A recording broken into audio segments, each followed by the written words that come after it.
Good evening, ladies and gentlemen. We're glad you're watching. Thank you so much for making time to join us. This is Mtembei TV, open forum political discussion show. A show that gives you an opportunity to air what you feel and think about the latest development on our political front. I trust you had a great day, and this is another moment for us to sharpen our understanding one to another by analyzing our politics and being able to define everything accordingly. Welcome, everybody. And if you're able to get us, make sure you invite 1, 2, 3, 4 people to join into the discourse. Share that link with everybody in your life, all your Facebook groups, all your WhatsApp groups. Let the whole world tune in and let us have a discourse that is healthy, strong, and progressive, even as we dive deep into our Kenyan politics and being able to make sense of the confusion out there. Well, we need to look at the overview of the petition raised against the four Iebc commissioners right now before the JLAC.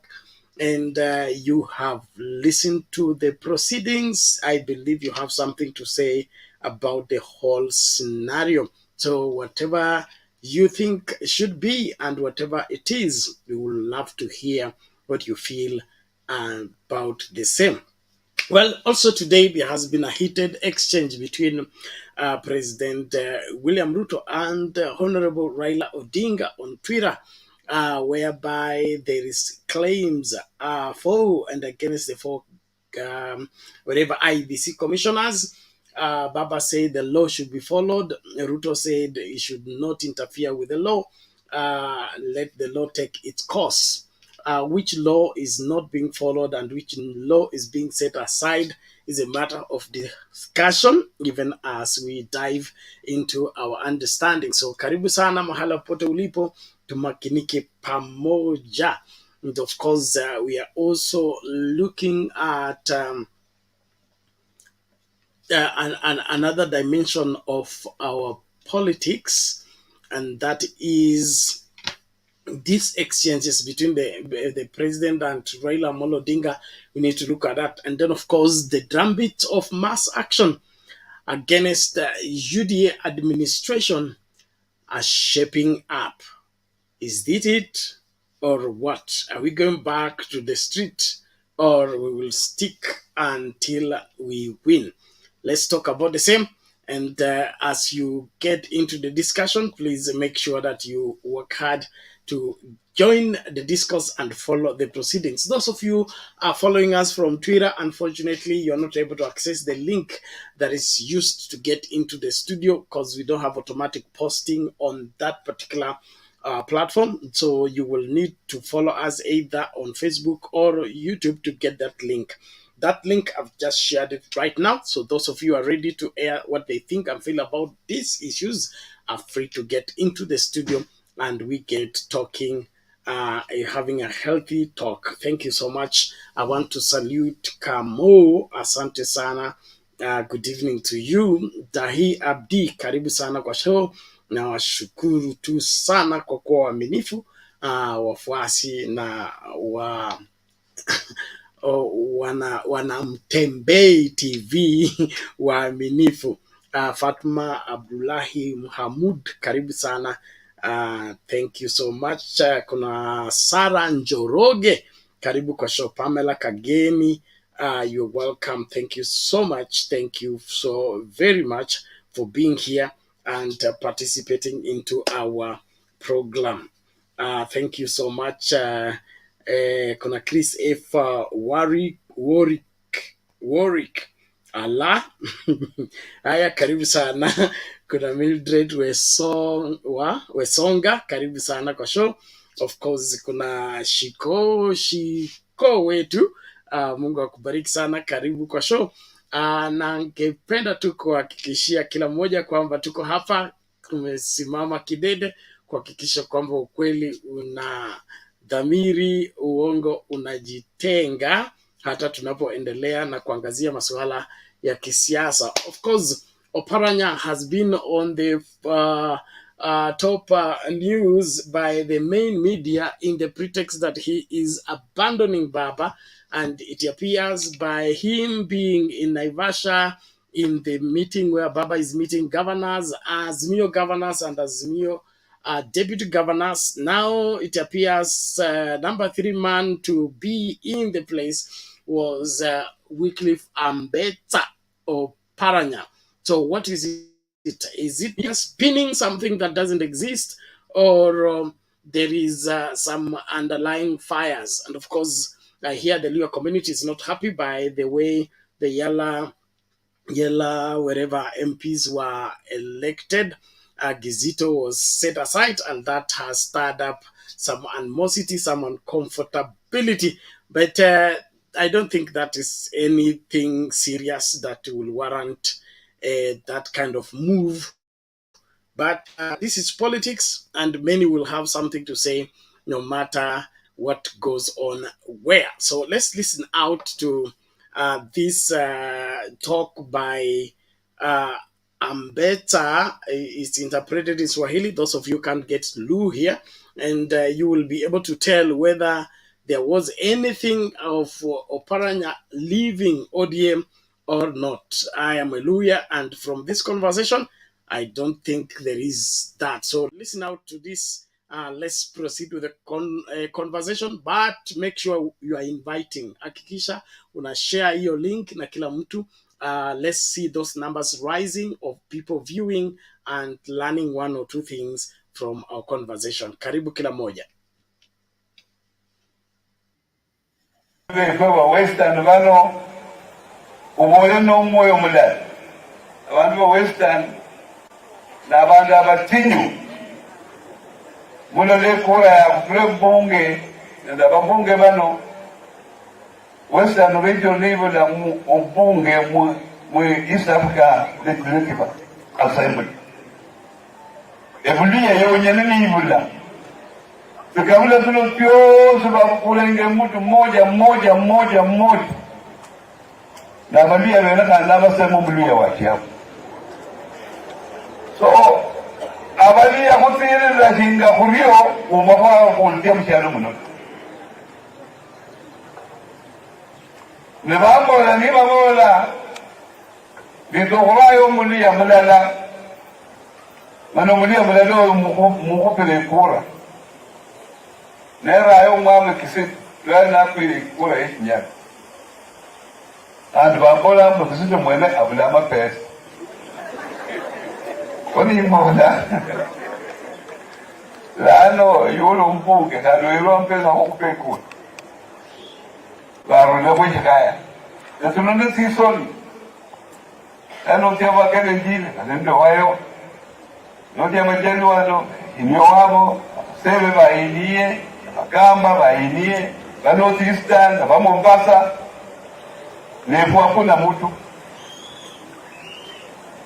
ojinge community chukwe ngwa ojinga abantu ba mahana ta ulefi mapifwe wabona ile wake kada nolende yiwe orla mundichi yolo marama yolo mbokoso yolo maragoli lakini kuna ni taabu lalo wala mfulusi mulabali mune musra lano mwahakaluka murutala rwenyo kola makwaki ebintu binone bikiranga abantu baliye kula tia halala taabu Kenya muyenje kabisa kachira kwenya kube part of the government ya 2027 nolitendo lile chake bisebe no tukwenya kuliinde paka ile mwisho kajira lano baba esi baba lano tinyanga petiti nala yenga kuoparanya na enje kuwi nomba jidapo ne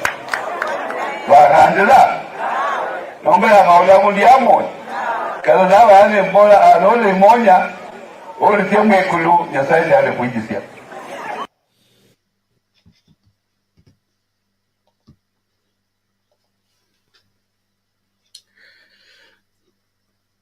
Okay, that is Omwami Oparanya addressing the Luya nation about their unity and the importance of pulling together. pointing out on how they performed on the floor of the House in voting the RAILA members of Assembly. He says the lawyers went against each other and therefore couldn't succeed in getting their own on that particular platform. But a lot is happening. He's offering himself for 2027 presidential race. He's asking Raila Odinga for the support. And so I don't know where the other media came up with the issue that he has left Raila Odinga and he is joining Kenya Kwanza. I believe it is all the propaganda machine of Kenya Kwanza trying to see, push the narrative that everybody is leaving Raila Odinga and supporting William Ruto. It's all propaganda, and I believe that's why Oparanya was in Naivasha today in solidarity with Raila Odinga in their pursuit to see to it that the Azimio counties and the governor and deputy are working in harmony for the benefit of Kenyans at large. Asante sana kwa wote ambao mnajiunga nasi. The link to use to get in the studio is right now in the comment section. Click on it. Allow StreamYard to configure for you the camera as well as the audio. Then you will be in this space and we will get talking face to face. Asante sana kila mmoja. Nashukuru wote ambao mmejiunga nasi. Kuna Mark Meki, kuna Vicky D, kuna Mariam Kache. Karibu sana. Nani mwingine huyu? Gitonga wetu, asante sana, karibu kwa show. Nashukuru tu sana kwa kuwa wewe na wengine wote mmejitolea mhanga kuhakikisha kwamba tunategea hapa Mtembei TV tunaposhiriki siasa zetu. Najua wengi wamebebwa na World Cup, lakini sisi tuko hapa kuhakikisha kwamba mambo yote yatanyooka na yatakwenda sambamba katika masuala yetu. So let's get talking. Thank you so much for making at Mtembei TV. Let's look at this other video and then we move forward.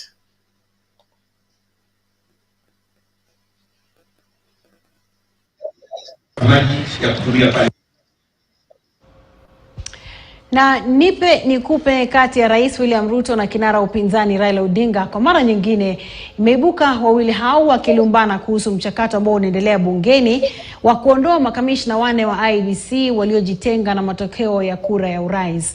Mwanahabari wetu wa masuala ya kisiasa David Mudhoka na taarifa zaidi.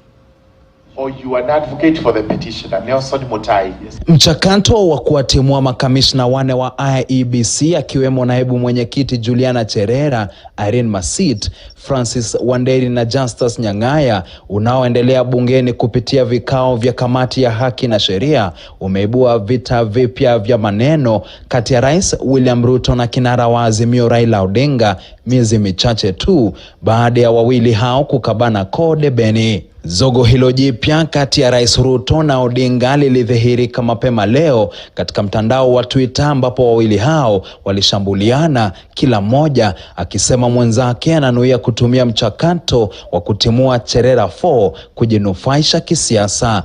Rais Ruto alikuwa wa kwanza kumshambulia kwa maneno Odinga, akidai kinara huyo wa upinzani anajaribu kuhitilafiana na mchakato wa kuwatema nje makamishna hao 4 kwa kuwatetea licha yao kwenda kinyume na sheria wakati wa uchaguzi uliopita. Kwenye Twitter, Ruto aliandika, mabwana wa kutofuata sheria na walioharibu idara za kuhakikisha sheria inafuatwa kupitia salamu za heri wanapaswa kuacha sheria ichukue mkondo wake bungeni dhidi ya maafisa ambao walijaribu kubadilisha uamuzi wa wananchi. Ruto alimalizia kwa kusema, sasa sheria lazima ifuatwe, sio mapenzi ya wakubwa.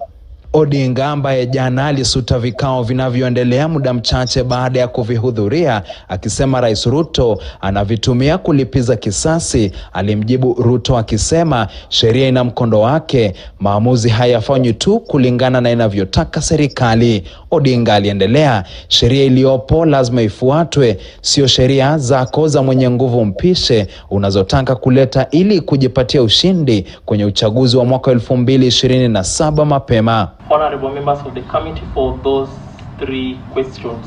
Nipe nikupe hii kijiri. Vikao hivyo ambavyo vimechangia uhasama kati ya Rais Ruto na Odinga viliingia siku ya pili bungeni. Leo walalamishi wengine wawili wakiwasilisha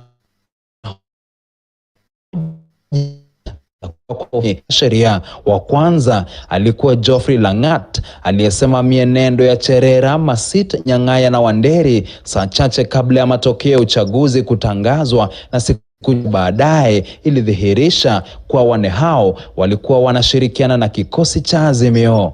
And we saw that at the moment the 4 commissioners that I've cited were reading their statements, it could not take more than 5 minutes. It was actually systematically, even the TVs were sharing the screen to show the commissioners reading their statements, the easy presser by the Azimio group.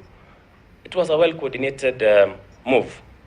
So the dark test will confirm that they are one and the same people reading from the same script, probably even drafted by one person. Wa pili alikuwa Steve Owor aliyesisitiza kuwa wane hao hawafai kuwa ofisini. The 4 commissioners' conduct, to the extent that they issued strikingly similar statements with a contestant in a presidential election contest, that they were acting as referees over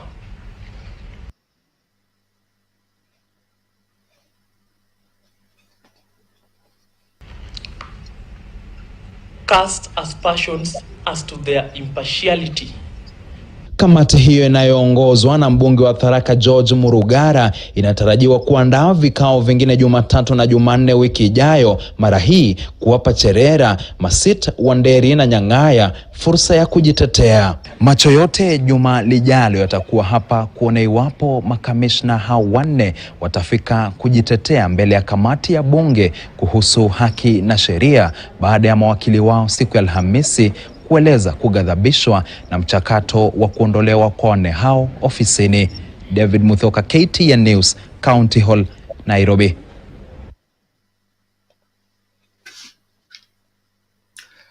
Well, mambo ni kama hayo. Kuna majibizano kati ya Raila Odinga na President Ruto kwa masuala ya the 4 commissioners wa Iebc ambao William Ruto ambaye ni rais anataka watimuliwe, na anasema anatumia sheria. Baba naye anasema sheria inayotumika itumike kama sheria, sio matakwa ama mapenzi ya mtu mmoja. Si William Ruto atake hawa 4 watimuliwe, alafu watimuliwe kwa hayo kwa sababu rais alitaka. Watimuliwe kwa kuwa wamevunja sheria na imedhibitika kwamba wamevunja sheria katika kujitenga na matokeo ya uchaguzi wa August 2022. Sijui unaonaje masuala haya, na mbona rais amekuwa mstari wa mbele kujibizana na kudai kwamba hawa makommissioners walitaka kubadilisha uchaguzi ama matokeo ya uchaguzi ambao ni uamuzi wa wananchi. Kuna swala lingine ambalo pia Rais Ruto amelisema ambalo linaleta kiwewe katika masuala ya siasa. Anasema uchaguzi wa August 2022 ulikuwa kati ya wale wanaamini Mungu na wale wanaoamini watu, na anasema wale walioshinda ndio wanaomwamini Mungu. Kwa kipimo kipi? Mungu yupi? Mbona hivyo? Swala nyeti kweli, na tutaliangazia kwa kina. Naendelea kutegea nyinyi wote mnaokuja studio, karibuni tafadhali, tukaanze kujadili masuala haya. I think I will play that click and then I can way on the same mic is trying to get in. Keep trying, reconfigure your gadget, and then we will be able to on the same. Was the election between those who believe in God and those who don't believe in God? What is William Ruto up to with this God matter?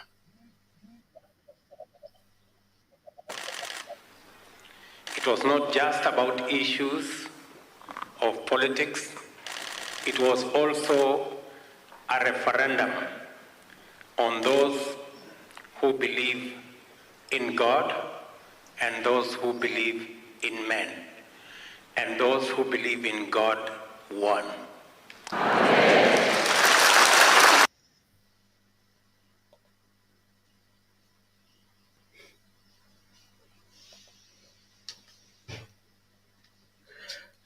Do you believe that the elections was between those who believe in God and those who don't?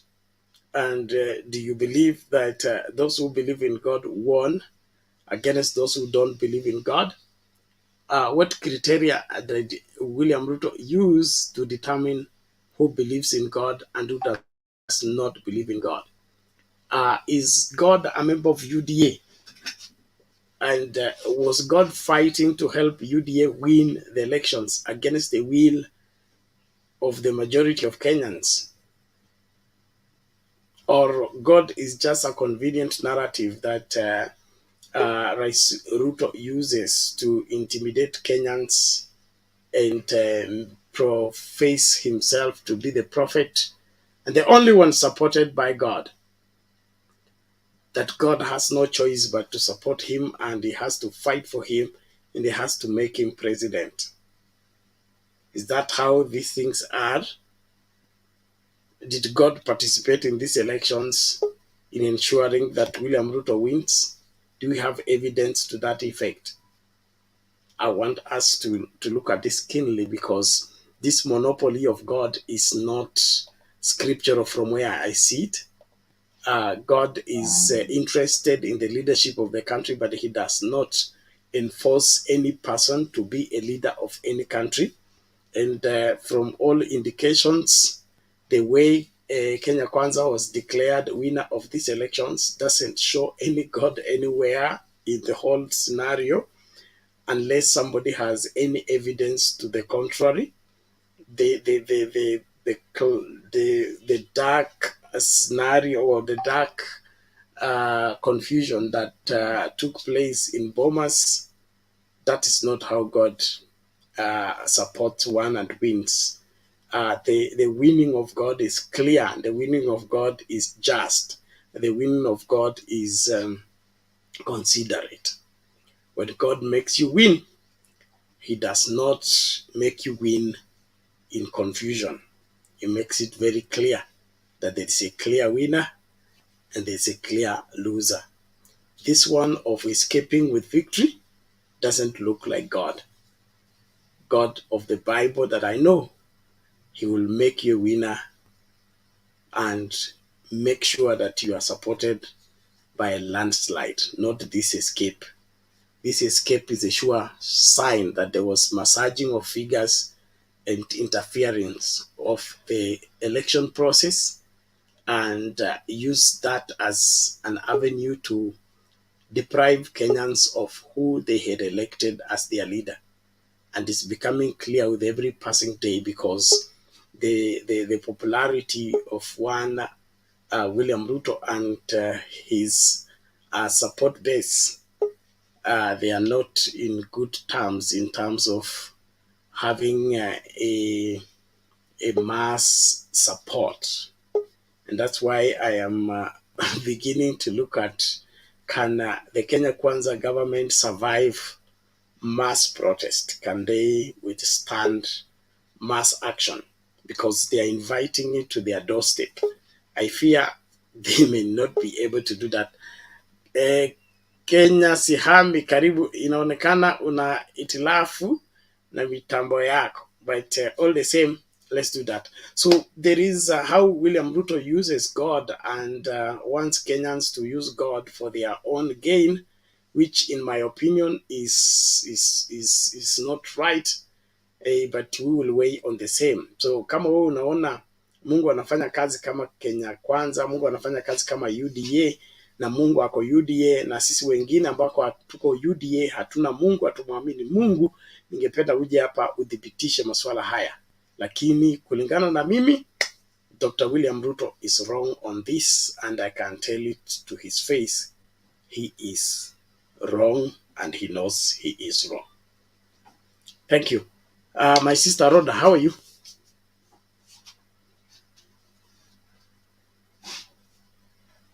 Dada Rhoda, are you still there?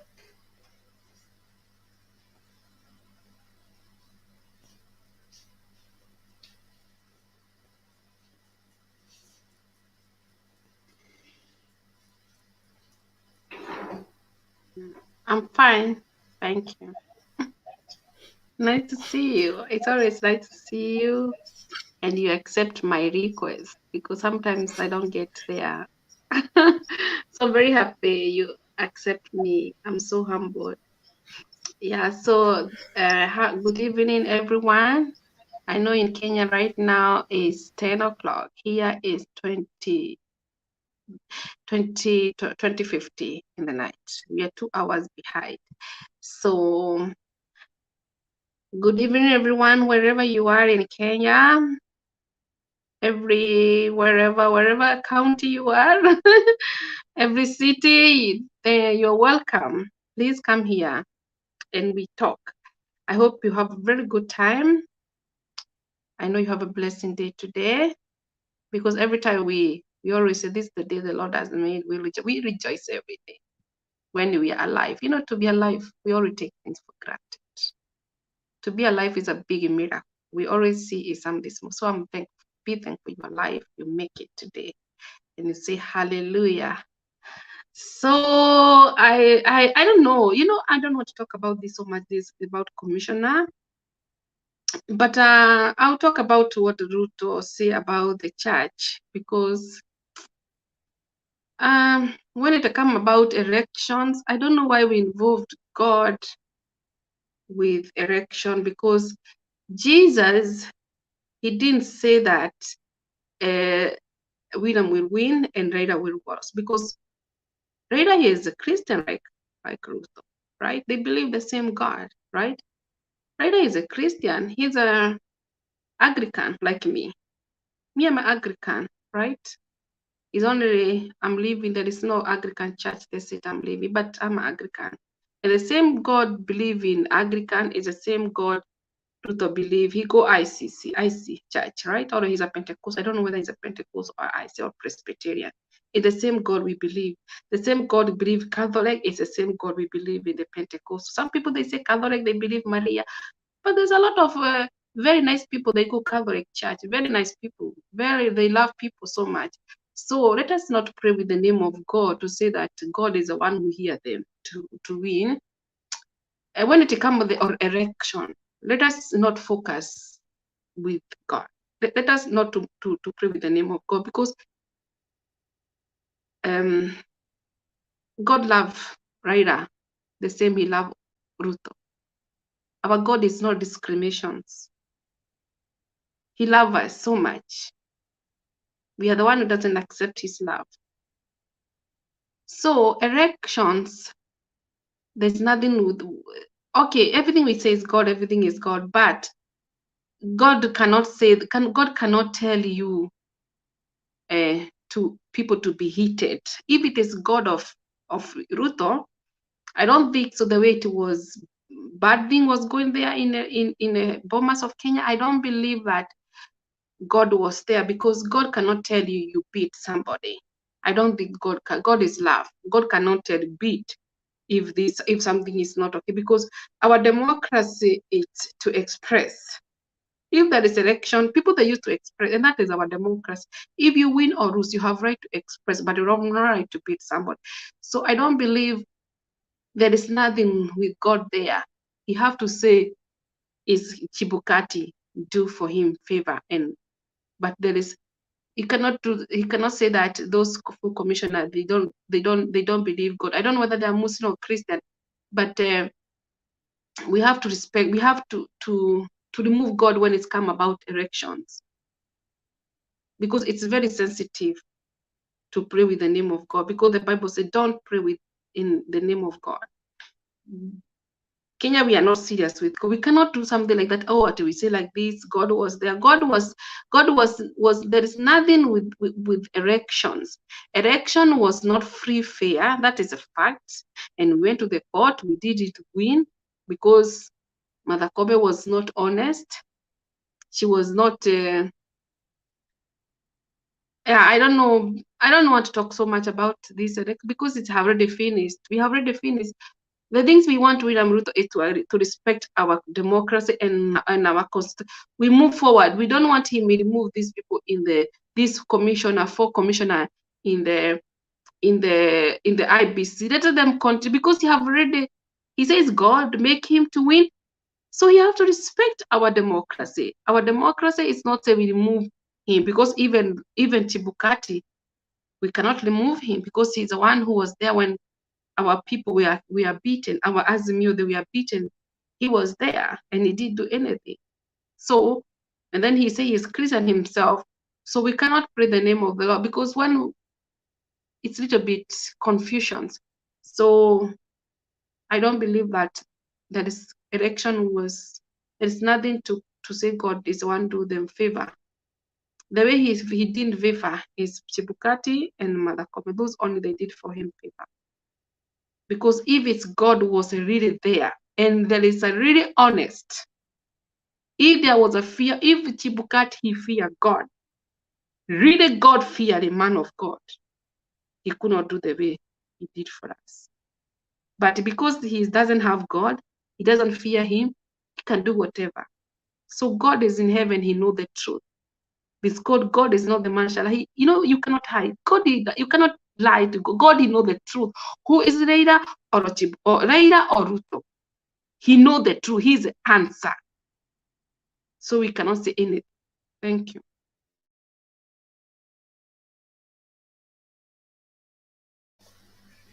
Okay, thank you, Rhoda, for that submission and response.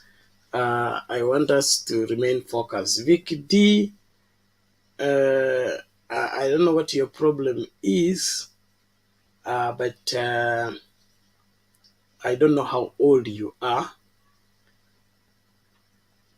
Do you cease to be because you're 90-year-old or what? You must mind your language, or else your stay here is numbered. That's all I can say. Raila Odinga is a respectable leader who has contributed immensely to the progress of this country, more than any politicians dead or alive. For that reason alone, he should be respected. And it's not a matter of dragging him. He is a leader and he has a say on how this country is governed. The vengeance and the grudges that the President William Ruto is carrying for everyone is not good for the country, and it must be said so. It's not good for the country. You can't use the country to get even with everybody. His GMO program is geared towards finishing Kenya Seed. And Kenya is because Kenya Seed, I understand, is now owned, or the majority of the shareholders in Kenya Seed are the Moi family. So he wants to exterminate the Moi family in business by introducing GMOs against that. So if you're going to fight everybody, are you even a leader? Do you even qualify to be president? So let's not get so much into blaming Raila. Raila's age is a problem. Raila's speech is a problem. Raila's quietness is a problem. I don't understand you guys. Why are you obsessed with this respectable old man that has love for this country and wants this country to be well governed? I think some of you just need to wake up and understand that hating one person or vilifying one person because you don't like them doesn't make you God, and it doesn't make you any better. In fact, you look bad when you hate a person that, one, you don't know, two, he doesn't depend on you, he has never been to your house begging you for anything. And so, why should you be the one to call him names and begin to claim this and that? So, whichever the case, Raila Odinga is to be respected, and any disrespect for him will not be entertained, not when I'm on this show, because I am for uttermost respect. I respect my elders, and I believe that is part and parcel of what has groomed me to be what I am today. If you think elders are not to be respected, you're in a bad, bad position. I don't want to be anywhere near you. So please organize yourselves and let's do what is right. Kinasang, Azimio Station, who cares? Go and do the UDS station wherever you want to do it.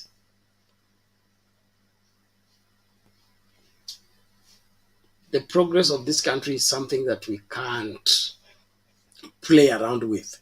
Moi, wherever William Ruto wants to take us back to Moi days, we are not going back there. Let him try it. We are not going there. So let everybody stay in their position.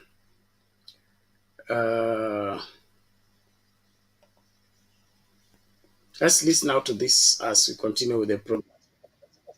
The move by the Ministry of Trade to import GMO maize duty-free, a political decision. Kalonzo either lamented that the country is still reeling with the shock of drought and thus the timing of the importation is wrong. This even as leaders from maize-growing areas are pointing a blaming finger at the Ministry of Trade for making unilateral decisions. Maize farmers from Elgeyo Marakwet are up in arms, claiming that the government has not consulted them before importing maize into the country. This comes after Trade, Industry and Cooperative CS Moses Kuria announced that the government will soon allow a 6-month duty-free importation of 10 million bags of GMO and non-GMO maize for food security.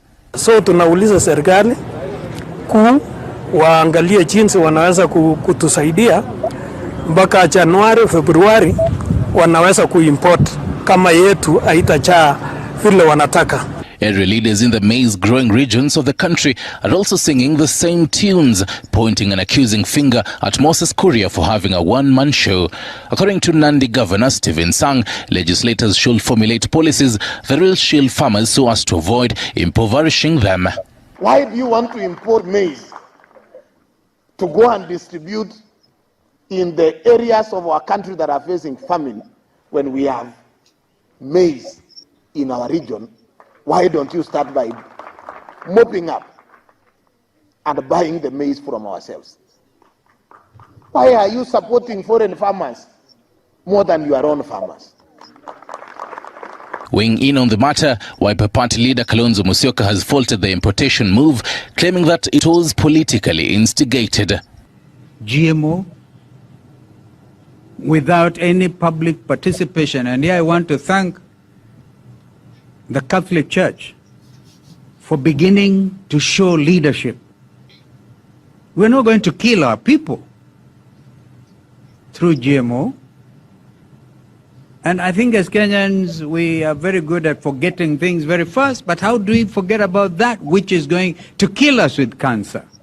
Even as the government prepares to distribute the imported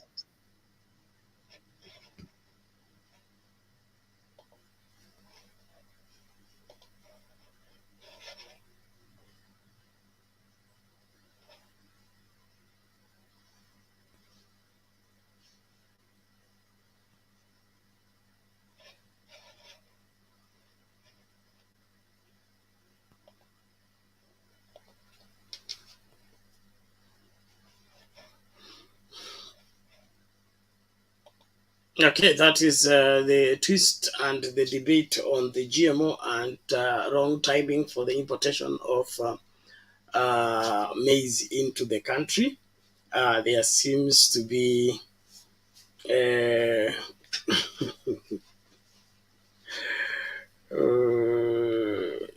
okay, thank you. Let us do what is right. Now, it is traditional. Just I'm repeating this. I know I've said this before. It is traditional in the country that the importation of maize is supposed to take care of the deficit of the maize that is consumed within the country.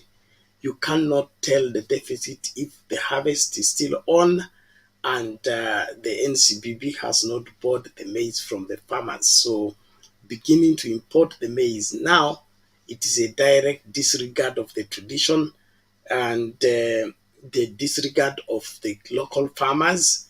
And probably you want them to be out of business because if they have sown the maize, they have cultivated, they have harvested, and now they're about to sell, and then you want to flood the market with imported maize. What you're simply saying is that they are not important, they are not necessary, and waende wafanye kile wanataka, ninyi kama serikali mtafanya vile mnataka. Hapo ndipo tunasema haitawezekana, kwa sababu tusipopalilia kwetu hatutakuwa na uwezo wa hata kujivunia katika lingo la kimataifa, kwa sababu mtegemea cha nduguye ufa maskini. You can't be a country that is now, I understand there has been struck a deal that Kenya is buying electricity from Ethiopia. Okay, so we want to buy everything, buy maize outside, buy electricity outside, buy clothes outside. When will we build ours? When will we grow ours? And when will we generate ours? It is a serious matter, because if we keep importing what can be locally generated, what we're doing is we're exporting we are exporting labor, we are exporting productivity, we are exporting the livelihood of our young people as a government. And that, in my understanding, is wrong. It's wrong. So as a country, we need to really call a conference with ourselves and look keenly at these UDA propositions and thought through decisions and the roadside declarations. All these things need to be stopped. We can't have a government that has cabinet secretaries as decorations, has parliament as a flower, the senate as, I mean, everybody must be on the board for things to work well. So William Ruto and his leaders in UDA need to appreciate that the constitution was not written to decorate their tables. It was written to regulate and determine the operations of this country. Our farmers must be protected, and GMOs are unacceptable because of the havoc they can wreak in the health of the people. I know we have those who have been supporting the same, that GMO is harmless. GMO is now just a simple overview without even the scientific consideration. There is a disease called cancer. Okay, cancer is the unnatural, abnormal development of cells. Your body cells grow abnormally and multiply abnormally, so they develop into what is called a growth.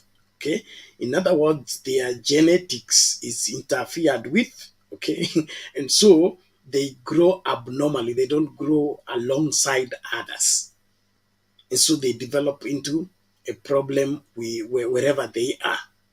Now, GMO is genetically modified to the crops to grow faster, to mature faster, okay, and they don't have other safeguards that may stop that. So if you, in my opinion, if you, let's say you have a growth or you have cancer, then you eat GMO, in my opinion, what you're doing is fertilizing the multiplication of the abnormal cells so that you die quickly. Now, if that is what William Ruto is offering Kenyans, he needs to be rejected. He needs to be demonstrated against. You cannot be taking fertilizer to add into a problem that the country is battling at this point in time. And these other people who are imagining things and then come to convince us that GMO is good. Let them cook it in their own house. Let them eat it in their own house.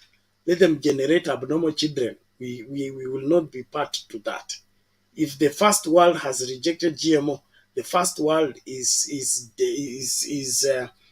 suspicious of GMO, and they are the producers of the same. Wale waliozaa mtoto wamekuonya naye, okay? Wewe ambaye hujazaa huyo mtoto, wewe unampokea, unasema huyu katoto kazuri, na hata sioni kwa nini wanasema ni mkabaya. If they are the ones who produced and are telling you this thing is bad, listen to them. So whatever deals that William Ruto wants to cut with the rest of the international community, let it be at his own expense, not at the Kenyans' expense. So no to GMO any day, any time. And if this is going to take us back on the street, I'm ready for that, like I've never been before. The future of this country is important. Those who think they should eat today, tomorrow they die, they are unfit to occupy any public office. Karibu kila moja, asante kwa wale ambao mnaendelea kukaribishana. Hii ni Mtembei TV Open Forum Political Discussion Show, na washukuru tu sana kwa kuwa waaminifu katika kipindi hiki. Naomba tuendelee kuhakikisha kwamba tunakijenga na tunahakikisha kinafikia kila Mkenya. Naomba tumpatie muda Bwana Mike. Neti yake inaonekana inapita kwa UDA headquarters ndio ifika hapa, so ikaguliwe, ikuwe polished. Samahani, it seems they are already on his neck. I hope he comes back. I hope he comes back. So we need to lead the Mzee Ngige says Ruto Tawe. We need to push for that and see to it that the country takes a shape in the right direction in doing what is required, and not the games that we are being treated to. Okay, thank you. Let's do the necessary. Inaonekana Mike ametupwa nje. Mike, if you can get me, please restart your gadget and try to get back. I want to hear what you think about the whole of this treatment that we are being fed on by the Kenya Kwanza wherever group that wants to prove that everything and everyone must bow to William Ruto, must worship William Ruto. That one is not going to work. And William Ruto is not the only brain in this country. We have brains in this country that can determine the future of this country better. And we really want to have those brains be put to use. We have universities that are dedicated to agriculture, okay? Like Egerton University, like Jomo Kenyatta University of Technology. It's all geared towards agriculture, okay? Then we destroy agriculture. After these universities have been generating graduates to come and help us in agriculture. So what are we doing? To give people the certificate so that they come and do nothing? Or come and be mkokoteni people? Why can't just the government think soberly and understand that this labor that we have brought into the market needs to be engaged? Food security is to be secured as it is tied to our education. We have graduates from Jomo Kenyatta University of Technology and Agriculture, and then we have Egerton University. They have generated all these brains. Now when they are going to go agribusiness, you come and bring GMO so that the agribusiness dies and you remain the only supplier. Is that in the interest of the country? I don't think so. Is that how the country should be governed? No. So let's get things done the right way, because when things are done the right way, we will be right people. But if we fall for this twisted way of trying to defeat justice, hatuendi mbali, na kwa hivyo kila mmoja ajitahidi. Rhoda, you can say something tunapoendelea tafadhali.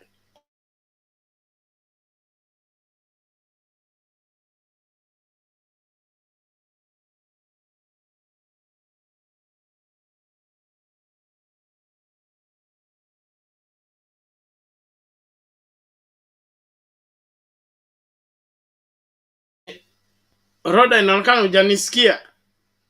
Are you still there? I'm getting a video ready. You can say something.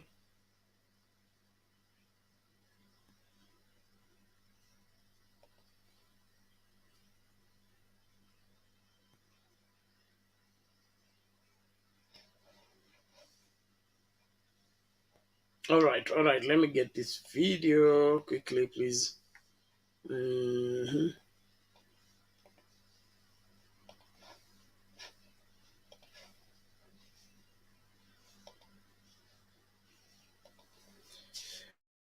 One moment. Where are we? Here we go. Okay. Asante sana.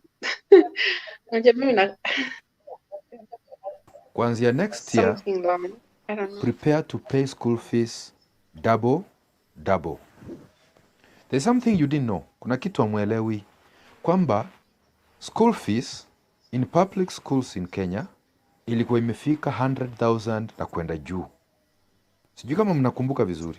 Wape 89,000, 90,000, 110,000. Yeah, I just want to say that serikali katika uwerevu wa serikali ya Uhuru wakasema this is burdensome. We can see the video then I talk later. From mzee hayati. All right, let me get Kibaki this video quickly. So ilikuwa hivi kwamba the government wacha isaidie Mkenya kwa kulipa subsidy ya education.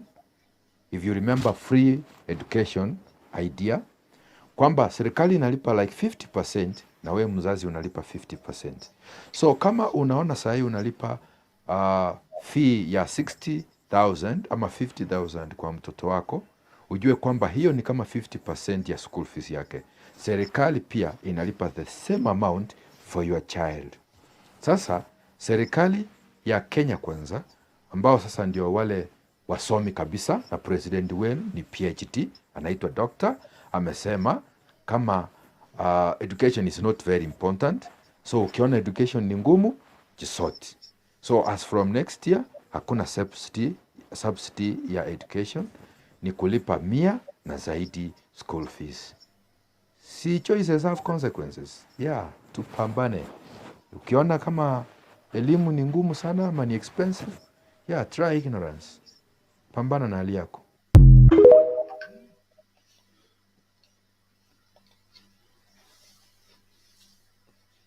Haya, huyu ni Mkenya anatoa maoni yake kulingana na uamuzi wa serikali ya Kenya Kwanza kuhusu kusaidia wazazi kulipa school fees. Education is very important to the progress of any country. It's not something to meddle with. Kuna two major whatever issues that should not be compromised. One is education. 2 is the health of the people. And 3 is the food. Those are basics. Any government that does not secure people's education, does not secure people's feeding, and does not secure people's health, it is a failed government. It's not going to fail. It's a failed government because those are the only services they can offer to Kenya. And so if they can't do that, then wameshindwa. Hakuna haja wawe kwa ofisi. Na hiyo ndio sababu tuko na hiki kikao. Na ningependa tu kumuhimiza Rhoda, inaonekana uko na delay nyingi sana katika kupokea habari. Kwa hivyo naomba ukatoke ukaanzishe hiyo kompyuta yako ndio ikuwe up to date, kwa sababu inaonekana you are like almost 5 minutes behind. That makes the conversation very difficult. So please update it so that we don't have you coming later or responding to what we said long time ago. Bado mapambano, mute your mic please, and keep the decorum. Now before the man of Vela, let's listen to Mike. Mike was here, akatupwa nje. Mike, karibu tafadhali mbio mbio kabla mambo ya kuharibikie tena.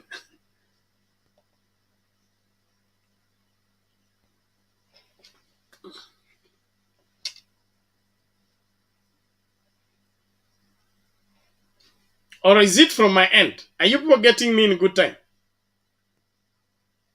Yeah, we are getting you.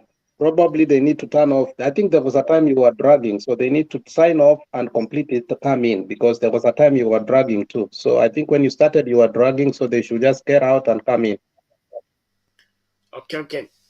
And on that note, just take it. I want to refresh my browser. So take it, I'm coming back. Yeah, today was a good day for me. It's because RUTO played to the tune of Baba. I've been waiting this for a very long time. You know, Baba comes with different cliches that makes me happy. I remember when some of the people died in Somalia, and they came and buried them secretly. Baba said that the Uhuru government is dancing in the grave of our soldiers.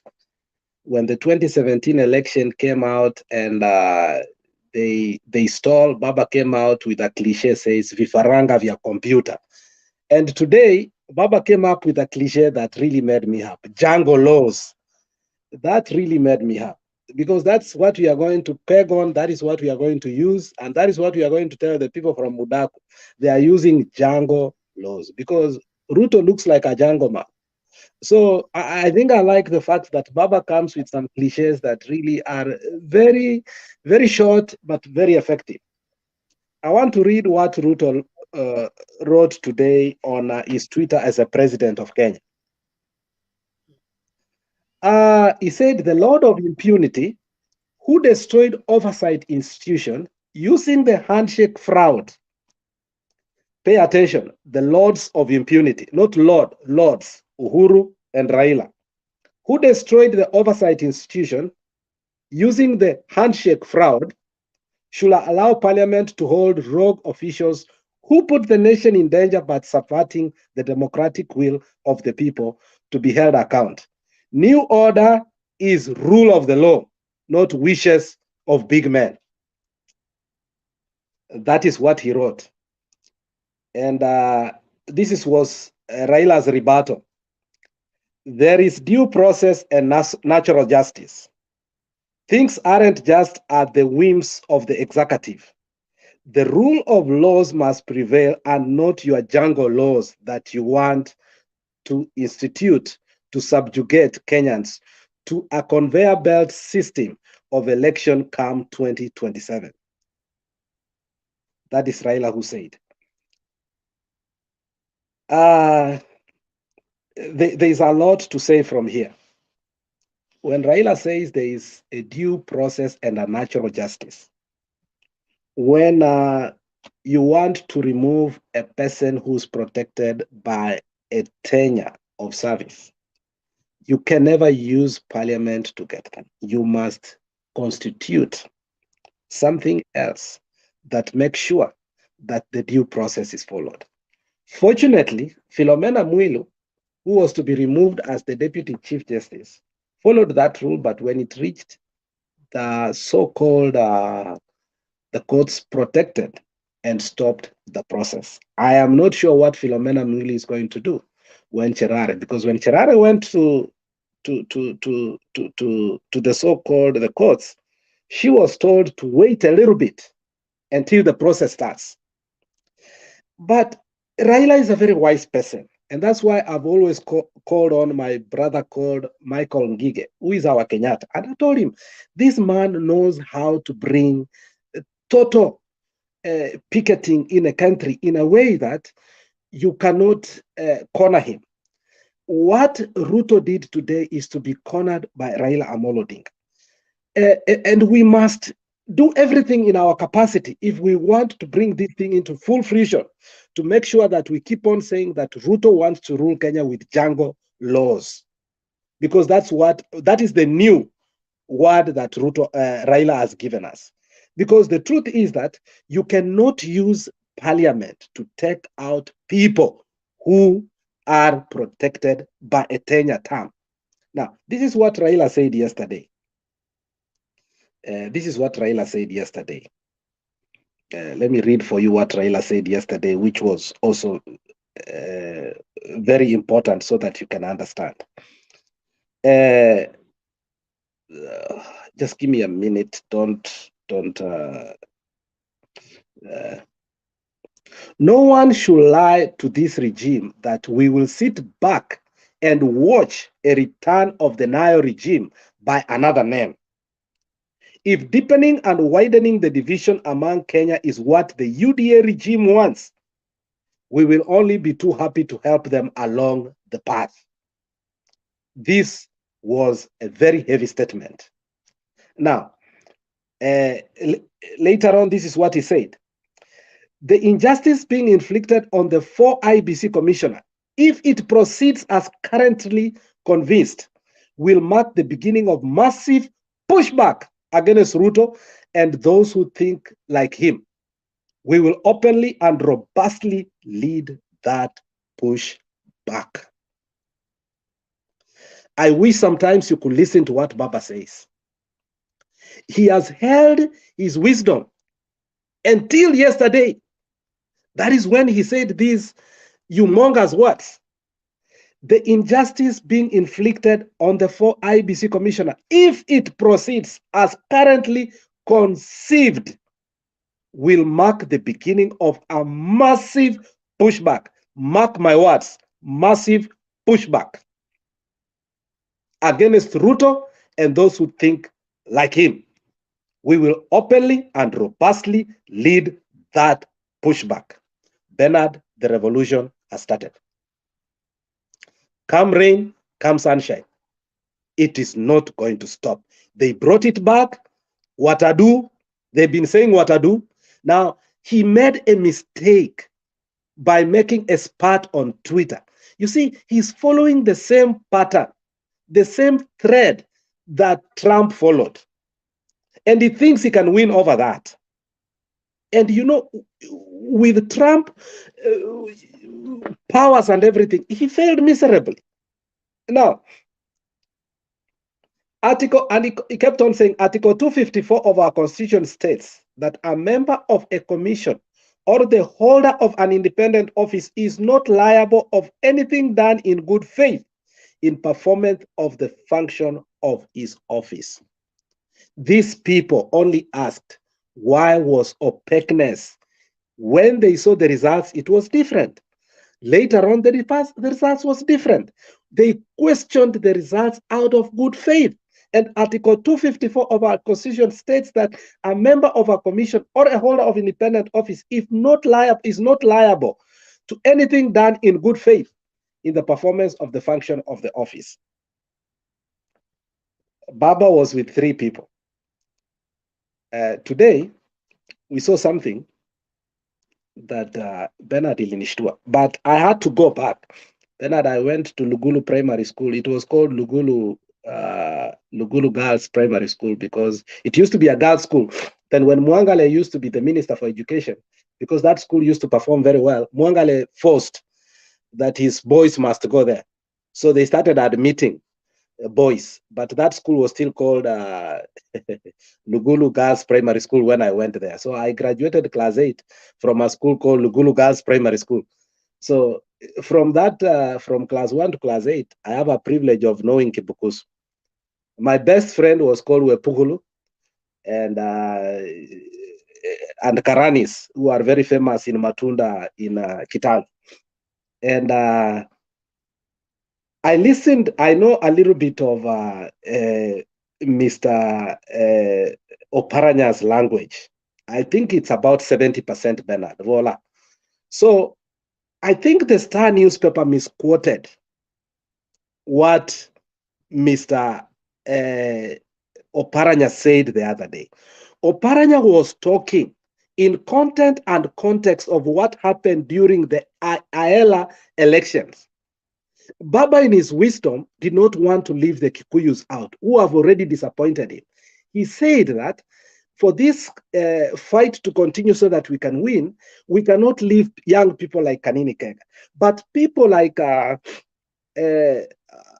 friend, our deputy party leader like Oparanya, were agitating for a person called Kizito.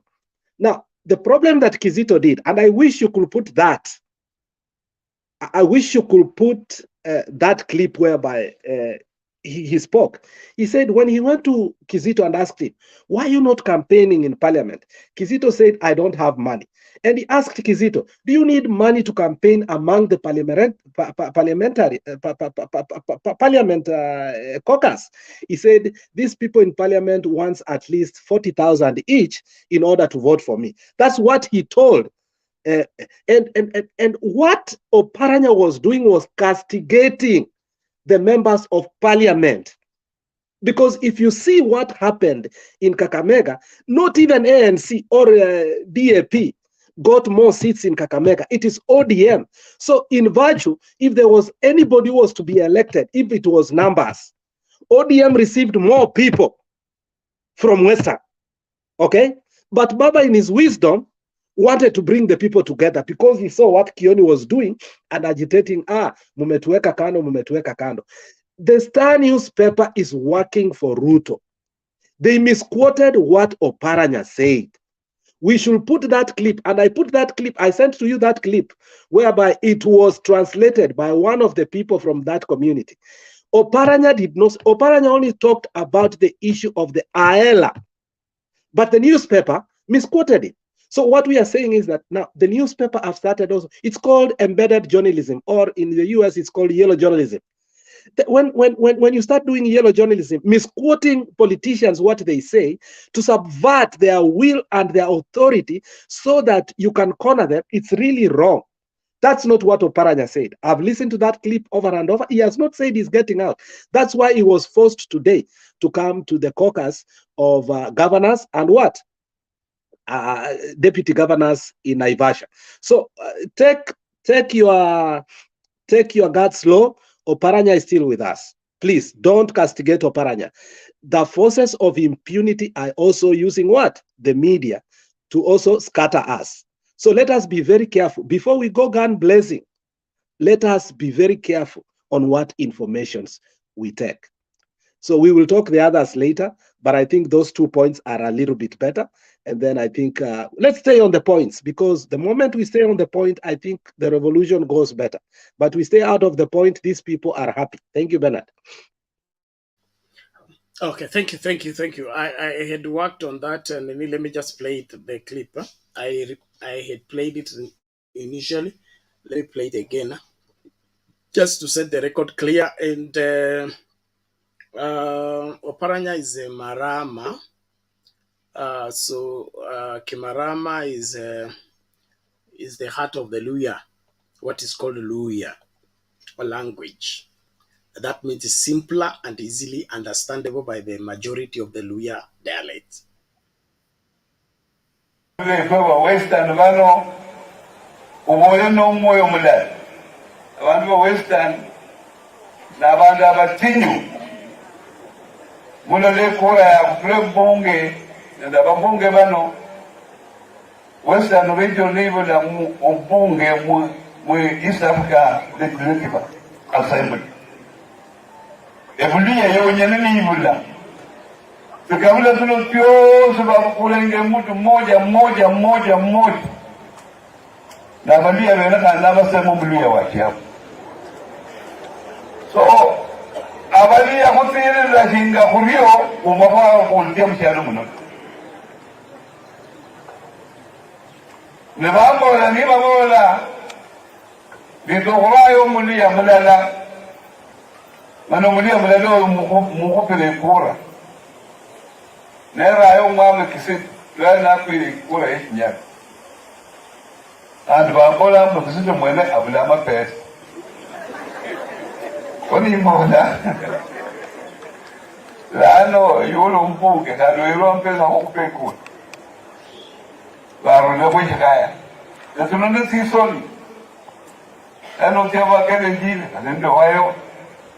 No tiaba jelu wano inyo wabo sebe bainie bakamba bainie bano Eastern ba Mombasa nefu hakuna mtu oshinge community chukuye kungwa poshinga abantu bamahana ta ulefi mapifwe wabona ila wake kada nolende yiwe orla mundichi yolo marama yolo mbokoso yolo maragoli lakini kuna ni tabu lano wala mfulusi kula badui mune musra lano mwahakaluka murutala rwende kola makwaki ebintu binone bikiranga abantu baliye kula sia halala tabu Kenya muyenje kabisa kachira kwenya kuve part of the government ya 2027 nolitendo lile chake bisebe no Chukwanya kulinde paka ile mwisho ajala lano baba esi bara lano tinyanga petiti nana yenga kuwa paranya na enje kuwi nomba jidapu wane wakandela nomba ya maula mundi amon kada dawa ane mbola anole monya uli tiemwe kulu nyasaiti ale kujisia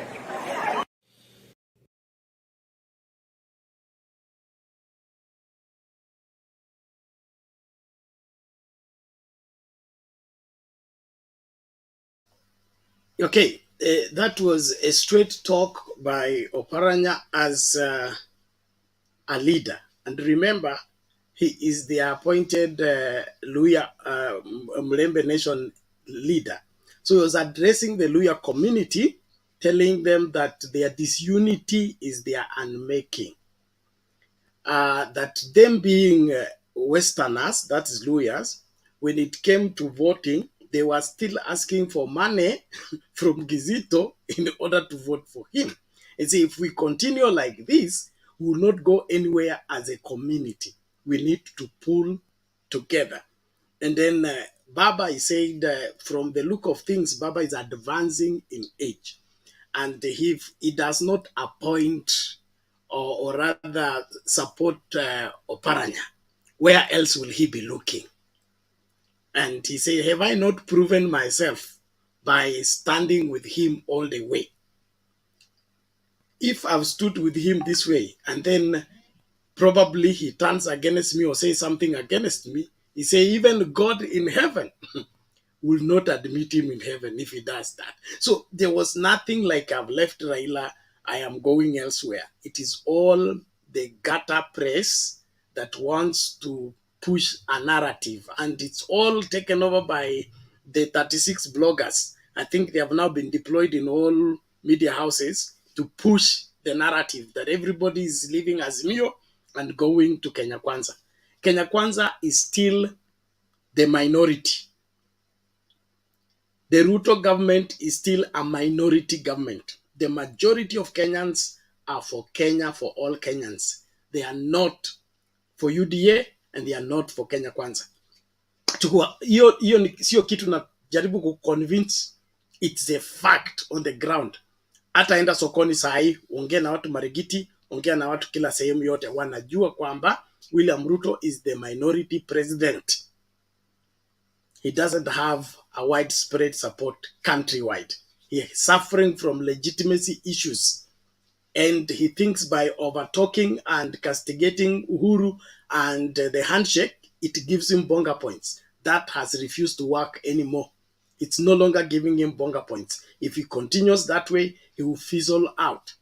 And when this matter, watch that aspect of the 4 Iebc commissioners. Okay? Because if the issue of the 4 Iebc commissioners is taken to the court of public opinion, I am not a prophet. I'm not a son of one. But if that matter is taken to the court of public opinion, atu Wakenya waamue, mtayaona yale mjawahi tarajia. Haya, utu uzima vipi lakini? Salama sana brother Bernard. Brother Alex, bado mapambano, na kweli bado mapambano, kweli bado mapambano. La kwangu Bernard leo, kwanza nina furaha tele, nina furaha tele kwa sababu yale ambayo niliyatabiri, basi nadhani uongozi wangu mzima leo wakiwa Naivasha wameweza kuyagusia katika mambo baadhi waliotaja pala, takriban 7 mazaidi ya 7. Nimefurahishwa zaidi na Governor Professor Anyang' Nyong'o na jopo zima la baba na wale wote walikuwa katika ile Naivasha. Hiyo ndio hali halisi ya serikali na mipango iliyonayo. Na kwa kweli, kwa kuweza kujitokeza kabisa kiliadea na kuweza kupinga hayo mengi tu, yakiwemo ya hawa maafisa 4 wa makomishana 4 wa IEBC, ukweli ni kwamba serikali hii ni ya kulipiza kisasi, na kulipiza kisasi kumefika mwisho. Kulipiza kisasi kwa wale ambao walijaribu kupinga ama kupingana na wao kwa njia moja au nyingine kwa minajili ya Mkenya na taifa. Sasa leo imekuwa wao ni wabaya na kutafutiwa mipango. Hakika leo ukweli umezungumzwa, na hiyo ndio msimamo wa viongozi wenye nia njema na Kenya. Kwa hiyo ndugu zangu ambao bado katika mrengo wa Kenya Kwanza, hebu tujaribu kusikiza haya maneno ambayo yamezungumziwa pale katika ule mkutano. Tuafikirie kwa kina zaidi, kisha tutapata jibu. Kwangu ni kuungana na wenzangu, hata nikiwa huku chini mashinani kabisa, lakini kwa kuongea hivi na imani Bernard napata moyo mpya kwamba naungana na wenzangu wengi ambao nia zao ni kuhakikisha kwamba tunatengeneza jenga Kenya ambayo itakuwa na hadhi na heshima yake, Kenya ambayo vizazi vyetu vinavyokuja vitajivunia. Naungana na wenzangu ambao hawatakubali kutawaliwa na utawala mbovu, utawala ambao ni wa dikteta, utawala ambao ni wa mtu mmoja awe na sauti ya kuweza kuongoza watu wote, utawala ambao ni wingi wa maneno si wingi wa utendaji, utawala ambao kwa hakika uko radhi Mkenya aweze kula vitu ambavyo vina sumu na ajifie mbali, especially yule mwananchi mnyonge ambaye sasa hivi anapata tabu juu ya njaa na juu ya harama maisha. Lakini serikali hii bado iko radhi ale vitu ambavyo havistahili kwa afya yake. Naungana na wenzangu kupinga. Naungana na wenzangu kupinga serikali ambayo inamdhalilisha Mungu kwa kujipendekeza kwao kwamba ni walokole zaidi, ambapo nia matembezi yao, mazungumzo yao, body language yao iko tofauti kabisa na yale ambayo yamo hata katika Biblia zetu. Kwa hiyo langu kwa Wakenya ni kumshukuru Mungu kwa kuweza kufunduliwa macho na haya ambayo yamezungumzwa leo na Mabasha. Tukae kikao tungojee. Kipenga kikilia, wakijaribu kutoa ma commissioners, wameshatutonesha baba kidonda. Kwa hivyo itakuwa sasa ni kulimbikiza, kwa sababu kutakuwa hakuna utaifa tena mbele. Kwa sababu kadri ambavyo mimi niligiza nikamnukuu baba, baada ile petition ilivyosomwa tu ya baada mambo na uchaguzi, kwamba ni sawa, nimekubali.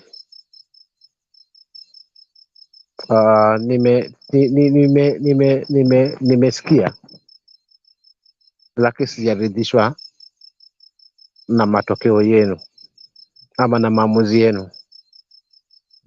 Ni kwa sababu ya kujenga nchi na kuweka imani yake mbele. Lau kama angekuwa ni mtu mwenye tamaa, basi angetuwasha moto. Lakini isionekane kwamba katika serikali ni mapungufu, hana uwezo wa kufanya lolote. Serikali, kumbuke, baba yuko na wafuasi wengi zaidi hata kuliko ni serikali, wenye ambao hakika waliona sauti zao zilizungumza, na kwa sababu moja au nyingine sauti ile haikuweza kufanya nini, kutambulika.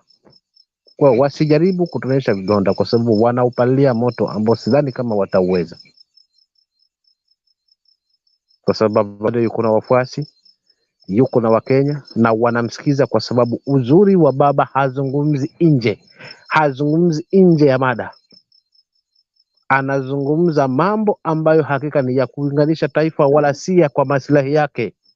Maana kama ni pesa yuko nazo, angefanya kila anachokitaka, lakini kwa sababu ya kuitaka taifa lake kapitia mengi huko nyuma. Ndo maana itatonyesha vidona vingi. Wajaribu kutoa hawa makomishans 4 ili waweze kupanga mikakati, na kina Chebukati hawana dalili za kuondoka, wakati wao ndo wanafaa kuacha ofisi. Leo limekuwa lile kwa sababu ya hawa, kwa sababu watu washashika bunge. Maana huu mzunguko wote itapelekwa huku, ike secretary, mwisho wa kumalizia ni bungeni, na akishafika bungeni yakishapitisha yatarudi huko juu kwa rais. Maana hiyo ndo katiba inavyoruhusu jinsi ya kuondolewa hawa makomishna. Kwa hivyo vyote watapelekwa vitingu huko wote kujiosha maneno tu kuzubaisha, lakini ni mambo yashapangwa. Ikifika bungeni hai itapitishwa direct. Ikishapitishwa itakwenda kwa rais, na atawafuta kazi. Hakuna jinsi, katiba ndio inavyozungumza. Kwa hivyo wasitumie bunge kimakosa, kwa sababu ya manufaa yao. Ingawaje nilizungumzia haya mambo na nimezungumzia hata leo kwamba hii serikali ilivyoingia tu kwa mara ya kwanza kabisa, walihakikisha bunge limeingia mkononi mwao, wakarudi wakaisha makomishina wote na mahakama zote, hata ile kuu kabisa iko ndani ya mikono yao. Lakini walianzia kwa makasisi kwanza, wakati wa kampeni zao 2018 kuendelea kurudi mpaka 2022. Walihakikisha makanisa nao wameyatia kabisa, ili kuziba nyuso, Mkenya aone kweli hawa watu ni wacha Mungu, ili wapate nafasi ya kutengeneza yale yaliyo kinyume na Mungu. Bernard, ni kitu ambacho kinanitia uchungu kuona bado wenzangu wengi tu bado wanaona hapa kwamba kuna matumaini, tunayaona kwamba serikali hii itatufanyia. Jamani, mimi naungana na baba, naungana na ule mkutanaji mzima, yale ambayo yamezungumzwa pale, maana yamenigusa, na ndio mambo ambayo yalikuwa yanikera, na ndio plan nzima ya hii regime. So let them try kutoa kina Cherera, alafu watajua kweli hakika huyu Mungu amegeuka upande wao na amerudi kuwapa nguvu watu wengine, kwa sababu wako na wananchi. Wasijaribu kucheza na mwananchi. Alafu nikaingia upande mwingine Bernard, ambapo pia namshukuru brother Alex anaweza kutusaidia, akanisaidia kunitoa shombo kidogo katika akili, sababu kuna kutu kidogo. Nimeona kuna kitengo kipya cha upande wa polisi kinaitwa Ngao. Labda pengine si mjuzi sana katika masuala yale, nipate tu kuelimishwa na pengine na baadhi ya wenzangu ambao hawajaelewa hiki kitengo ambacho kimeidhinishwa leo rasmi na waziri wetu wa usalama wa ndani bwana Kindiki kwamba kuna hicho kitengo kipya cha ngao na tayari kimefuzu. Sherehe ambayo imeongozwa na huyu bwana wajuzi anaitwa Kome. So hiki kitengo kilikuwepo jadi, ndivyo ambavyo vinafanyika, au mimi ndio nilikuwa naona mageni leo. Kwa hiyo nijaribu kuelezwa vizuri na haswa ambacho kilikuwa na jinsi ya kazi yake, jinsi ilivyoelezwa. Je, kina lengo gani katika usalama wa taifa? Je, ni kulinda wananchi ama kipo kina namna gani kwamba kitakabiliana na aina yote ya fujo zitakazotokea? Nikashindwa pia na kuelewa pale. Alafu la mwisho pia nikasikia kwamba pia machips pia watakuwa na maserikali, watakuwa na security na pia wataenda mafunzo. So hebu kidogo nipate mtaalamu nielekeze pale. Lakini mimi bado nitabaki na msimamo ya baba, maana najua baba hakika anatupeleka mahali ambapo ni pazuri. Laiti kama angejaliwa na roho hii ya uchu wa madaraka na ulafi na kujipelekeza, hatungefikia hapa kwa devolution muda huu. Kwa hizi mbinu ambazo anajaribu kuzileta zote zinaelekea mwambani. Asanteni kwa huo muda kidogo, but nipo nipeshe wenzangu waweze kuchangia kidogo. Asante sana brother. Okay, asante, tunashukuru sana utu uzima kwa mchango wako na maoni yako. Tutasalia hapo kuhakikisha kwamba hii nchi haitokomei na haiendi kwa viongozi ambao hawafai. Hii nchi imelipiwa gharama na watu wengi. Wengine wao bado wako hai, wengine walipoteza maisha kwa kupigania nchi hii. Hawa watu wote wanatutegemea sisi ambao tuko hai kutekeleza yale wangetekeleza wangekuwa hai. Hatuwezi kuwa betray kwenda kukula kwa sahani ya UDA ambayo inataka kurudisha hii nchi nyuma wakati dunia nzima imesonga mbele. Kwa hivyo kama wewe ni Mkenya na unapenda hii nchi, lazima ujitolee mhanga kuhakikisha kwamba huu upuzi ambao tumeanza kuletewa, eti sheria inaamuliwa na mtu mmoja, William Ruto asipokupenda haupati chochote, akikupenda unapata kila kitu. Hiyo sio Kenya ambayo tulipigania, hiyo sio Kenya ambayo mababu zetu walipigania. Tunataka Kenya usawa, Kenya ambayo itajitolea kuhakikisha kwamba hakuna Mkenya analala njaa, hakuna Mkenya anakosa elimu, na hakuna Mkenya anakosa matibabu. Those three things, any government that cannot guarantee those three things, it's unfit to be a government, is unfit to be in leadership. Na wewe umeangalia siku 60 sasa ya Kenya Kwanza kuwa katika mamlaka. Wamefanya nini kuhusu afya ya Wakenya? Wamefanya nini kuhusu masomo ya Wakenya? Wamefanya nini kuhusu usalama wa Wakenya? Their first 60 days. Are there any signs that they are going to improve on the health of Kenyans, on the education of Kenyans, and on the safety of Kenyans?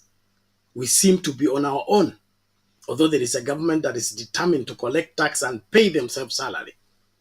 I think as Kenyans, tuchague mara moja, tufanye yale ambayo tunapaswa kufanya. Tuache mchezo wa kusungushana na kuchezeana akili. Kenya Kwanza wako tayari kuongoza nchi, wako tu tayari kufanya propaganda na kujaribu kujisimamisha kwamba hao ndio viongozi wa milele. Hiyo haitawezekana. Tunashukuru Mungu kwa maisha ya baba na tunaamini kwamba atatufikisha kule tulikofunga safari kwenda. Tunamwombea Mungu ampatie maisha marefu na afya nzuri, apambane na sisi tufike mahali tunapaswa kwenda. We believe in miracles. We believe in change. We believe in transformation. Here on a KTN News tonight, let's get of using the removal of the Twitter spat raged. Petitioner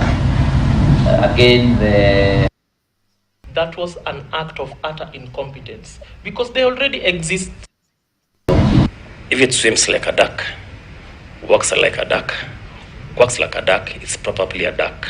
Second and last to appear before the committee was Steve Award.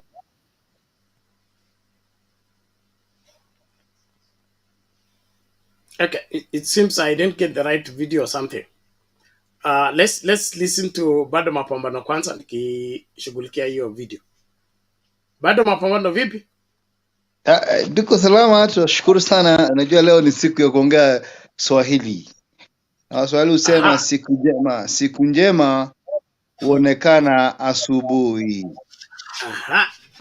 Na kama tumeanza kuona siku za kwanza, hii Kenya kwanza imeanza na vitisho, imeanza na what we call na kizungu revenge. Then I think tuko mahali pabaya. Unajua Bernard, na nita switch kwa Kiswahili kwa kizungu kwa sababu I am an English teacher. The Bible talks of the last days. And the last days, they are going to be false prophets. In the book of Matthew 7, chapter 15 onwards, it gives a criteria on how to identify a Christian. Karibu niwaambie Bwana asifiwe. It gives a criteria on what is a Christian. Nani mcha Mungu? Because it gives you the fruits of a Holy Spirit and tells you a bad tree cannot give you good fruits, and a good tree cannot give you bad fruits. So Ukristo si kwenda Korea na Amerika kusema ati sijui sisi ni Wakristo kuliko wale wengine. That was the lowest thing that the president of Kenya did. You cannot, and for lack of a better word, you cannot condemn your own people as a president, as people who don't believe in God. You are giving separations. You are dividing the country. You are the president of the Republic of Kenya. And Bernard, one of the greatest, one of the fruits of the Holy Spirit is peace. If you're giving the opposite of peace, then what spirit are you talking about? The other thing, the other spirit, the other fruit of the Holy Spirit, Bernard and Penarist and the people listening to me, is self-control. Ama ninasomanga Biblia tofauti na yenyu, because Biblia yangu inasema self-control is part of the fruits of the Holy Spirit. Kama huwezi control mdomo yako na zip, what kind of a Holy Spirit are you talking about? What kind of a Christian are you talking about? Because self-control, you cannot have 27 children with different women and tell me you have a Christian. Which Christianity? Kuna watu nikipata mbinguni, Bernard, I will avoid getting in that heaven. I am telling you the truth. Niingie tu hapo Bonsa niambie hii ni mlango ya kwenda mbinguni, alafu nipate mtu hapo mbele yangu amevaa kofia ya Kimwarel na amevaa t-shirt ya GMO. Mimi sitaingia huko. I'm giving you, I'm telling you the truth. Because another thing when you're talking about the fruits of the Holy Spirit is love. You cannot hate people. Why are you hating Cherera? In any case, if we accepted the fraudulent result by Chebukati and we accepted, we didn't go to the street, why should you not accept the verdict of the 4 people who are the majority of the commissioners? And let me tell you this, kujaribu kutoa hawa watu hapo ni kumaliza Kenya. There is no turning back. Tutampambana na hii serikali mpaka mwisho. Na niliambia watu wengine wakaona ni mchezo. It is very difficult to be a Moi in this generation. You cannot be a Moi in this generation. In his tweet he talks about wakubwa. Yeye ame instruct governors, ame instruct speakers watoe watu ambao hawajafanya makosa yoyote. Waliuliza maswali, wakauliza kwa nini vituo 2021 constituencies hazikutangazwa? Is it a bad thing to ask? Na kulikuwa na siku moja ya kugojea. Kwa nini ile digital platform ya kuonesha kura zinaingia namna gani haikuwako? Ni vibaya kuuliza hivyo. Alafu tunaambiwa sisi ati we accept and move on. Hii kitu mimi si accept na si move on. And I'm not healing anyway. This thing is personal to me, my friends. Na tunagojea wakati baba atatuambia march on. Because we cannot allow people to take us for granted. My friends. Why didn't we not wait for one day? ndio tujue hizo 21 constituencies zilikuwa ni nani alishinda. The other thing we should have also known ni kwa nini picha ambayo inapigwa na kamera inatoka ikuwa black and white. Ndio chukua na shida zetu pia tu kuweka ma observers na watu wanaitangwa those people who check the result, agents. We didn't put agents in Mount Kenya and of course Rift Valley, but that should not be a problem in a country that has grown, because IEBC should do their job with or without agents. Yes, kwa hivyo my brothers, hizi mambo ya kuambiwa accept sijui nini sijui, and somebody is blaming others on what he's doing. Yeah, you cannot preach water and drink wine, and therefore we are not healing, and we are going to heal when this justice will be prevail, and when Kenya will be making sense on whatever they do. So hii maneno tusicheze na hiyo mambo ya kutumia jina la Mungu kusema ati ni Mungu aliwasaidia na unajua ni wizi. Hiyo ni ujinga na it should stop, because hata wakina Hitler walichaguliwa ati na Mungu na Saddam Hussein na mtu mwingine anaitwa hapo Idi Amin Dada. They were presidents. So let us not be, unajua mtu akitaka kuku shut up, if somebody wants to stop you from talking, he uses the name of God so that you are intimidated. We know there was no God here. What we know is that there was a lot of interference with the systems. That is not God. We also know that half of the employees of IBC were under instructions. That is not God. We also know that there were interference by the international community from Venezuela and Uganda, NIS. That is not God. That is manipulation of an election. And you don't use the name of God in vain. In fact, God has now to come out, because I'm sure I'm praying very much to see this government fall down so that people can question which God was this. Umeelewa? Kwa hivyo bado tupambane wananchi, tusivumilie na move on. Wacha pale tuliachia machungu ikae tu hapo mpaka wakati tutapata haki na tupate ya kwamba nchi yetu inaendelea vizuri. Hizi mistakes zinafanywa sahihi, because ni nini ya maana sana hii Kenya kwanza imefanya kutoka ingie kwa point judges ambao ni mikora. That is what they did. That is the biggest achievement they have done.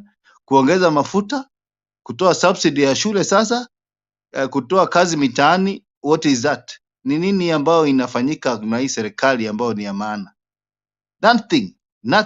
Na hivyo tushukuru Mungu na tuombe Mungu Baba, tuombe Mungu ape baba na wakati mrefu hapa Kenya, because without baba hii serikali ingetukaranga na ituweke kachumbari. Sikudanganyi.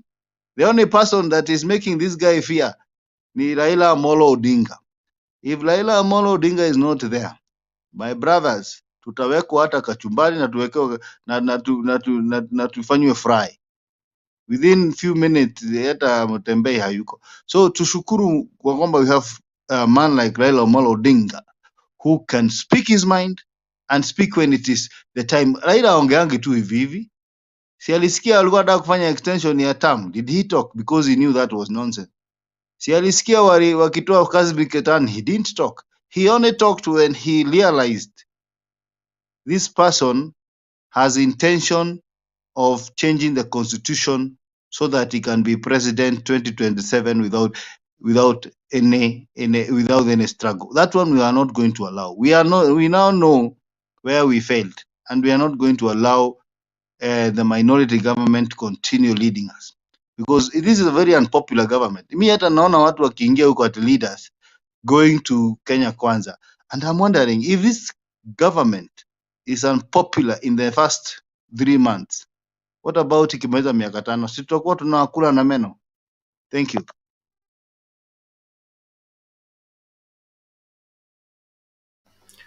Okay, thank you Bado Mapambano, tunashukuru kwa mchango wako na maoni yako. Tunaendelea mbele na mchakato wa leo, tunapoangazia the overview of the petition before the JLAC in Parliament about the 4 commissioners of IEBC, where President William Ruto has given instructions that those 4 should be gotten rid of.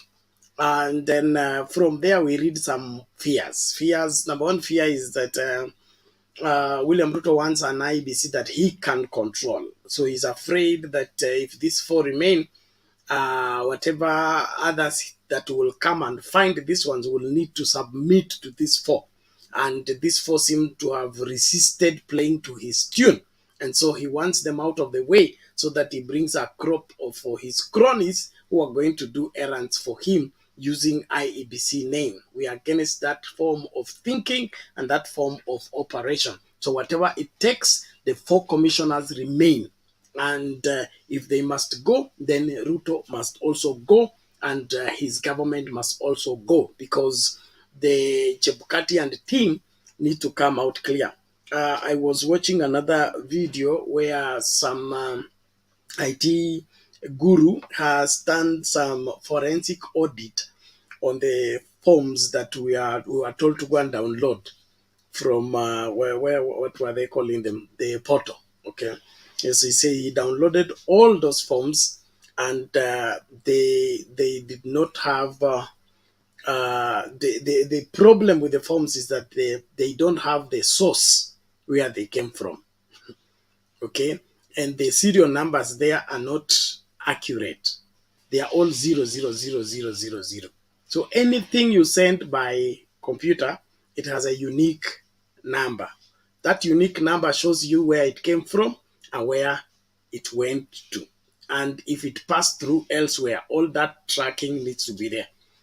But the forms in the portal don't have that. And see, this is information that is coming up late after the Supreme Court. He says if this kind of information was put across, probably the Supreme Court would not have ruled the way they did, although you know that they chose to look the other side because the other damning information was given and they still chose to look the other way around. But what I want us to see is that there is a reason why these 4 are being victimized, and is because they cannot be trusted with the coming by-elections. You know, the Kenya Kwanza government forced some by-elections, thinking that they're going to use it to ride into popularity, and now they feel threatened from the places where they caused the very by-elections. And when these by-elections comes in, they need to have they want to have control so that they win the seat. So like the Kandara seat needs to be retained by UDA. I don't think they will be able to do that. And then of course the Murkomen and the other seats. So they are afraid that if they don't have Chebukati there and the by-elections take place, they may not dance. And when they become the minority by-elections, they be so shrunk that they will not, they will no longer be holding their bragging attitude of they are the majority, they are controlling the country and all that. So wanaogopa kuanikwa kwa by elections. Ndio wanataka kuwa na IEBC ambayo itawasaidia wasiaibishwe kupitia nini? By election. Kuna nani huyu anauliza source is IP address, destinations IP address. Yes, all that due diligence. Thank you for the information. So it is not that Chebukati is clean. Okay, he's just being made to look what? Clean. And I pray that one of these fine days we will revisit these matters. It may take years, but as long as Chebukati is alive and the other commissioners are alive, we will revisit this when we have a competent government in place that will look into this. We need to have truth and justice and reconciliation commission reconstituted. Kuna watu wako na toba ya kuja na kutuambia vile mambo ilifanyika Bomas na elsewhere. Kuna story hapo, na hiyo story mpaka itaenda kujulikana kwa Wakenya. It will not die in the heart and the mind of those people who messed up the elections. And this, not just these elections. We are talking about 2007. We are talking about 2013. We are talking about 2017. We're talking about 2022. There is what we have not been told, and that needs to come out for Kenyans to heal and move forward. Lakini kama wanataka kutubeba wajinga, tumekataa kuwa wajinga. Lazima tusimame na ukweli, na huo ukweli peke yake ndio utatuweka huru. Kwa hivyo lazima tujitahidi kuhakikisha kwamba hakuna kulegeza kamba, ni kukasa kamba kabisa kabisa around their neck until they are able to confess. Watu waambie ni nini kinafanyika, nini hufanyika siku ya kura. Wakenya kupiga kura wanapiga vizuri. Wanapiga foleni, wanapiga kura vizuri, wanachagua viongozi wao. Lakini ikifika kwa Chebukati, yeye anataka kutuchagulia yule anayependa. Hatutakubali hiyo. Man of Valor, go ahead.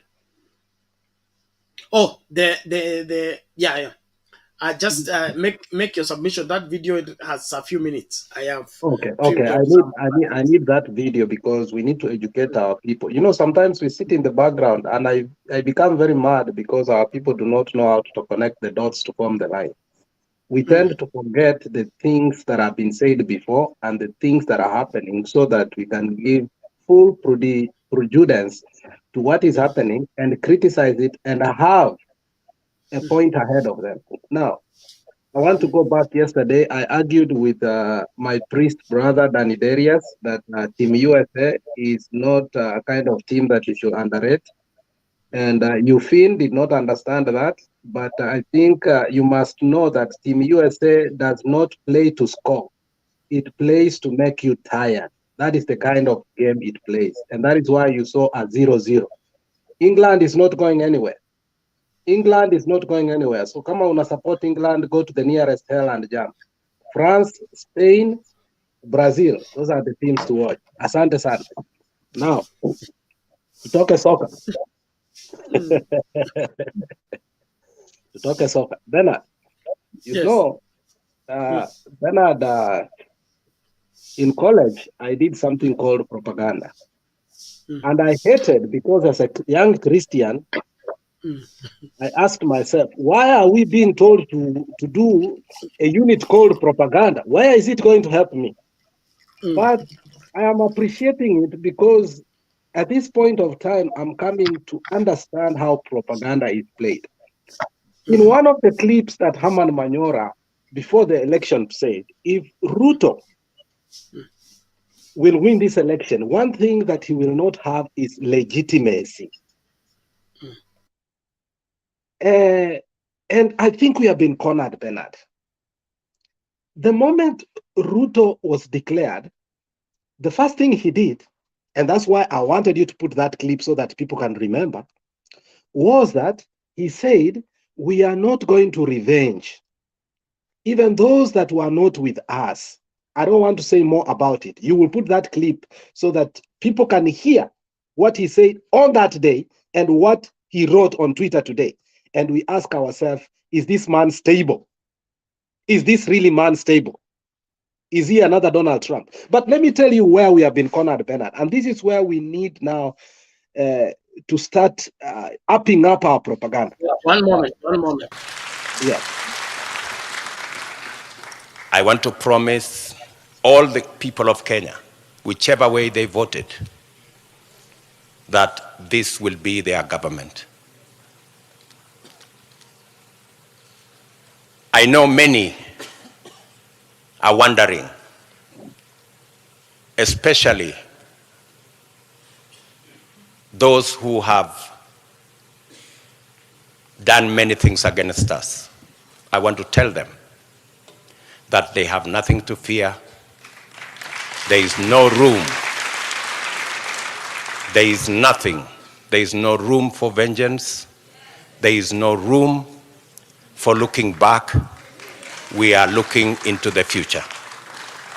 I am acutely aware that our country is at a stage where we need all hands on deck to move it forward. We do not have the luxury to look back. We do not have the luxury to point fingers. We do not have the luxury to apportion blame. We must close ranks and work together for a functioning, democratic, prosperous Kenya. I want to thank the members of my team, starting with my wife and family,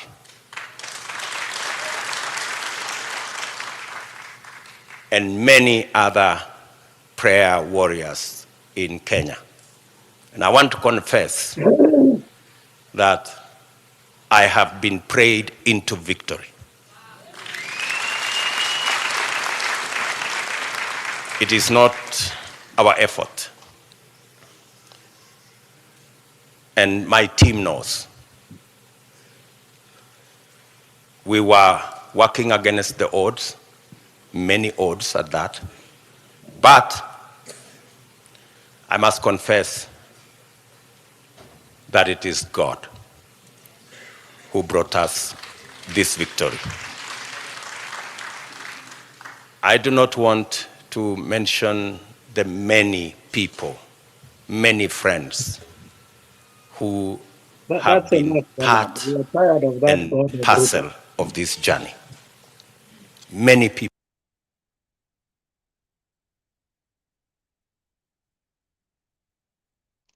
So 3 things. The problem with some of us, we have photographic memory. When we listen to something, we don't forget easily. And sometimes it pains us, and we wish we did not have that photographic memory because everything stays in our mind. And then we hear somebody say something else. Then we start questioning in our hearts, and it really pains us. We are not going to apportion blame.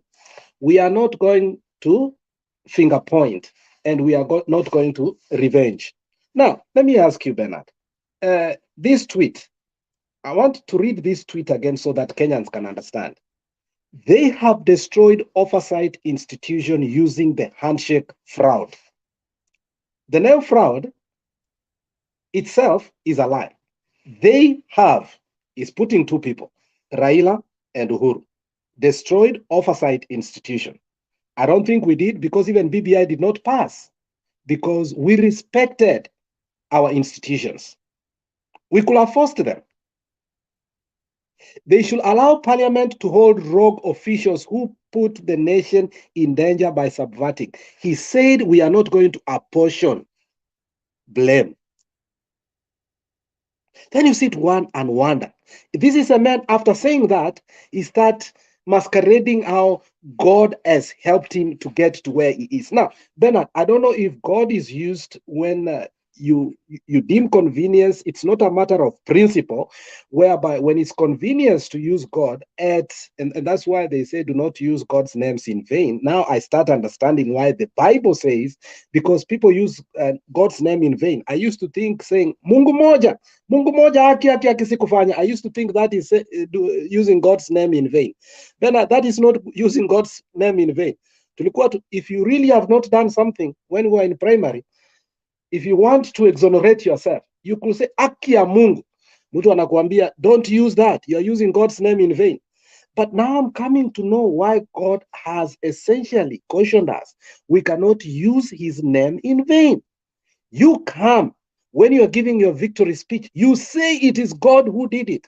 You have nothing to do with it. You are not going to revenge because God put you on it. And then now he's saying, they should allow Parliament to hold rogue officials who put the nation in danger by subverting the democratic will of the people to be held accountable. New order is a rule of law, not the wishes of big men. So if this man believes in God, why is he fearing the wishes of big men? Why is he fearing the wishes of big men, Bernard? Let me tell you where we have gone wrong, Bernard. And I want you to listen to me carefully. And this is where we need to wrap up. When you are a thief, Bernard, I hope you have never stolen. I'm not going to say I've never stolen in my life. I have. Once in a while, I have stolen, maybe not because I wanted. Our country is in a way that you find yourself stealing when you don't even want, Bernard. We have a rogue country. So, Bernard, if you are a clever thief, your plan does not stop after you have stolen. It supersedes after you have stolen. Especially, you did not steal somebody's chicken. You have stolen a national election. Now, this is what RUTO did. He knew that he had stolen the election.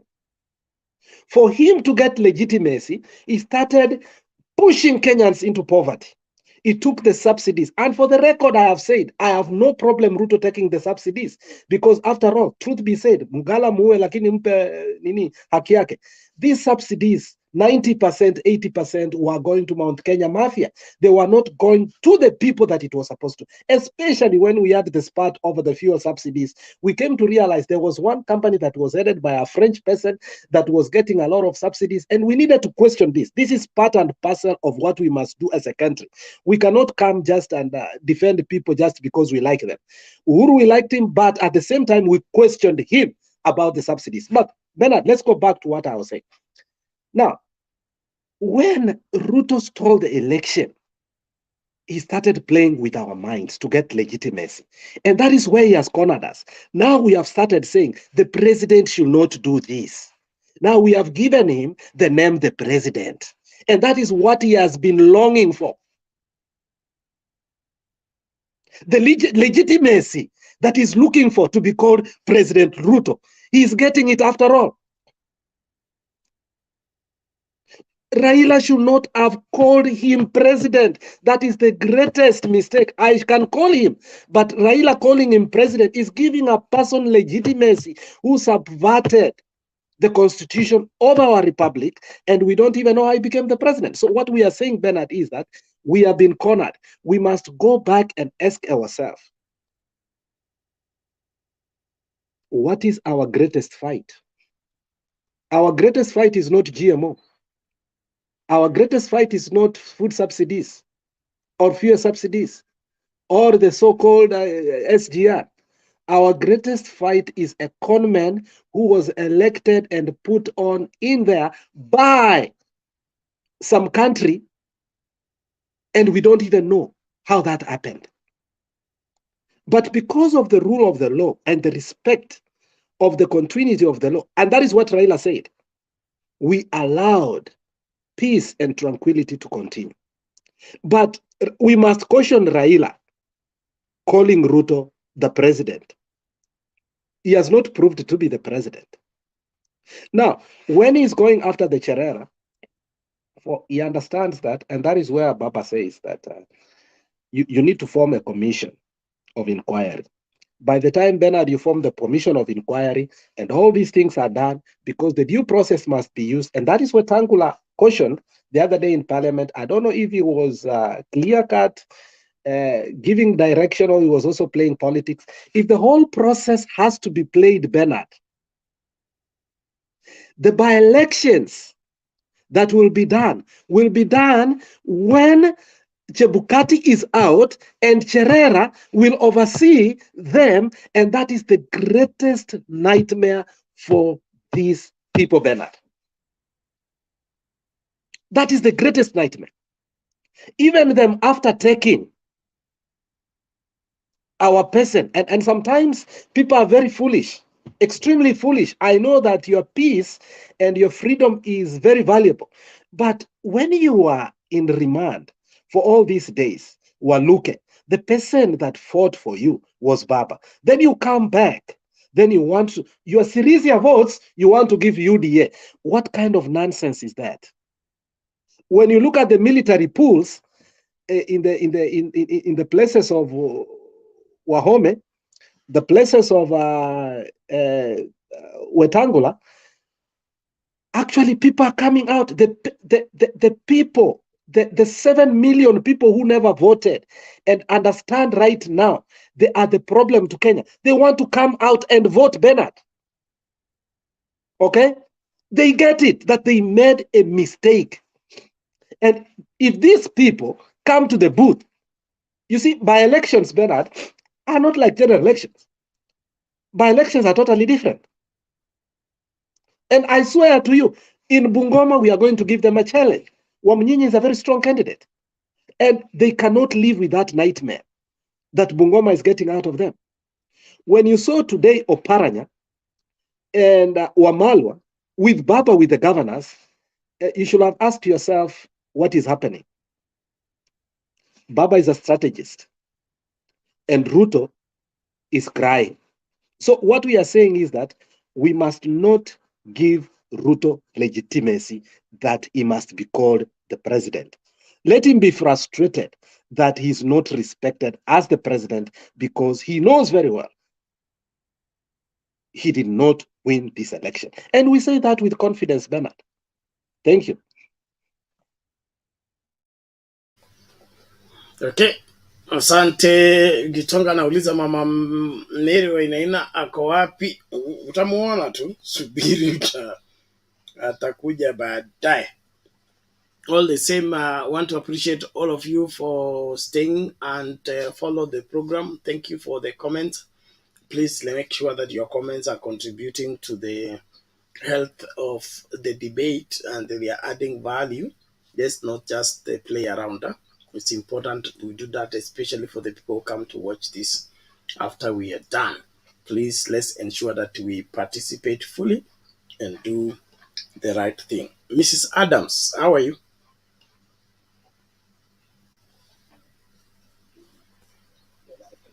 Hi, Bernard. How are you?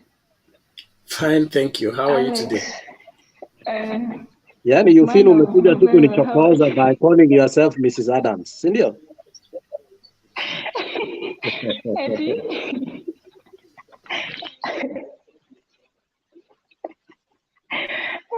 Alex, wacha mambo mob. Tulia, tulia.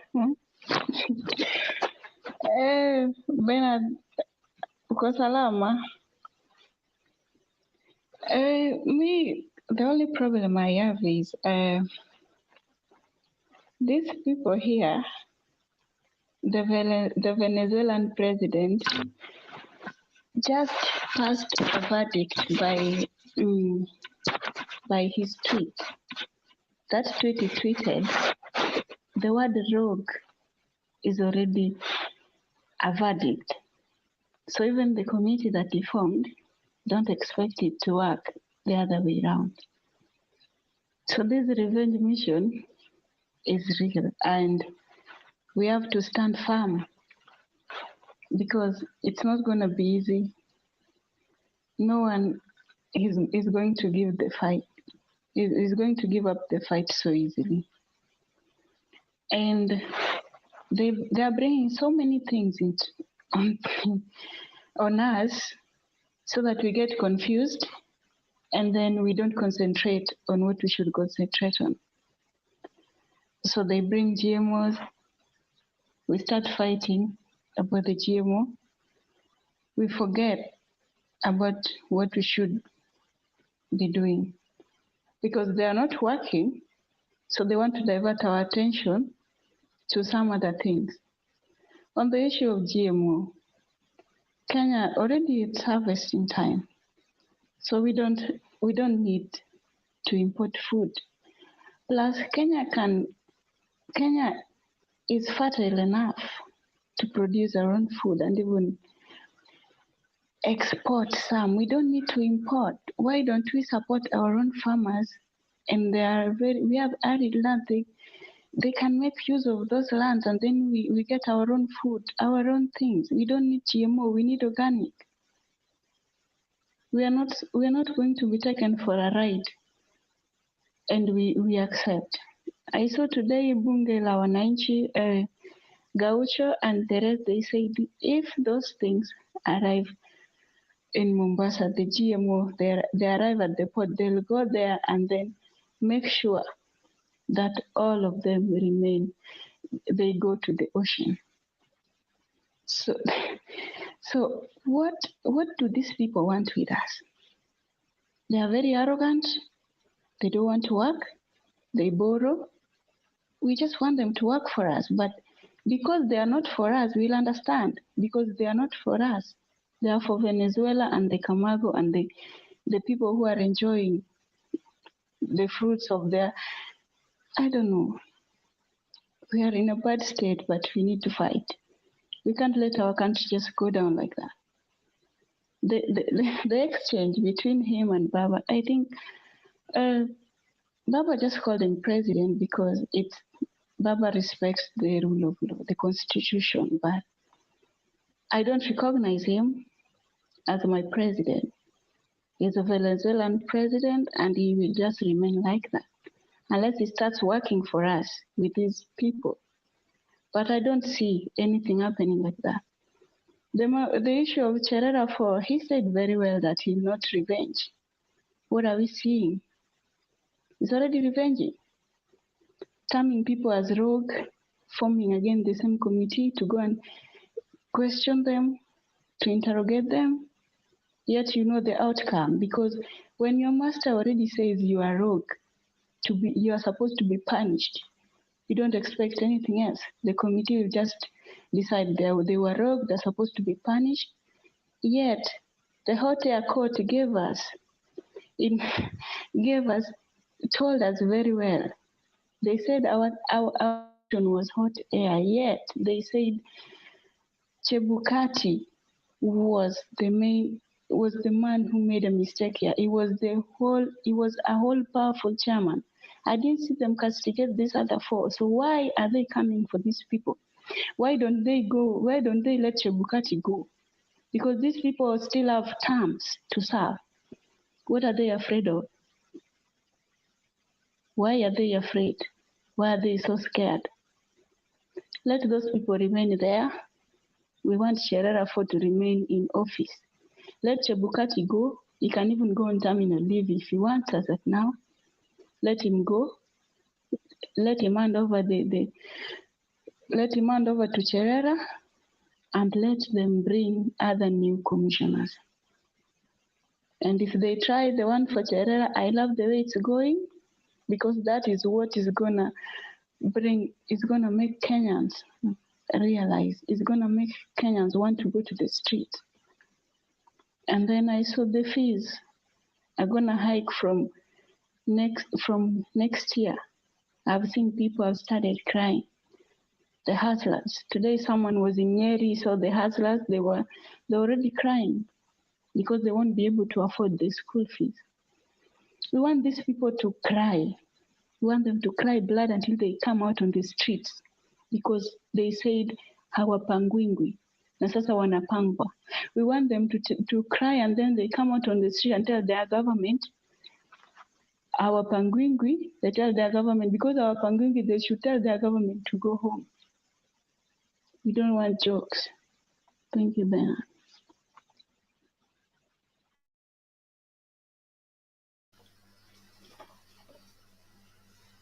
Bernard, Yes. Habari ambayo inakuja sasa hivi ni kuwa the Kenyan KDF soldier named Leviticus Sisaka, born in Miruri village, Kibingei ward, grew up in Kimilili, schooled at St. Matthew's Webuye, joined KDF in 2012. He went for peacekeeping mission in DRC. He was killed today in the battlefield. Now, Bernard, we sent our soldiers to DRC. We don't know the rules of engagement. Bernard, if you saw the movie about the Rwanda thing, the rescue of Rwanda, when you are in a peacekeeping mission, you are not allowed to be in the battlefield. How did our soldiers get themselves in a battlefield to be killed, yet they are there for peacekeeping? The guy knows that the greatest weapon, and that is what US presidents have done, when they want to hype up their numbers, especially when they have gone low, they go for a foreign war. When you are in a foreign war, everybody is patriotic that our soldiers must be protected. But who is patriotic to our soldiers right now? Why are we even in Congo, Bernard? Peacekeeping of what? Mahindi ya mutu? 10,000 acres of GMO. Is that peacekeeping? And this is a young man that has just died because of the recklessness of an individual taking our young people to DRC for no apparent. Bernard, you cannot win against M17. You can't. You need to know Kagame is no fool. He was able to take that small country from the Belgium And he was able to change the language from French to English unilaterally. And he told them, we are not going to speak French anymore. And he has gone against the grain. Ruto should not joke to such kind of men, because they are serious men who understand what they want for their countries. So for us to have taken our soldiers there, we are dancing at the graves of our young people. Bernard, a young man by the name of, and we need people to know, Leviticus Kisaka has died. He went for peacekeeping in DRC. He died in a battlefield. Very sad. Very sad. Somebody's father, somebody's brother, somebody's son has died because of the recklessness of somebody who is sipping wine in Korea.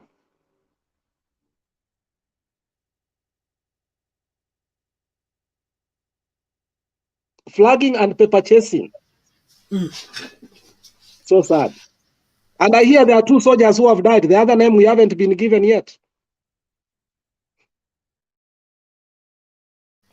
Okay, thank you, man of Vela. It's sad, sorry state of affairs.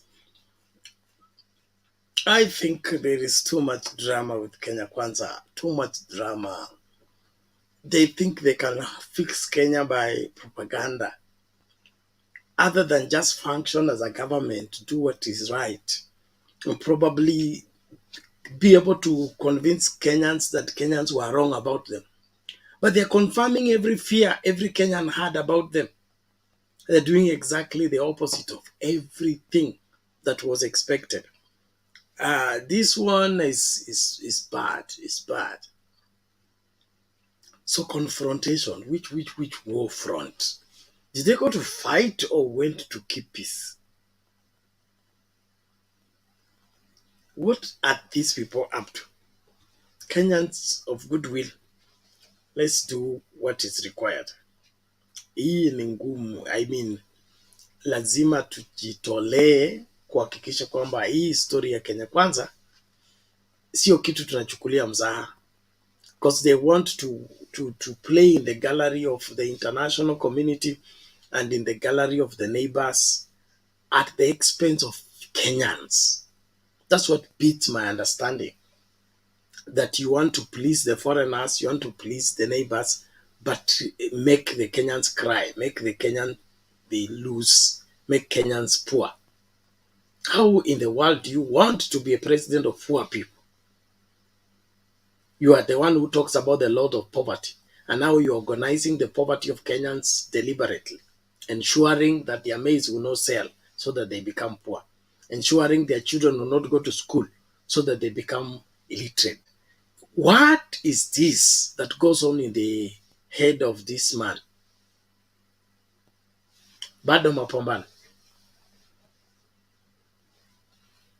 Hey, that is tragic. What I've heard from Man of Valor is tragic, because you can imagine losing lives, and we are losing taxes, because I'm told that being there for 1 year is 7 billion shillings Kenya money. And here Gachagua is asking us to send money on pay bill for hunger. What kind of a contradiction is this? Sasa sisi tutoe pesa yetu kidogo tusaidie watu wanakufa, na ile pesa ya taxpayer inaenda kupeleka watu kuchunga mali ya mtu shamba. It's weird.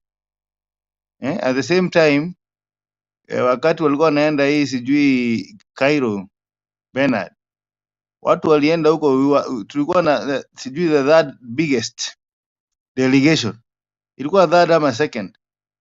Watu wengine wameenda kujipiga selfie huko, wanakaa 5-star hotels, and then shamelessly the deputy president of the Republic of Kenya asked us to give him money to feed the poor. How do you give hyena to be in charge of your goods? Hakuna pesa tutapatiana ya hanga, because haitafika. Haitafika. These are thugs, my friends. Don't give any money to these people. Let them changa 1% of their wealth. They are very wealthy. They are very wealthy. All the cabinet ministers combined were almost 15 billion, and they are underquoted. Their net wealth. So it is sad to hear that a young man who I'm sure is under 25 years, because alichagua wale vijana, has died. Had died on a war that we didn't invite, on a war we don't know about, on a war that we are not actually supposed to be there. Sisi kitu tunatakiwa kufanyia Kongo, tukiwa Kenya, ni kuwaombea waweze kuwa na amani, kwa sababu sisi tuko na shida mingi. Hiyo pesa ya kupeleka wanajeshi huko ingekuja hapa tupewe chakula, tupatiwe barabara. Kama sasa hivi Tharaka Nithi watu hawapitiki, ingawaje watu ya pande hiyo walisema wakuli barabara. Mvua imeharibu zile barabara kidogo zilikuwa zimefanywa grading. So Bernard, we are talking here because we better be the last man standing, but we have to remind Kenya they have a duty. I know many people are so hurt by the theftery of this election. In fact, that's why they don't appear to talk about it. But let us not give up, because giving up is letting these people rule over you. But we have an opportunity to speak our mind. What we are seeing is contradiction of the highest order. In fact, I don't know what is the priority of this government, Bernard. I'm actually lost. Because on one hand, they are promising a smartphone of 5,000. Before the dust settles, we are told we are going to be building houses. Before the dust settles, we have 90 dams, 1,000 dams. Before the dust settles, tunaambiwa tena machifu watapewa askari 5.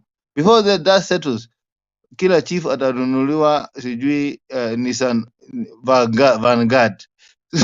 So we are actually worried because the promises keep on coming. And then we ask ourselves, in which economy? Kindiki promises chiefs gari leo. Before it settles, tuko na GMO. What is their priority? What do they want? We have CBC. You know, the funny thing about this government, and it's a laughing stock to the world, it is the way they are contradicting themselves. Did you know that the commission that was supposed to recommend on CBC what they told them, after going around the country, they said that the children need the new uniform. Imagine. Well, uko na kitu kama hiyo, mimi nikaona kama tumerogwa bwana. How can you say ati sasa ni uniform ilikuwa na shida? Ati sijui ya class 8 na class 7. Yani all this ni ya kutafuta tender. All this manipulation ni kutafuta tender ya uniform. You know, it is weird, Bernard. We are in a drench. Because mimi kama I read another report, but I saw somewhere in that report that the school uniform should be different over class 8, sijui na class 7 na class 6. Nikajiuliza, after all those money given to these people, after all those contribution by the people who are serious, uniform, we are going to buy uniform. So we are worried as the Kenyans, and anyway, wacha hii kitu ianguke. We need a reset. We need to be resetting this inaitwa factory resetting of a country, and haiwezi fanyika bila kuanguka kwa hii serikali na hii economy. I think in due time, I think once we finish the financial year ya Uhuru Kenyatta, hapo ndio watu watajua what they elected. They signed their death warrant, their death certificate. Thank you, Bernard. Simu yangu imesha charge. I'll be back later. Asante sana, bado mapambano. Tunashukuru kwa mchango wako. endelea kutia charge. Lazima tusemezane na tuelewanwe kama Wakenya. Tusikubali kutawaliwa, tusikubali akili ndogo itawala akili kubwa, kwa sababu akili ndogo ikitawala akili kubwa, ni akili kubwa inaumia. Lazima tusimame, tuhakikishe kwamba kile kinapaswa kufanya kinafanyika, na kinafanyika kwa njia ipasayo. Serikali ambayo ni serikali, kuna masuala matatu lazima yawe kipaumbele: afya ya wananchi, masomo ya wananchi na usalama. Kama hizi vitu tatu hauwezi kuprovide, haufai kuwa kwa ofisi. Kenya Kwanza imenoa kwa hizo zote tatu. Kwa hivyo tuanze kujiandaa kuhakikisha kwamba Kenya Kwanza inaonyeshwa mlango kama haitaki kuwajibika, na kuhakikisha kwamba Wakenya wako mbele. Na hii masuala ya kuzungushwa, mara GMO, mara lifetime president, mara peacekeeping in Congo, mara msaada, mara we will not borrow, mara now hustler fund and all that. We don't need all that. Let's have a government that we can be sure they will be able to do what is required to be done. Hii kuzungushwa akili hakufai kabisa, na lazima tuambiane ukweli. Tuache kuchezewa na tutekeleze majukumu yetu. All right. Man of Valor, you have something to say? Yeah, sasa tuko hapa kama watu wanatutoroka. Unaona revolution haianzi na watu wote. Unaona hata Mrs. Adams anajaribu, anakuja, lakini watu kama Kuseo wametoroka, Temba ametoroka. Hatujui sasa hii kitu tutafanya aje, lakini sisi tuko frontline, hatutatoroka. Bernard tuko. Leo iko kitu ambayo pia that was worrying. Nilikuwa naongea na rafiki yangu Mkamba, mzuri sana. Akanielezea historia moja ambayo sisi wa Kenya hatujui sana. Na hiyo historia inakuja wakati wa Nyayo. Tunajua kitu ilikuwa inaitwa Wagala massacre, which was very unfortunate. When Wagala massacre happened, it was when Moi was not able to tame the Somali shifters. They were very erratic and too powerful for our military. So ikafika whereby barabara ya kutoka Nairobi to Moyale ilikuwa mkiendesha magari, ilikuwa ni lazima mupelekwe na jeshi, si hata polisi. Na kutokana historia of before the colonists came, we had our own cultures and our own governments. Wakamba waliishi Kenya kwa njia yao, but they bordered the so-called the Somalis. When Moi came into power, he realized the constant fight between the Kambas and the Somalis was killing a lot of people between. That was one of the worst fights between tribal clashes. So he created something called a buffer zone. You can go and Google that. There is a buffer zone of about 5 kilometers from the land of the Kambas and the land of the Somalis. Recently, when the drought came, tuliona ngamia za Adan Duale zikitoka tu na zikikuja tu Ukambani na zikianza kukula chakula ya watu openly. And all of a sudden, we started hearing the fight between the Kambas and the Somalis. I was sad today when our Minister for Interior said, to curb those clashes, we are only going to arm the chiefs from the northeastern only. Hao ndio wanaenda kupewa bunduki. I don't know Bernard kama uliona hiyo. Now mostly on the record, I don't like saying things without reading. I like reading so that anybody who can challenges me on the criteria of what has been written in our print media. Interior Cabinet Secretary, Professor Kithure Kindiki, has announced that the move will be preceded by thorough vetting of administrators to ascertain their suitability to bear arms and accountability of the weapon. He said you cannot expect an officer to pursue criminals and recover stolen livestock using a baton. I have directed the security team in counties affected by castle rustling to vet our chiefs and assistant chiefs so that they can arm them to protect the lives and property of wananchi. My problem is here, Bernard. And this is what happened last time. And I think we saw the problem that happened in Elgeyo Marakwet, whereby arms through the office of the deputy president were unleashed to some of the Pokots and Elgeyo Marakwet.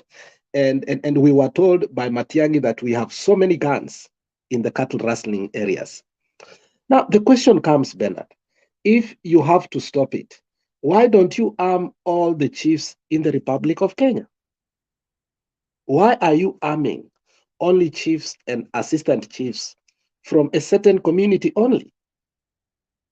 Is that not a little bit dangerous? Because you are elevating one community over another, and another community will feel that it's being subjugated into inferiority of not being a part and parcel of the Kenyan system of security. So these things that we are giving arms to chiefs and assistant chiefs does not come out in an authentic way, Bernard. There is something that I cannot say. There is something behind. If I say it, it's propaganda. But me thinking, there is nothing in politics that is done out of mere coincidence. Everything. Ni kama wakati Museveni tuliambiwa Bernard alileta the so-called choo yake ati akuje kuenda choo Kasarani wakati wa nini? Wa inauguration. Hiyo sio choo, hii ni ile pesa ambayo ilipelekwa kule Uganda, ilikuwa inaletwa back, Bernard. Ikaletwa na hiyo gari. So you can see how politically things are done. So what I'm saying is that's a dangerous move that Kindiki wants to do. If he wants to arm a certain group in our country and stop arming a certain group, it is going to create tension, and tribal tensions are not good. Bernard, during our high school, you remember we used to have clashes. Every time there was elections in Kisumu, we had tribal clashes. Wakisi lazima wangehama Kisumu. Sondu and Chabera lazima Wakalenjin wangepigana na nini. Molo was the worst part of it. You remember those days when tribal clashes was worst because it was politically instigated and it was government initiated, especially Molo. You know what happened. So what we are saying is this issue of arming must come to the Parliamentary Committee for Security, and we know which criteria. Is this a presidential decree? Because the issue of giving arms to chiefs is a matter of national security. It is too sensitive. It cannot be done arbitrarily like that. You don't just come from your bedroom and decide, oh, we are going to. For instance, Uganda took a long time, and it was a healthy debate for them to accept to give their watchmen bunduki. And it has successfully done there because they had a debate, they agreed on that, and these people go for a training, and at least you see that these people, they love peace. They are not like us. They are not rogue like us. So I think it is on bad taste for Kindiki to say that. He's going to create internal commotions within some communities. There are some internal problems that are still going on within some communities, which the media does not bring out easily. Even this issue of cattle rustling, sometimes is so tribal, but the media does not bring it out for the sake of not portraying us badly in terms of world migration and ecotourism. So, but it must come to a point whereby when a certain community, be it my community, is being armed against another community, we must stop that, Bernard. Thank you very much.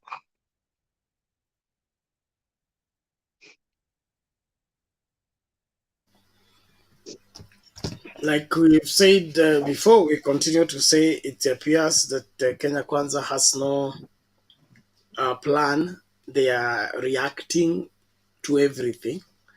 And so in their reactions, they are making a lot of blunders. But as a country, Kenya specifically, tunapaswa kuwa mbele kwa masuala kama haya. We are going to soon celebrate 60 years of independence. Hatuwezi kuwa tunafanya mambo holela hivi. Sheria itakuwaje applicable kwa community fulani and not applicable to other communities? Is it the only way to secure the people through issuing guns? There is a lot of assumptions when it comes to making decisions with Kenya Kwanza, in that William Ruto thinks shida ya Wakenya ni pesa. Ukiwapatia pesa, matatizo yao itaisha. Sasa kwa security anaona shida ya security ni guns. Ukipeana guns, it will take care of everything. These blatant assumptions need to stop. For heaven's sake, why can't he live up to his name? A doctor. A doctor is scientific in his approach to matters. He's not erratic and he's not assuming. So it appears that when you give out guns, you deal with security. How did he now giving guns to Pokot, okay, and Turkana? Has it stopped the cattle rustling, whatever? It's still on. So issuing guns is not the way forward. And if they must be issued, then let it due process be followed. Not somebody just wake up and say, I feel like distributing guns. And then after that, itakuwa tena nilete KDF iende kuokota guns. Yani we give with one hand and go and collect with the other. Masuala ya security ya Northeastern inapaswa kushughulikiwa na watu wa akili. Wale watu wanaelewa security. Then you use different groups. Not everybody is going to succumb to the gun, and not everybody is going to not every matter can be used, it can be sorted by guns. Just different communities coming together, different groupings, Wamama, Wababa, Wazee. Like I've said here that there was a time I participated into a peace program between the Pokots and the Turkana, and we were working through the church. So we get the Pokot pastors, Turkana pastors, we manage to put them together, and when they are in one place, we now look at what is behind this. Then they give us very, very important, credible insight information into the situation, because they are the people on the ground. They know who are this perpetuating this forward purpose. Then with that information, we formulate what can be done. Hii ya Kindiki kuzurura akitisha watu na soprano. It makes me very tired. On that, before Rhoda comes, there is something that dangerous that the Uhuru government did and the Ruto government is going to do. Yesterday or the day before yesterday, and I think Mato is the one who brought that thing into limelight, that this man is also from the Somali origin, who I think it was in Kayole or in Eastlands there, whereby insecurity was so bad, he decided to personally take it as his own child. And he will look for rogue criminals and he will punish them. And sometimes if these people are not willing to stop their criminality, they will even kill them. And it was part of what was agreed when Ruto government were not able to secure Kenyans. Now, listen to what Kindiki is saying here. I strongly believe we can end the retrogressive practice of cattle rustling and clashes here if the elders are fully involved. You can constitute 20-member team of elders from the two counties to steer peace and peaceful coexistence. Now, the problem with that is when the DPP decides that in that committee, this is what you have done in order to bring peace, then the DPP has the unilateral powers to come and say that you went against the constitution. We want to know the role of Nyumba Kumi, because you tell us that we can deal with our own security. And then one man dealt with the security whereby they had peace now in Isili, where they did not have. Now that man is going to be taken to jail for 12 years for bringing peace in Isili. Now we want to know if these criminals were killing people, Bernard, and how many people did they kill? This man came and helped that area. I'll give you a classical example. In Kisii, and everybody knows here who is from Kisii, we had a group that was very criminal. Bernard, there were places like in Suneka that you could not even build your houses. So they formed a group, a vigilante group, which is called Sungusungu, to deal with this kind of criminals. And slow but steady, we were able, one by one, to kill all the criminals, all their children, all their parents, and we put an end into criminality of Kisii Town. Today, when you are going to Bobasi, on your way to Mwembetayari, where nobody could even rent a house, people can rent their houses there. It is thriving. The government was able to do nothing.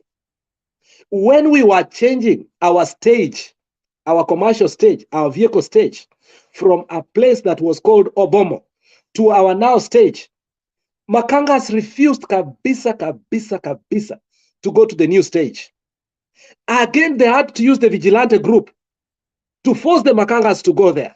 Now the question comes, when the government becomes dim, not having capability of dealing with the security and enforcing security, there is a difference between dealing and enforcing. Most of the time they are able to kuomba kipande, but dealing and enforcing security, they are not able, Bernard.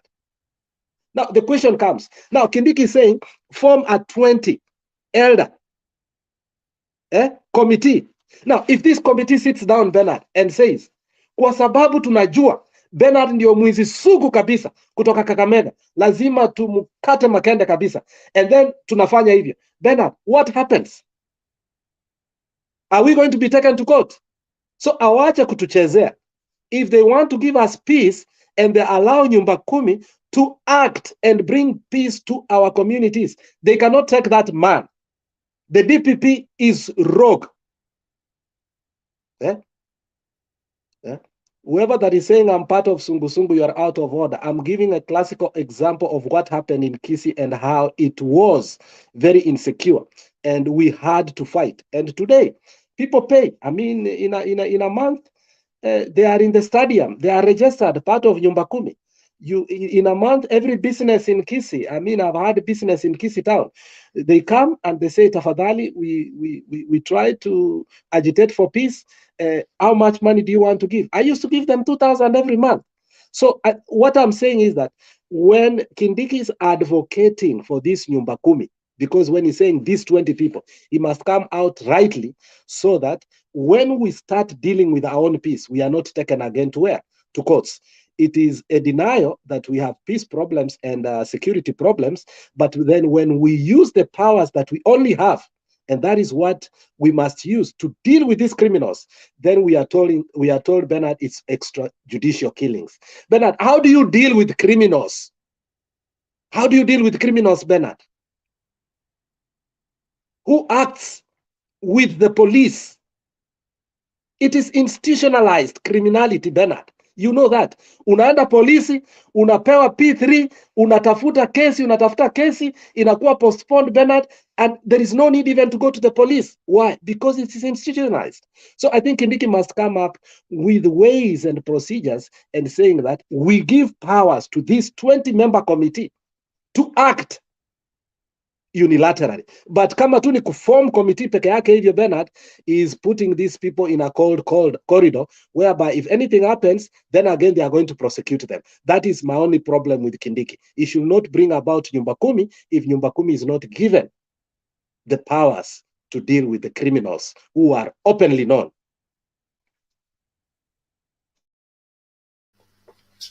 Okay, thank you very much. Challenges of the security system are complex. They require some depth in dealing with them. We say in leadership that loyalty requires a study of history. I have a feeling that we don't need to subject the security of the country to political processes. That every president comes, sets up his own security program. Those are the lapses that bring about the inconsistency and the being overwhelmed by crime. Why can't we just have security system running continuously, independent of who is president or who is not president? Why do we turn security to be on the ballot when it doesn't feature on the ballot? So these are some of the things that Kenyans must come to terms with, because I would have recommended that even with Kenya Kwanza, Matiang'i needed to still hold on in matters security so that there is a smooth transition. This now new guy is learning how to relate to police. He's been relating to the judges and lawyers in court. Hey, Kenya, my country. Thank you. Rhoda, naomba utoe ujumbe wako kwa kifupi tusonge mbele. I'm sorry. Good evening, everyone. I'm Pambi, this round 2. I'm always come here when I feel I want to share from my heart, because I love Kenyan and I love Kenyans. I love my country so much and I love Kenyans. I don't like to see people in my country, they are suffering. It's really hard to me. And it's not only Kenyans, whole world. I don't like to see people suffering. It's really hard to me. I like people to live good life with peaceful, with harmony, with the loving and kindness. So that's what my heart is burning. My heart is burning to see Kenya. Everybody is enjoyable. But when I'm here, I can feel. We usually say Rayam spirit. I can feel people are not really happy. Even me, I'm not happy. It's not only people live in Kenya. Even outside of Kenya, they are not really happy. Like the way we use things have been really changed. It's very sad. I don't want to cry because, people, they used to say that Kenya, we are very Christians and we are very spiritual people, and Kenya and Uganda, we are very respected when it comes about Christianity. Many people, even when I meet people from like Middle East, like Syrian, they don't know where is Kenya. Kenya is in Africa. Because maybe they have never heard the name of Kenya. So unfortunately, it's very sad. I saw some, I don't know whether they are criminal. I can't imagine my country, they can welcome Islam to come to our country. In Muslim religion, there is I love my Muslim who live in Kenya. They're amazing people. They are our brother and sister. Kenya Muslim, they are nice people and they are our brother and sister. And I respect that. We respect one another when it comes about religions. I used to tell people, my country, Muslim, we love them. When they have Ramadan, we celebrate them, and because it's a freedom of religions. So I saw some Pakistan, they were in Kenya. So I asked myself, what is this Pakistan?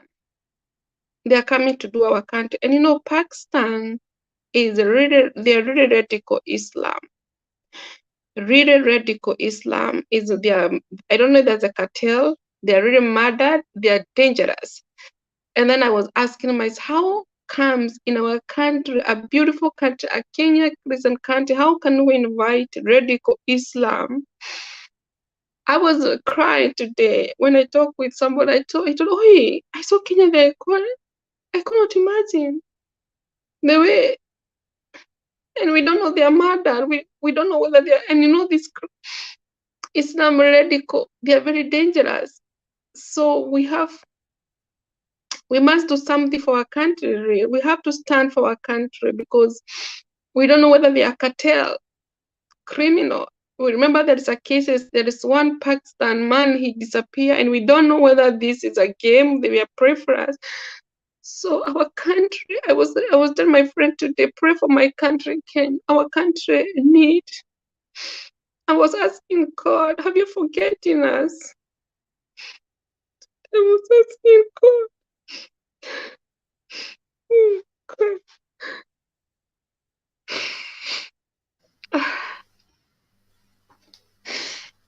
It's okay, You know, Rhoda. let It's us okay, Rhoda. Let's take it easy. Take it easy. You'll come back and continue with your submission. But what I would love okay. to advise is that let's not do blanket judgment. We have bad people everywhere, and badness is not national. Badness is individuals. Watu wabaya wanatenda mabaya, na wanapotenda hayo mabaya wanatenda individually, hawafanyi kwa niaba ya nchi ama kwa jina la nchi. Kuna Wakenya wabaya, kuna Wakenya wazuri, kuna Wauganda wabaya, Wauganda wazuri, na kuna mambo ambayo wanaweza kufanya mabaya. Hatuwezi kusema kwamba Waganda wote wabaya ama Waislamu wote wabaya, Wakristo wote ni wabaya. Tukitumia hiyo njia, kile tunafanya ni kusema ile msemo inasema mtego wa panya washika waliomo na wasiokuwemo. Tukienda katika hiyo njia tutaanza kutengeneza uhasama na kila ambacho kinafanyika. Kwa mfano sasa hivi katika tuseme Nigeria nini, kuna vita kati ya dini, na vita za dini ni vita ambavyo ni mbaya sana kuliko vita zote zile. We're also talking about the president trying to Christianize the State House, and we are saying that's wrong. The State House is not, we don't have a Christian state. We have a civilian state. Civilian state secures every other different religions within there. So State House belongs to Muslims as it belongs to Christians, as it belongs to atheists, and belongs to Buddhists, and every other religion, Din Musambwa included. We shouldn't treat State House as if it is a headquarter of a denomination, that it is now a Christian place because you have a Christian president. That's wrong. And so we need to ensure that that is done well. So we have very good Muslim people who follow the Muslim peace, whatever teachings, but we have the radicalized ones who are, in my opinion, the minority, but now wants to use something that is good for bad. So let's not create animosity between us.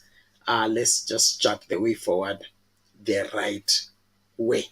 So sisi kama wapenda Mungu, na Mungu wetu si yule Mungu wa Ruto, kwa sababu Mungu wa Ruto anafurahia kuumiza watu, anafurahia kuibia watu, anafurahia kugandamiza watu.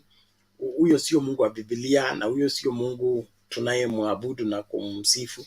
So tukubaliane tu vizuri kwamba Ruto ana Mungu wake, na huyo Mungu anamsaidia kuwa president, na hata akiumiza watu wengine yeye anakuwa tu supported na huyo Mungu wake. So mimi nimekuja kwa uamuzi kwamba Mungu wa Ruto ni tofauti na Mungu wetu, na sioni tukifuatana na Ruto na Mungu wake, kwa sababu Mungu wake haafikii kile kiwango cha Mungu wa Biblia. Mungu anapenda watu, anapenda amani, anapenda haki. So ukihujumu watu alafu unasema ni Mungu amekusaidia, huyo Mungu unayemzungumzia sio Mungu ambaye ni wa baba yetu aliye mbinguni, aliyeumba mbingu na nchi. Na miungu wako wengi, Biblia ina recognize different gods. So saying it is God does not necessarily mean it's the right God. It could be your jinn, it could be your idol, it could be your whatever, your superstitious, traditional kind of idolatry that you are involved in. It could be some shrine medicine you are given with your father's-in-law, whichever, then you are using it. That's what you're calling God. So Kenyans, tuache kuassume kwamba Ruto akisema Mungu ni Mungu, inamaanisha ni Mungu wa kweli. Kuna Mungu ambaye tunajua Mungu wa kweli na kuna miungu wengine ambao ni tofauti, ambao wanaleta madhara katika nchi. Tukitembea katika hizo masuala ya huyo Mungu, I mean different gods. Idolatry brings curses to the country.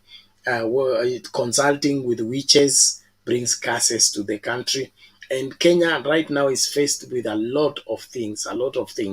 And some of them is coming because we are consulting mediums. And this is cutting across, because even we have church people who are consulting mediums. Wanaenda kwa waganga, wanaenda kwa wachawi, wanaenda kutafuta madawa. Na katika hiyo hali, kile wanaleta ni laana kwa nchi. Wanaleta laana kwa nchi, wanafanya mambo yanakuwa magumu kwa nchi, kwa sababu Mungu hapendi Biblia inasema is a jealous God. Hapendi kuona watu wake wanaabudu Mungu mwingine. He's a jealous God, and so he will visit a nation with wrath and punishment because people are walking away from his ways and are busy establishing different wrong gods. And so please, let's also be safe on the same and do what is required every time. Thank you so much for keeping it at Mtembei TV, and I really want us to build up on the debate and be able to chart the way forward, ensuring that every Kenyan knows what is right and does what is right, because it is necessary. It helps the country move forward. Nimlete Mama Mary achangie ndio turudi kwa Miss Adams. Yes, habari zenu. Bernard Roda ameondoka, sijui amenitoroka huyo dada yangu. Na huyu mwingine sioni jina yake vizuri, lakini nakusalimia sana. I'm happy for this day. God has made it for us to wake up strong and alive. Asante sana Bernard. Ile huwa una poesha mioyo ya watu na kuwafanya wasikie wako huru na kuwa wamesimamiwa na nguvu za Mungu ambaye anatupenda kila siku. Hatuna shida yoyote na mtu. Sisi tunataka haki na amani katika nchi yetu. Kwa hivyo sisi tunapoomba Mungu, tunaomba mchana mwema, nguvu za mwili, hatuna maumivu, ili tuweze kutenda kazi zetu.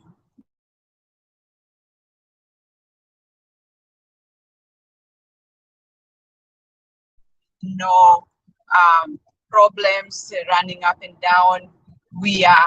Tunaweza jimudu sisi, na Mungu ametupea namna na akili za kutosha za kufikiria mambo mazuri, sababu Mungu alituumba tuwe tunafikiriana mazuri, si mabaya, kwa sababu mabaya yako na uchungu. Na kila mtu anajua ati kitu yote mzuri inafanya mtu awe na furaha, hata upendo unazidi. So asanti kwa kuwa tumepewa Bernard ambaye kweli kabisa anatupea maneno ambayo inatusaidia roho zetu mpaka tunatulia. Nashukuru sana na Mungu akubariki sana Bernard. For me, from my heart, I feel I have a brother who cares and who really minds his business in the right way, because God is the creator of us and he has given us ways of how to live despite of those who are playing about or playing with people's life. Tumeumbwa ndio tuweze kusaidiana na tuweze kuinuana, lakini si kumalizana. Kwa hivyo mimi nikiangalia kuna mambo mingi sana sisi tumekosea, na zaidi ni vile nchi yetu imekuwa mchanganyiko, watu wamejazana na mambo mingi sana ambao hatuelewi ni nini imewashika. Na at this very time hii mzimu wa wakati huu wa after that election or during election, watu ni kama wamebadilika roho zao na akili zao, ni kama kuna kitu imefanyika Kenya yetu. Watu hawana upendo na ile mambo yote wanasema si hiyo. Unashindwa ni nini inaendelea nchi yetu. Mimi nikiamka ama nikienda kulala huwa ninaomba, ninasema nchi yetu iwe na amani, kwa sababu huko ndio tutarudi, huko ndio kwetu, huko ndio watu wetu. Ile mzizi niko nao uko Kenya, pahali nimefika. Na kwa hivyo mimi huwa ninafikiria watu kama wanafikiria wema wa hiyo nchi yetu, seriously, tuache vituko, tuwe tuna umoja na tuna upendo, na tuache revenge, sababu hiyo ndio sasa itamaliza nchi. Hiyo revenge, hiyo ndio itamaliza. Bernard, I'll go to this about the 4 commissioners. Ruto kama anataka kutoa hao watu,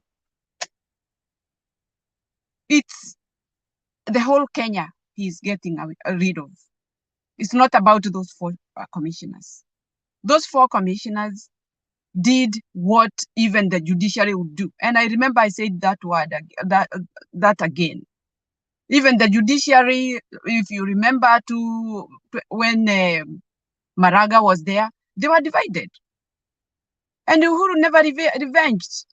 He never said that those judges who did not come to my side, I'll punish them. He did not. So people has a right. Hata sisi wa Kenya hatukumchagua na kuna wale walimchagua. Sasa hivyo ni kumaanisha nini? Hata sisi anatutupa nje. Sisi si watu wa serikali, sisi si watu wa Kenya. That is how it looks like. That revenge, it makes the country even more serious and more dangerous. Kwa sababu sisi hatukubaliani na yeye. Yeye kabisa hakuchaguliwa. Our commissioner wanasema ukweli. That means in Kenya we should not talk the truth. We should get away from truth.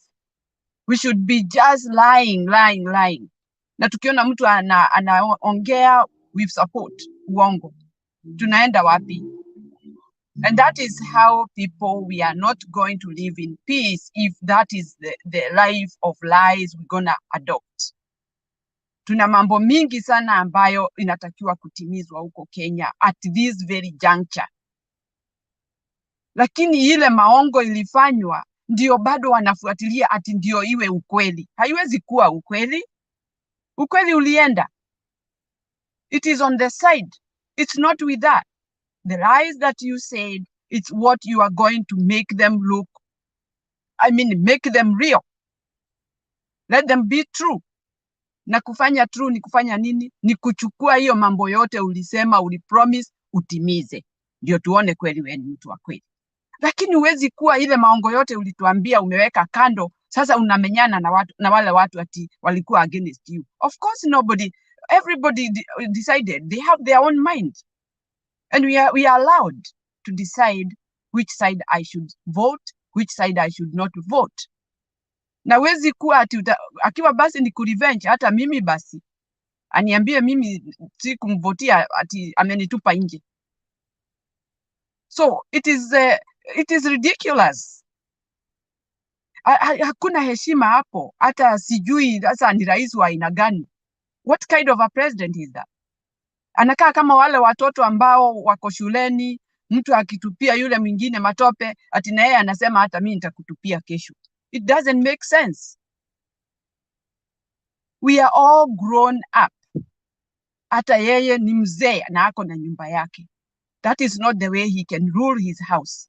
Ati mtoto wake mmoja akifanyia yule mwingine mabaya, anaambia huyo mtoto na wewe uende umfanyie mabaya. No, it's a father who should sit down with the children and tell them this is not right and I don't want to see it again. But you cannot rule people. Ni kama tuko kwa mbuga wanyama ambao sasa anatuambia endeni pandi hii, mwende pandi hii. We can't do that. Sisi tuko na akili. Sisi sio wanyama. Sisi tunataka kusikia ile mambo ulisema unaendesha.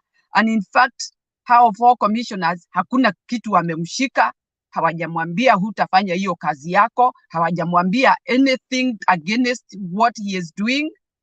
They haven't said anything, but hiyo machungu ako nayo. Hiyo ni kumaanisha ako na machungu kwa kila mtu in Kenya, because we are not going to agree. Those 4 commissioners have a right to be in the office because their time has not come for them to move or to leave. Na kama ni watu wengine anatafutia kazi, aambiwe hiyo haiwezekani. Hivyo ni kumaanisha sasa anachukua Kenya flip, inakuwa chini inakuwa juu, tunazikwa huko kwa mchanga. Sasa labda aunde watu wengine wale ataleta Kenya, create watu alete Kenya wale watamsikiza. Hata sisi tunamuelewa na tunajua hali yake na tunajua jinsi anafanya mambo yake si halali. These 4 commissioners, let them do their due diligence, due time, ile wali sign ati watafanya kwa hiyo ofisi, alafu waondoke peacefully. Aache kutafuta hii legitimacy na all corners. It is not going to come. It's not even fit. Afadhali angenyamaza, afanye kazi yake, amalize vizuri, tuone vile mambo yote alisema ni mazuri kweli, tuendelee na yeye. Lakini si kuanza kutoa ile vitu ambazo hata haina namna, haina meaning. Sasa hiyo analeta na hajatimiza mambo ile alisema. What does it help him? Hata kama ni wakati huo mwingine unataka kuchaguliwa, do what you promised so that we can see, oh, this person, we can go ahead with him and we can continue. We will keep our 4 commissioners. We will keep them because they signed for a certain duration, whereby hawaku sign out of the country, they signed in the country. And by then, everything was right. Why is it wrong now? Ruto aachane na watoto wa wenyewe, aachane na watu wafanye kazi, ndio Kenya yetu iendelee. Na kama anawafuta, atufute hata sisi wananchi. Atuambie hatutaki huko, twende pamoja na wao. Because we don't see the reason why he should do that. He is carrying everything in his hands. It is gonna open up and na itaanguka na atajikuta ako peke yake. Asante sana Bernard. Those are the few words I wanted to say.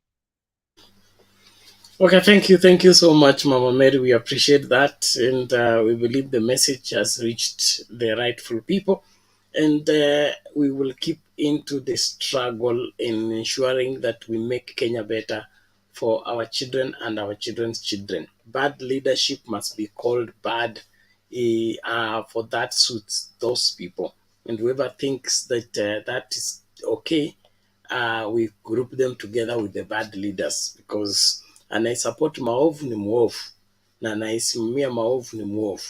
Lazima wote tukainuke tuseme ya ukweli, ili kama ni uamuzi ufanye vizuri.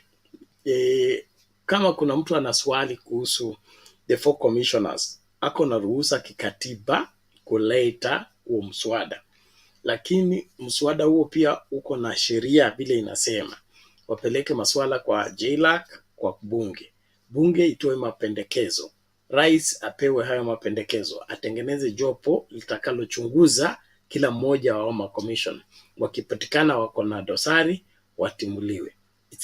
That's the order. Lakini hawa wanataka shortcut, waite makomishona mbele ya Parliament Committee. They are not supposed to appear before the Parliamentary Committee. They are supposed to appear before the tribunal. And if they've started that process, let them follow due process. Kwa nini wanataka shortcut? Na hiyo shortcut wanataka kutumia njia ya kutafuta shortcut ya kutafuta njia ya kuwahujumu kupata haki yao. Because all they are saying is hearsay. Niliona press conference, nikaona wanasoma ile kitu walisoma ilifanana kama Azimio. Si kile kitu Chebukati alisoma ilifanana na UDA kwa macho yetu. So tutumie kila mtu macho yake tuone. Because Chebukati alisoma ya UDA, hao wakasoma ya Azimio. So who is right, who is wrong? Let's all be sober. None who you okay, let me not get into that. Miss Adams, welcome back. How are you again? I'm good at sorry, I'm good, Bernard. uh, thank you. What made me to come back is this the number that Gachagua has given out to collect money for the people who are suffering. Why are we collecting money now at this time when people are harvesting, when we are told there is food? And these people, we have the Ministry of Agriculture. What are they doing? Why can't they buy the food that people have from where there is plenty and take it to where there is scarcity? Instead of telling us, Yani, we have the little that we have is the one that they want us to give. But for them, they are removing the subsidy for everything. Where is this money going to? They are borrowing money. Where is the money that they are borrowing going to? Can't they use this money to buy food and then donate it to the people in need? Why are they taking us for a ride? Because I saw like there are places like in Nyandarua where people, they just throw cabbages. Right now, there are farmers who are saying they have a lot of maize. Why can't they use the resources that they have as a government and then they buy the food, take it to the people who are in need? Why do we have to give them the money, yet they already have the money? The coffers is not empty. And even if it was empty, we have money that has been borrowed. Where has this money gone to? We have the money that has been going to schools. Where will this money go to? We have money that has been going to each and every place that they have stopped. Where is this money going to? Can't they utilize this money and give the people who are hungry food? Does it mean that we Kenyans, we are very generous enough to give to a government that has, so that they can give the other people? The work of the government is to protect Kenyans. As it is, Kenyans are struggling. Why do we have to struggle again for the others? Yet the government can do it. Even the cases that are being dropped, where are all these billions going to? Why don't they, if they are good leaders, a leader leads by example, why don't they even donate just 1% of their money, of their wealth, and give money to those people who don't? Or give food, buy food, take it to the people who are in need.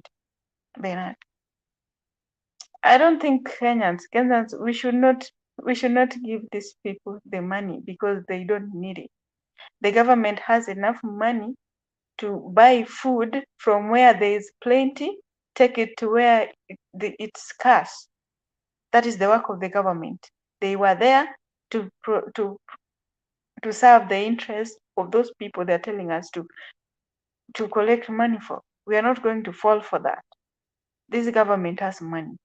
The travels that we see outside the country each and every time cost money. And I don't think the money that they will use to feed these people is more than the money that has been used in these travels. I don't think that money can even take half the money that sorry. I don't think that the money that they are going to use to feed these people can even take a quarter of the money, or even 1% of the money that they borrowed. It's close to 1 trillion. What are they telling us? Let them feed the people who are hungry. They don't need to remind us all the time there's no money, yet they go for Thanksgiving all the time. Yet, yes, we know they are very prayerful. Thanksgiving means you have to give money, or whether it's sadaka or whatever, but you'll have to give it. because it's a Thanksgiving. They've gone to so many churches. That money can also go and feed the people, because the reason why people also go to church, in church also you are taught to help those who are in need. You can forego going for a Thanksgiving, but give those people who are in need. They should make sure that they feed these people. We know that they are the God-chosen government. They were chosen by God. So let them work as godly. And the people, the person who is doing this, we know that we know the nature of double speak. Though we don't expect much, but we expect them to work. Thank you. Okay, thank you for that submission. God-chosen government.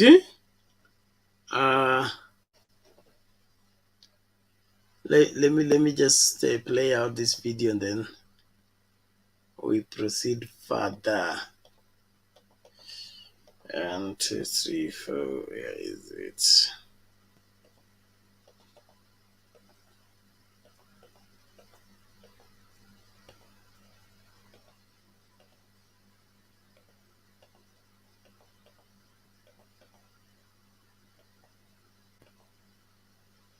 Okay, shortly, let's get this up here.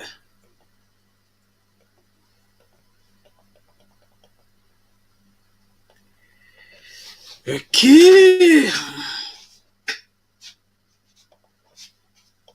Let's remind ourselves with that first.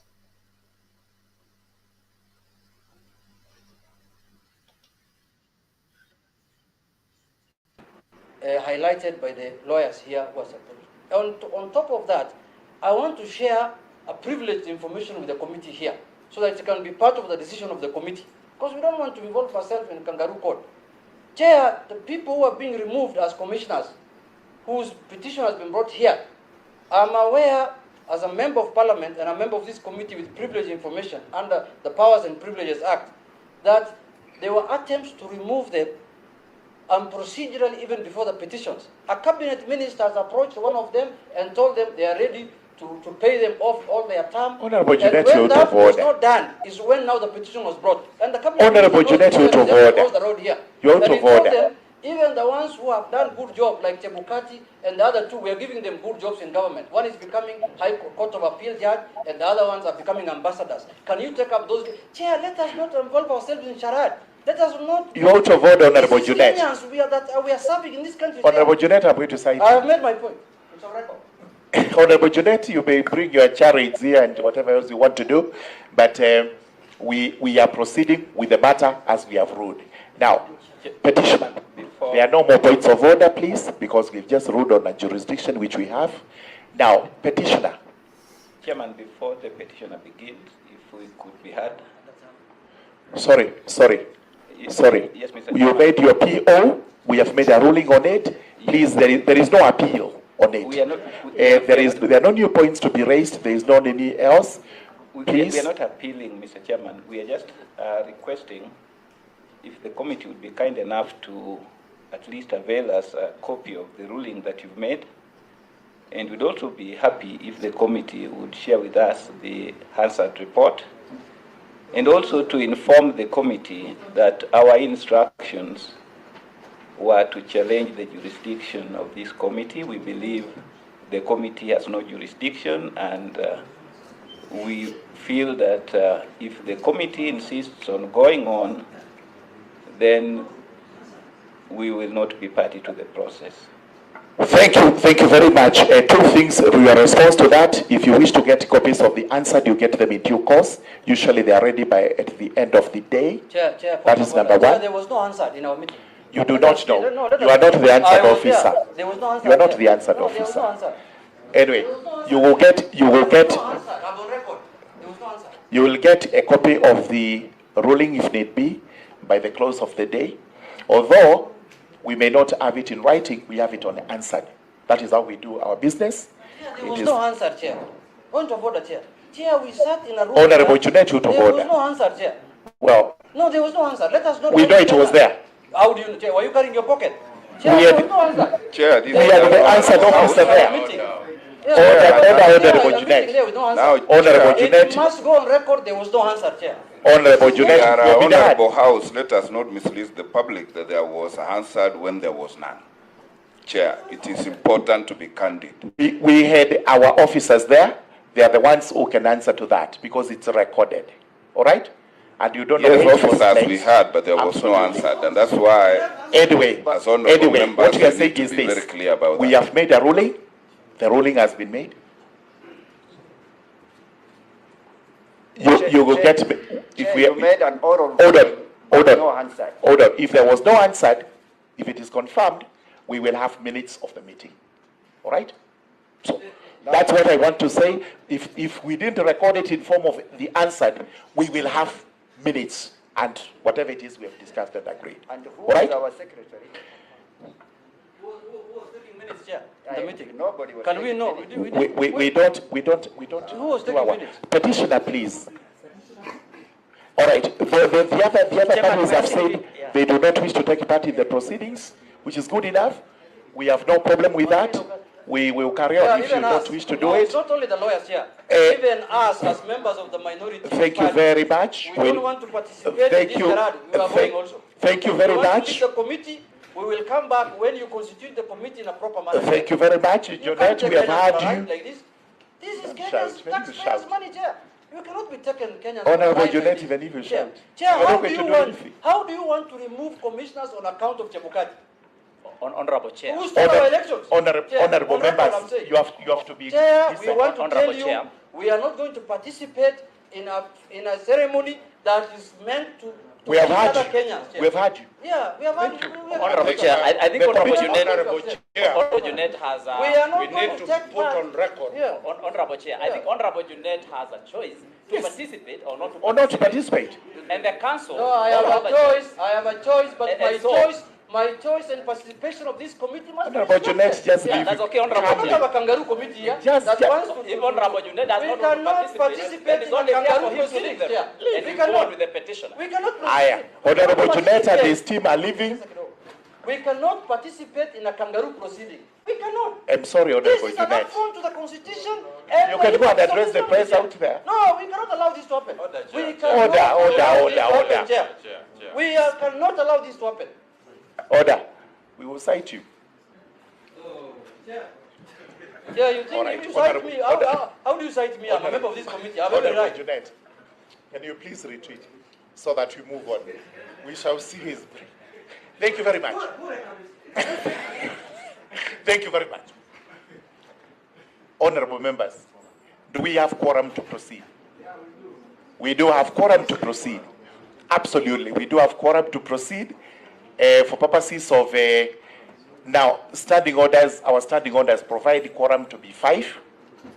And how many are we? We are 6. That gives us quorum for the day, and therefore we are able to proceed, and we will proceed as I have directed. So you may take your positions. Most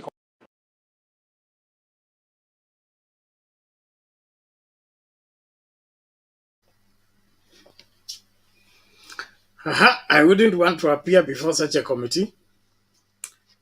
The chair doesn't know who is the secretary, who takes the minutes.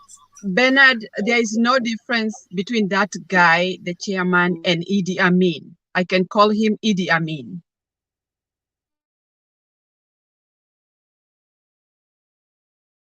So, David, how are you? I'm good. Karibu, karibu. Thank you. Tupe maoni yako. Mimi ni kuwasalimia na nisikize kidogo. I've just come in. I don't want just to go to air without knowing what the flow of the debate is. Okay, well, we are still looking on that same committee, the JLAC committee that is supposed to listen to the petition against the 4 commissioners of IEBC and recommend for a tribunal to be formed. Although from the moves they are making, it appears that they want the 4 commissioners to appear before the committee, which in the opinion of Azimio leadership and in view of the constitution, that is unprocedural. They are only supposed to receive the petition and then make recommendation based on the evidence that will be adduced before the committee. And then, of course, there was an exchange today between President Ruto and Raila Odinga on Twitter about the same case of the 4 commissioners. So we are also looking at that. And then the drums of mass action seems to be shaping up.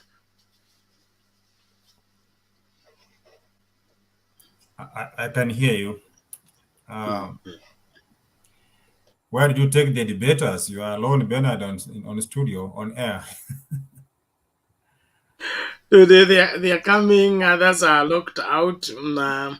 The Arab world wanasema because of World Cup, the net is not strong enough to sustain the broadcast from their end, but everything is fine. Let me give my opinion as a person. I think politicians have a role to ensure that the country is run under the rule of law and things are done to an extent that they help the taxpayer. And being the lawmakers, they should not break the law. Maybe that's where I can start. In as much as they may do the right thing, they should ensure that whatever they are doing is within the tenets of the law and the rule of law. So if there is anything that is being raised by members of the committee that is not followed right, we wish that the committee members revisit the procedures, because procedurally, if you go wrong, then the result may be wrong as well, or may not have a legitimacy.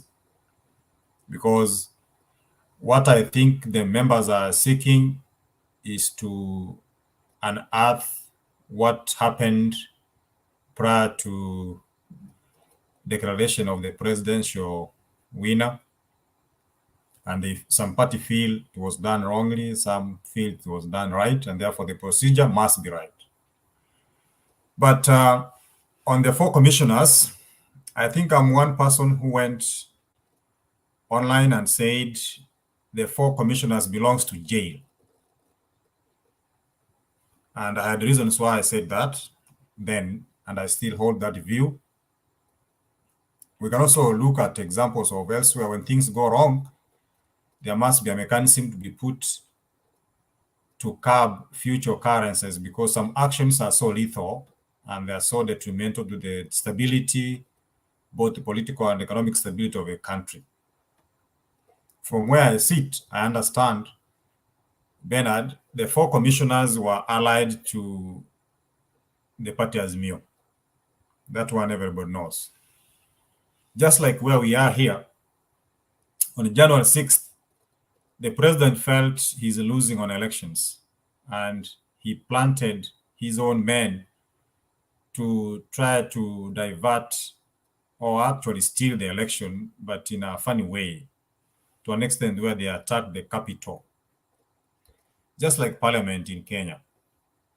As we speak, if you follow this online, you realize that there is a commission in place to investigate the January 6th occurrences, because the country felt it was not good for the then president to try to steal or to take power by force, instead of waiting for the verdict of the vote as cast by the voters. I know Republicans are making a lot of noise, Bernard, because Republicans are for the president, the former president. But the Democrats have also stood their ground. But one good thing with this country that is a bit different with the ours, here people tend to say the truth, regardless of your party. You cannot find a lawyer in court trying to say things that are not right and there's no evidence. You can lose the license. In Kenya, Bernard, from those of us from the other side of the political divide, we believe that Cheral, the deputy, the vice chair, and the other 3 commissioners wanted to intimidate the chairman and other commissioners to change the results of the elections.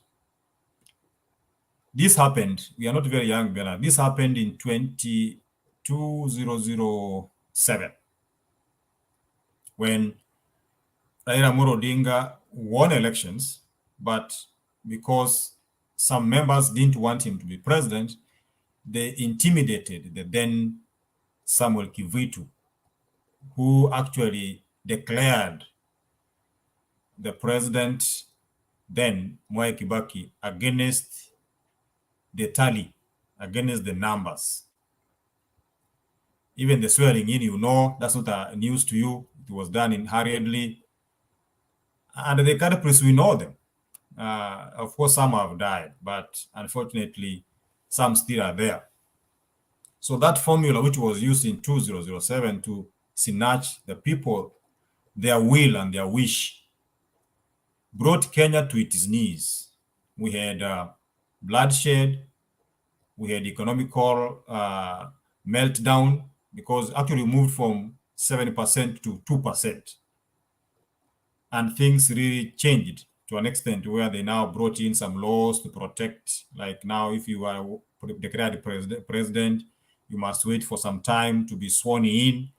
And if the aggrieved party has anything, has to go to court, that process. But then, Bernard, you can agree with me, you are declared today, 1 hour later, you are sworn in. And once you are sworn in, there's nothing you can do. You can't change what the swearing in has done. So that formula was to be used in 2022, unfortunately, but it didn't act because not all of them bought that. So that's what we believe. But again, on the other side, they also believe elections were won from the Azimio point of view, but the Yuda people also snatched the... So regardless of the court verdict, let the committee soberly bring the 4 members into the limelight. Let them explain what they know about what happened and how they feel the result was vague. And let them tell Kenyans with a true heart, with patriotism, what exactly happened. If we have a government in place that is legitimate, let the people know, because you are the people, they are the same people who vote. If indeed they were coerced, let them come out and say that. So to me, I wish the committee, parliamentary members, should be given that opportunity. Because we are past elections, we are now looking at the performance of government and everything. Let the truth come, because people have now settled down.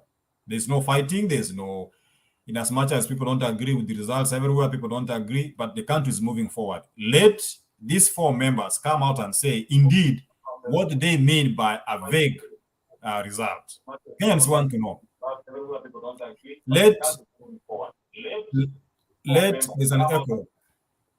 Let the Yuda people also, through the Chebukati-led team, tell us exactly what happened. Let those people come out. Let them be summoned. They should be given subpoenas to come out and appear, so that next time we don't have this circus where we are taken around. You go vote peacefully. Instead of being given results, you are given drama. You saw what happened in Bomas. So really, as a country, we need to mature up and have things done right. So therefore, me, I'm supporting for the investigation of what happened, what the commissioners know that they could not have time to say. Let them be accorded the opportunity, full opportunity to say exactly what happened. And Kenyans should actually know, because that is their country. Yeah, my church elder, I'm in bed, but you made me just come in. It's Thanksgiving. This is Alex. And you know, we are welcoming the Sabbath. And unfortunately, you know, it's wrong for us. Where is the turkey? You can't eat a turkey alone, my friend. I cannot eat turkey with a man who speaks against the rule of Thanksgiving.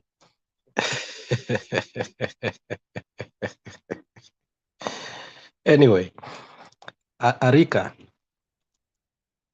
you're Yes. one man I Yes, respect. You're one man I respect and I admire. I've known you for years, and you are a very sober man. I don't know what UDA or UDA does to intellectuals. The moment you start supporting UDA, something happens that I think I need to go to the laboratory. Even though I did social sciences, and understand what really happens. I'm not a man of the laboratory. I'm a man of numbers and statistics. But I've been perturbed and tickled with your contradictions. You started clearly that they belong to jail. That is how you started. And I wanted you to proceed with that submission in convincing me how they belong to jail. On our way, you contradict yourself and you say, let the full investigation be conducted. The politicians are meant to abide by the laws and bring peace and prosperity to our country. Now, that unequivocal contradiction makes me question your state of mind. If you do say that they belong to jail without prior due processes, how did you come to that contradiction? Are you not biased, first and foremost? No, and again, if you say they should be in jail, the question lies, according to section 259, and I think I read it here earlier, it did say that if a commissioner does have any stand out of good faith, it shall be left within the proximity of that challenging vote. Now, RUTO on his declaration as being the president said, we are not going to witch hunt, we are not going to look back, and we are not going to revenge. And today you saw the Twitter that he wrote. Is this not clearly a revenge mission? He said we are not going to look back, especially for those who did not agree with the result. We must move on as a country. What has happened?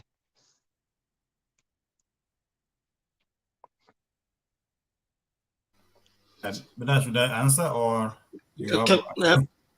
Before you answer, let me add one more question on it. You're saying that the four commissioners belong to jail because Chebukati said that they wanted him to change the results. What makes Chebukati's claim absolute? The Bible says 2 or 3 witnesses, a matter is settled. Who else has evidence to that same effect, that these commissioners wanted the results changed? If there is anything, it is the commissioners who are asking, why are we not proceeding with the procedure the way it is been? You've changed the procedure that now results are being tabulated in your office, and then you don't want to be questioned, where are these figures coming from? Unilaterally, you are claiming to have results when we are still working on how to tabulate them. 21 constituencies have not been announced. So you already have the results. From where? To me, that is a question any sober person should ask, because If you're working on this thing together, how come you already have a project? You have already concluded. You have the answer, and we are not aware. You say you are ready to announce. I mean, we've been here 5 days together, tabulating this thing. Then we know where the figures have reached. How come you have a concluded result? So, is that a way of saying change the results?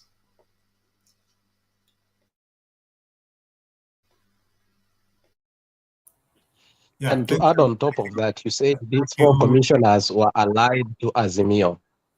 Don't you think we can say the same, that the 3 commissioners who are retired are so allied to UDA? Okay.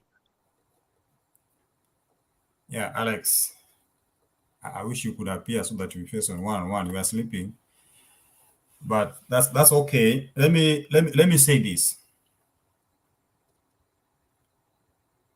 Alex understands I support UDA. The same with you, Bwana Chair. So when I give a mind straight contradictory to what you believe in, because I know you believe in Azimio, and actually even this channel advances the Azimio agenda. Alex has doubted my state of mind. You know, when you doubt someone's mind, then you should give enough reasons as to why you doubt. But I believe I'm sober, until otherwise proved by a qualified doctor, who I think can be somebody else, not a social scientist. But that is on light touch. I want to say that why I'm saying, Alex, that these guys belong to jail is because what I believe in. One, their actions on that fateful day of announcing presidential results was tantamount to throwing the country into bloodshed. Because these people were reading from a script, a well choreographed script from the powers that be, which we felt as opponents, it was not a fair playground. 2, these same officers were unable totally to explain how that 0.0%, 1% can turn into those thousands of votes, even when it's glaring that it's a mathematical problem that a standard 6 can solve.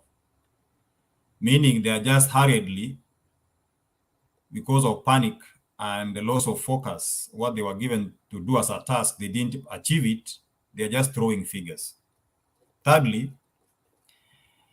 you cannot say that the 4 does not belong to Azimio. It is in the public domain.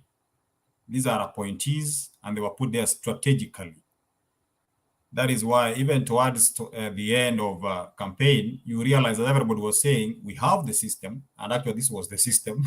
We have the state where the president is and his team is, and we have everything at place to be president. If you can remember.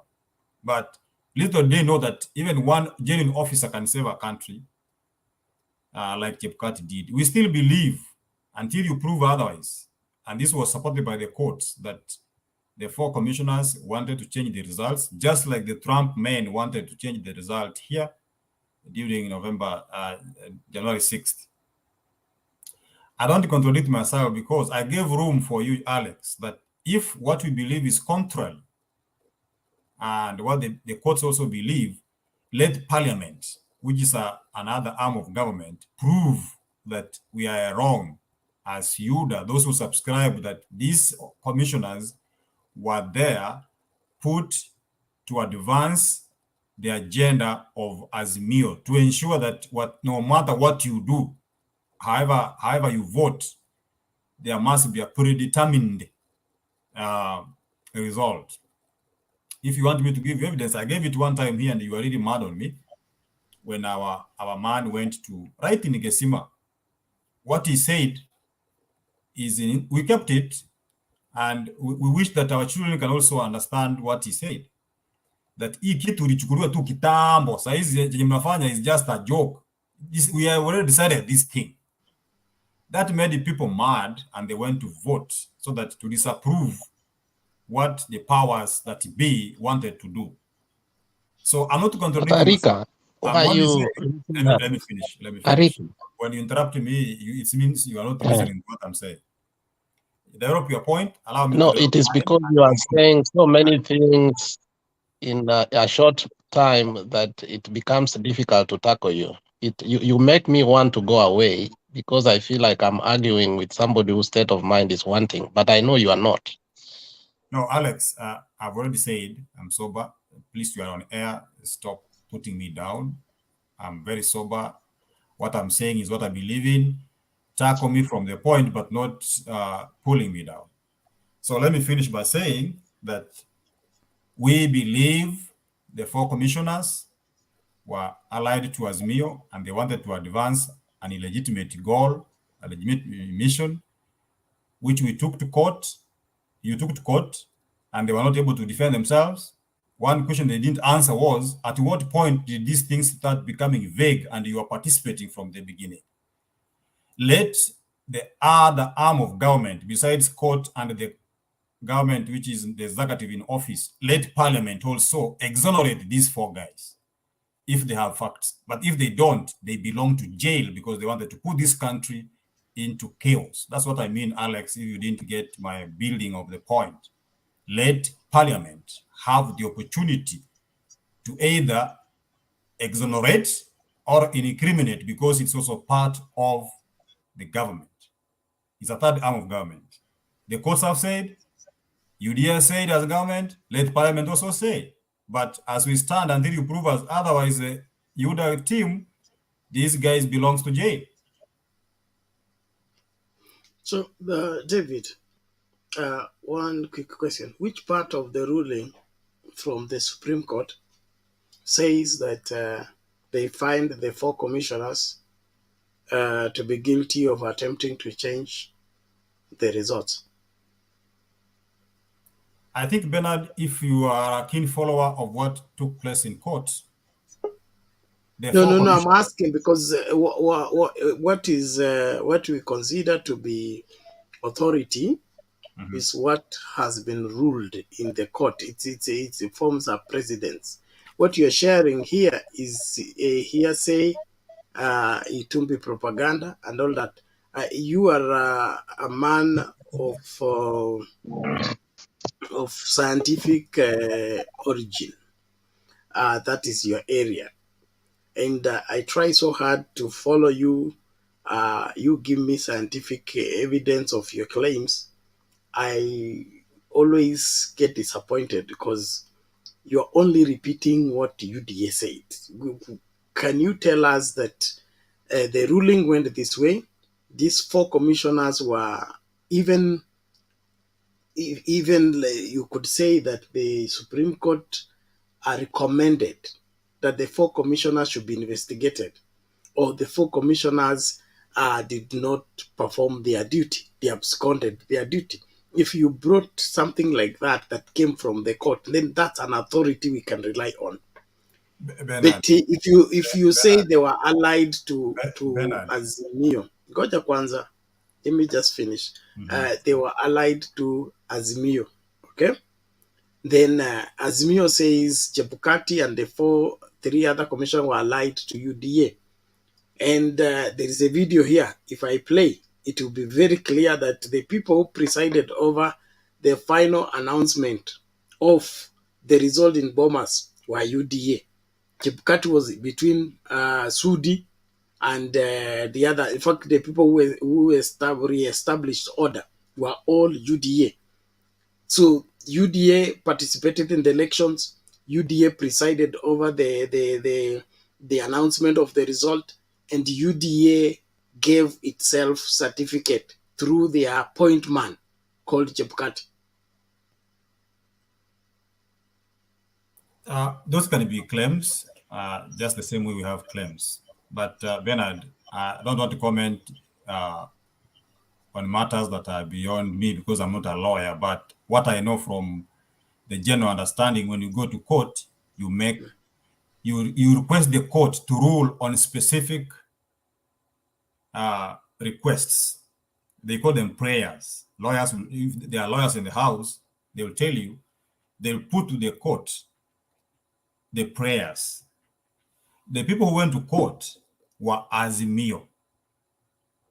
And their prayers or the request to the judges was not touching on the 4 commissioners. So you don't expect the court to give you a ruling of what they want requested or the prayer of the petitioner, so that you can now quote as you are putting as authority.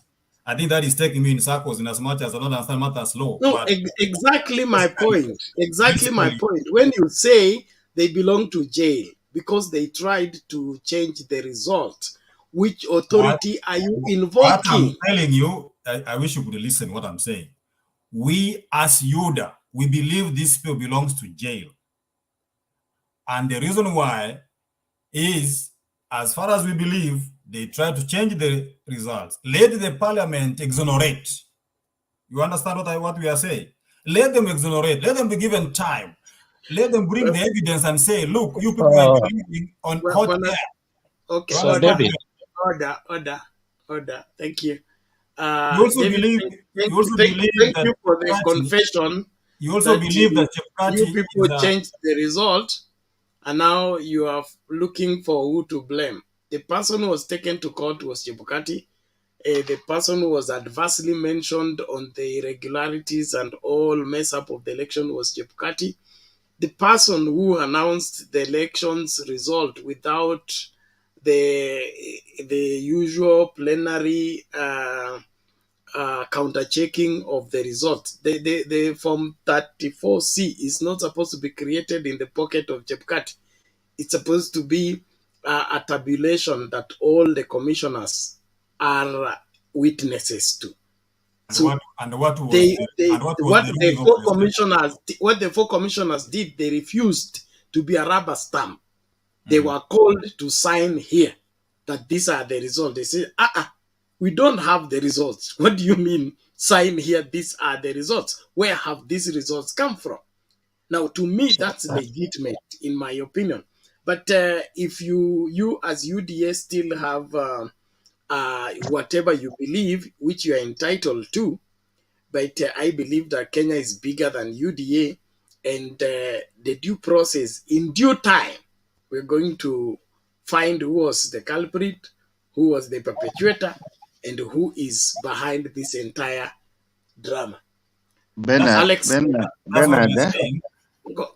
ngoja kwanza mapambano, tunarudi kwako. Acha Alex aseme ya kwake. That's what we're saying, Bernard. So wait, Tarika. You have said, David, you have said very important things. You did not even allow us to have something called a point of order.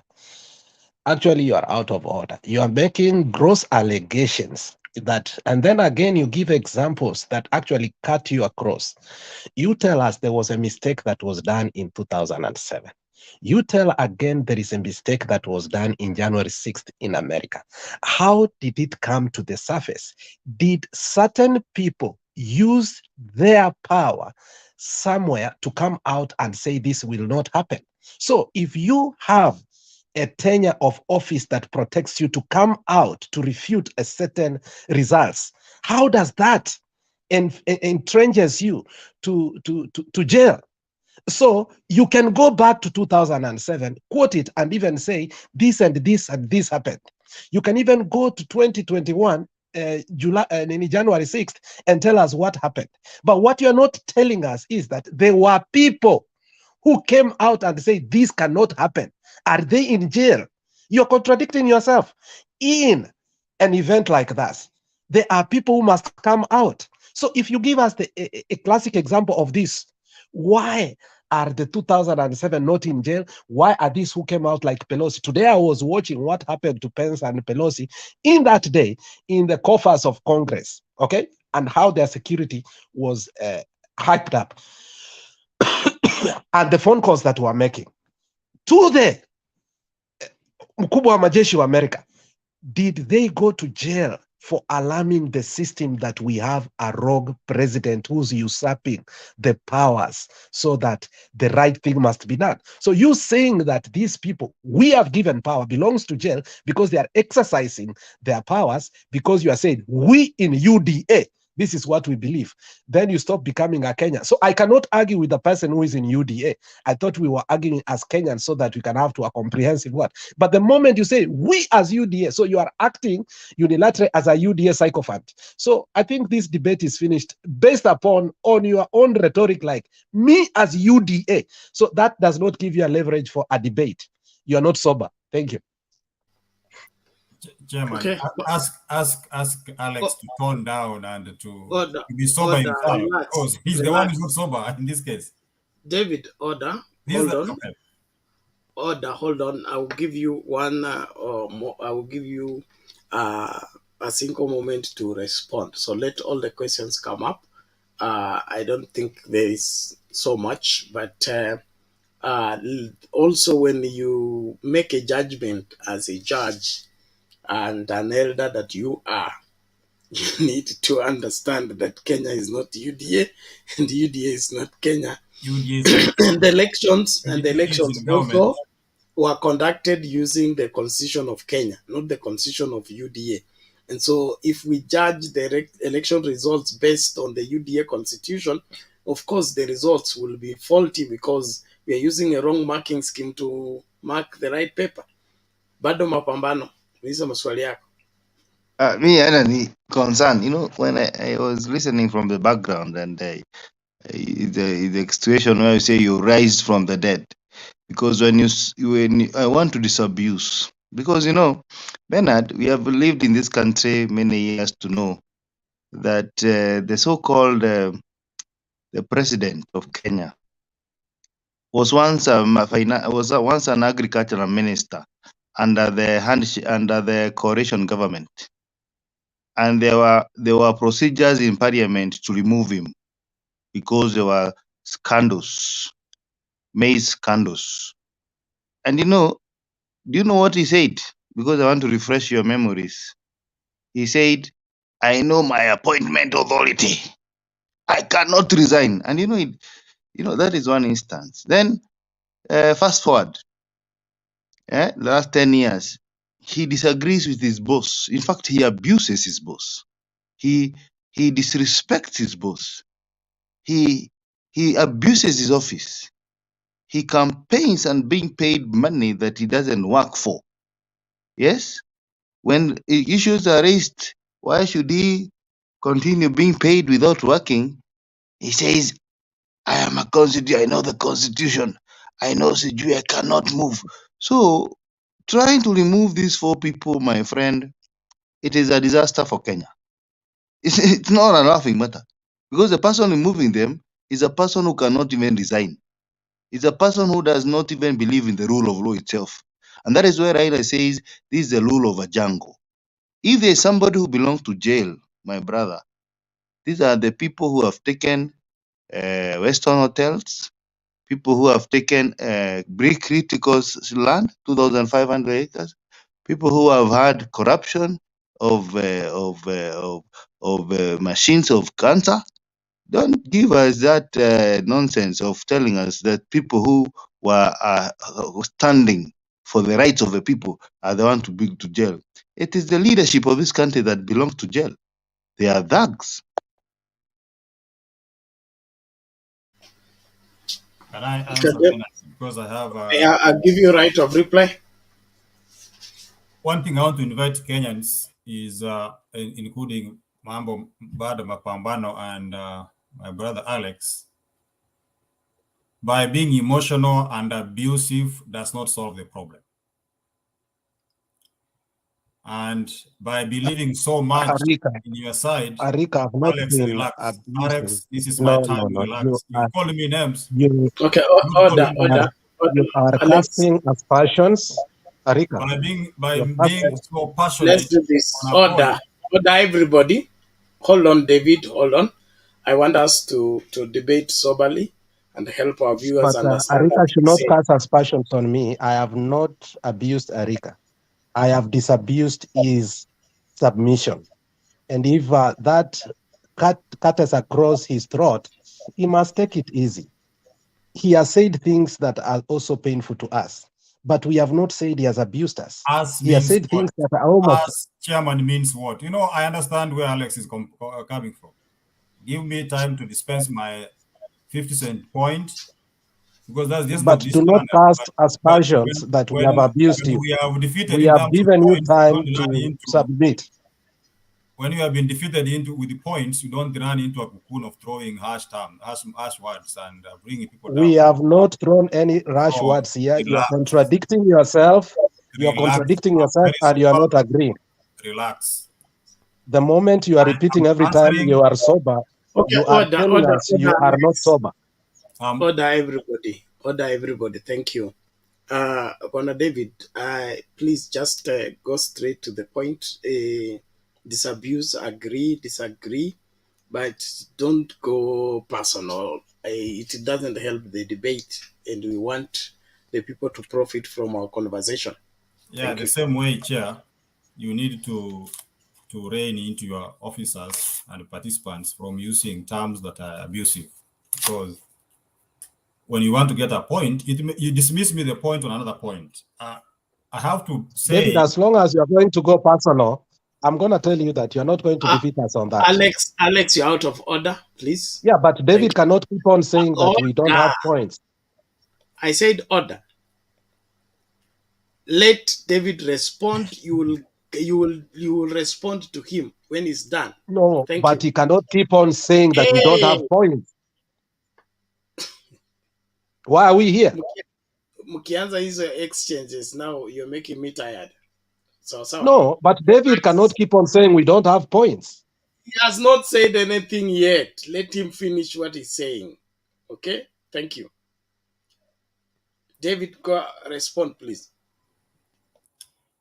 I'm responding to one or two points so that I can leave Alex to have his piece. Bwana Bernard, UDA is in government, and the government is charged with the responsibility of implementing the constitution and ensure that programs are running within the tenets of law. And therefore, we believe there are injustices done elsewhere, and that those injustices must be put right. We believe, and let the committee in Parliament disapprove us, that these four commissioners wanted to put this country into chaos by forging results. Prove otherwise. Two, we have more information as well, some of it that are incriminating the four commissioners, their conversations, their relationship with the powers to be, which we want Kenyans to know.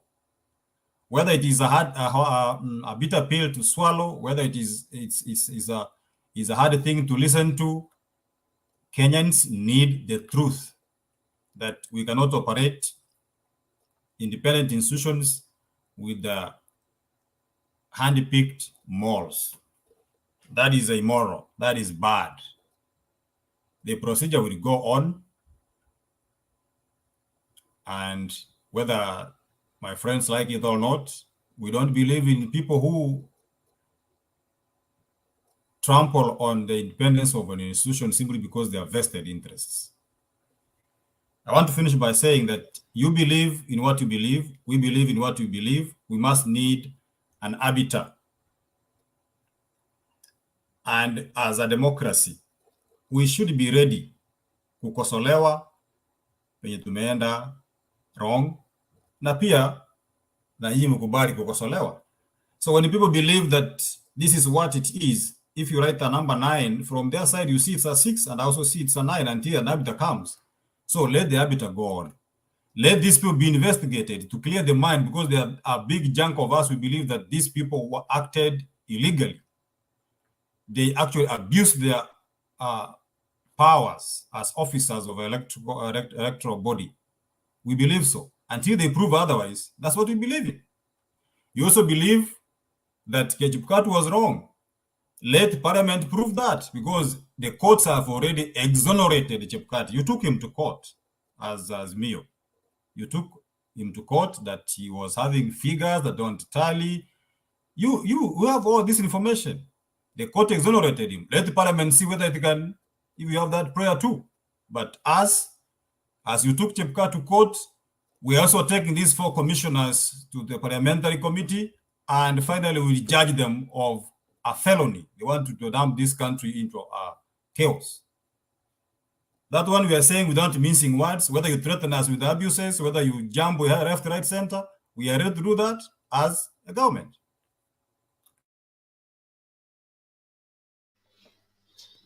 Okay, does that confirm that you are afraid of the leadership of the 4 commissioners without your 3 moles in the IEBC?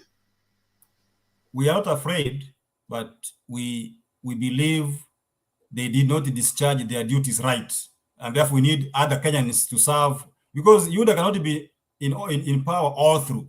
You may be at president tomorrow. How do you imagine a situation where you have voted and some 4 people sit there somewhere, they want to change your results?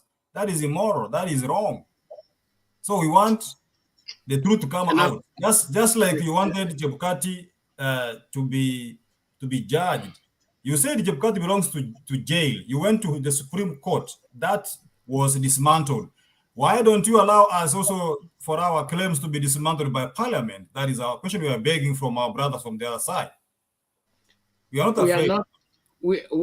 We are not against the 4 judges being investigated or being interrogated, but they are not, the Constitution does not warrant them to appear before the JLAC committee.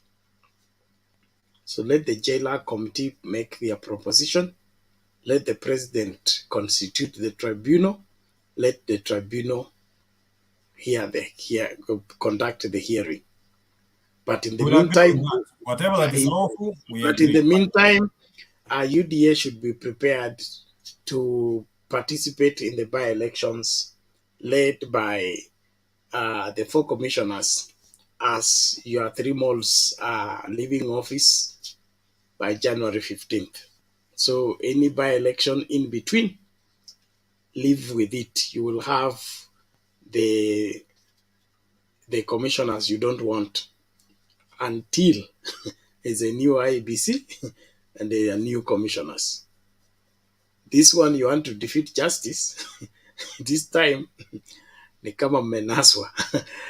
Naomba tumsikilize Roda, tusonge mbele.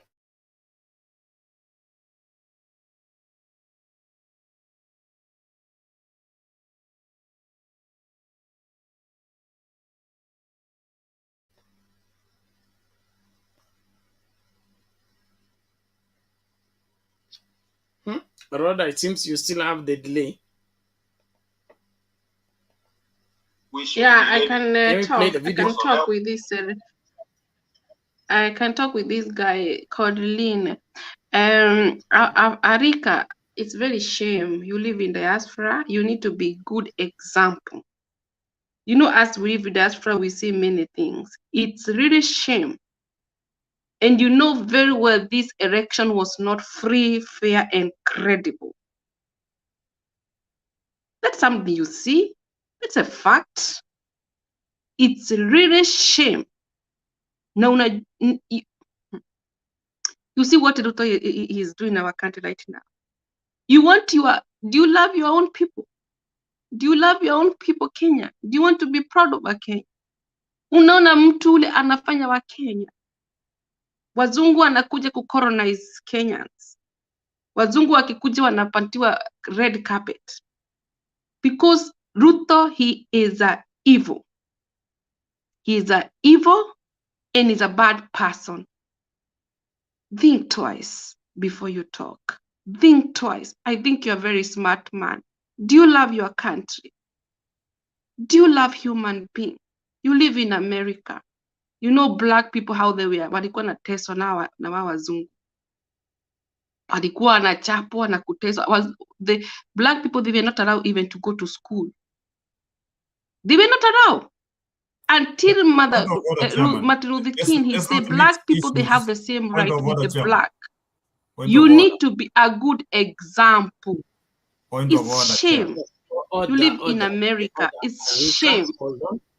Please stand with the truth, and you never be ashamed. You will never be ashamed. Let us stand for our country. Let us stand for our people, because Kenyans people. Mimi nikiona Mkenya nateseka nalia. hata ikiwa si kabila yangu nalia, because I love Kenyans. Sitaki kuona wakikuja wanatesa, ati watu wanakuja wanateswa. You want to feel proud even when you are walking the airport, you feel wow, this is my country. Ukitembea na wazungu wanakuja kwenu nini holiday, mnatembea pamoja the same flight, you are proud. Stand still, stand your country, and you never be ashamed. I just want to tell you, Ruto aliiba kura. This election was not free, fair, and credible. Supreme Court said he won. Who are you to say? The Supreme Court of Kenya said the elections were free and fair. Stop this nonsense of shouting on media. So let the jailer committee make their proposition. Let the president constitute the tribunal. Let the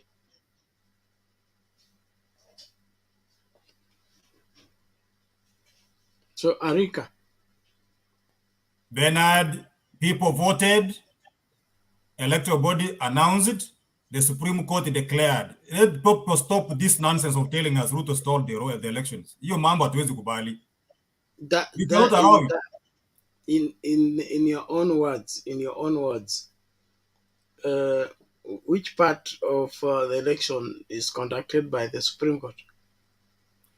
You took UDA presidential candidate and president-elect to court with your claims elections have been stolen. You were not able to prove even 1 point out of the 11 points you took there. It was hot air, it was chasing after the goose, and imaginations. And you are here in media telling people votes were stolen. Can you shut up, you guys? What are you talking about? David, stop shouting. Stop shouting. The 9 points in the Supreme Court were taken there by Azimio. Yes. Honestly? Are you not living in the country? Who took us to court? Who took you to court? It's Azimio. You people, are you living in the country or you are living somewhere else? David, I'm asking you a question. I've answered you that the nine questions that were responded to by the Supreme Court, did they come from Azimio? Azimio and allies and their surrogates. We know those games, Bana. They took those questions to the Supreme Court, and the Supreme Court admitted the questions, then answered.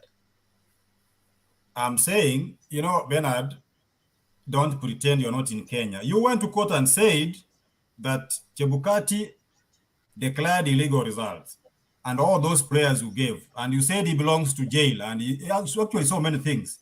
The court had time. He listened to evidence. You had nothing. You are just fabrications. You were thrown away.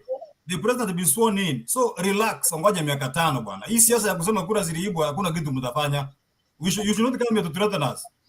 Arika, there is a lot that we can do, and your shouting will not stop it. The truth is, when you stand for the truth, you will not be afraid to follow the path. You are avoiding to follow the path because you know, even from where you sit, that what you are saying is not factual. Okay? And in the time will tell. In fact, we are waiting for the verdict from the East Africa Court of Justice. Okay, we are waiting for the verdict from East Africa Court of Justice. I can tell you from where I sit, the ruling of 2022 election is going to end up like the ruling of 2013, expunged from all the books of presidency of rulings, because it did not make legal sense. So as much as you may have the presidency and then you think you're going to be there for 5 years, that one we give it to you. But when it comes to following the path of what is right and what is truthful, I will not be afraid tracing that path if I know what I'm. UDA will result into insult and claims and chest thumping every time procedure is asked. Every time I wish truth you, is I wish requested you, for. you do And your so, followers as a favor. you are, Do your followers a David, favor stop by talking when I'm telling them the talking. truth. Wacha kuwadanganya. You are brainwashing people. You people, you are There cheating is your followers. no truth. There's no truth you are bringing here. You're the one bringing propaganda, Itumbi's stories, instead of helping the debate by standing for what is right. It is not Jailing the four propaganda. We did this commissioners. politics, we are in power. We did this We politics, we are in power. You did yours, you stay are in the opposition. stay in power. Stay in And power. we will do the But same don't politics, we will be in sell power Kenya. 2027. Don't sell Kenya. Don't sell Kenya for your own expedience. Wish you well.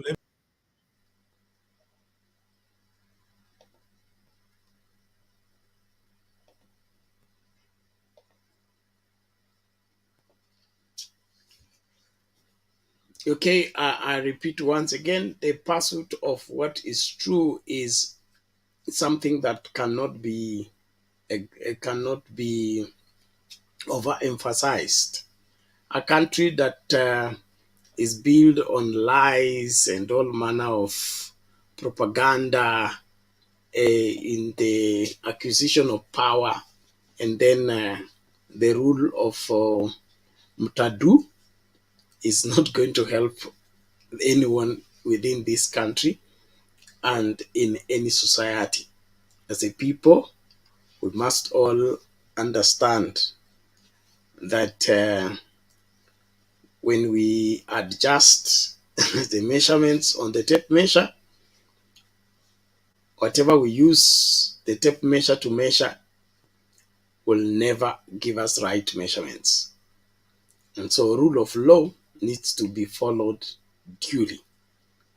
But the arrogance and the dismissal attitude is not for the good of this country. And soon it will be known on how a country should be governed. And those who think that they have power and that power is permanent, they should ask. Moi was here 24 years, he went. Jomo Kenyatta was here. Uhuru has been here. Kibaki was here. So there is no power forever. And being in power the wrong way even makes it worse.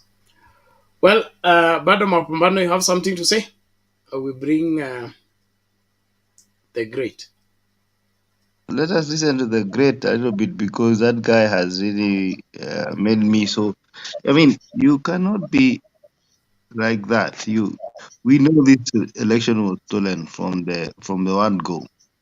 The current administration planned this for many years. They employed their own people in IEBC. They involved the Venezuelans. They involved international community. So to tell us that it was not stolen, that is a story we cannot buy. And we also know that they had even an exit plan. We know that when you work for the government, Mr. Bernard, for example, if you're the chairman of IEBC for the 10 years or the 2 terms you are there, even if you take a circle loan, the best you can be given by the circle of IEBC is 10 million as a chairman. Yeah? Now there is a guy here who has access to the what we call the coffers of the taxpayer. Sasa Chebukati akigongwa milioni 800, my friend, hata wewe hata mimi I think inaweza patiana hiyo uongozi. So tunajua what happened. We know these people will be celebrating in Hawaii. Wengine wakuwa in Rio de Janeiro. We know these things. We know that these people used taxpayer money to bribe for elections. There is no election that was won by UDA in this country. UDA had not. How can you win with 2 provinces? And in any case, the one province did not even come up. Mount Kenya did not even vote the way they vote. No, it was not even 90%. But they made sure. You know, there is something you should know. RUTO is like the president is like what we call a landlord who steals from his tenant using the watchman. I don't know whether that one is clear. You are the landlord, but you want to steal from your tenant, but you use the watchman.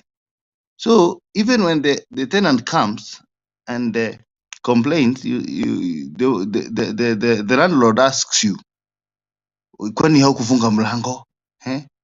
How do we know siwe ulipanga hiyo maneno? Wewe watchman uliona kitu? Hapana.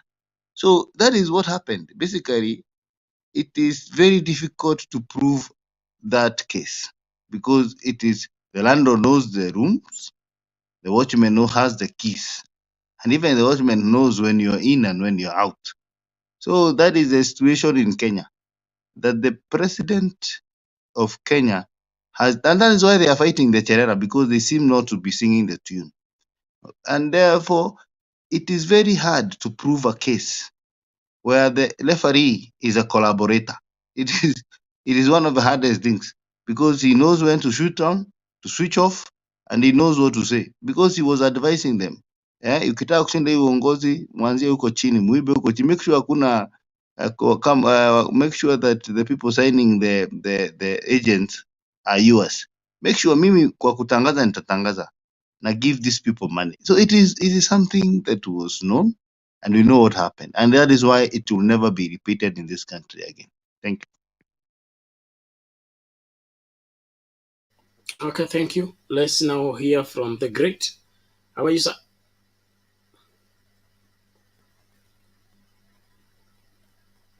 Hello.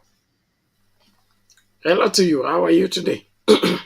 Fine. I wanted to respond to what David was really talking about. Unfortunately, he has left. But I think his argument, the way I was looking at it, is like, you know, when he represented his information, he represented it like that is how factual it is.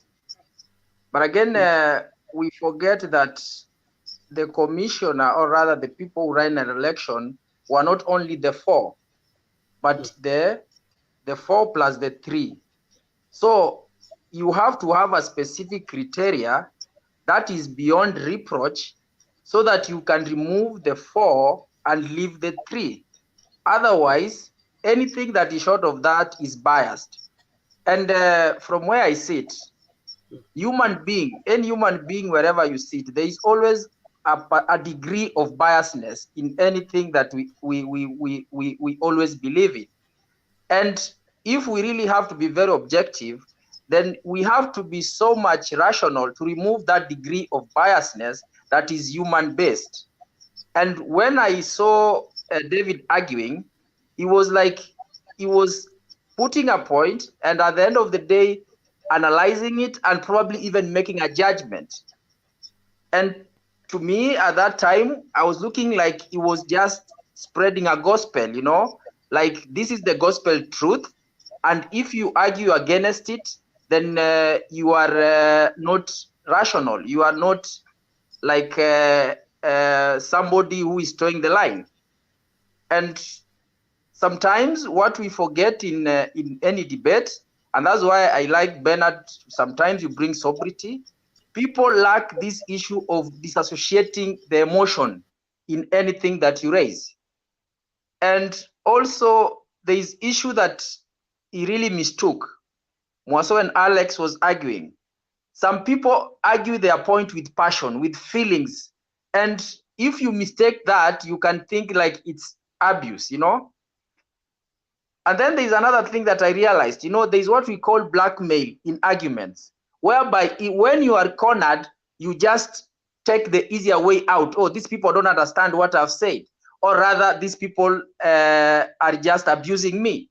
And usually that is one way of blackmailing people to buy into your argument.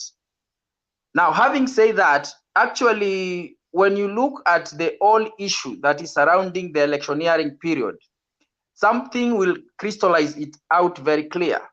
And one is, if in Azimio, for example, they talk about election not being free and fair, and probably from the UDA side, they say that the election was won free and fair, then it leaves one kind of argument that for us to have the truth on the way forward, then reasoning must prevail to a level whereby somebody is convinced that the 4 were involved in malpractice, or rather the 3 were angels.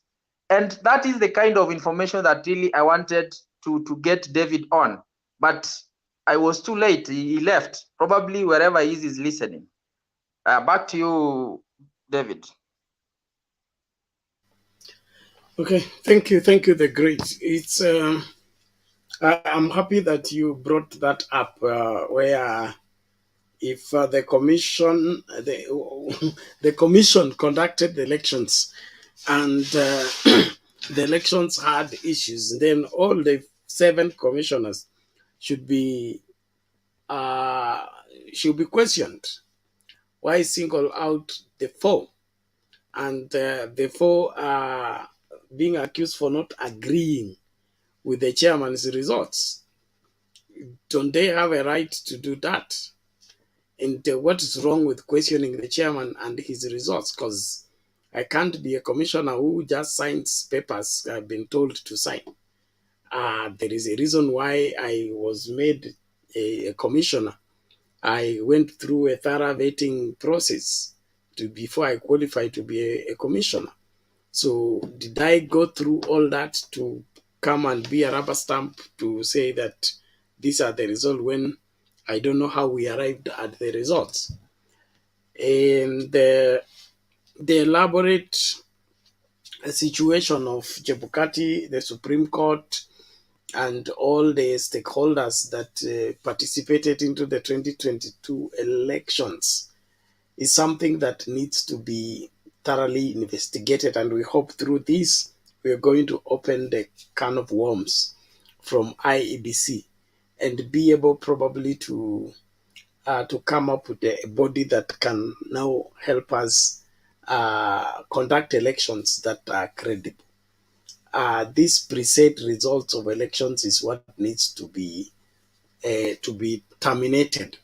And the reason, like from all indications, the reason why UDA doesn't want these 4 commissioners is because they will have priority. If they remain in office, they will have priority in the leading of the commission, and they are not comfortable with them leading the commission. That's the reason why they want them out of the way, so that there is an excuse of reconstituting a new commission or new commissioners, and the new commissioners, they will make sure that they pick on their moles who will go and do their biddings and have a preset outcome of elections like they have done before, 2013, 2017, and 2022.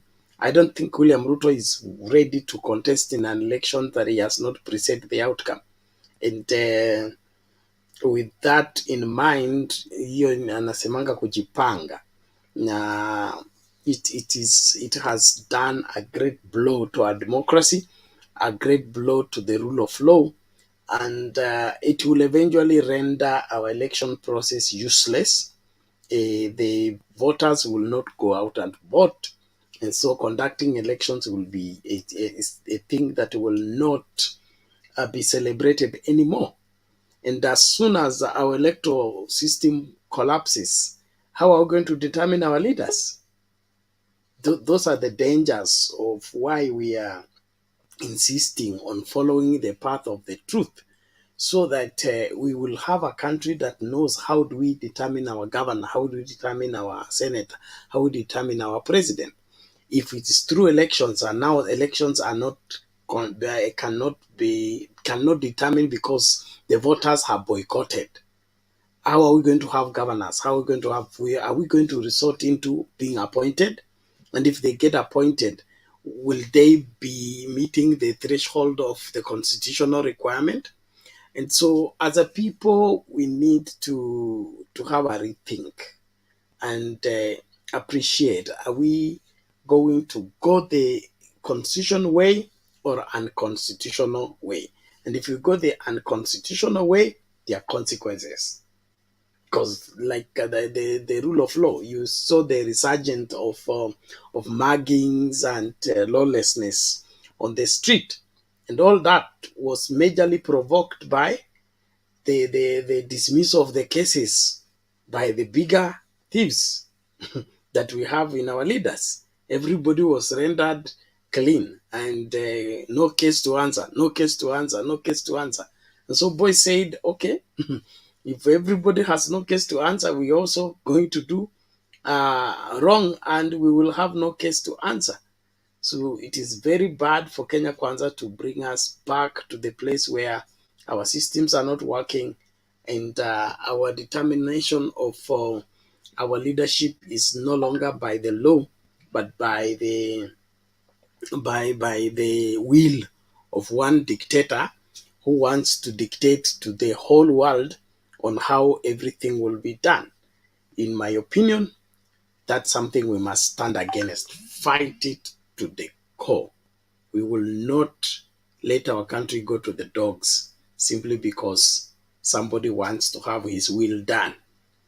William Ruto is not God, and William Ruto is not the ultimate in terms of the direction for the country is to take. He's president, yes, by the law, yes, but not by the people. And so the people have a say in how this country will go. Well, I want to appreciate Roba and Big J for joining us into this heated conversation. I want us to weigh more on the same, but I'll play a video and then we can bring Big J to weigh on that, and then we move forward. Thank you.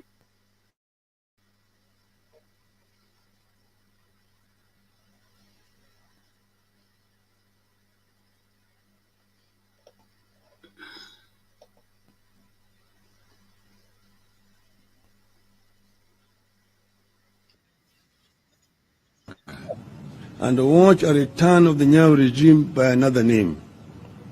By summoning these commissioners, Parliament is usurping the role of a tribunal. They are trying to prejudice whatever tribunal could be formed.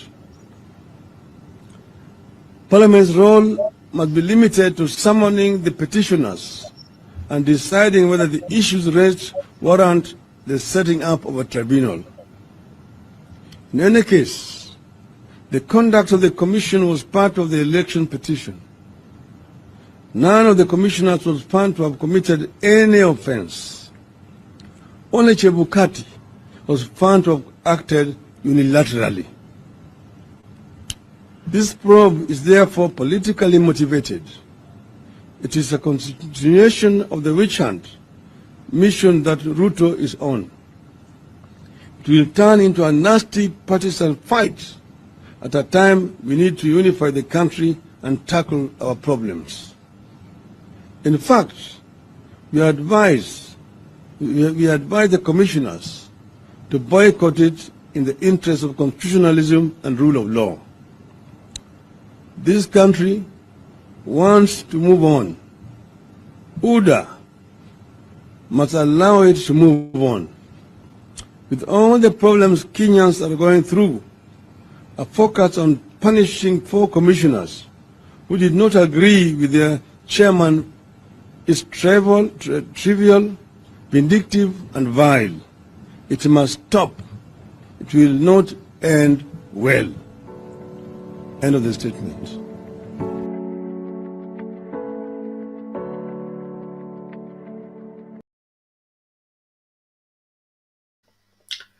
It will not end well. Mr. Wangira asked me yesterday, what does Baba mean by that? Big J. Thank you, Bernard. Naona Roda na Roba na wasalimia. Yani, I don't know where to start because a lot of is happening in Kenya. Kenya is like a bush now. It's no longer a country. Imekuwa hata homeless wanakuaga na management fulani, mmoja akiwa na njaa wanasaidiana. Vile Kenya iko saizi is not a country anymore. There is a lot of hypocrisy, the highest level. And this is what we want the people before election. We talked about this, Robert. We talked about this. Everybody knows, Rhoda, everybody. We talked about this. We knew actually where we are heading. But again, you know, saa zingine unajua Bernard, mimi ni mtu I grew up in a very rural place. Ushago kabisa, sija grow up in town. Yeah, grow up ile maisha ya reserve kabisa ya vijana, wale vijana wadogo ilikuwa saa zingine tunapigana. You know, unajua maisha ya reserve vile iko.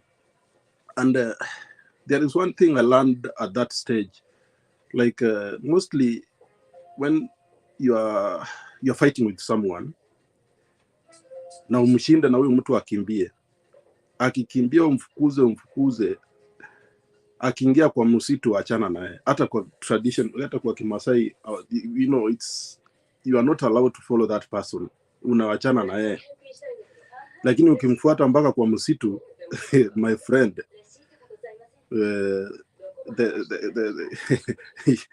atageuka na you'll be very shocked. You know, the UDA government is pushing us.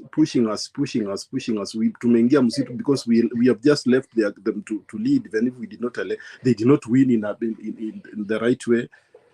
They used whatever it means they used, and they won, and the judiciary allowed them to continue. We accepted it, of course.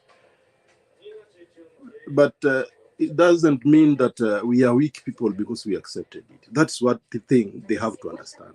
Najua mtu akikubali isione kama ni mjinga ama ni muoga ama ni nini. Nikubali amekubali ndio yaishe. Ndio tufikirie baadaye. But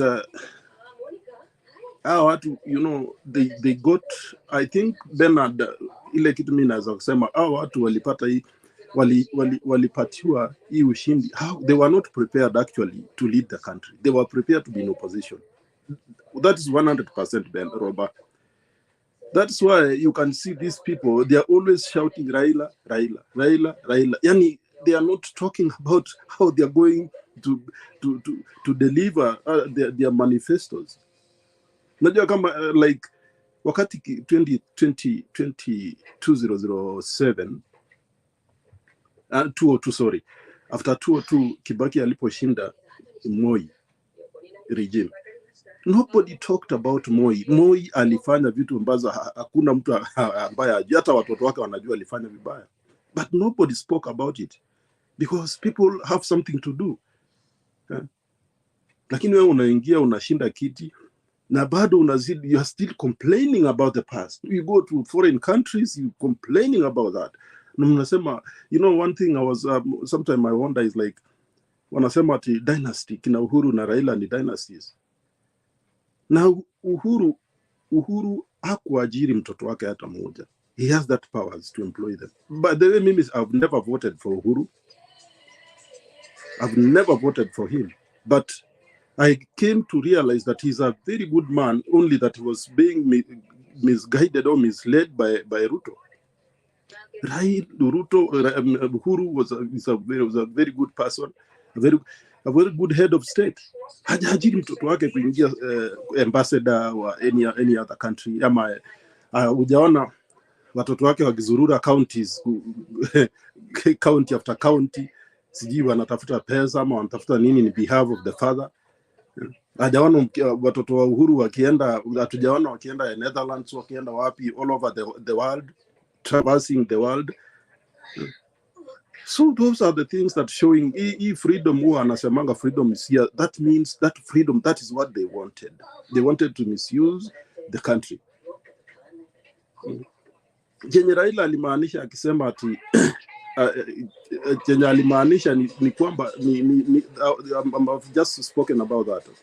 Unafukuza mtu akiingia kwa msitu, bado unamfukuza, atafika mahali na atakurudia, and you will be very sure. Sasa nafikiri mahali tumefika sasa, imebidi sasa kurudi. We cannot just keep quiet like this. We cannot just keep quiet like this. Museveni is very working very hard kuleta shida East Africa. because sahi Congo yeye ndiye analeta hiyo conflict ya Congo, is supporting it, na Kenya now is doing that because he is jealous of our country because we are more developed than his. So we Kenyan have to understand that we have a country, and the best country in East and Central Africa, and we hao watu walikuwa wanasema ati hatukuli mabarabara. Juzi niliona mwingine ati kuna watu roba nani Bernard, kuna watu najua wanatakikana haki kusema ukweli, yani unachapa tu viboko. I mean, they don't deserve actually to nini, wanastahili tu kuchapa, because when a very educated person anasema ati unajua nini, we cannot eat roads. Saizi wanaenjoy hiyo barabara kwenda Mombasa kufungua sijui kufungua hizo mabarabara. Surely hypocrisy in this government is too much, Bernard. It's too much. The story of IEBC, if they were really genuine about doing it, okay, IEBC water saba, it could have at least convince Kenyans that they are trying, to understand the problem. But selecting the 4, that means obviously you are hitting those who did not support you. So it's really, Bernard, our country, vile au nasemanga hata mimi nasemanga, and I will never stop my belief. I strongly believe in the rule of law. I strongly believe that we have to stand for what we believe in. Kusema kweli nchi yetu inaenda vibaya, it's not doing well. Hata saa zingine I'm always watching, siingia studio lakini na huwa nasikizanga tu behind, but I get so annoyed mpaka nashindwa kuingia because of people talking trash. Unapata mtu anaongea hata mwingine hata then atuacha niachie hapo kwanza roba aongea alafu tuko tu pamoja. Thank you, Bernard. Okay, thank you. Nimeambiwa nikuite Elder Big J. We appreciate that, and hii nchi yetu ni nchi ya ajabu sana. Tuko hiyo wimbo ya Kenya yetu ni nchi yetu ya ajabu. I think tumefika manifestation na hiyo wimbo, kwa sababu yale maajabu yanaendelea katika nchi, it's just unbelievable. But kuna ile one of my bishop alisema the devil tempts all of us, but an idle man tempts the devil. William Ruto ako na shida nyingi lakini mimi sioni sababu ya kwenda kutafuta shida ujilete, because these 4 commissioners, from where I sit, it's going to explode, and it will be a problem he has brought to himself. He went to Kinoti, that was a problem he brought to himself. When all these things get combined together, does he have an exit plan? Robert, karibu. Thank you, Bernard. Let me just start from where you have just stopped. I think what I've come to realize, for the first time, even Raila himself is telling us that the country need to move on. That's something I was expecting to come from the leading government when things are not working. But because things are not working, they want to bring some attention. And the attention wanataka, I don't know. But for me, it's high time, I think right now, maybe one of these days we call on our people to protest. And it's not going to be peaceful. And it's not going to be a nice thing. They are calling for it. They will get it. Na wataenda tuone vile watafanya. This is enough. I had enough of this. Kitu ambayo hiko, Kenya, I mean, like you said it there, Big Chi. We warned people about this. And now, the worst about it, where I'm real mad, somebody goes to a foreign country in South Korea, then he stands in a very big church anasema ati yeye alishinda kwa sababu wenye alikuwa anashinda wao walikuwa devil. Kwani William Ruto ni nani? William Ruto is the devil. So at wenye walishindwa kura na chama chake, they were running on the devil side. At the end alikuwa kwa Yesu. Sasa unajua tulichagua mtu ambaye alikuwa mwisi, mtu ambaye alikuwa pregnant women, mtu ambaye amefanya all the nonsense, he has killed people. Excuse me. Ora masada na najira ya Mkristo, amefanya haki, ameokoka. His wife is the mother of all prayers, yani watu wengine hawajawahi kuomba Mungu. Tena ndio huyu sasa anaharibu our country. How much can we take? How much can we take from this garbage of him? Kwani yeye ni nani? Yeah, anasema Uhuru family, Moi family, Raila family, dynasty. Unajua nini? Yeah, atachoa kutumia choo ya town ya Jui. And that's what I mean hivi. I don't mean the other way around. I mean yeye amepatiwa uongozi. Instead yeye atunze anakunia sasa. Na hiyo mafia atachukua. Tell him the truth. Nyinyi mwambie ukweli. We are tired of this nonsense. I'm tired of it. Huyu jamaa. I think tomorrow, if there's a process of impeachment to him to get out of power, then let us start that one. That's what he wants. That's what he wants. Yeah? Who told him the three commissioners? They are wrong. Na huyu kichwa mbovu, hata ya kwangu iko vizuri kuliko ya kwake, Chebukati, and yeye is right and other people. Si hawa ndio walituuza kwanza. So if that's the case, why do they want to get these people out of office by force? Yeah, instead of them discussing some of these things ambayo is affecting ordinary people, instead now, wameanza civil war. What they have started is a civil war. Wameitaka, waja tuona how far they will go with it. They have been calling for it. Unajua, for the first time, for a long time, in fact, people wanted to move on. Lakini Ruto amekataa. Kwa nini? Kwa sababu hajachunguzwa ama you know, it's time. It's time for Raila to call people to go come to the streets again. One more time. Tuangalie vile Ruto atafanya hiyo. You know, this is out of control, guys. Every night I've been watching you. All these things, the way this has been going on. We have been watching news from Kenya. We have been watching news how things go. Hawana heshima. Kama wengine ni devil, wao ndio wacha Mungu, wao ndio wanajua Mungu. Now let us compete. It's not going to be breed for them. And I'm just telling you, that one brings me another thing. They are buying people. Hiyo ndio kitu ambayo mimi nataka niwaambie ambayo inanisumbua. We are in a democracy.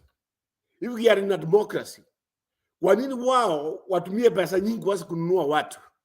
They are buying all these people so that now, at the end of the day, we are going back to KANU days.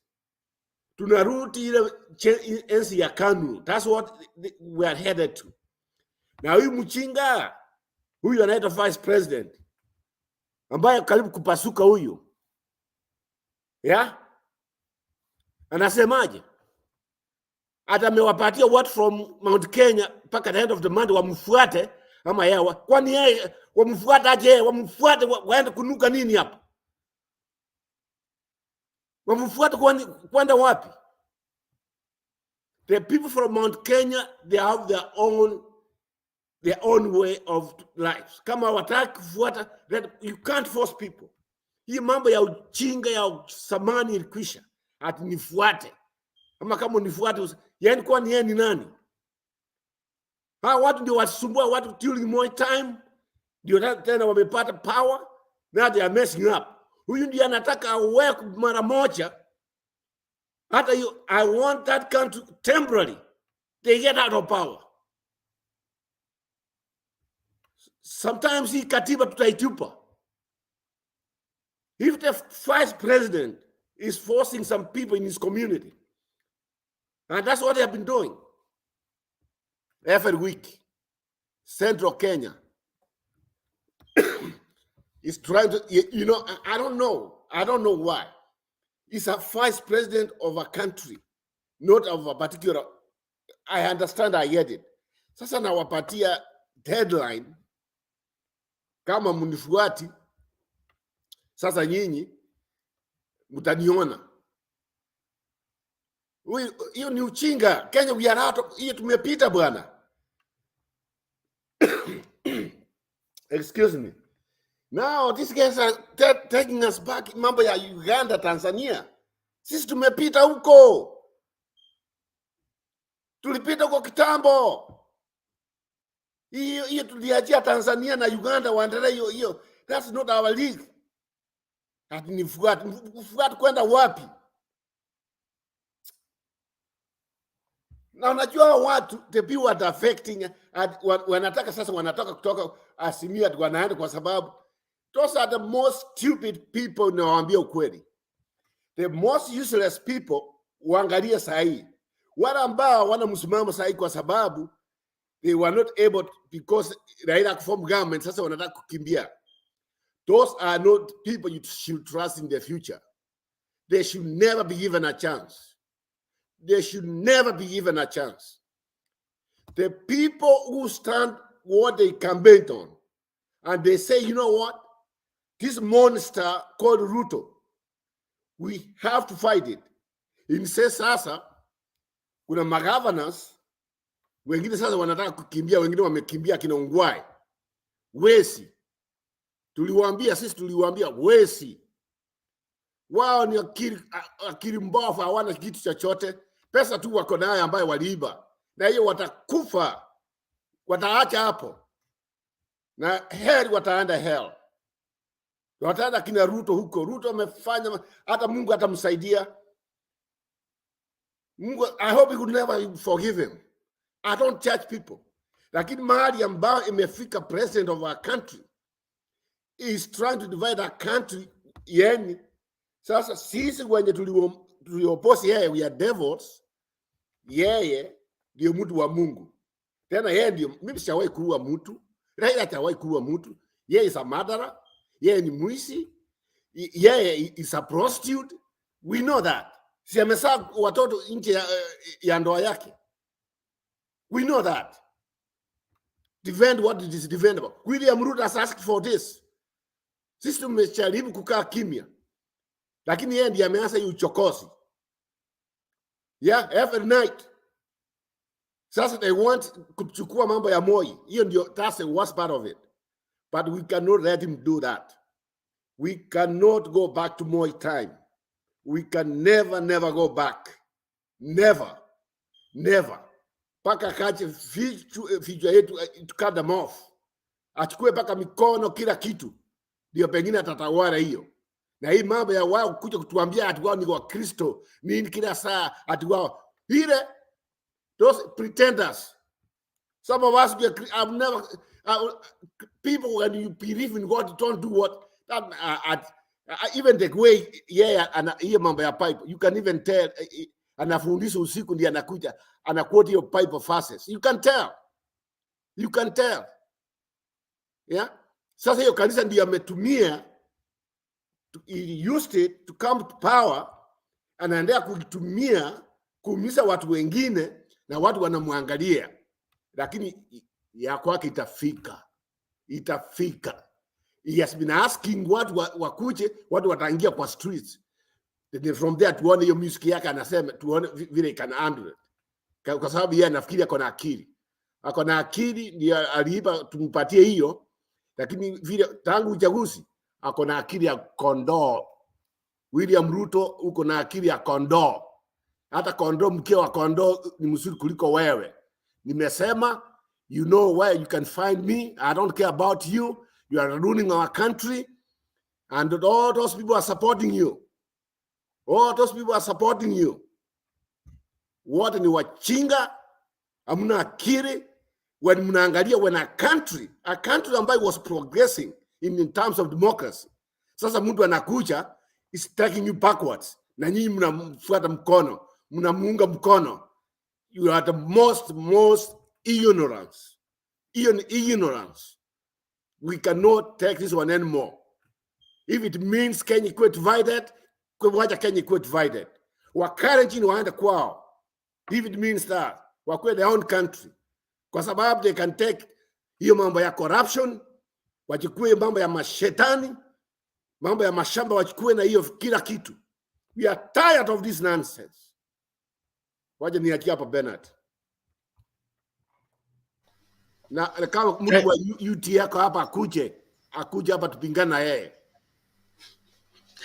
Thank you, Robert. Thank you, Robert. You only missed David with the whisker. But thank you. Let's make progress. I'll play this video before Mama Mary comes in. Something developing in Meru that is very ugly. I want us to weigh on this.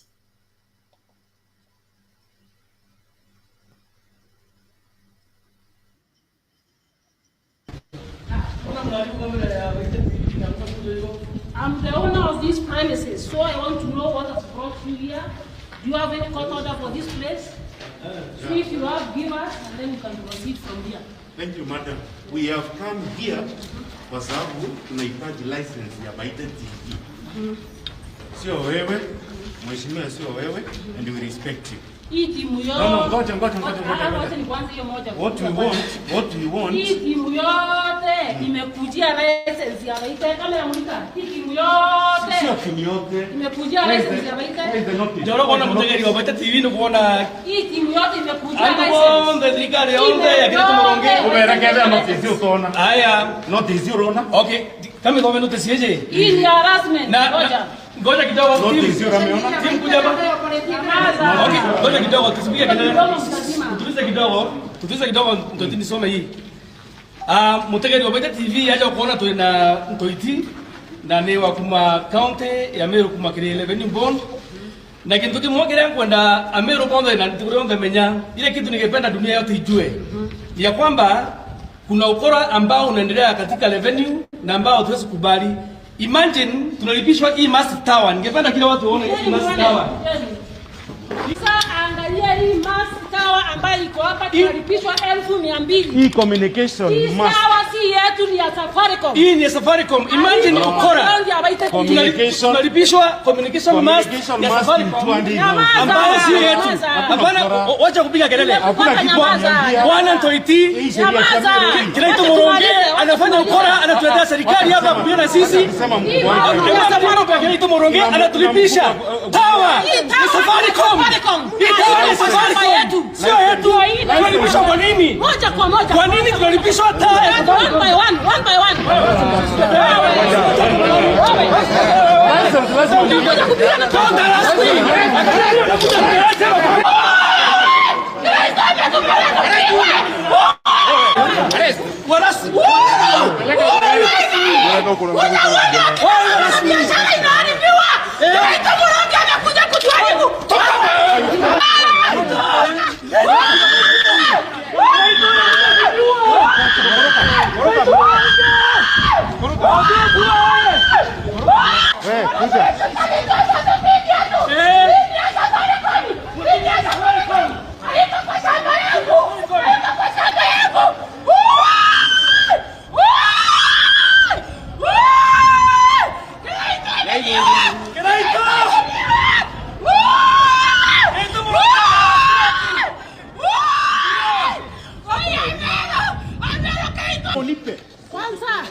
inakunywa Kinyoto mafuta. kanga wana Kwa kala nini license inakunywa itire.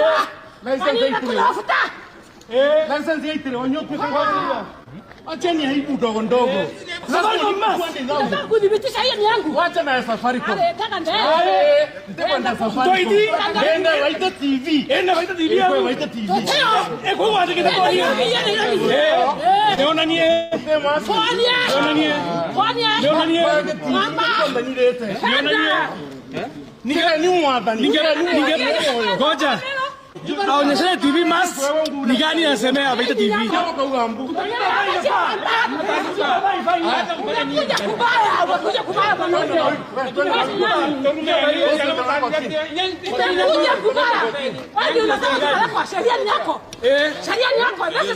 Sheria ni Amerika. Leseni kaliwa lakini ndio wewe tagirete kama mambo.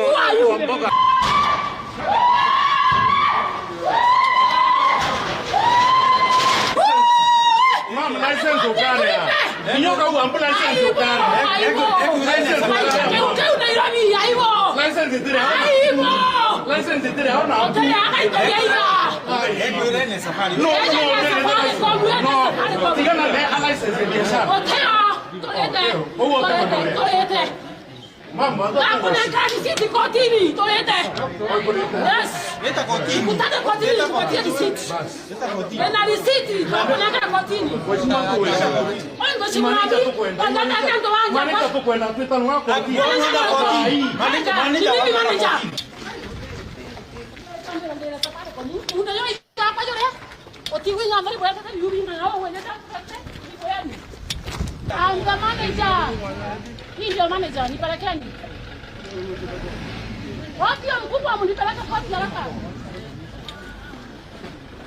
Najifanya hapa, wewe wa county mzima mnakuja kujifanya nini hapa? Who are you? Unataka mturingidia mheshimiwa tafadhali. Acha hiyo, wacha umemgusa ukiwa hapa. Unataka mturingidia mheshimiwa. Wewe mtu ngore mbele. Tuacha kwa kare na kairi. Kotini, ale kotini. Mureka toa mwijira. Ali yoni mheshimiwa. Ukaje kwa nini mureka mureka yanka, oni manager. Na maukule je ugai manager. Teko watanka yira mureka. Kwenda utamureka. Ukujia mureka kwa nini? License no mwankeri we. Ndene ona. Kuma 2016 utare license. Nenda kumitira koti. Vaite atare license. Nenda kumitira license ya kwa kotini. Temombera andi aginichubagaza kwa. Ina hato itambe je witira mero ngogi ndabu tukure license. Ibu ya license bwana boletie. We uka kwenda twetani kotini. Ti anma mundu wote biso. Ikuje mwana. Koku wangu kuruma. Kuje nonto yoe kaira ngare sema buta ngare. Yambisho. Are tia. Kuje nonto fuera ngare sema ngara mabuta. Kwenda.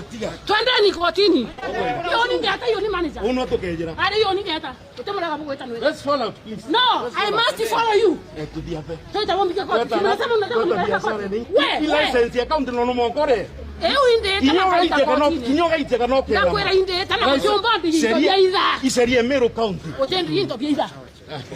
Amba. Ngari ya no tukwenda watu. Kuliani. Wote andiki baite. Ai, yoni manager nyoka atagesi ekai ya manager. Bo twetani. Tumeona mengi. Nani hapo na hii gari? Fungua twende.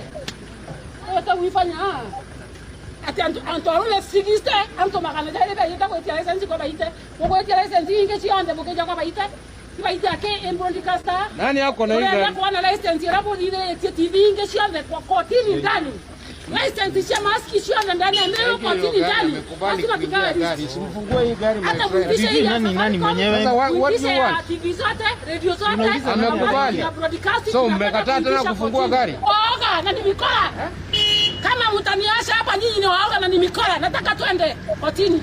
If you are not cowards. Kama nyinyi si waoga msiniache hapa. Na kama nyinyi ni wakora hamtanibeba. Mbona mnaniacha hapa mlikuwa mnakujia nini? Mlikuwa mnakujia nini kama mnaniacha hapa? Wapi watu? Sisi ni watu wa kutishwa, hatutishwi. Shame on you. Na hiyo kiti mtang'oka, mpende msipende, mnaenda nyumbani. Unaenda nyumbani mpenda angulia kwa tupu hakuna kitu kwa ndani. Mekoa nyinyi.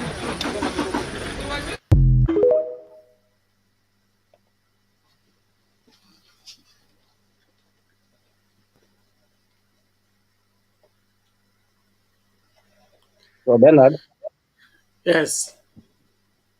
I sent you that clip because of one thing. When David Arika was finishing his submission, he said, "We are in power." You remember what he said? And you are in opposition. There is nothing you can do.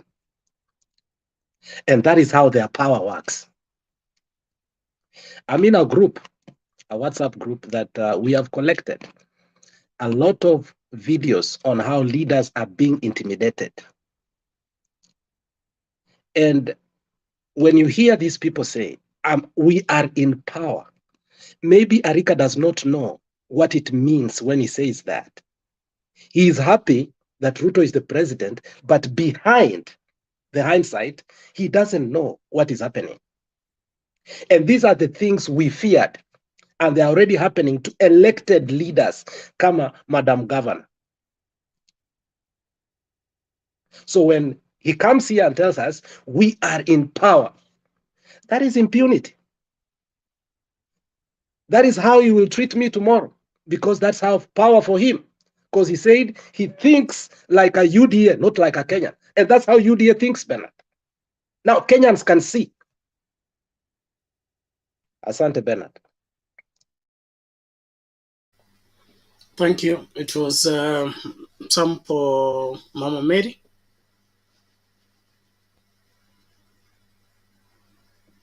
Thank you, Bernard. Asante sana. Pole, nilitumia jina ya Idi Amin kwa vile nilikasirika sana na huyo mtu vile alikuwa anatoa amri hapo kama mtu ambaye hataenda nyumbani, huko ni kwake. That office, it belongs to Kenyans, that he was trying to intimidate huyu Junet. Junet had a point, and he's angry because of what is going on in Kenya and what is going on with that kind of dictatorship. Ati hata mkienda tutaendelea na hiyo kesi. We have a quorum. Quorum ya nini? Ya kuiba ama ya kuongea mambo ambayo sio halali katika nchi yetu? Wanaamua nini? What is their problem? That guy is proved to be very proud of what he is doing. Na mimi sijui akitoka hapo akienda kwake anaongeaga na nani. I don't know how he behaved in his own house.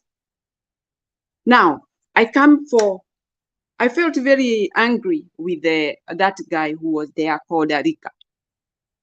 Arika, you cannot tell us ati tunyamaze ati Ruto hakuiba, aliwin. Aliwin nini? Where did we get this Camargo? Where did Camargo come from? Why did they not wait until they announced the 29? Was it constituency or counted constituency? 29. Why did they have to announce election one day before? Kim's kit, iliyokuwa inasoma same number from different locations. All these are irregularities. Why did it happen during Ruto election and it favors him? Hiyo ni wizi. Hii mambo yote tunajua. Harika kuja hapo kutoa kifua na kutoa hiyo majina mbaya mbaya ati I don't know, he is trying to portray that we are idiots. We don't know what we are talking about, or we don't know where we are heading, or we don't understand anything. Arika should behave and should give us respect. In fact, asije na hiyo kifua tena hapo. Na ikiwezekana hata asikuje. Kwa sababu anaudhi. Ni vile mtu anasemaga utadu. Sisi tutadu. Na hatutadu vile mnyi mmedu. Yetu itakuwa tofauti na ya kuheshimiwa. Kwa hivyo sisi tunataka tuheshimiane. Hatutaki mambo mingi. Tafadhali nimepata simu, nitaongea baadaye, Bernard. Asante sana. Okay, thank you, Mama Mary. We appreciate that. Alex, I think I'll leave it to you, and hiyo masaa yangu imefika. Nitafutie wadau wa usiku.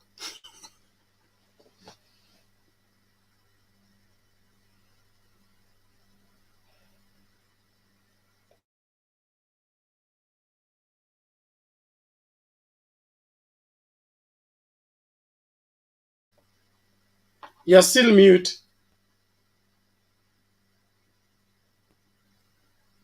Oh, it's me I'm talking? Okay, I'm sorry. I just like the way the Robert talking. You're talking from your heart. That watu wa Mount Kenya wameshalaliwa. That's the fact. And it's like a slavery. We are living like a slavery. You cannot be yourself. Mtu anakuforce umpende. It doesn't work like that. That is not our democracy. Our democracy, you have right to be married to any community. You have right to hang out with everyone.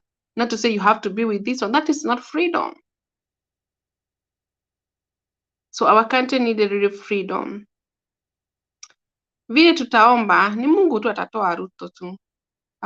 Hatuna otherwise. Ni Mungu atamtoa tu. Naweza mtoa. Mungu anaweza mtoa hapo. It's only God can remove Ruto in that position. Unajua, let me tell you, kila mtu atakufa. Hata Idi Amin alikufa, si ndio? Na alikufia Saudi Arabia. Silikuwa na wazungu wakimwona anamwambia yes sir. Wanampigia makofi, wanamuona nini? Alikuwa anajiita British officer. All those dictatorships, they don't stay long. Sasa ni Mungu atamtoa tu. But before akufe, he must respect Kenyan people.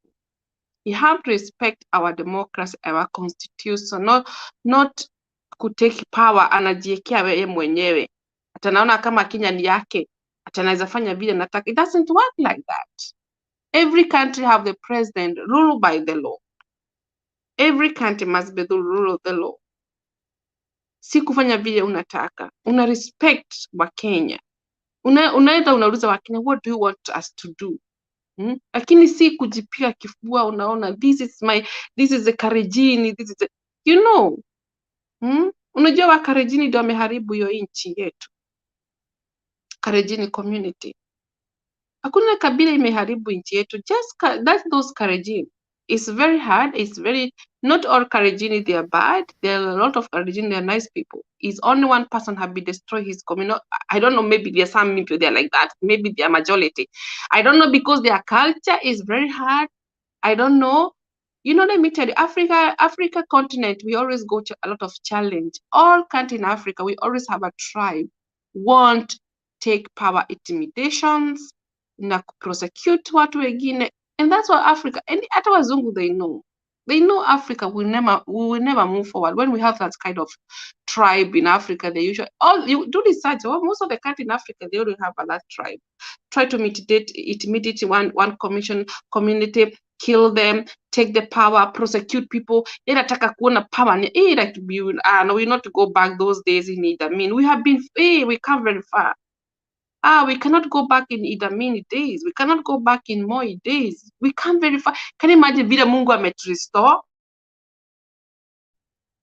Mungu had been restored from Moi in Nyayo days when he was ruling from 1978 since Kenyatta died 2002. That is God have been restoring us.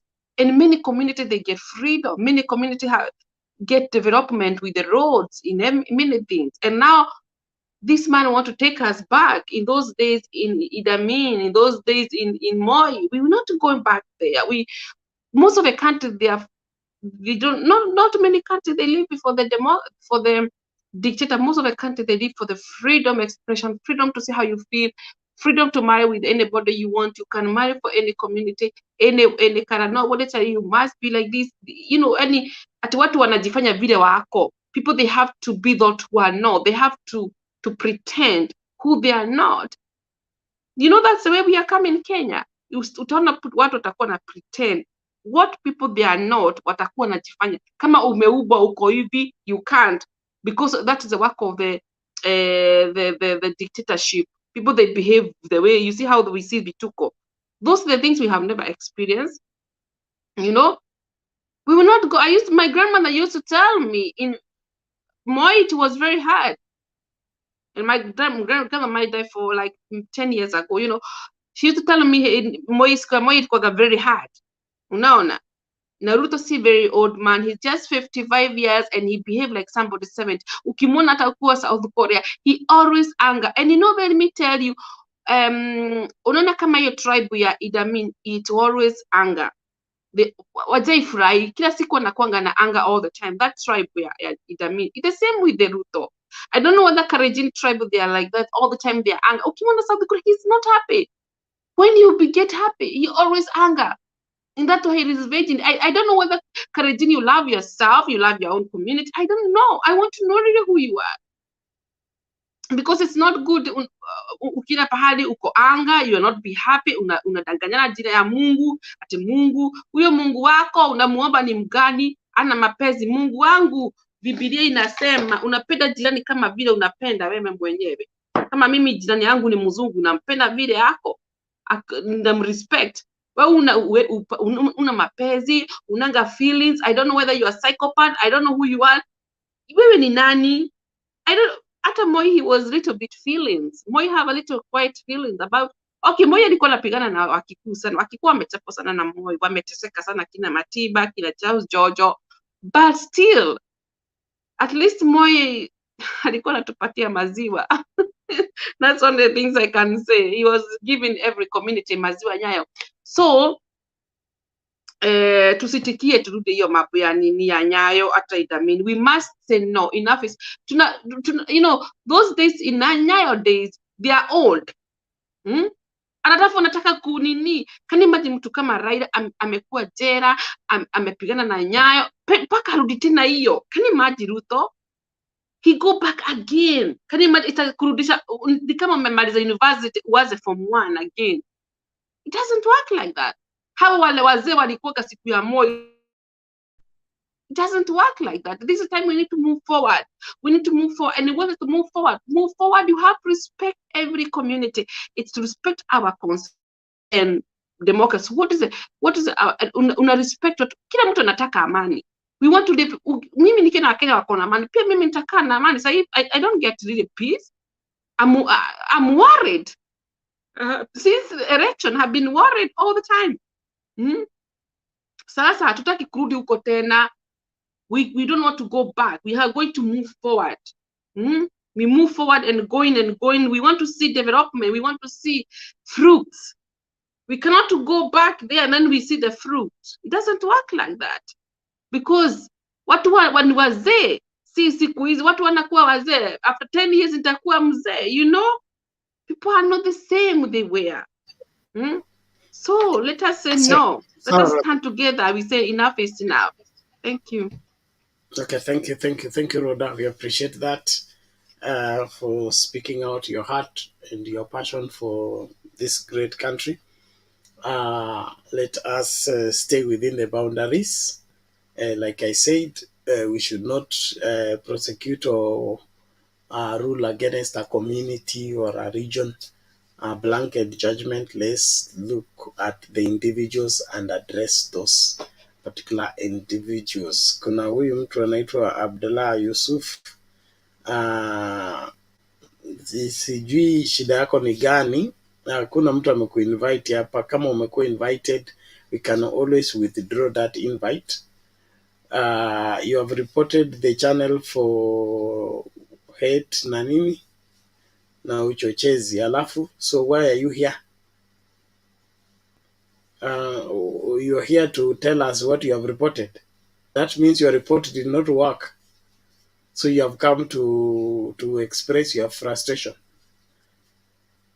Take a walk, please, and leave us alone, okay? You are part of the impunity and the corruption in this country. We are here to see to it that you will get what you deserve. And that is the same corruption you are supporting will affect you and your community, your children. Bernard, ambia huyu jamaa is stupid. Kama yana anasema to be reported head and what? We have not headed nobody. Then at the report kwa nani? YouTube. YouTube is 1 hour away from the head office of YouTube. The YouTube will come in and will sue them and it will be done on the same day. So some of us, when we have worked with YouTube, Huyu anachitanganya. You can do what you want.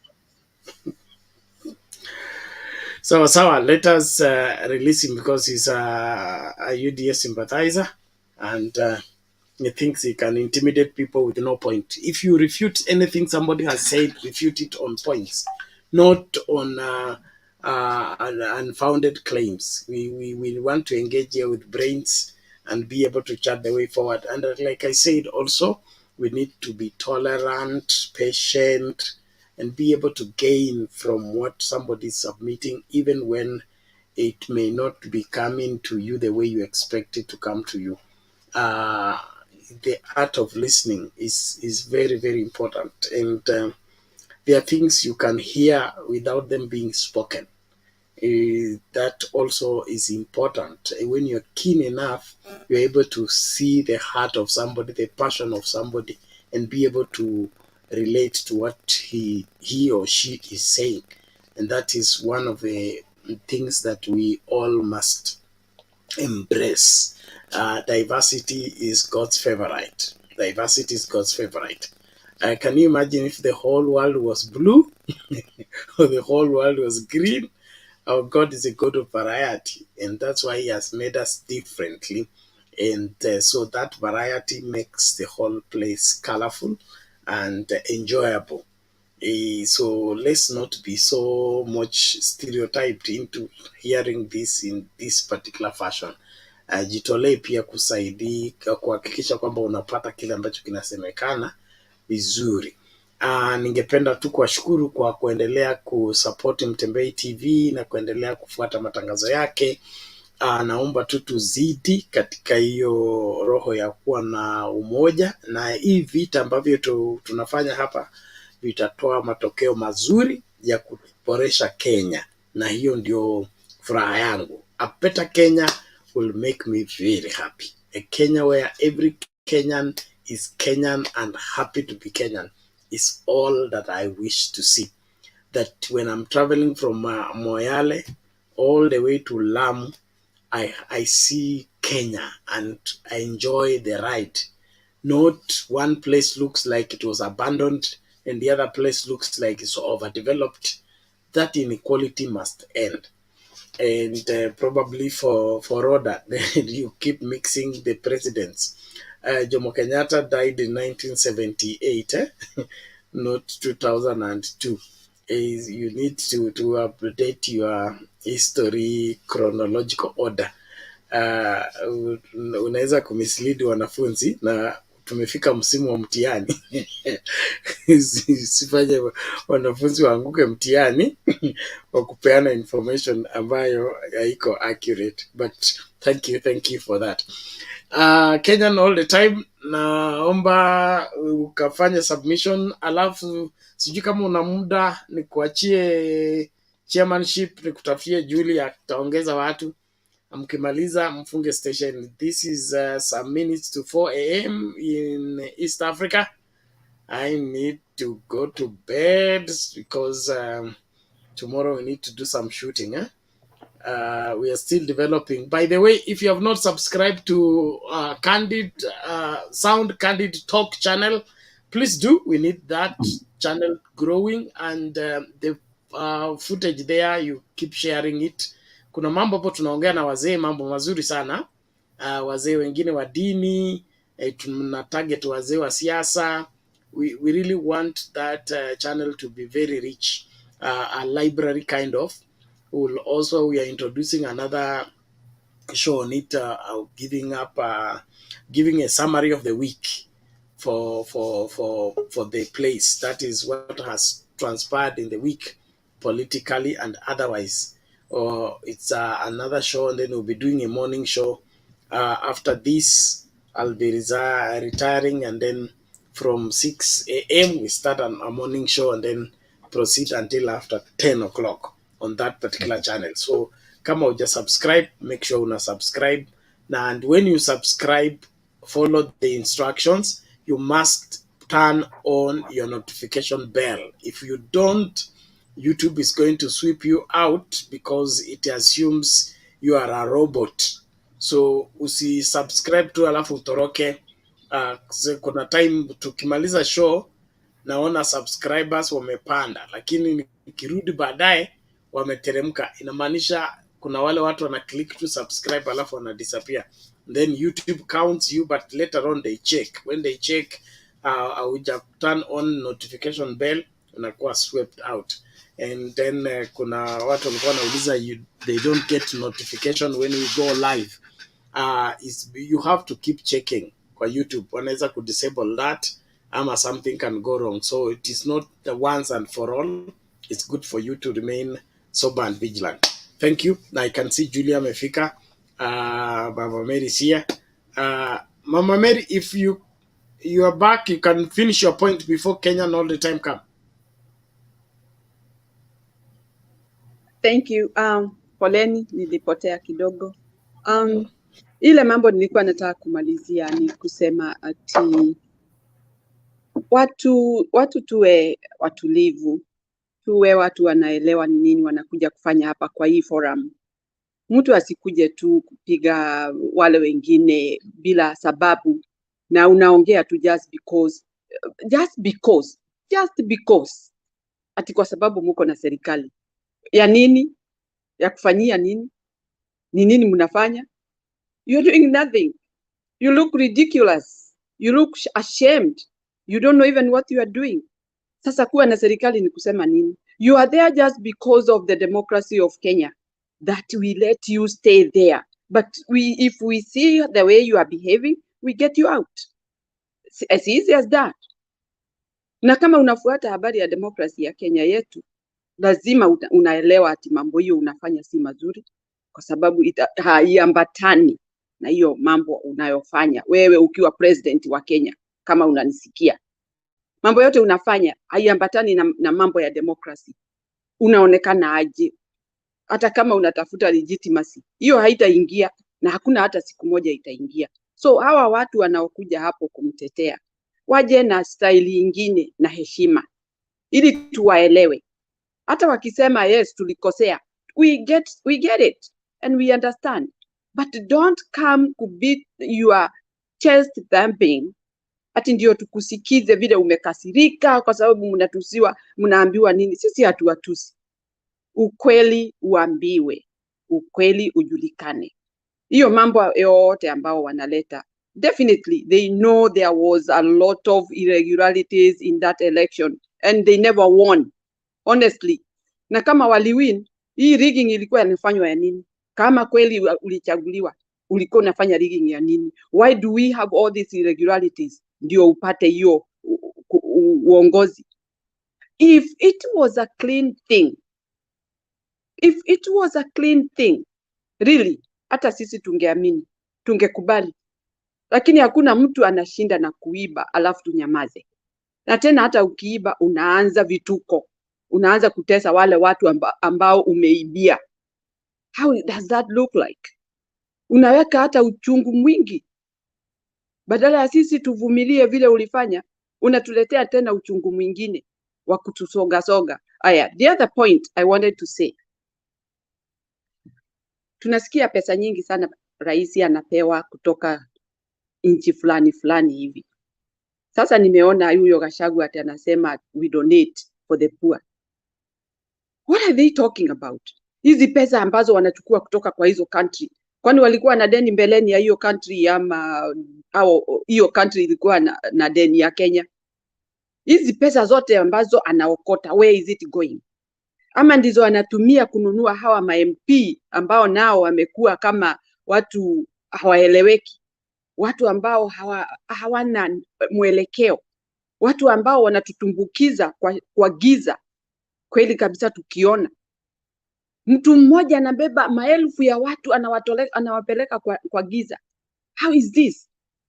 Hizi pesa ambazo mnachukua kwa nchi hizi zingine ya kigeni, unapeleka hizo pesa wapi? Unakuja kununua watu wenu, ndio sasa sisi wananchi tuelekee wapi? Twende wapi? Tutumike namna gani? Mnatukanyangia kwa matope, hamtuelewi sasa. Si mlishinda?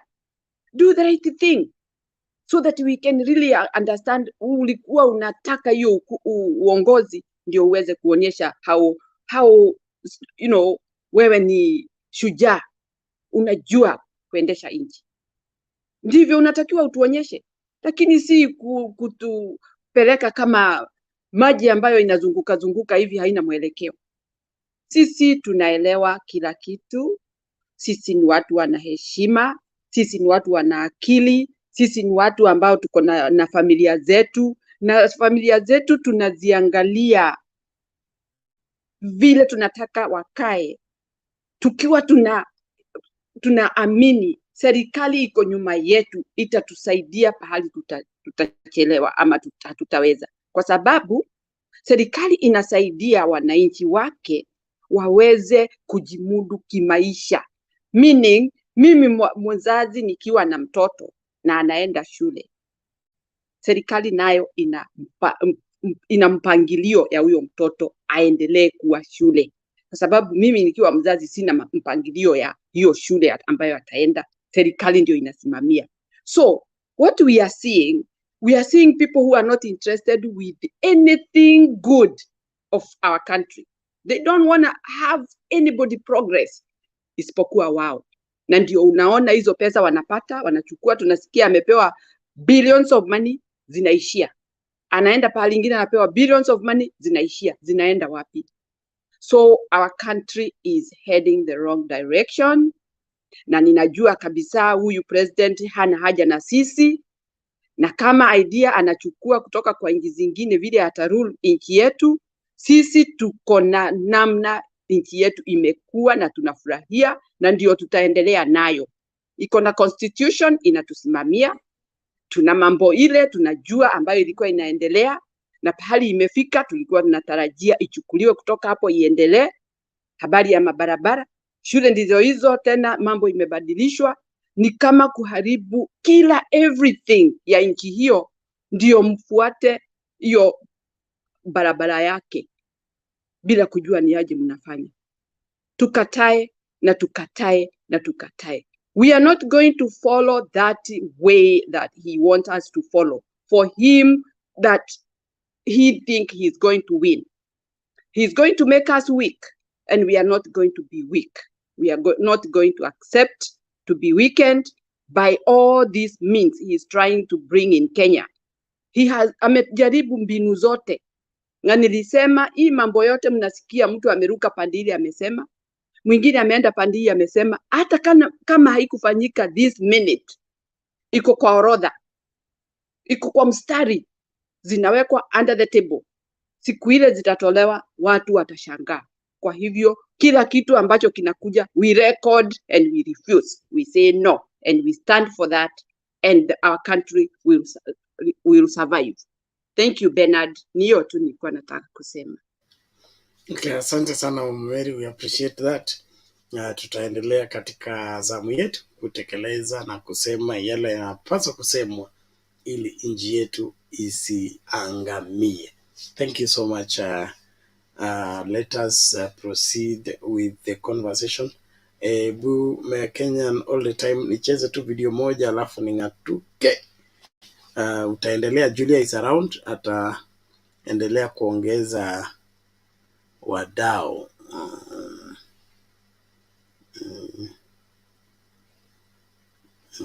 Okay.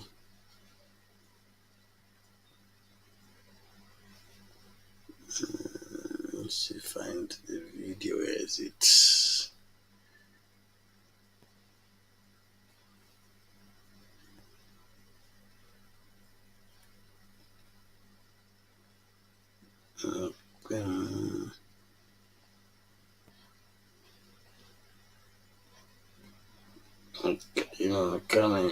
Okay, let me just get this. Okay, that's one.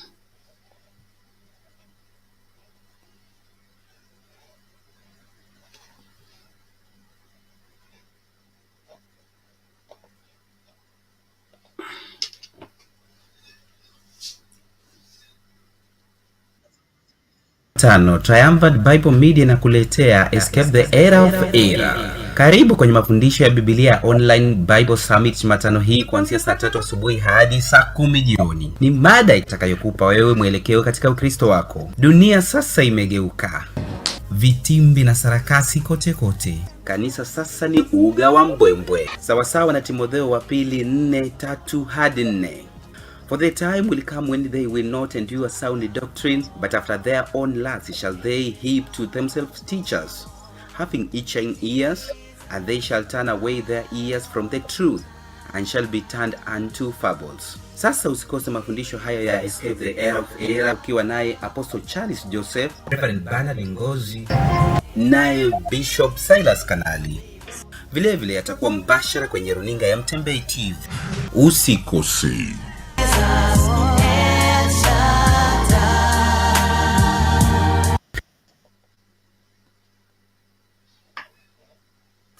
Cardigan Kenyan all the time. Thank you so much. Okay, thank you, Bernard. We appreciate this time. Mimi nashukuru kukuja hapa. I hope that we still have a country. You know, for so long tumekuwa tukisema that we are a developing country and we are in the positive direction, and we were on an upward direction toka ile wakati Kibaki ametuacha na Mr. Uhuru Kenyatta akaingia hapo. We have been in a very upward trajectory kwa vitu mingi sana.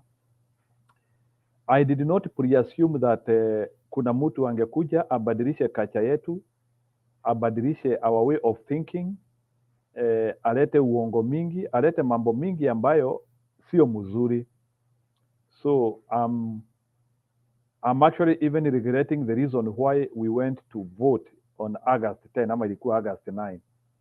I regret that day. I regret the reason why in fact, ile uchaguzi tulikataa ya 2017, the second round, I think it's a better one. I think if this is how our country was going to turn to be, I wish we never participated in this election. I wish something better happened for this country. But it is so unfortunate to see the platform and what you have been holding and what has built your country for so long falling one after the other. Let me tell you, this one is not about tribalism. This one is not about the love of some people. This is about our generations and the kids who we are getting and we will get. This is the order of a country getting destroyed by somebody at your own watch, and there is nothing you can do. I don't know. You know, I've been reading about the history of Somalia. I've been reading about the history of West Africa, Chad, and other damaged countries. I was not able to connect with those countries on what happened to them, that they cannot have peace in governance and so many other things. But I think now, slowly, I'm coming to internalize what happens to countries which have dysfunctional government, countries which lost everything which held them together. I can tell you, we are not very far from the situations in Chad. We are not very far from the countries which have lost democracy, which have lost their livelihood. We are not very far from countries which hold their people as slaves. We are exactly in that predomination of time. I don't know who is going to help us and get us out of this yoke. This government doesn't need time, and I'm always saying that. Even when Raila Odinga comes and gives us a brief and tells us that bado hawa watu tuwape muda tu, mimi sioni muda ambao hawa watu wanahitaji. These people are venomous. They are getting us by our cheekbone. They are baying for our blood. And I think we are losing the moral consciousness of our country. And Kenyans, we have to get organized. Unajua dalili zingine usitarajie kitu kubwa. Let's not wait when people will be dying in thousands simply because umeongea kakitu kandogo. But right now, we have all the symbols and conclusions that we don't have a government. When your elected leadership goes to other countries to start bragging of how they won an election, no one speaks about an election in another country. When you go in another country, you go to speak about agendas and other things. Just imagine we're in South Korea, na unaenda ati kusema huko ati wale watu ulishinda ati hawakuwa na Mungu. It's a shame. We know how gods operate. Even if Azimio was not declared the leaders of this election, we had a sizable number of Christians who supported Azimio. So we should not allow this fallacy that wale watu walishinda ati walikuwa wa Mungu. That is a fallacy. That's an ideology. We should not get life. Mungu ni wetu wote. And this thing started even when we were in the electioneering period. So all I'm saying is that we do not have a government. Whatever we have is beyond a quackism working. And let me tell you, Kenyans, if we don't get organized and we disrupt what this government is doing, we are going to cry. We are at exact point whereby people organize and they remove a government because it is not serving them. The sole reason why a government should be there is to serve you, make you prosperous, progress you, and not to return you. And if a government cannot be able to serve unto those commitments, for your information, we do not even vote for government to serve us in their manifestos, but at least for continuity. But if that government is not assuring you of continuity, why should it be there? My call today is that any reasonable voice should not support this government. We are having crooks, we are having quacks, we are having people who cannot reason managing this government. And let me tell you, that thing which they call state capture, they are the biggest state capture ever. It was the reverse psychology they used. When they are saying that watu wameshika mateka sijui some institution of the government, they are the people who are the biggest state capture in our government. So mimi ile kitu nasema, let's get organized. We can't allow this government to continue doing whatever they are doing. They are not implementing their manifesto. They are not implementing anything. They are just verifying Kenyans. They are not even doing the minimum of what a government can do. Even a failed government can perform better than this one. We are just having something which cannot be called a government. So I'm frustrated. Something needs to happen. I don't know what, but something needs to happen. This government cannot get shape. This government will not do anything for you, Kenyans. This government will continue increasing atrocities unto you. And I know when we start rising up against them, when we start rising up with sticks and stones against them, and they start rising against us with guns, that is the day when they will know that we do not give a damn to anything. But let me tell you, I have never seen a government which makes you get tired.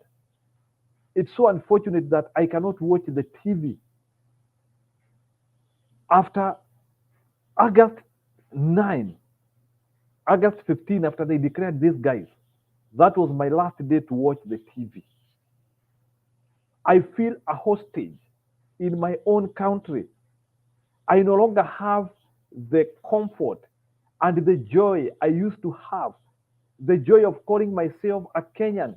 That joy is fading away. I feel now as an hostage in my own country. Something needs to happen.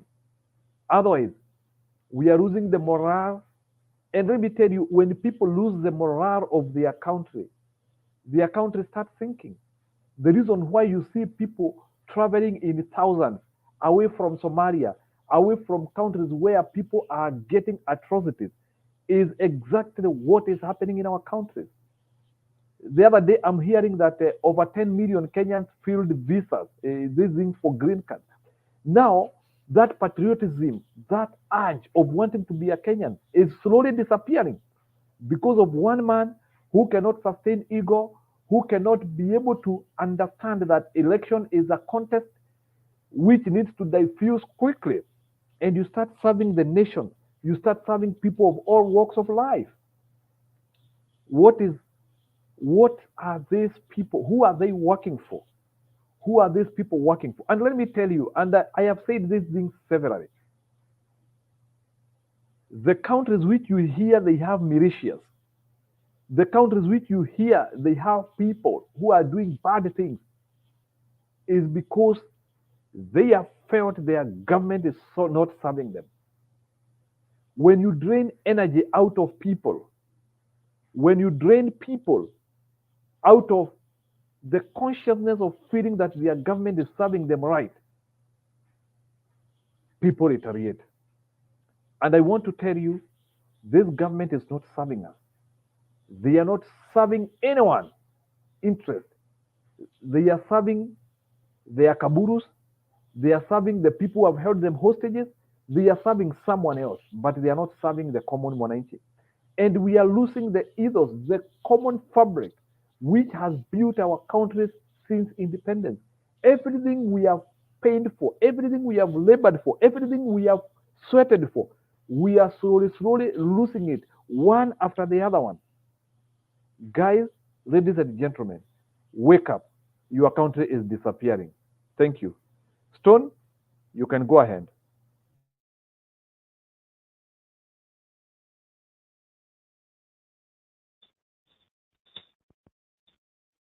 Thank you.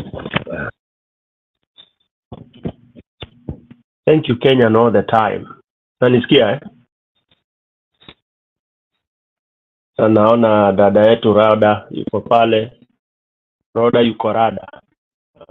Nimesikia yale yanayoendelea. And it is unfortunate nimeingia Bernard akiwa ametoka. But I just hope that we will be able to continue blowing this whistle. Unfortunately, and Kenyan all the time umesema, I can feel you, you know. You can say whatever you said a million times. That it is so frustrating when you see the way, the course, the trajectory that we are seeing is what we had seen before. Because as I keep on saying, most of us here are not kids, and neither are we very old, but we are able to tell you, at least we've seen either 3 presidents or 3 governances. Or those who are very young maybe have seen 2. And at least out of those 2, they must have, one of them must have been that one of Kibaki. So at least they have some really basic comparative notes to refer to. I hear people saying and pleading that give this government time. In my own school of thought, and if I was asked, I would not have given this government even an hour. Because why would you give a thief that has come and stolen from you even a minute? This is where the ridiculous nature of Kenyans started. Somebody came, performed a coup in broad daylight. He rigged the elections in broad daylight. And we sat there waiting, claiming that we want to explore all the possible means. Which country in Africa explores all the means? Bwana Njiru, Bwana Kenyan all the time. I would want next time you come, uninamie 1 or 2, 3 countries in Africa that have followed due diligence. Mwafrika ni nywele ngumu, my friend. There is even this thing we are calling democracy. You know, for me, I cannot pronounce the word democracy in Africa. And I cannot even, maybe in 2 or 3 countries in Europe, but anywhere else I'm not able to. Even hata huko hiyo nchi kubwa hiyo, there's nothing like that. What they have is sisi kwa sisi. They have their rules that they deal with them, wana deal nayo kivyao, alafu wanaibrand democracy. The way they are dealing with their problems, wana deal in a way that if you copy paste to another situation, it will not work. They have issues with mabunduki, but they know how they are dealing with it. For them, it's okay watu wakiwana because they are also worried about overpopulation. So if you go, for example, to copy paste from them at sasa kila mtu awe anabeba bunduki, utakuwa umeingia kwa moto kubwa sana. So the same thing with this thing people call democracy. Because democracy worked in Sweden, it worked in Norway, unakuja copy paste ukileta Africa. Africa, there's nothing called democracy. The way we used to govern ourselves was the best. It was the best because you would not take power by force. You would be killed if you take power by force. Or rather, you kill people for you to take power by force. All right? And people were held responsible. They were held responsible for all what they have been doing. There is nobody who would have sat and watched RUTO get given the certificate at Bomas, hoping that utaenda kucomplain kwa inaitwa nini kwa ati in the next court. Somebody enters your boma, picks your best cows na ana pronounce ameenda kuuza huko Ishiara or wherever, alafu unasema wewe wacha akauze, kesho nitarauka kotini kumustaki. That is what we did, and that's why the problem we have now is bigger. And I really love when people talk and saying, because we are democracy, RUTO is unfair. RUTO is not unfair. That is who he is. That is exactly, you don't expect anything what you may call better out of him. Even if you give him 100 years. So for me, right now, it is too late even. I heard Rhoda saying, Mungu ndiye atamuondoa pale. Hakuna mahali Mungu ataondoa mtu. God does not interfere with our stupidity. That is true. You can read any Bible or any verse. God leaves fools to be fools. Yeah, killers to remain killers. Yeah, thieves to remain thieves. But he gives you power to deal with them here on earth. That's why he can give you power to go and kill. He can give you power to go and stop somebody from killing the other. You don't expect God to come and do that. Tungoje Mungu hapa atuje atuondolee RUTO. Oh my good God. Tutangoja mpaka Yesu arudi bana. I'm telling you. Twendeni kanisani wote wa Kenya tuombe usiku na mchana. We can fast for even 1,000 days. RUTO will remain there, screwing up Kenyans like never before. So basically the answer, hata sijui nasikianga wengine wakisema kwa panel that they don't know what we should do. Really? Really? Really? You can imagine somebody, sisi tuko hivi, ukikaa hivi, you don't know the answer to solve RUTO's issue, to solve Kenyans' problems and suffering right now. Really? We are lying and we are denying to us. That is how everybody else is behaving, including our MPs and all others. So don't blame them. If as ourselves we say we don't know what to do, then who will know what to do? Nani atajua? I say I don't know what to do with the RUTO. Everybody says that they don't know what to do with the RUTO. Then let RUTO, wacha atawale basi. And then we shut up, tunyamaze kabisa, tufunge midomo, tufunge hii ma TV, tuache kiumane. Yeah. Otherwise, the other option is, tuchukue stimi, tuchukue rungu, tuchukue mawe, tuchukue madege, miti, tuandamane, turorongane, kikwetu tunasemanga turorongane, tutokelezee sisi wote bila kungojeana, tutokelezee sisi wote bila kusita na tuseme Ruto must go. That is the only solution. Hakuna dawa ingine ya Kenya saa hizi.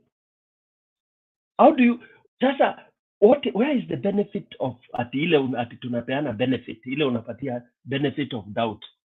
How do you give somebody who has stolen from you a benefit of doubt? Rhoda and Kenya all the time. Niambieni ndugu zangu, mtu amevahamia nyumba yako, amechukua bibi yako, amerape, alafu unampa benefit of doubt kama alichukua bibi yako.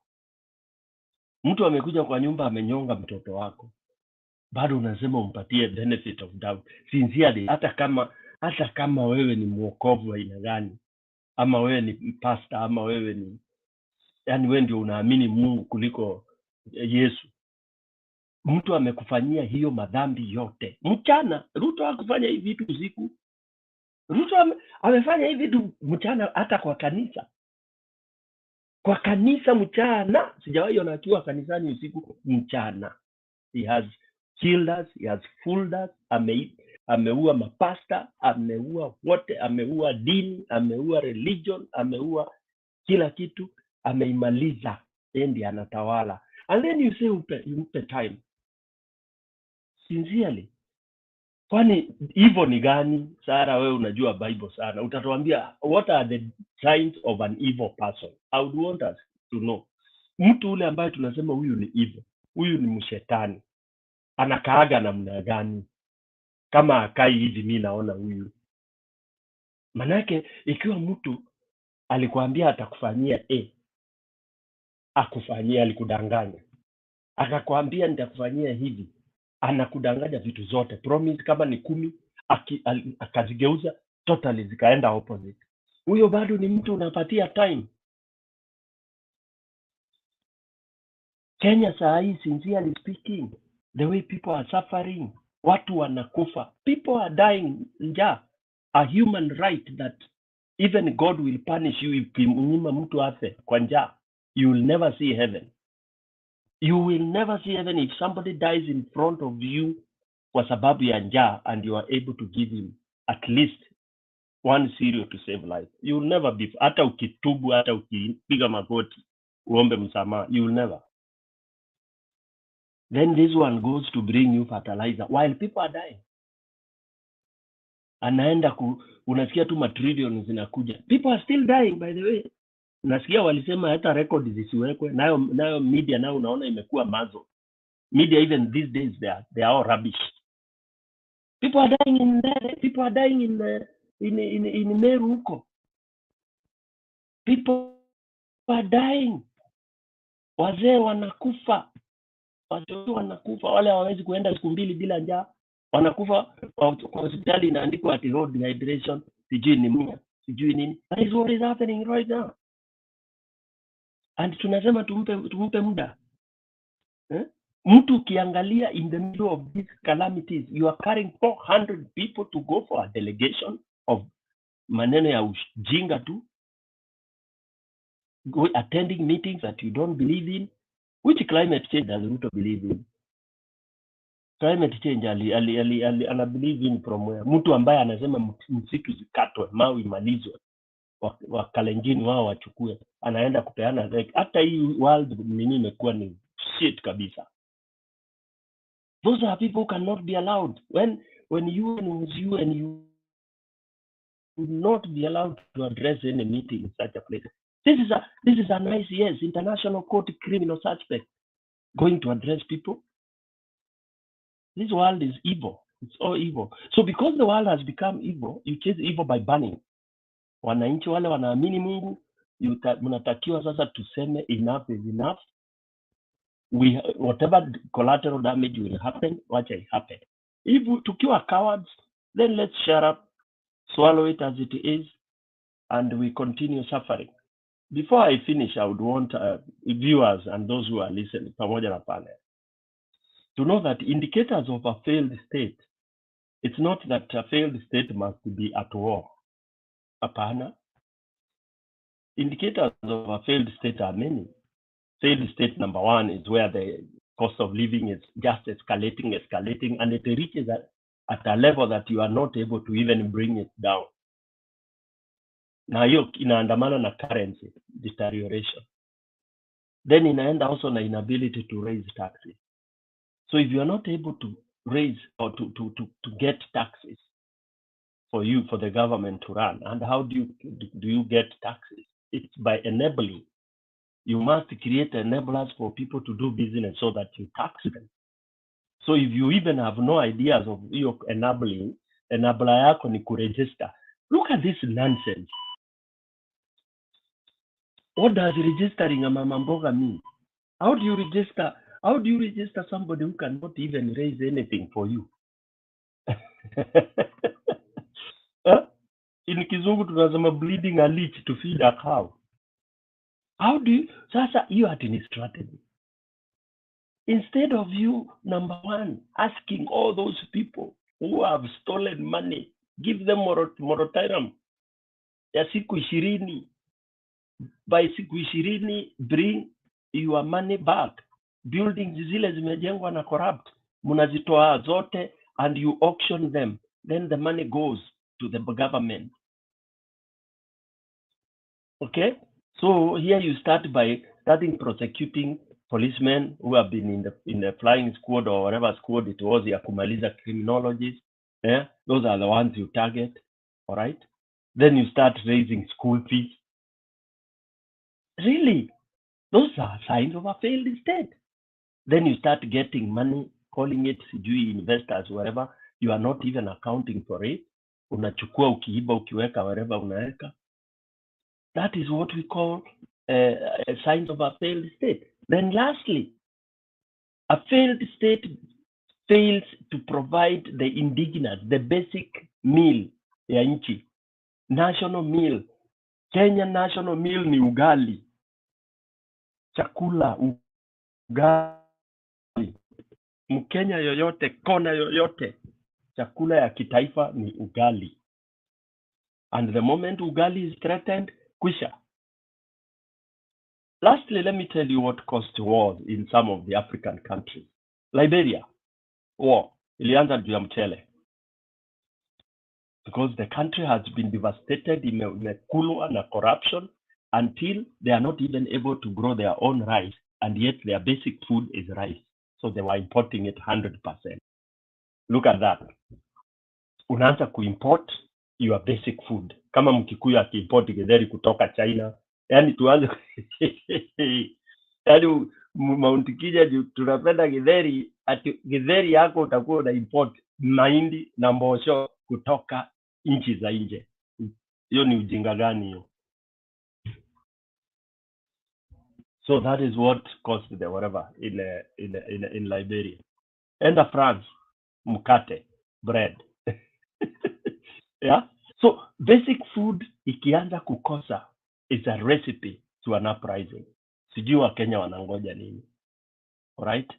Right now the countries that have gone through what we are about to go through, and now some have not even stabilized. Kenya all the time, you mentioned Chad. Chad has never been able to recollect itself. Liberia is struggling. Sierra Leone is struggling, but you can see what happened. You go there, utapata watu along.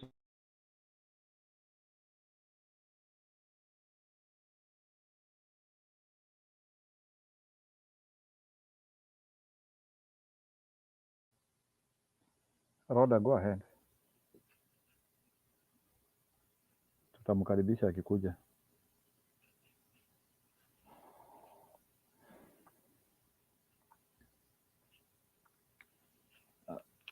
Rhoda, unanipata? Go ahead. Rhoda? I'm sorry, PK, he disappeared and he was giving us a very good. Okay, thank you so much.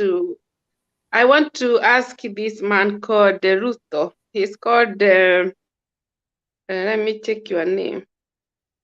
Jeffrey RUTO, you always come here to attack people. Come here if you are really a man, if you're really a gentleman. Don't hide behind the curtain. Come here and you talk. So the way PK was saying, in Africa, you know, Africa is a country always have a continent, always have a problem. And when you ask people from Western, ukiuliza wazungu ni wapi, wanasema Africa is always a continent, always have a dictators. You know, one time white man told me, if we come to your country to mnakuwa wa slave, tunamweka nyinyi slave. White man akaniambia hivyo. I was fight na yeye, nikamuuliza atunasemaje? Atunakuja kwenu huko Africa tunamweka slavery. Oh my God. Inchi yetu mnakuja kwetu mnatuweka sisi ni slavery. Akaniambia yeah, we do that. Sasa alikuwa ananitukana na kuniweka, you black people, you are nothing. Unaona? Nikasikia vibaya, nikajua. And the way, you know, I've never seen my country in Kenya that to slavery. I've never seen Kenya people have been treated as slavery. I was like, I don't know. Go to Kenya, you go to my country, you see how we respect one another. You know, you come like a tourist. We don't treat people like slavery. So I was very embarrassed with him. So they know that these white people, they know that Africa, we can have a dictator, can dominate in the country, can make the country, you know, like I know, like it was yesterday, this week, it was a Swedish lawyer and Norwegians. They were in Kenya for some, I don't know what they were doing in Kenya. I was like, oh my God, they are treated the same, even their country, they don't treat it like that. I have never seen, I lived in Sweden, I've never seen a presence of wa huku akiekewa red carpet.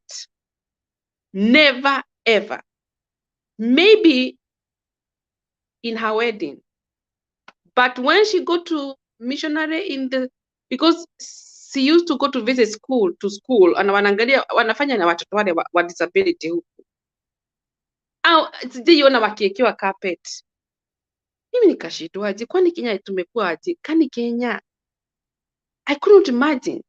Ati wanaenda Radisson Hotel, wanaekwa, oh my God, na walikuwa wazungu wengi sana. Na hiyo ni pesa zetu wanatumia. Nikashinda, watu wengine wanakufa na njaa. Niliona huko Nyeri watu wana pesa za kulipa shule. Huko Gatodo, mimi nikashindwaje, oh my God. Even these white people, they must be stupid. They know in Africa we are dying for the poverty. They know Africa we are dying for the hunger.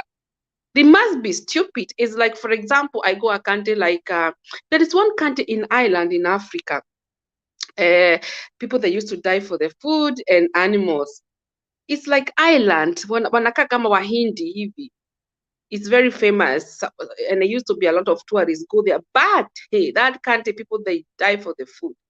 Nikashindwaje, imagine I'm Africa, then I go a country like that, I think it's between South and East Africa. Can you imagine I go a place like that for holiday? I start to go, mimi niko Africa. Instead of I go and feed those people who are dying for the food. Why do we shame ourselves? Why do we hate ourselves? Jeffrey RUTO, come here and we listen together. You can talk with that RUTO, your tribe Karijini. You tell him you're doing mistake. What he is doing to bring these white people.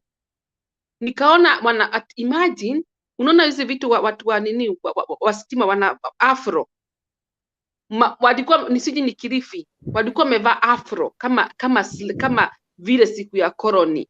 Unajua slavery siku ya koloni mimi nikashida. Our country is not only be colonized. Our country is not our country be colonized.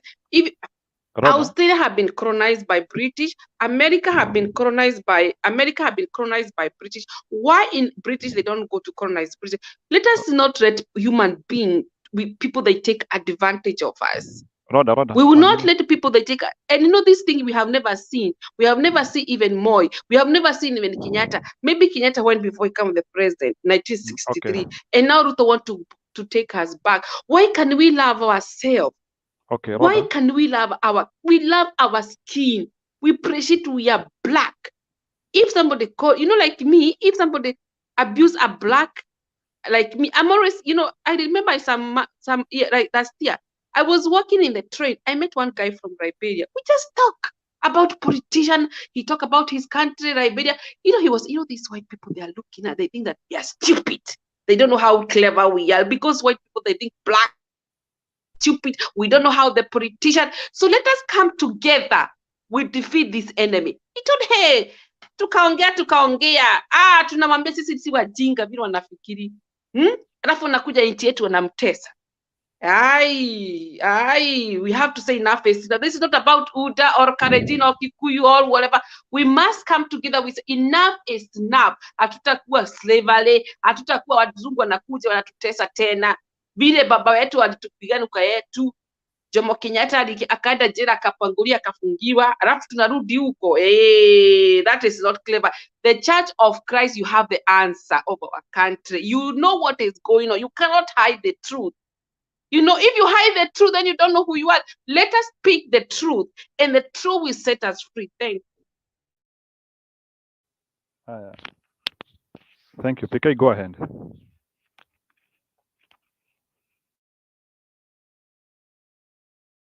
Yeah, thank you, Kenyan, all the time. I was bumped out. Maybe it was an internet fault. Yeah, thank you, Sarah. I hear you are pleading with some people on the comment side. So sometimes you don't bother, Najua wengine ni wezi wa mifugo. So wezi wa mifugo ukianza kubother now on logics of politics and all that, that's where we go wrong. Wengine ni watu wa kukimbia tu, them they know how to run. So again, you don't start reasoning with some people who maybe can't even reason beyond their nose. When somebody says so and so is living wherever, how many people are living outside the country? These are very naive people, and I wonder whether they even can think beyond anything. We don't all have to be there. There are those strategies, and countries are run and governed by people from wherever they are. But of course, wezi wa mifugo hawezi jua, because kazi yao huwa ni kuvamia boma, wanaenda wanaiba. So that's why wengine wanauliza hawawezi kuwa supported na wale wengine wanaishi mbali. That's very myopic. I wish people can really get educated better to know how things happen. Anyway, I don't like wasting my time with those kind of nonsense. On my line of thought, I was actually trying to elaborate how countries have been where they are, and they've been where they are as citizens look and see, in the name of tungoje, Mungu atakuja, so and so on, and all that. And that's why we have that small group of people in Kenya still idiotically saying that RUTO won, and they know they're even lying to themselves. Because if you are winning, why do you have to intervene? Why do you have to stop the TVs from, portraying what you had put as a system and all that? Okay?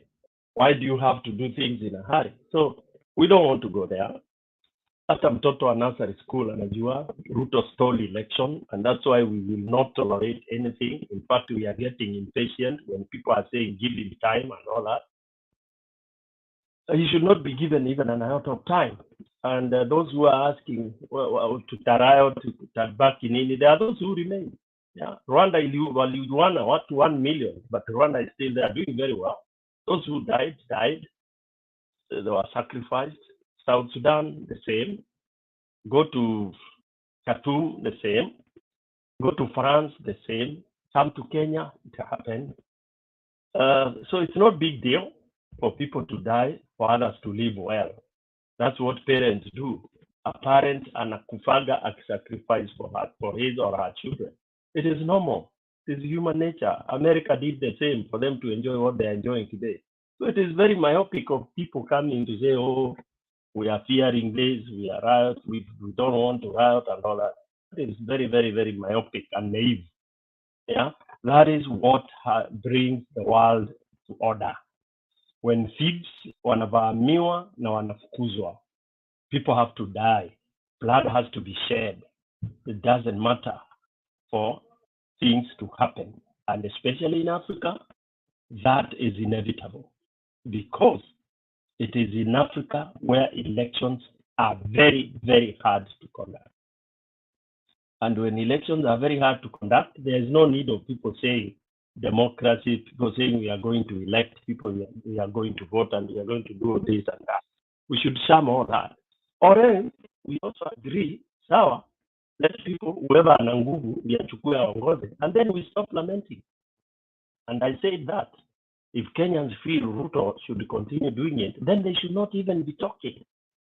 Ati Ruto anaongeza visa anaona. They should just waende church na wamuombe Ruto awache kufura miguu, arudi vizuri, ndiye aweze kuongoza for 75 years kama Museveni.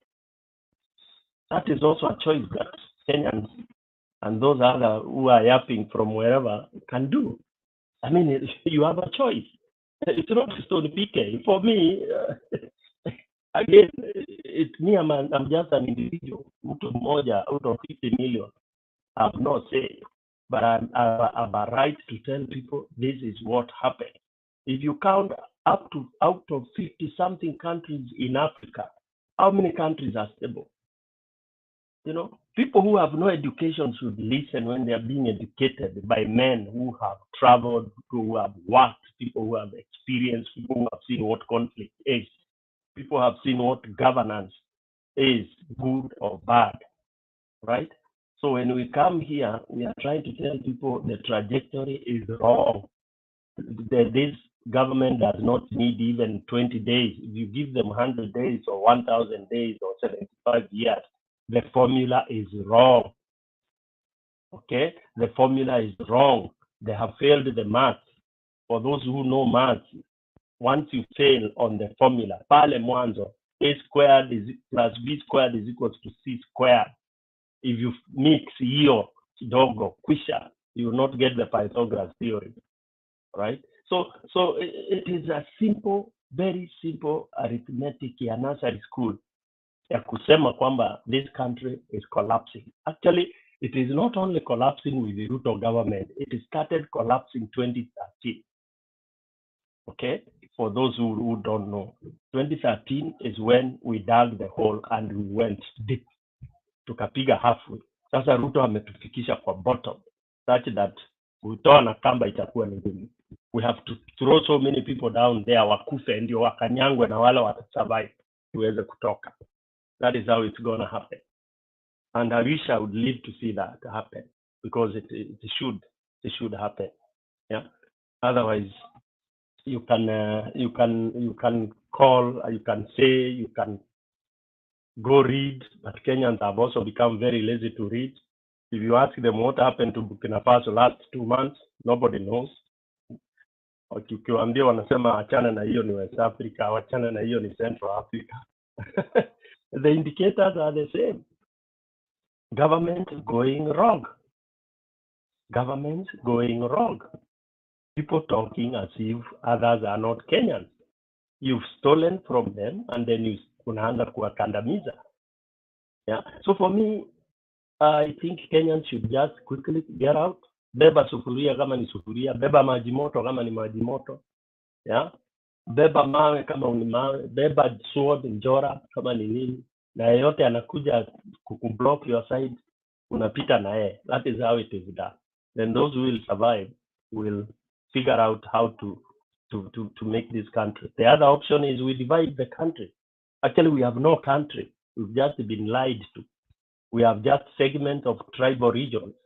So let the Kalenjin stay wherever they are, Kikuyus stay wherever they are, the Luos stay wherever they are. It doesn't benefit anybody to have one country. Again, that is something you should take to the bank. Haifaidi Mkenya kwa wewe kuwa unaitwa nchi inaitwa Kenya. Hamna faida. There is no benefit. Inakufaidi ukiwa uko kwenyu kwa hiyo county yenyu. Where your governor and a mess, mnamunyonga, you put in another governor. Okay, collect taxes, you zero with it. Kama yenyu ni ndogo, mnakaa na hiyo ndogo. Kama yenyu ni nyingi, mnakaa na hiyo nyingi. Period. That is the option. Back to you, Jiro. Yeah, thank you, Stone. You know, as you are making your presentation, I was thinking about something. Why is it that in Africa is where our leaders don't fear us? Why is it like, you know, there is something which I learned now, Beberu, how watu ambao they messed with us and they continue messing with us. Right in their countries, they don't want anything to mess up with them. It is very easy to remove a prime minister in the UK. It's very easy to remove a president in America. The election will be done and you will see a Democrat or a Republican becoming a president.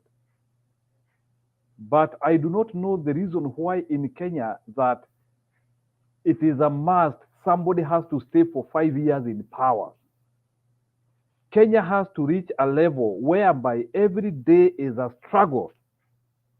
This idea of presidency to term, ati wewe tukikufanya kiongozi lazima umalize miaka yako 5 hapo alafu na pia na ukuje for re-election. To the extent, and I disagreed with this thing. That's why, like in 2017, I was not even supporting Uhuru. Because this idea ati kila saa tunasema ati lazima mtu amalize miaka 5 na aongezewe. It's bad. Lazima tufike level whereby we analyze what you have done, your capabilities, and we give you a scorecard, and that scorecard reflects in our democracy. But any time when your character, voting system is not reflecting in the democracy, you don't have a democracy. I want, at the time when in Kenya we will be able to get a one-term presidency, somebody comes, serves you for 2 years and he goes away because he was unable to manage the government. That is the day when Kenya will change. But the fact that RUTO knows deep in his mind, atamaliza miaka 5, in 2027 he will have his own Iebc hapo, aingizwe tena. These people will never be accountable to us. So I want to see a leadership which is meek, which is shaking before Kenyans. They want to produce results because they know Kenyans can retaliate, Kenyans can respond, Kenyans can go to street and they can cause havoc to them.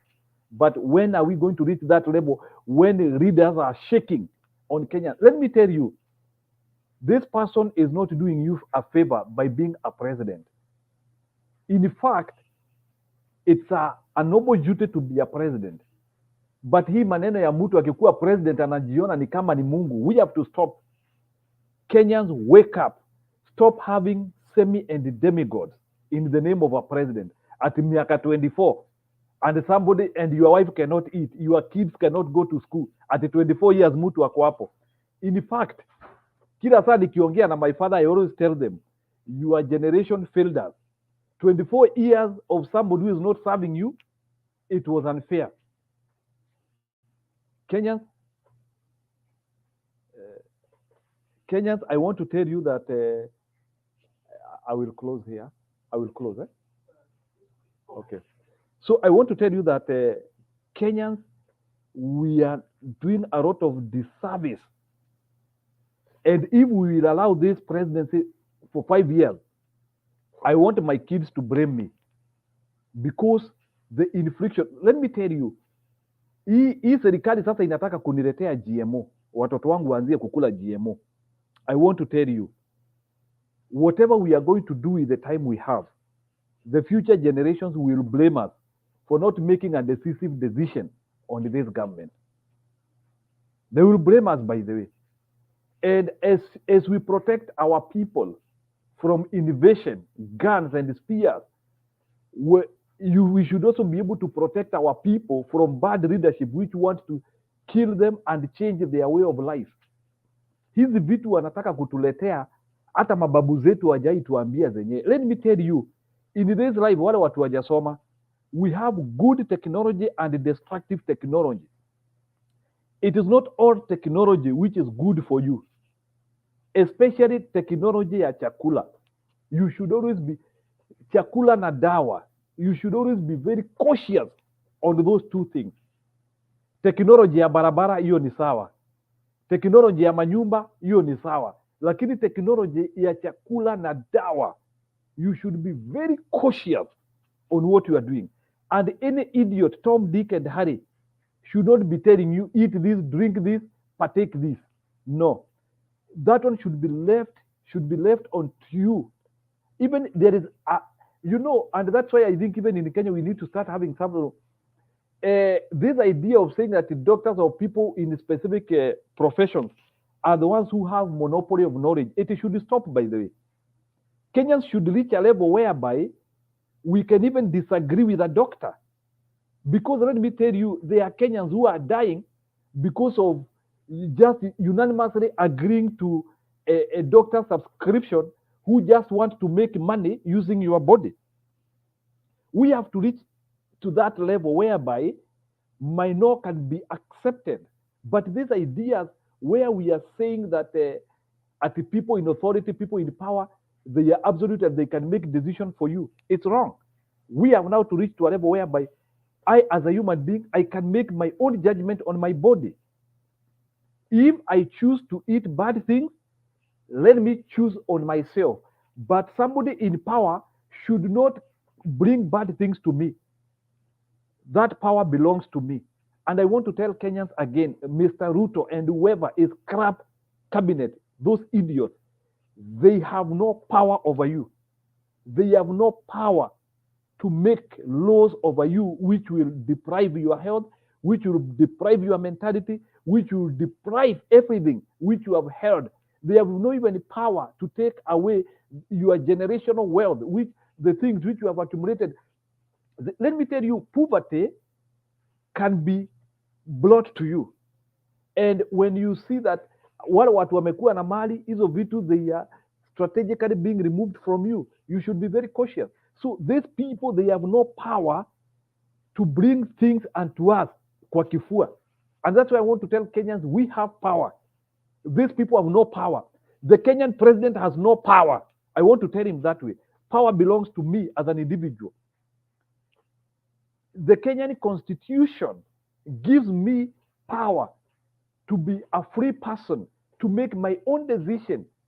But the Kenyan president, the people around him, they have no power to choose what I should, and I have power to reject. Neither has my doctor has power to force me to take something which I don't feel it will help me. But we have this type of Kenyans who think that they can get anything from people who purport to be having a lot of knowledge. No, that is not how. Even you have power even to reject what your pastor tells you. Hata huyo mhubiri yako akikwambia vitu ambazo wewe unaona they are away or outside the Christian norms, you have power to tell them, Mr. Pastor, that's a lie. You have the freedom to choose and decide what is good for you. So mtu asikuchagulie, mtu asikwambie tu. You see, somebody can be in a genocide mission. Mtu anaweza kuwa you want to commit suicide. Munaona hata vile sahi, maybe our president want to commit suicide. He is on an autopilot. You want to crash the plane. Then anataka tukufe sisi wote pamoja na yeye. So let me say, power belongs to us. Consult us. And if you don't want to consult us, we can get you out of that seat. That seat does not belong to you. That seat belongs to the people. And I want to speak to everybody. Akina Moses Kuria, akina nani. Power belongs to us. You cannot force things down our throats. We will retaliate and retaliate decisively. So hii maneno ya kuja ati kusema ati you can just choose things for us. Hata mzungu mwenyewe hawezi tusukumilia zile vitu hatutaki. So hii maneno ya people think that they now have power simply because you won a ballot ili hata ambayo tuwezi confirm on August 10, simply because that a ballot Chebukati did something which we don't understand. You have no power against us. I just wanted to make this clear because this idea, Kenyans think, let me tell you, a country is agglomeration of all people together. And let me tell you, if we are not going to solve these problems we have, I support secession. Wacha Kenya ivunjike. Let everybody have a portion. But we cannot continue with this Kenya of chest thumping people. I will be supporting. Let's have Kenya A and Kenya B. But this idea, or let's have North Kenya and South Kenya, or let's have East Kenya and West Kenya. But we are not going to support impunity in the name of having a unified country. And we are just being brought together by impunity, tribalism, na vitu zingine za ufara. We will not support such a country. We will respond. And if this country is not going to respect the rule of law, we will break this country. We will break it. We will come together as a people na tutaivunja. Wao waende na hiyo Kenya yao and they practice impunity there. But we will not allow people to subvert the rule of law in the name of that they won an election. We will respond, and we will respond highly. And we will split that country. Hata hiyo nchi ikitaka kukua ndogo kuliko Rwanda, we don't care. But we cannot support you when you are practicing open impunity, when wale mabepari ambao mnafanyia kazi ndio mnaenda huko, you want to, unataka kuplease mzungu. Mzungu anakupea nini? Ati mzungu ndio unaenda kufurahisha huko. Wanajua mzungu ni nani hawa watu? For your information, mzungu aliua watu zaidi ya 1,000,000 wakati wa Maumau, na ndio unaenda kufurahisha kule. Hatujasahau hiyo, na mzungu hajalipa chochote. Wale watu walikufa Maumau, watu 1,000,000, na mnajiita nyinyi ni watoto wa Maumau. Those fake Maumau hapo. Is he aware that our grandfathers waliuawa na mzungu? Hao watu 1,000,000 in the name ya kutuletea religion hapa. Kwanza hata religion ya mzungu siwezi fuata, for your information. Mtu ambaye anaenda kuua watu na unaniambia nifuate religion yake, na yeye ndiye muuaji wa kwanza, genocide na mambo ingine, ndiye muuaji wa kwanza, na unaniambia nifuate mimi? Hata kama mimi ni Mkristo, mimi ni Mkristo wa Kiafrika, lakini siwezi fuata Ukristo wa mzungu. To hell. Mtu ambaye anaua watu ndiye mnaniambia tufuate, hiyo yote slavery na nini, yeye ndiye amekuwa akifanya hiyo vitu. Na sasa hiyo Biblia ndiye amekuja akatuachia hapa pia sisi sasa tuanzie sasa kumanage watu na yenyewe. Wacha nikuambie, mtu ukifuata ile mambo mzungu amefanya, hata huyo mtu huwezi salimia. Ni sawa? Mary, I think you can go ahead.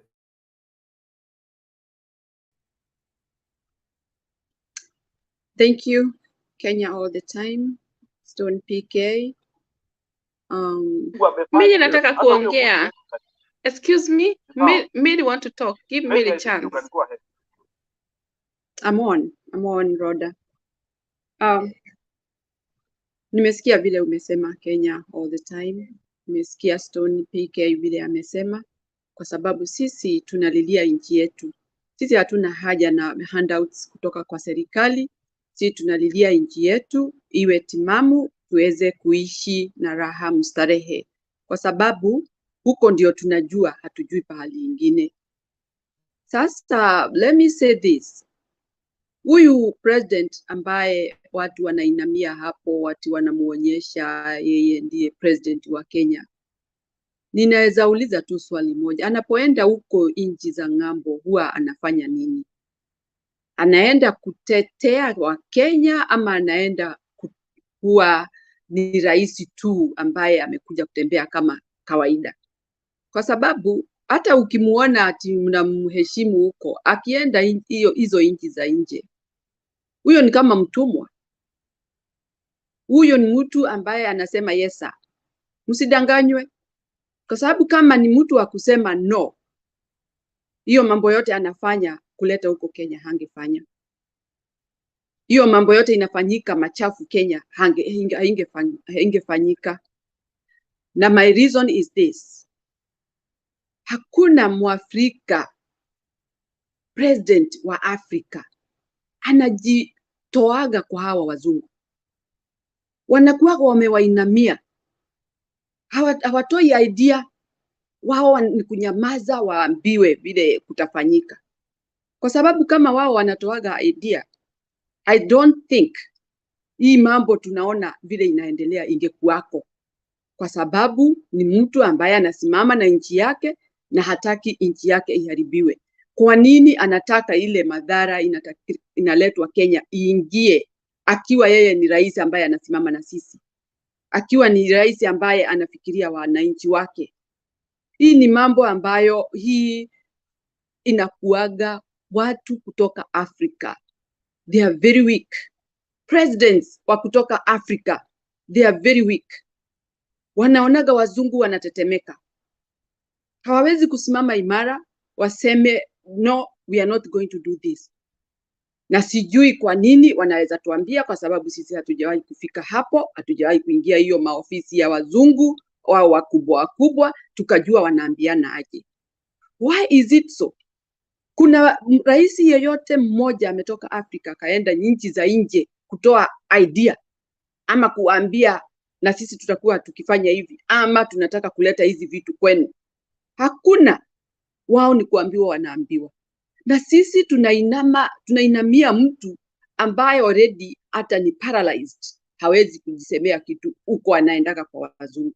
Wazungu ni kutumia, watatumia watu hao ambao tunasema ni mapresident wetu. Sisi ndio tunaumia.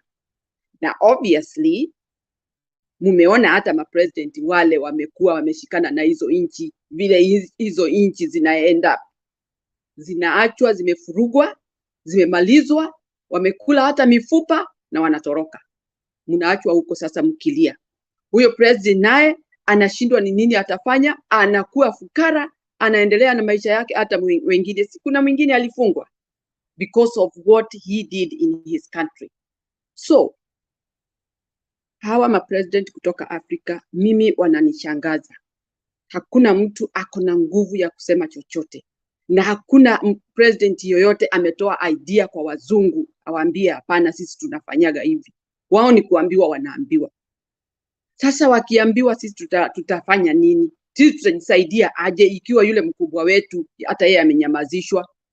Na si kunyamazishwa, yeye tamaa yake anataka ajaze kwake, hana haja na nyinyi. Anapoingia hapo amesahau na wananchi wake kabisa, hana haja na wao. Na hiyo inaisha hivyo. Akienda huko hata hiyo ni mkopo, hiyo dakika hiyo amechora na amefanya hesabu yake na imeingia. Si ya mama boga ama bodaboda ati hii sasa nikienda nitawagawia, nothing. Hiyo sasa ni ya kwenda kucorrupt tena inchi hiyo. Amepewa hiyo mkopo, na hiyo inchi ndio italipa hiyo mkopo, na hiyo mkopo ndio inafanya corruption. Where are we heading? Sasa niende kwa upande wa Museveni. Museveni anaweza kuwa anafunza Ruto ama wanashikania na Ruto vile ata corrupt inchi. Na mkumbuke huyu kijana wa Museveni, ile mambo alisema iliishaje? He was not dreaming. You know what he was saying? His father came in the middle kusema sijui nini, mtoto wangu sijui nini. That thing was dissolved like that. Sisi wa Kenya tukaona kama hiyo imeisha. Those are fictions that we are seeing and they will come to the light. Na zitakuja kufanyika. Watu kutoka Uganda, mimi nimeongea na several people from Uganda, and they said when they come to Kenya they see like they are in America, kwa sababu wanaona maendeleo ile iko Kenya na mambo ile imeendelea Kenya na vile tunakaa vizuri. So what is the idea of Museveni colluding with Ruto? They have got their own plan, na hiyo haijaisha, bado wako nayo. Na huyu Ruto anataka kuparalyze watu wa Kenya in whichever way. Ndio muwe sasa mnaenda na magoti, yeye anakuja tu amepita juu yenu. Muumie msiumie, shauri yenu. Yeye amekuwa mkubwa na atakaa hapo kama hivyo Museveni amekaa. Museveni hamfunzi mambo mzuri, yeye anataka awe raisi kama yeye. Na hiyo ni mpango iko. I am skeptical, but I can say that. It is my opinion. And I'm allowed. Kwa hivyo mimi nimeangalia, nimeona, at least when you go to sit somewhere and look at things the way they are cooking, there is a lot of mundane in those stories. Na kuja kwa upande wa rewarding. Huyo mnaona IG ni brother ya Koome.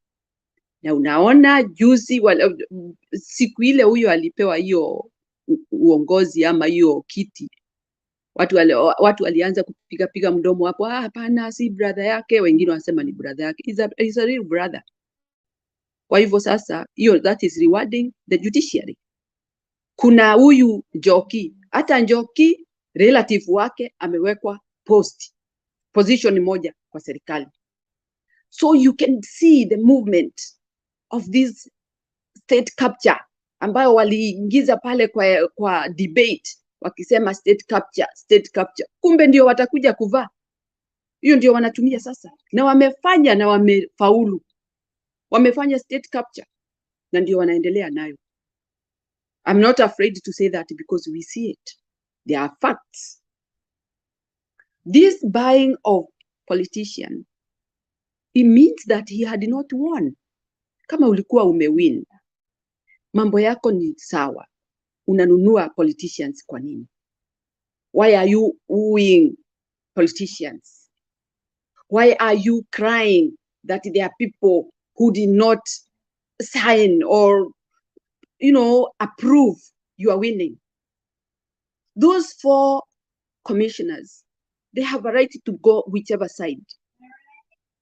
I don't even understand why we should have tug of war with the commissioners.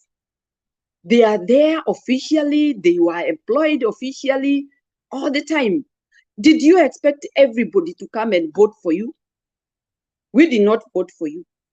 There are those who voted for you. And maybe it is out of 100, maybe 40 voted for you. 60 did not vote for you. What are you going to do with them? Are you gonna chase them out of Kenya? And that is what happened. 60%, they never voted for you, if I'm correct. 40% voted for you. What are you going to do with the 60%? That is my biggest question. Kwa sababu hivyo anafuatilia hawa 4 commissioners. He has some bitterness. Kwani unataka uwe approved na nani? Already you have got the government. Do the right thing. Show the people that you are ready to do things for the inhabitants. Ndio waishi maisha yao vizuri. Na tuone kweli huyu hata vile aliiba, kazi yake ni mzuri. Lakini sisi hatutasahau. You stole the election. There are so many facts to prove. Na kama sio hivyo, hii kesi yote ilikuwa kwa judiciary. There were so many points and they were real and they were there. And also, the biggest problem that I have with that election, at IEBC hawatafungua safa. All the time when you have a case, you have to prove yourself innocent. So you have to put everything that is demanded by the court on the table so that you can prove yourself. Why did they refuse to open the safa? Because there was problem. The problem would have been revealed. The irregularities would have been revealed, or the crimes that were committed would have been revealed. Why are you keeping the safa? What for? When is it going to be opened? After people are gone, that is when it will be opened. Who will open? Now Chebukati will be out of the office. Who will open that box? We want to know the safa, what it had, so that you can convince us that Ruto won. He did not win. All the facts shows that he was not the right person to be in government right now. Lakini kwa vile sasa tuliwekewa hapo kulingana na vile mambo ilifanyika, inaonekana sasa wao ni kutuchapa na kutupia maneno ambayo ni ya kutuumiza. Na sielewi kwa nini tunakubali mtu ambaye tumewekewa hapo aendelee kutunyanyasa. He needs to be told off. Na ambiwe asichezee wa Kenya, kwa sababu sisi ndio tunajua hali ya Kenya vile iko. Sisi ndio tunabeba mzigo wa tabu zote tuko nazo Kenya yetu, na tunataka kuona serikali ambayo inatusaidia tuweze kuelekea. Itupee mwelekeo, si kutuumiza, kwa sababu vile wanaendelea wanaonyeshana kabisa they are not ready for us. Kwa hivyo mwananchi wa Kenya, saa hii ni wewe na jukumu lako. Watoto hawataenda shule, school fees imeenda juu. The other time the school was free. Sasa ni sio free na tena mnapandishiwa fees. Mtatoa wapi? Hii Kenya ni wapi inaelekea? Huyo mtu ako na haja na nyinyi aje. Pesa amejaa nazo, pesa ambazo hataki hata kugawia mtu yeyote, afadhali mkufe. Yeye anakuwa tu tajiri. Mungu aturehemu. Kwa sababu hii mambo yote inafanyika. Sielewi ni nini hao wabunge ambao tulielect ni nini wanafanya? Wanatusimamia nini? Mbunge mmoja ako na watu wangapi in a constituency? Governor ako na watu wangapi? Yeye mmoja ndiye atafanya hao watu wote wako hiyo constituency waumie, wakae na njaa, wakufe? I don't understand. We are so many for one person and we can tell the person off na tumtoe kwa ofisi, tumwambie kama sio kutufanyia kazi ni uende nyumbani kwako, tuchague mtu mwingine, ama tujisimamie sisi wenyewe. We can control ourselves. I know Kenyans are smart and they are very strong and focused because we don't go getting handouts from the government. We work hard and we sufficiently support ourselves. Naomba wa Kenya tuelewe kabisa, tuwe na msimamo ya kusema huyu rais ambayo aliwekwa hapo, ambaye si halali, asituletee maneno ya kutuumiza roho. Sisi tunataka serikali ambayo itaendesha Kenya yetu, na ile maisha yetu tulikuwa nayo tumezoea, tuwe nayo na tuweze kuelekea na mwelekeo mzuri. Watoto wetu wasome, watu ambao hawana chakula wapate chakula ya kukula. Hatutaki kusikia watu wanakufa. If you lose one person, how do you feel? Watu si kujengwa, wanajengwa, wanazaliwa na wanatunzwa mpaka wanakuwa wazima. Hatutaki ku lose anybody. Tena huyo si mtoto wako ama mama yako ama baba yako una lose. Unafanya jamii zingine waumie kwa sababu ati uko usukani, ati kwa sababu wewe ni kiongozi. Wa aina gani? Kenya must stand up. Let's say that we want service, if not get out, because he is not there to mandate us to listen to him. We are here to listen to the person who is ready to support the life of Kenyans and give them the direction that matters and that can give us health and good governance. Santeni sana.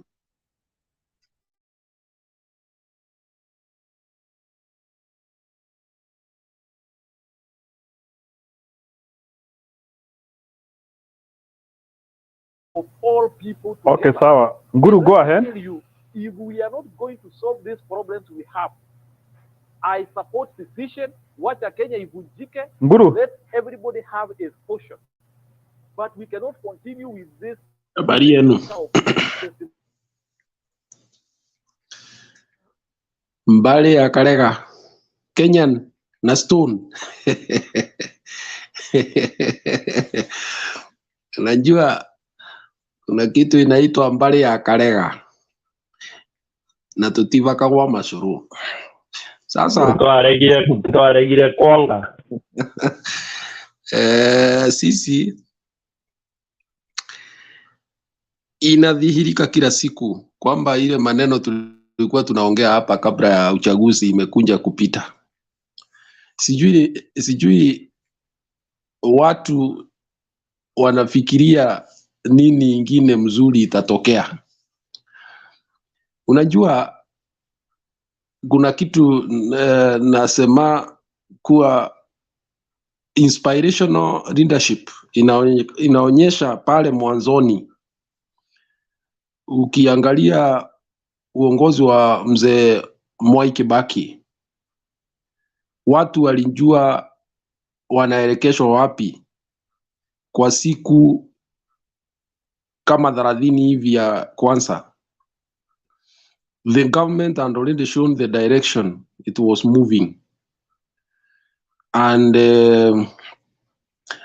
hiyo ndio tofauti sasa na serikali hii. Hata serikali ya Uhuru ile mwanzo walionyesha direction ile walikuwa wanaelekea, lakini hii ni kama kuambiwa uingie kwa bus, mnaelekea pahali lakini hujaambiwa ni wapi. Na ndio unaona kuna Wakenya wengi wameanza kupatwa na wasiwasi. Mara unasikia school fees itaongezwa, mara unasikia kwamba mashamba kule mashinani ya kulima mihogo na mahindi itaanza kuchukuliwa ushuru. Mara unasikia GMO ndio hii imeingia na mambo mingi. Kwa hivyo ukiangalia ni kwamba kuna ile ufiche ambaye watu hawajaelewa kwa uhakika ni nini kinatokota pale ndani ya serikali. The kind of statements that are coming from the government officials are not statements that inspire confidence in a government. When you tell people they have to eat a certain type of food because apparently there are many other causes of death, then it is not only contemptuous but also disrespectful of the population. Beyond there is an increasing cost of social services. Already it's been said that next term parents will have to cough more in a already a depressed economy. I don't know what people have to say. Na unajua aliyekuwa rais Uhuru Kenyatta alisema hasa kwa watu ya mlima kwamba walikuwa wamepotea na siku moja watakuja kujua wamepotea. Saa hii ile imewapata ni mbubuasi, wengi wao hawawezi kuongea. They have what we call initial shock. The Hatupangwigwi generation is now gone mute. They don't know what to do. They don't know where to go. They don't know who to trust. They don't know anything. Zaidi ya hayo, already unaona hii regime imeanza kujitayarisha vile itashinda uchaguzi ujao. Na hii mambo unaona ya Cherera 4 ni mambo ambayo inaelekea katika uchaguzi wa 2027. Ni mpango inaonekana ni kwamba lazima wale macommissioners wataingizwa pale, wataanza kufanya kazi kulingana na vile serikali inataka. Na pasi ni kumaanisha hata wakiwa wabaya namna gani, bila hata kutimiza kile waliambia mwananchi, watashinda tu, watashinda uchaguzi wa 2027. Unakumbuka wale wanakumbuka mzuri vile siasa ilikuwa wakati ya mzee Daniel Toroitich arap Moi. Kuna mtu alikuwa anaitwa Nasir huko Mombasa, na kuna jambo alisema wapende wasipende, hapa sasa tunaona hiyo msimamo ikianza kuchukua mwendo. Mpende msipende, muhula wa pili lazima kuwe kumetimizwa ama hakujatimizwa. Kwa hivyo wale walikuwa naimba hatupangwingwi wakiwa wanafikiria ati kwamba wanangojea 2027 wajipange tena, wanjue washapangwa, na mipango ya kuwapanga imeanza saa hii, na hiyo ndio ukweli wa mambo. So the plans that are being taken through the parliament right now about kicking out some certain commissioners from the IEBC is a well-crafted plan on how to perpetuate the current regime. That is the underlying reason. There can't be any other. Because if we were to go for the conduct of the commissioners, the first person who should have gone home is the chairman, Wafula Chebukati. Why? Because even the convoluted ruling by the Supreme Court pointed him out as having done his duties unilaterally and therefore unlawfully, and therefore violating key principle of how a commission should work. Instead, what do you see? You see a kind of a vindictive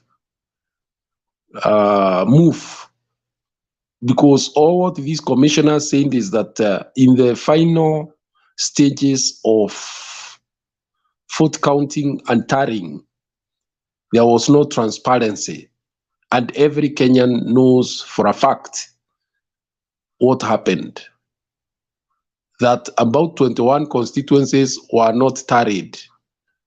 And therefore, I don't know on what basis that they are being sacrificed. Sijui baba ana mpango gani, lakini ishaonyesha kwamba imeanza kutetemesha watu fulani. Na labda wanakumbuka machozi Mandi, na wanajua kwamba hii ikisha shika mwendo itakuwa ngumu kudhibiti. Asante Bwana PK.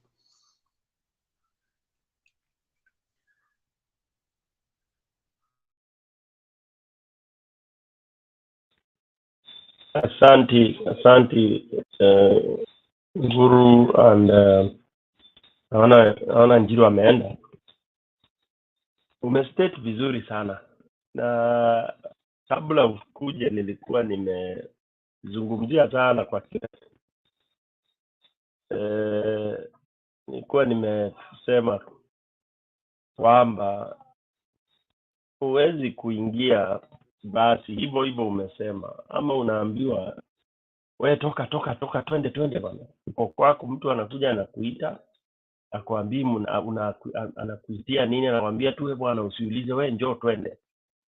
You must be, I think, sitaki kutumia niseme mtu mjinga, because hata mtu mjinga ujiuliza wewe sijui utakuwa ni mtu aina gani. Umeambiwa njoo twende, and you even don't care where you are going. Wewe unaambiwa tu niamini, siwezi kukupeleka mahali pabaya. Ati sasa unaenda na hiyo surety, wewe niamini, siwezi kukupeleka mahali pabaya. Really, you must be an idiot to be comfortable to accompany that person. Ati no, yani ningetumia lugha ya mama ndio ingetoka vizuri. Yani umefuata mtu hivi na ujui kule unaenda, ati ni wadi yake tu anakuambia tunaenda. That is what Kenyans are doing, Bwana Guru na Roda. That is what Kenyans are doing. Every minute you are being told ngoja tu, sijali. Inakuwa kama siku ya njaa. Njaa huko mahali sitaki kutaja sana, inajulikana.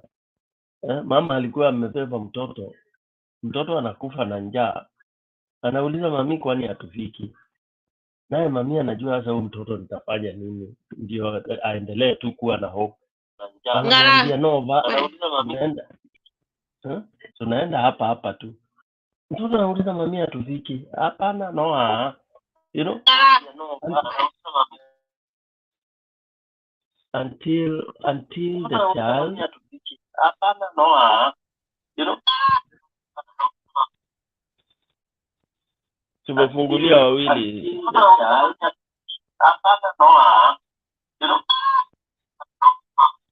Roda, hebu mute yako kidogo. Tumefungulia wawili.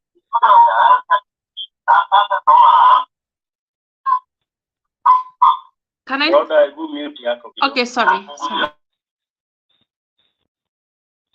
Yeah. So basically, Kenyans, Bwana Guru, sijui ni firimbi gani wanangoja. Ati nasikia wengine wanasema unajua lazima kuwe na mpango. Kuna kuanga mpango gani ya kutoa maida ikishaingia kwa mji yako? Mpango inakuanga gani? Umeamuka kwetu. Nauliza PK, nauliza Kibaki akisema akiingia watoto wote wataenda shule. Wengine walisema haiwezekani. Lakini mzee alipoingia within the first month alisema watoto wote waende shule. Ni mpango gani kulikuwa? Ni mpango gani? Na hao walikuwa wanasema haiwezekani, si ndio wako saa hii? Ndio. Hakuna kitu Ruto amewahi kusema inawezekana katika Kenya. Kweli urongo? So what will he be able kufanya iwezekane leo? Ikiwa katiba alikuwa anasema iwezekani. Alisema chakula iwezekani. Mahindi Kenya iwezi jitosheleza. Kila kitu yeye alisema haiwezekani, and up to today there is nothing he has said is possible. Even when you listen to his theory and reasoning, it's abstract kind of economic whatever modules. Abstract. Yani imaginary things that I think ni kama ni configuration tu ya vitu ambazo they are not real. And that's why he's not able to work. Yes. BK, najua wewe unatoka kwa jamii ambayo inakuza ng'ombe. Unajua kuna ile ndama ndogo ambayo ikisha kula kidogo inaanza kuona sasa wanawake jike. Inaona mama, inaona auntie, inaona nani pale, inaanza kuruka kutoka hii kuruka upande huu, kurukia kichwa, kurukia macho, kurukia nini. Labda mafikiri ni kwamba itazalisha, lakini mwishowe inakuwa tu ni mchezo. Pole Ronda, ni lazima niongee hii kwa sababu saa zingine inachukua narrative kama hii watu kuanza understand ama understand tunaongea nini hapa. You cannot run a government by jumping from one end to the other. Mtu utulia. Unaona? Unatulia, unajua ni nini mnataka kundrive. Usijui kubara uneruka kwa capital markets, mara unatoka huko unaenda kufungua sijui shule huko Kayole, sijui unatoka huko unaenda sijui kupanda mti wapi, sijui unatoka huko unaenda sijui DRC, sijui kufanya nini, mara unatoka that kind of leadership mwishowe tuliona na mzee Moi, Daniel Toroitich arap Moi. Hakuna pahali lipeleka Kenya. That is why I respect people like Mwai Kibaki and Uhuru Kenyatta, because they were focused. For Mwai Kibaki, he knew that he wanted universal primary education, and he focused and made plans. Hata hizo pesa zilikuwa zinasemekana hazipatikani, zikapatikana within Kenya. Alafu Uhuru was focused on infrastructural development and he made all plans that there were. Lakini huu sasa tunaona bara anaruka huku, mara anasema sijui atatengeneza dams sijui 1,000. Dams 1,000. Damu moja ni bilioni ngapi? Unajua hiyo gategwa sijui mwishoe that nini ita hiyo PK tuga tova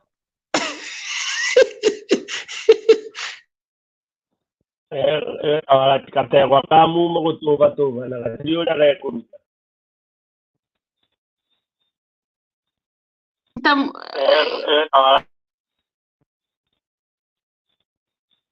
Sara, endelea.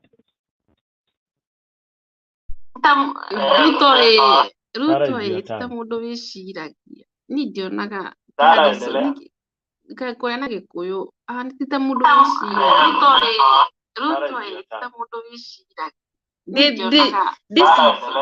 ndiciragia ndakoragwo akiricona mbu kaita horia kamkia unmute vini kiria my dear please ndiciragia ndakoragwo akiricona mbu kaita horia kamkia unmute vini kiria my dear please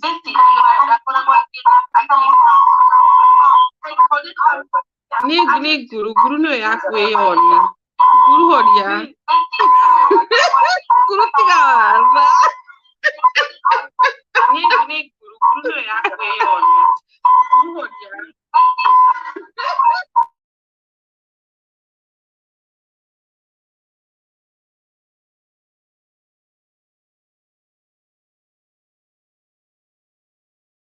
okay good kwa na gikuyu tomo me would translate mundu nyina atateciragia na hanini good ta tarisonaga ngarigwatiriri ni mu na ciarirwo Kenya ni mu Kenya ngarigwo okira rucini tarisonaga ngarigwatiriri you have opened two windows. Rucini okirai niki akoragwo akirega gwiciria ucini okirai arega gwiciria niki gwika project ino ni mundu aturite guthirikari miaka yo 10 mai na Uhuru inamenya Uhuru netiga maendeleo manatika ni andu matu mundu ucio atiga na nikio na thukuma kirugaruga bũrũri ucio aunyorotha atiga bũrũri ucio wi muthaka no mundu gitumu gitionaga nyina andu makiuga ndeki tondu ngarigwo Ngai tondu mendaga you understand ekite maundu manene no andu ri kuna watu pande ile hawaelewi kuna watu kule kwa okay wacha niongee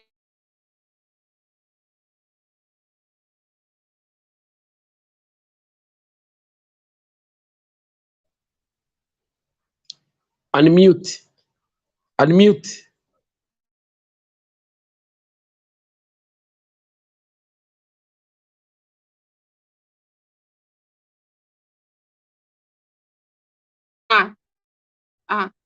nasema hivi the former president wacha nimtaje kwa sababu ni former mimi na by the way he is still my president and my king alifanya maendeleo mengi sana alijenga mabarabara na nini alikuwa na former current alikuwa na focus so much building the roads alikuwa na focus kujenga buildings misa zingine mimi naenda kwa internet naona Nairobi naona wow it's look like almost like Dubai it's so beautiful lakini ndio unaona wazungu wanakuja kurukaruka kwa sababu vile kile kitu imejengwa wanakuja wanaona unaona kama sisi akona nini akona legacy vile amefanya ni masi tukue na president ameacha legacy sasa legacy hiyo yake itakuwa inakumbuka we will always remember him what he have done development in our country you know even you don't feel ashamed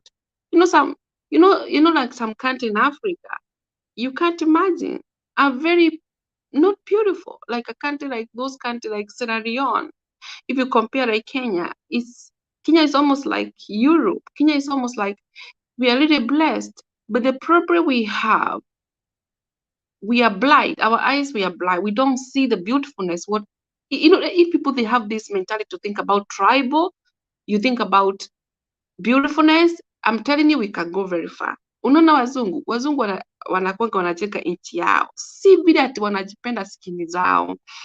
Yani kwa sababu hakuna mtu very beautiful kama black. We are blessed, our skin is fantastic, lakini wao wanafikirianga development all the time. Wanaamka asubuhi na visions vile watafanya, na vile wanasemanga sisi Africa ati we don't think from here. They put us down. There is somebody who right here, Ruto, you talk about Libya. I can tell you the president of Libya, he was killed by America. Wazungu vile wanasemanga sisi Africa, we don't watufikiriangi kama wao. Unaona wao wazungu walijenga barabara zao kitambo. They just prepared. Ikifanyika kitu wanaenda wanareprepare.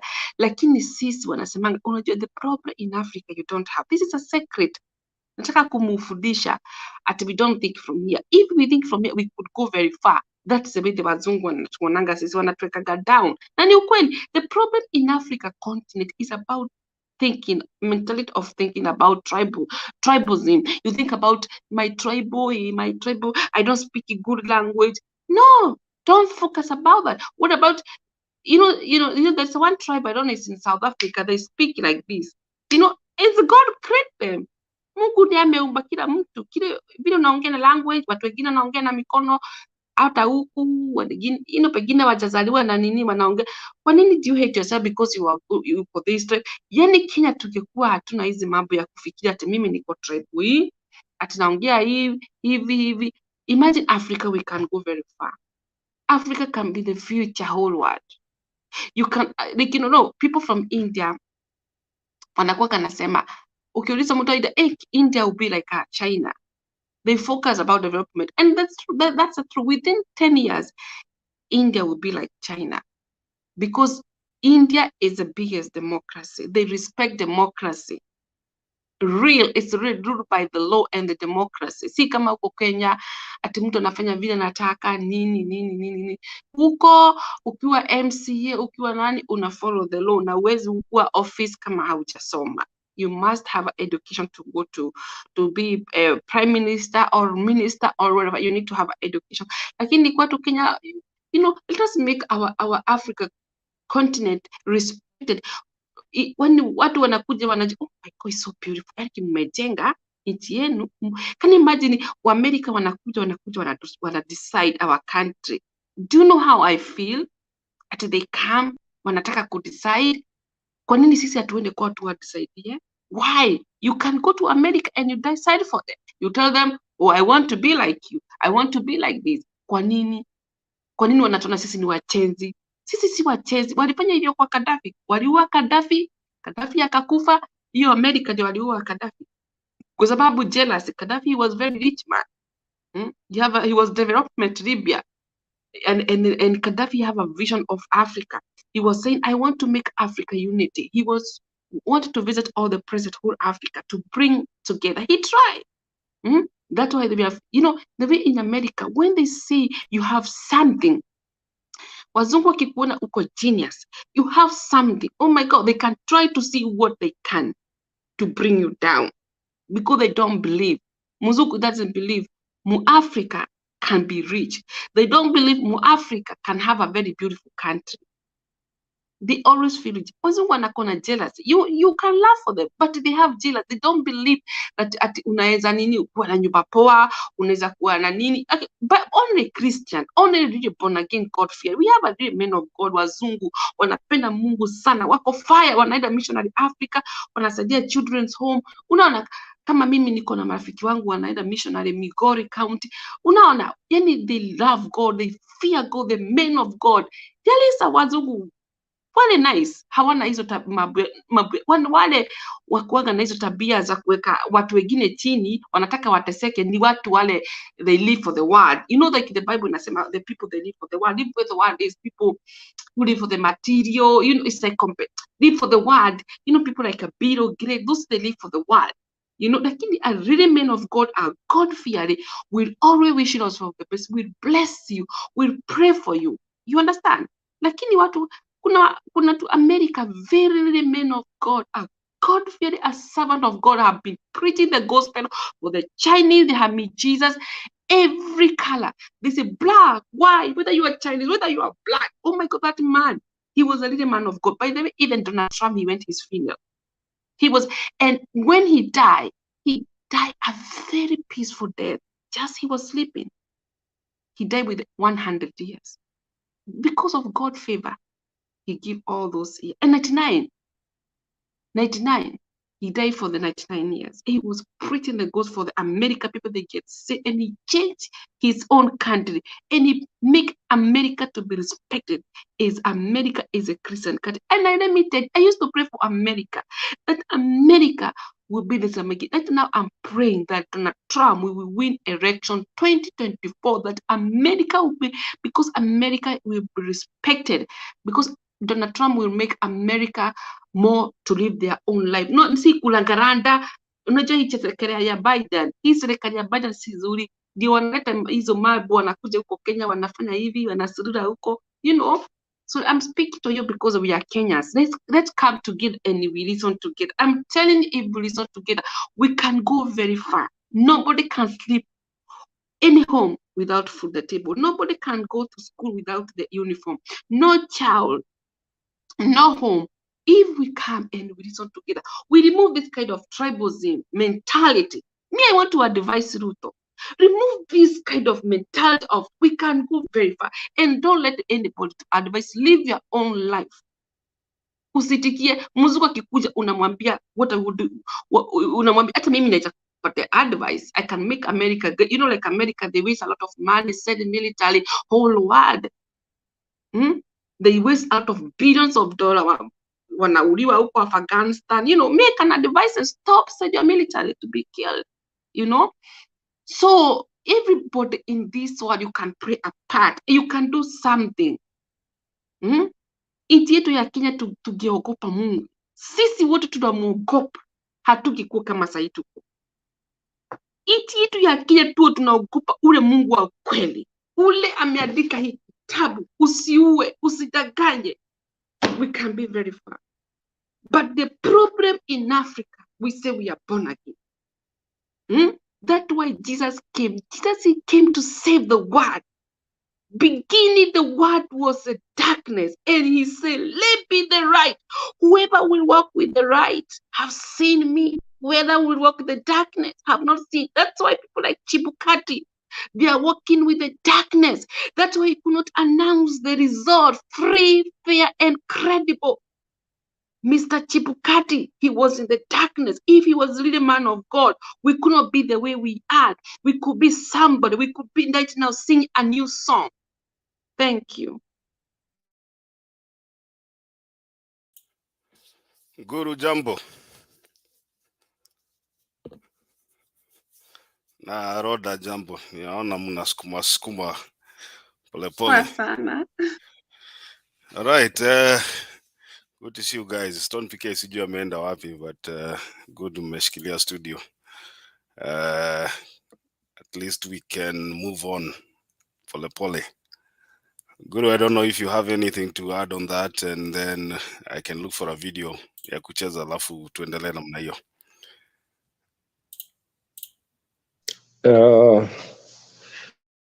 Unjust spoken, I think let's first see the video. Aya, Brother Benson, nafasi usalimie watu kwanza. Mimi nasalimia wote. Now I'm hopeful that you're doing good, Mr. Richie. Nimeingia na wewe, Roda, Stone PK nilikuwa namuona nikiwa background, Mr. Guru. I hope you're doing good. Okay. Very good. Wacha tuanze na hii kwanza.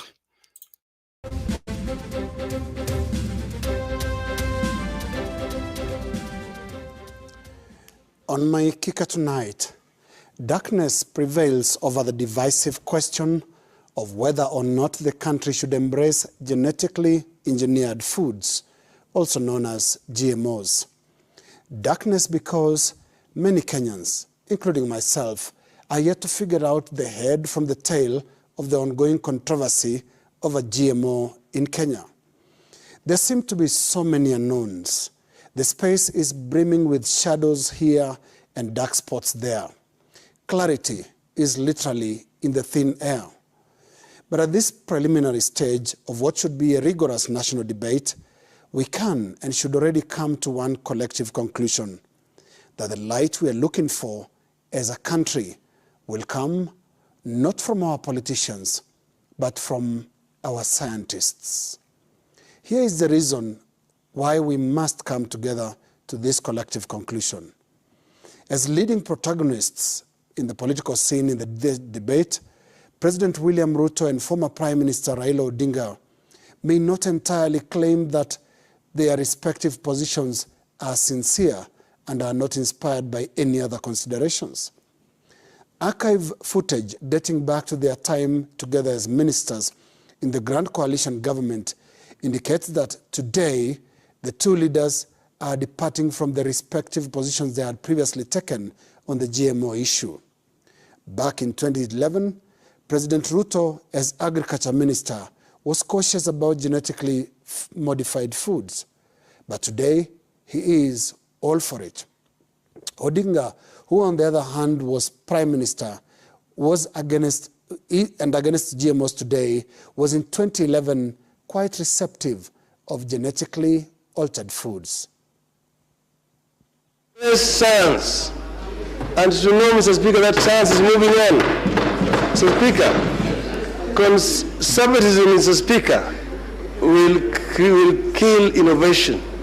Mr. Speaker, these countries I've mentioned here are fairly civilized, advanced countries. They will not allow their own population to consume GMO food if it is harmful. GM foods currently available on the international market have passed risk assessment and are not likely to present risks for human health. Until we are agreed as a country that we can have GMO, we will not have GMO. Until we develop our own local varieties using our own local expertise.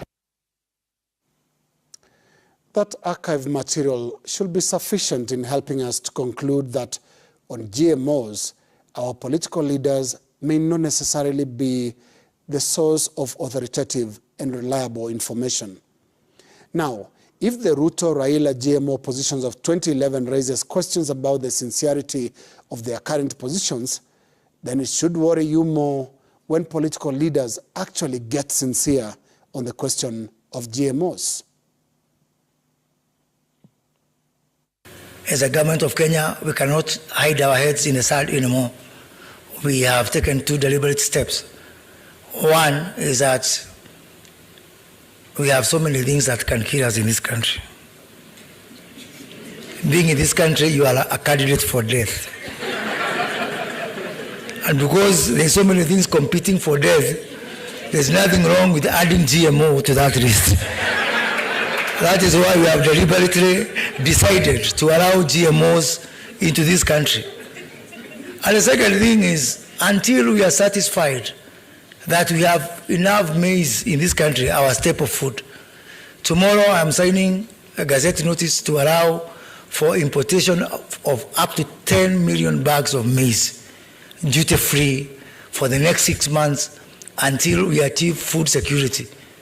Because that is our cardinal responsibility as government.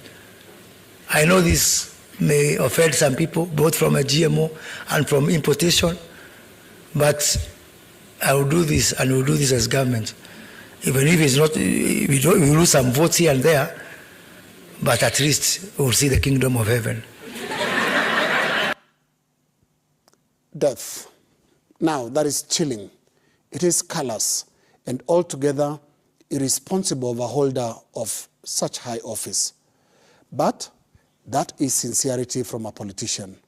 It is one of those rare moments that tight window to their hearts flings open, spilling the truth inadvertently in the process. And yes, this is what we get when our scientific community is silent, reserved, or timid. GMO is a complex science. It is the space of experts, the space of our scientists, who should now step forward and illuminate the GMO discussion by shining some light through the heavy cloud of politics. That is my kicker.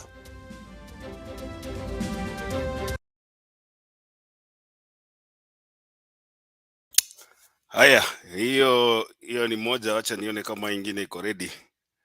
Then we can move into the discussion. Let me see. Okay. Serikali sasa inasema ni wajibu wa Wizara ya Kilimo kuamua kiwango cha mahindi inayofaa kuagiza kutoka kuambatana na pengo la uzalishaji na matumizi ya mahindi hapa nchini, na wala sio Wizara ya Biashara na Viwanda iliyofanya tangazo la uagizaji wa mahindi. Na Waziri Mwandamizi Musalia Mudavadi amedokeza kwamba lilikuwa ni kosa kuagiza mahindi kabla ya Waziri wa Kilimo kutathmini pengo la mahitaji baada ya kubaini takwimu za uzalishaji na mavuno ya wakulima nchini. Mwanahabari wetu Kevin Mtai alimhoji Waziri Mwandamizi Musalia Mudavadi na kuiandaa taarifa ifuatayo kutoka hapa Lamu.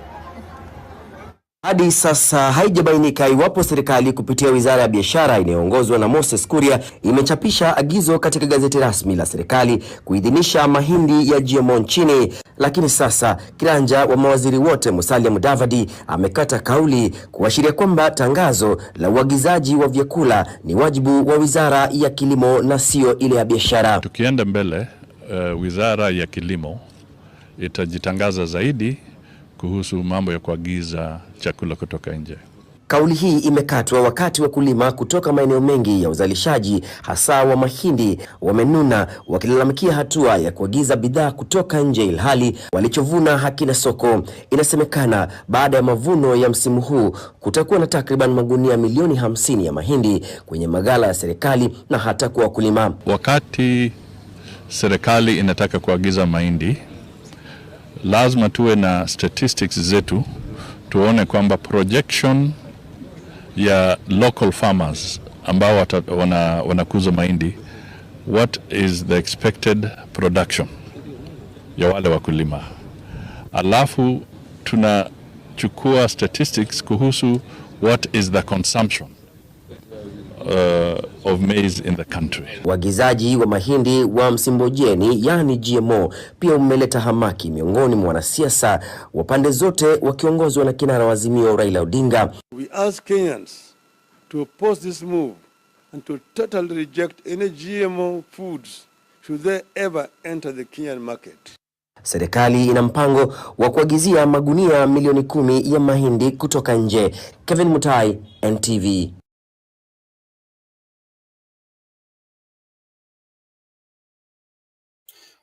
And I think that's where we kick off our debate today.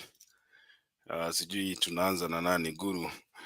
The PCS, the Prime Cabinet Secretary, is saying that it is not the responsibility of the Cabinet Secretary for Trade and Industry to to order maize or to publish that gazette notice to order maize from outside the country. It is the responsibility of the Ministry of Agriculture.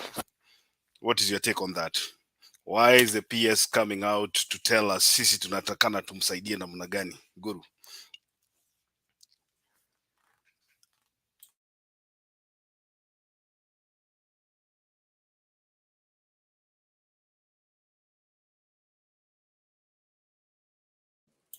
Amekusikia kweli? Guru ako hapo kweli? Guru uko hapo ama umekoma? Habari yenu. That statement by Musalia shows the kind of working relations that is inside this government.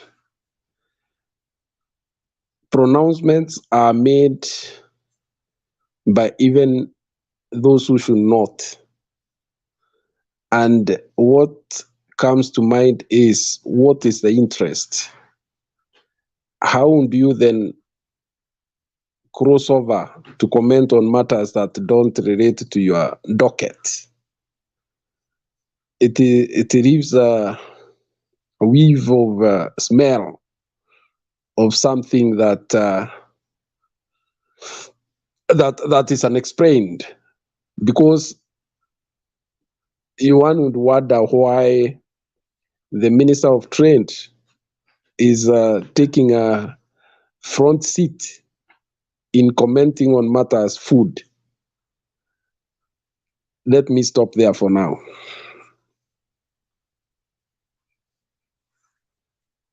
Okay.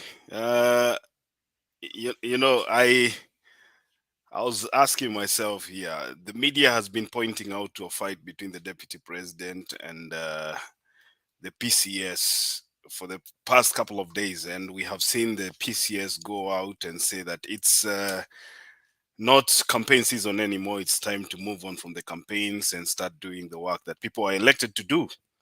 So when I see the PCS coming out to issue a statement that regards to the policy of a government, my question is, is he really taken seriously in this government? Does he really have a function in this government? Does he have any powers? Anaitwa kiranja wa mawaziri. From what my understanding ya Kiswahili ni kwamba kiranja ni kama prefect.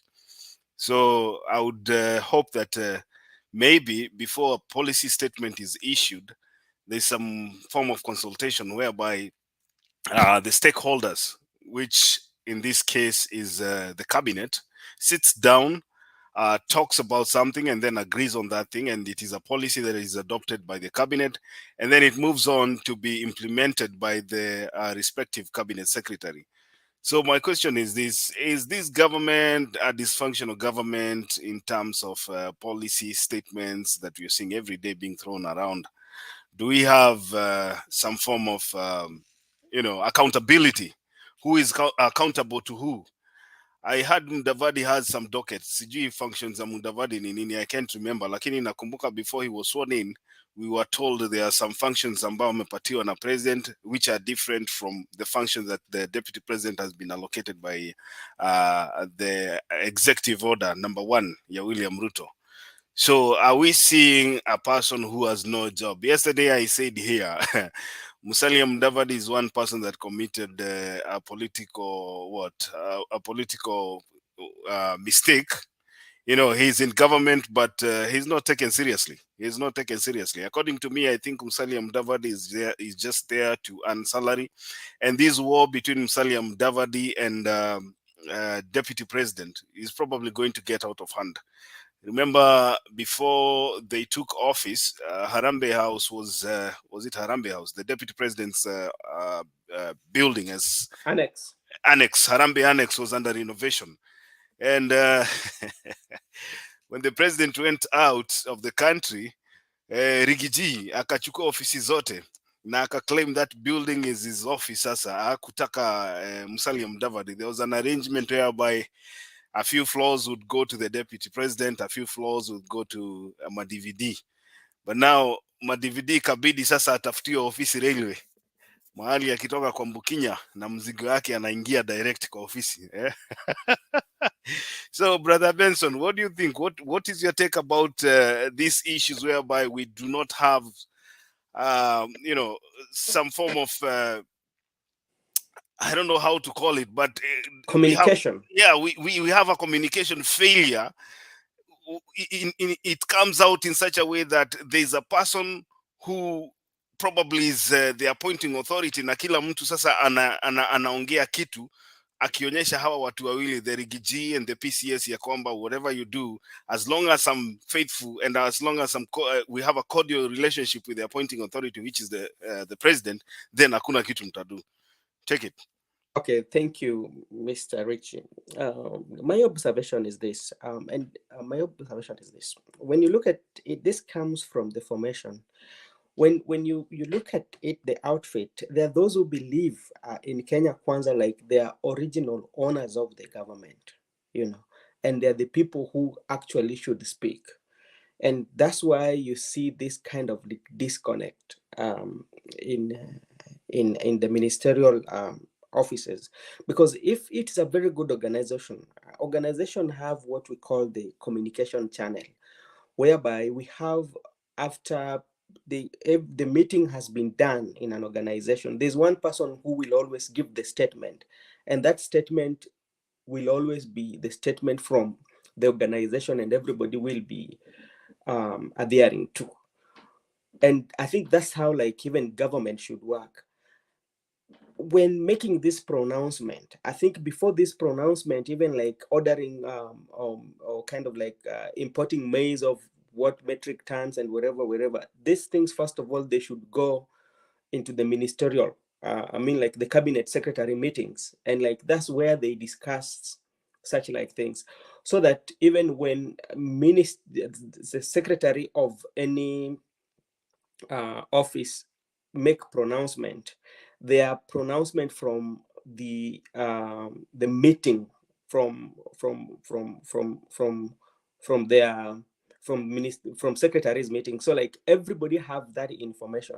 But when you see there's that disconnect of communication, it tells you maybe something is not right. Yeah, so that is something that will kind of make the government to come down. But it's soon coming, and something that also will happen. I think Mudavadi, in his conscious mind, at some point, because that is not the kind of politics that he wants, and at some point he will leave. If he doesn't leave, but it will be back and forth, you know how the Jubilee started, that something that will be there. You will be there earning salary, but at the same time criticizing the government that you're working for. That is what we are looking for right now. In a few, by March, it will be out there. Yeah, so that's something that I see. They like communication channel. They should find a way of having a good communication channel, or else it will flow and things will bust, and we will go to campaign moods. Some people earning salary and the other in government.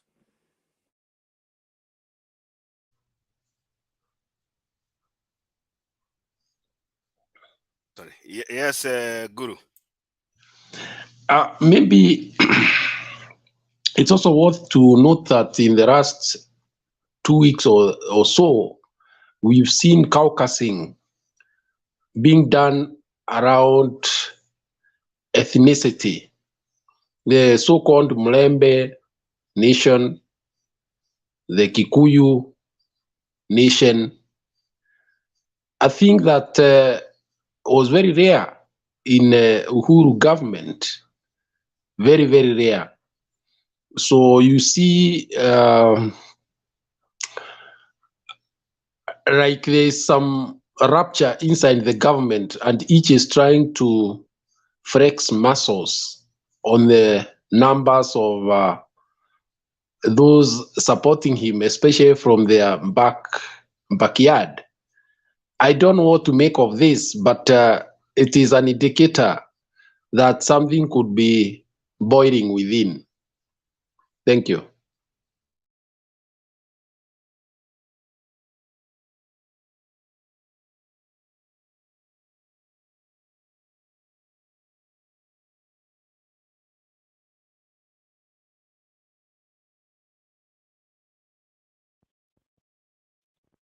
Richie, vipi? Pole nasema nakuona umekuja. Unajua niko natafuta video na sija unmute, sorry. I'm saying I can see you're here. Thank you so much. Let me look for a video here for a minute. Kuna video hapa I think itatusaidia kuendelea na hii debate yenye tulikuwa nayo here, and it's something that I really think we should dive into. I don't know. Meanwhile, I can say something. Yeah. Go ahead. Yeah, thank you Richi. Karibu bwana, karibu. Tulikuwa tunashindwa mzee amepotelea wapi, na leo ni Ijumaa. Nilikuwa ninawaangalia ni vile singeingia immediately. I had to do something kwanza ndio niingie, but I'm here. Sawa. Sasa there is something Bro Benson, karibu sana. Nilikuwa nimetoroka kidogo hata mimi. Bwana Guru na Bro Benson mentioned kitu very interesting, and it's something I also alluded yesterday or the day before yesterday. It was about this, pretense tumekuwa nayo Kenya. Unajua Kenya sisi ni matapeli, tunawaongo. Tumekuwa tukipretend hakuna ukabila Kenya, asifu ukabila ni dhambi, ati for you being whatever tribe na ile tribe nyingine tumesema ni kama dhambi. It's like you chose where to be born and you chose who you should be born from. We've weaponized it to the extent that you even hate to be asked unatoka pande gani. Sincerely, that is a very sincere question. Unatoka pande gani ya Kenya? Sioni shida yoyote na hiyo. But because we have used it as a weapon to kugandamiza wale wengine, that's why imeleta trauma.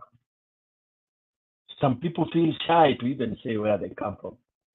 I'll give you an example. I like using very practical example mimi. If you ask a Mumbere, anatoka wapi, anakuambia ninatoka Embu. Ndio, anatoka Embu. Embu ni county, yes. Ati yeye ni Muembu. And Mumbere si Muembu. There is a reason why anaitwa Mumbere. Na kuna there reason ile mtu mwingine anaitwa Muembu. There is a reason why mwingine anaitwa Mugisu, na mwingine Msuba, na mwingine anaitwa Mluo. There is a reason why when we try to gandamiza all that, it is wrong. Now, let me come to my point. Until the time when we shall accept kwamba we should not use tribal card to discriminate or to have power over others, that is when there will be peace in this country. And the reason why I supported Raila Amolo Odinga, and I still do until the day Nitasia is no more, is because the only person I had hope in, si ati atamaliza because haitaisha na siku moja, but I wanted the first baby steps, kama zile baby steps Kibaki alifanya za economy. Kibaki did the baby steps for economy. Unfortunately, ika overshadowed na tribal by his lieutenant. Okay, so economy was doing well, but ikakuwa lugha ya taifa katika kila ofisi ni modo wa nyoba, which augured very badly to other people, unfortunately, as much as there was a good pace in terms of turning over the economy. The worst also happened when everything was Kalenjin for 24 years. All right? But now, Raila, knowing him and having seen how he does his things right from his office, private office, and this is when you know of a state person. Yani unakuta nimeandika driver, mimi ni Mumbere na driver wangu ni Mjaluo. You should trust me. You should see something in me. Ama unakuta driver wangu ni Mkisii, ni Mgisu, and I am from Mbere. Or my bodyguard, or my very personal person that I trust for years is not from my tribe. You should read a very positive card from that gate. And anytime, and these are some of the indicators of telling what sort of managers and leaders you can have if they are given the emblems of power.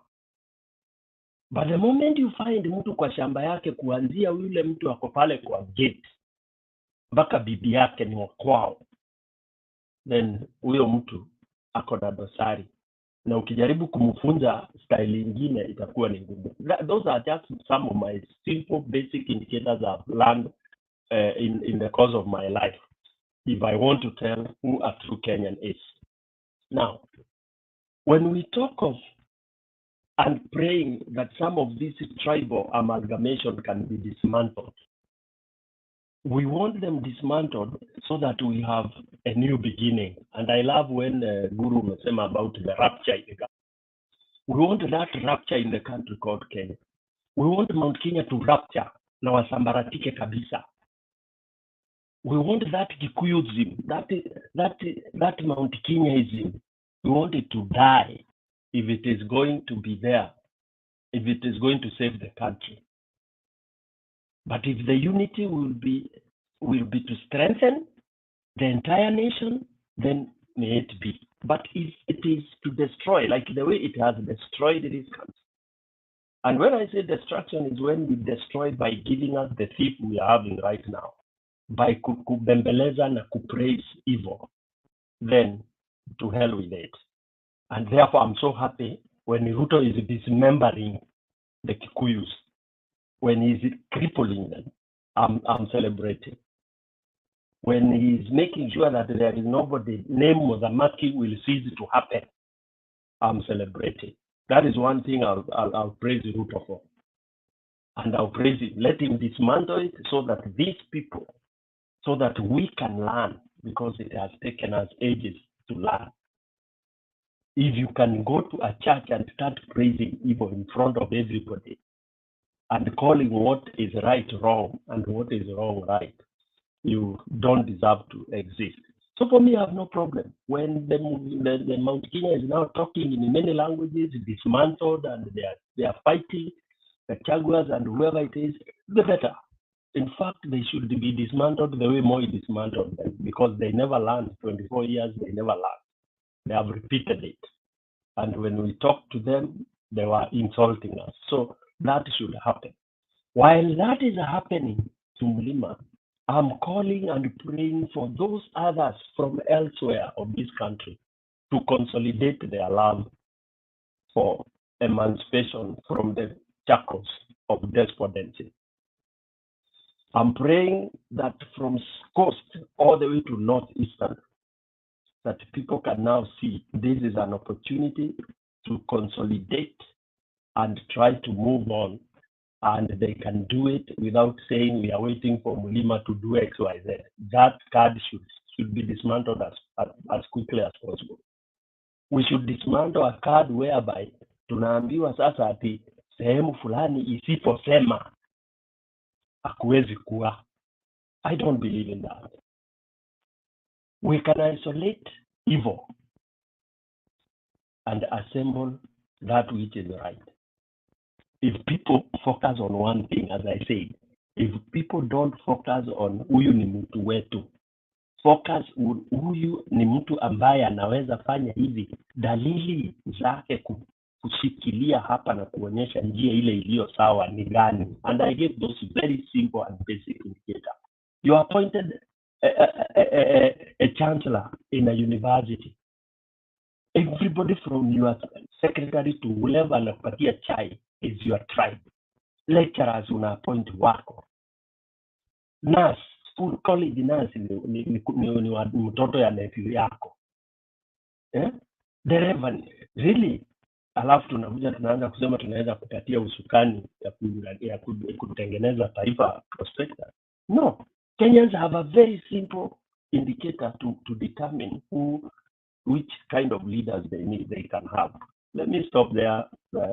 I can see Guru is coming in, and as we wait for the clip. Thank you very much. Guru, wacha kwanza nicheze hii alafu utacomment. Nimepata hiyo video, acha tuone kama itacheza. Okay. Of goodwill to contribute a percentage of their salaries to pay to a pay bill number that will be established soon by this committee. Already, our men and women in the Kenya Defense Forces have offered to forego 1 day's salary to contribute to the response kit. The National Youth Service has followed suit. We appeal to Kenyans in food surplus counties to make their contributions through the offices of governors and respective county commissioners. The governors and county commissioners will work with the task force to be unveiled today and will coordinate the transfer of food to Kenyans suffering in deficit areas. In addition, we sent out a request to the media to make a financial or in-kind contribution in terms of airtime and newspaper space to popularize this appeal and the pay bill. The Steering Committee on Drought Response that we are inaugurating today will, among other things, establish a private-led National Drought Mitigation Appeal Fund and mobilize resources to alleviate the impact of drought ravaging parts of this country. The President has established the Steering Committee to provide a framework for mobilization of additional resources following increased public interest in scaling up of drought response to meet the needs of fellow citizens affected by the drought. This team's effort will therefore be only as good as our willingness to lend a helping hand. Now, more than ever before, we need to rekindle our spirit of Harambee and be our brothers and sisters keepers. It is now my duty on behalf of the President of the Republic of Kenya, Dr. William Ruto, to declare this steering committee officially inaugurated and ask them to move with speed and go to work and mobilize resources for the benefit of the people of Kenya. Bro, nataka kuexpand biashara yangu lakini manze.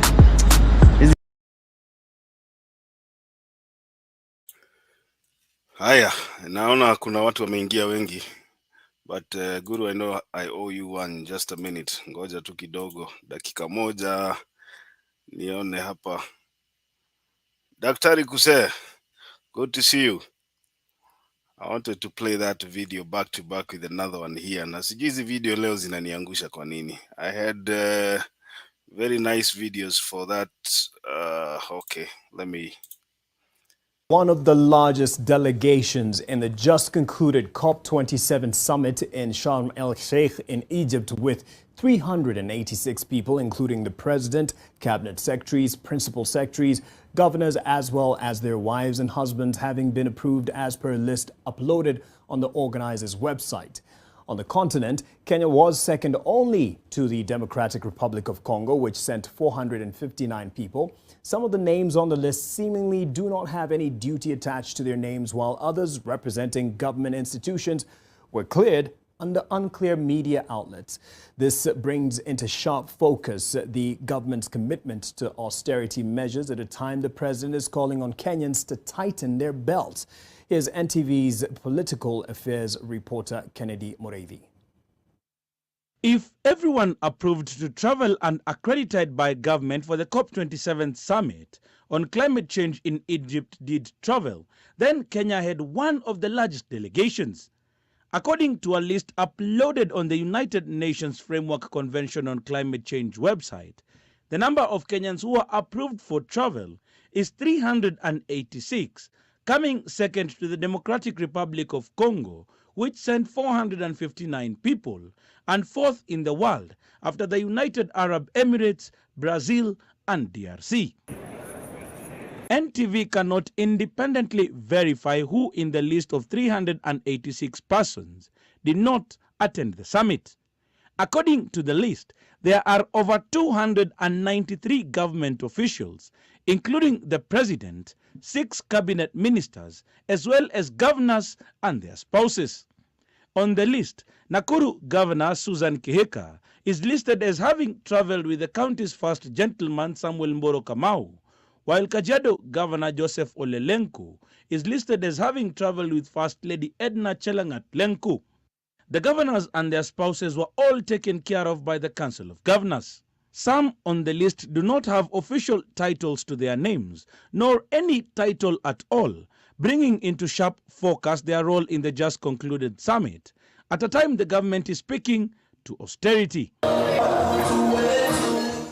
The president is on record calling on Kenyans to pray for the country's economic situation, while his deputy Rigathi Gachagua has consistently said the public coffers were empty when they took over the reins of power. Ati niwache kuongea ukweli.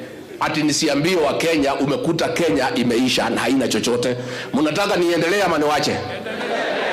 Si lazima tuseme ukweli. Tumekuta store hakuna kitu. Hata panya wametoroka.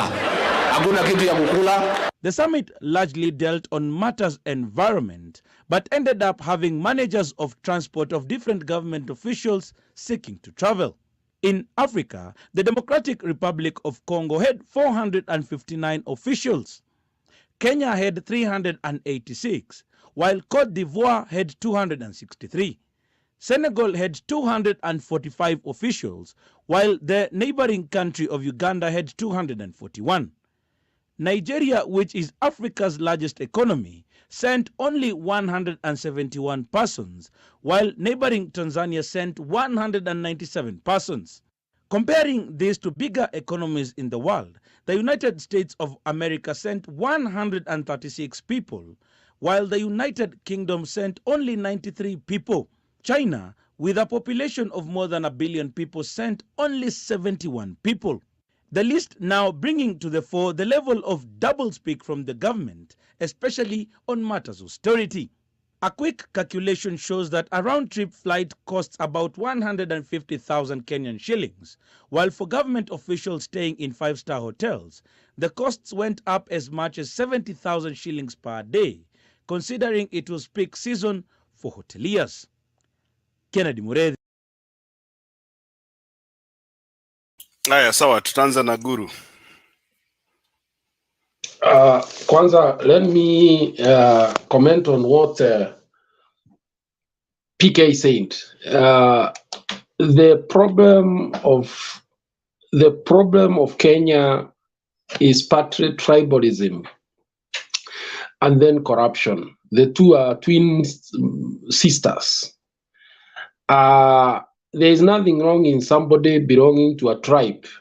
In fact, there is nothing wrong even introducing yourself as coming from this or the other tribe.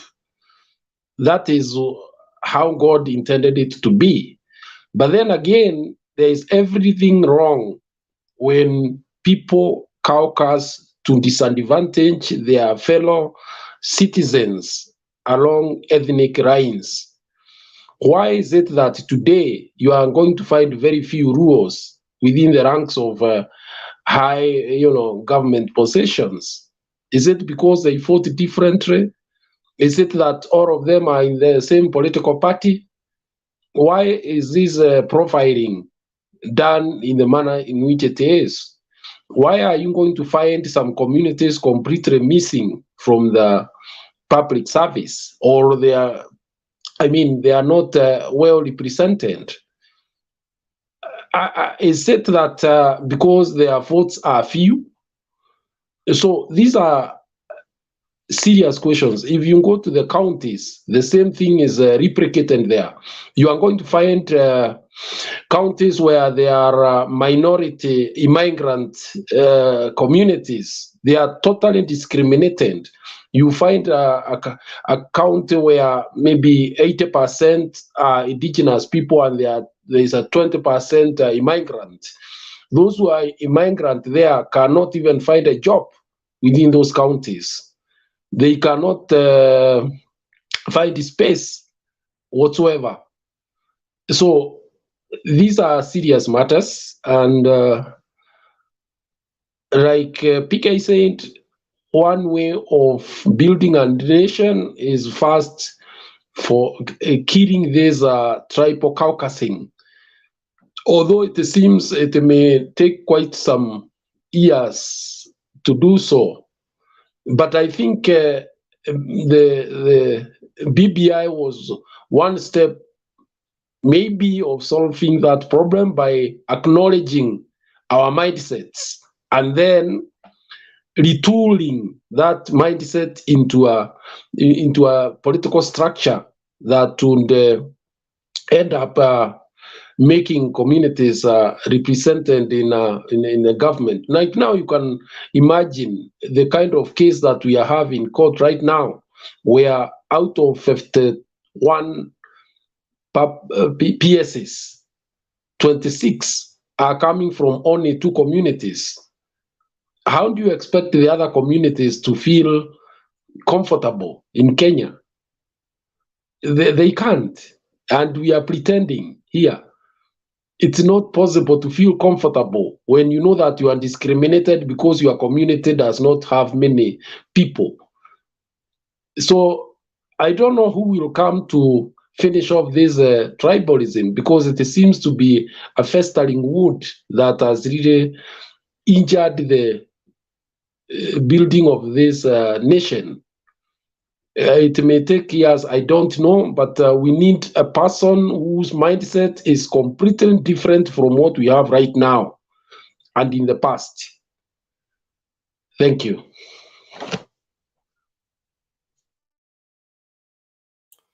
Aya, sawa. I think Chaka ulikuja mbele ukadrop tena.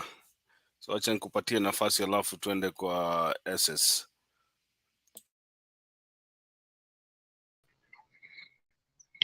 Okay, asante sana brother Richie, brothers PK, brother Guru, Benson, unknown word scripts. Yes, asante kwa hii nafasi iliyonipa kuweza kuchangia mawili matatu kuhusiana na nchi yetu na maendeleo ya nchi yetu.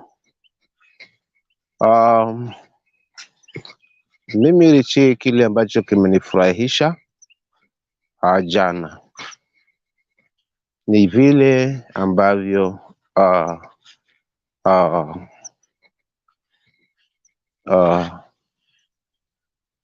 Profesa ambaye ni gavana wetu wa Kisumu, Profesa Anyang' Nyong'o, pamoja na jopo zima la wanaazimio walioongozwa na baba and the rest pale Naivasha. Kuna mambo yaliyozungumziwa pale na hata na lengo la ule mkutano. So baadhi ya mambo ambayo hayakupungua kama 7 au zaidi ni mambo ambayo yapo, ni mambo ambayo ndio mfumo mzima na mpango mzima wa serikali hii ambao iko mamlakani. Kwa hiyo ni vyema kabisa, hata nilikuwa na hamu baba anyamaze kabisa, ache hii serikali izidi kuendelea tu yenyewe. Lakini for real, jana nilipata nguvu mpya na nikaona kwa nini ni kwa jinsi gani baba ni muhimu katika hili taifa, na hakuna mwingine zaidi ambaye anaweza fikia hii nafasi alionayo kiongozi wetu ambaye ni former Prime Minister Mheshimiwa Raila Odinga. Kwa maneno aliyozungumza jana ni shairi dhahiri kwamba hakika ana usemi na usemi wake unatija, una maana kubwa na uko kwa minajili ya Wakenya. Kwa hiyo mfano ambao nitauzungumzia ni kuhusiana hawa makamishna 4 hawa ambao inasemekana waliweza kufanya makosa kwa kuweza kutumbua baadhi ya mambo ambayo yalikuwepo pale katika tume ya uchaguzi wakati ule ambao wakati wa utangazaji wa haya matokeo. So for real, kama tulivyotangulia kusema katika mijadala mingine kwamba hii serikali ni ya kurevenge, hii serikali ni ya kulipiza kisasi, hususan kwa wale ambao waliweza kuwapinga, na kwa wale ambao wako na misimamo tofauti na yao, na ishara wazi ni picha wazi ambayo inajionyesha ni kwamba Mheshimiwa Rais wetu Ruto yuko tayari kuhakikisha kila mahali ameshika na ausemi ni wake, na yeye ndiye ambaye ataweza kuelekeza nini cha kufanya kwa kuweza kukalia kila mtu. So for real, kutokana na plani kama hii, baba ameonyesha wazi kwamba yeye si mpenda si mwenye uchu na madaraka, kwa kumkumbusha Mheshimiwa Ruto kwamba kunyamaza kwake haimaanishi yeye ni mpumbavu. Kwa kunyamaza kwake si kwamba yeye ni mjinga wala hana cha kufanya, bali ni kwa minajili ya taifa kuweza kusonga mbele. Maana si vyema kuweza kulivunja taifa kwa kisingizio tu cha siasa ama na mambo mengine. Kwa hivyo kuwatoa hawa makamishna ni ishara wazi kwamba wanatonyesha vidonda, kwa sababu tutabidi turudi tena tuangalie, je, huyu alo kwenye mamlaka alichaguliwa na wananchi ama kuna propaganda na mambo mengine ya ndani yaliweza kumweka pale? Na kama yapo, waachane kabisa na hii tume, waachane kabisa na hii tume, maana sidhani kama ilifanya baya kuzungumzia kile ambacho kiko pale ndani. Laiti kama si wao, hatungejua kinachoendelea pale ndani ni nini. Kwa hiyo kuja kuwatoa na kuwatafutia visababu kwa kisingizio kwamba katiba inasema ukitaka kuwautoa wa makamishna sharti mwananchi ajitokeze, aandike petition, asukume kwa bunge, bunge litangeze jopo nalo litafute suluhu, regeshe tena kwa parliament. Mwisho wa siku parliament ikisha prove, basi itaandikiwa direct barua mpaka kwa rais na aweze kutoa hawa watu. Huo ndio mpango uliopo katika Kenya Kwanza, kwamba wanaingiza kamba sana kwamba hii ni katiba, lakini wanaitumia vingine visivyo. Ndipo sasa nakubaliana na misimamo ya baba na Wakenya wazalendo wanaotaka hakika hii nchi isonge mbele. Wasijaribu kutoa hawa watu kwa mipango yao na kwa faida zao, kwa sababu ya mipango ya 2027. As Kenyans, we are not going to allow this. Na for real, wasitonyeshe vidonda, maana ni juzi tu, maana tutabidi tuanze tena mchakato upya. Tuangalie yeye pale amekaa kwa minajili ya kuchaguliwa na wananchi ama kuna mengine mapya. Sasa hapo ndo watu watakutana humundu. Na wakumbuke, onyo tu kwa serikali pamoja na wafuasi wa Kenya Kwanza, wakumbuke Wakenya wanazidi kuongezeka, hata baadhi ya Wakenya wenye wana Kenya Kwanza wanaona hii picha. Kwa hiyo wasitegemee kwamba labda Azimio ndo wamewashika wote. Wengi wapo na tupo ngangari, na bado kuna wengine wapya wamejiingiza hapa kwa sababu ya uchafu ambao unaonekana live kwa serikali. Kwa hivyo tuko na wafuasi wa kutosha kiasi kwamba watu wasijaribu kutonyesha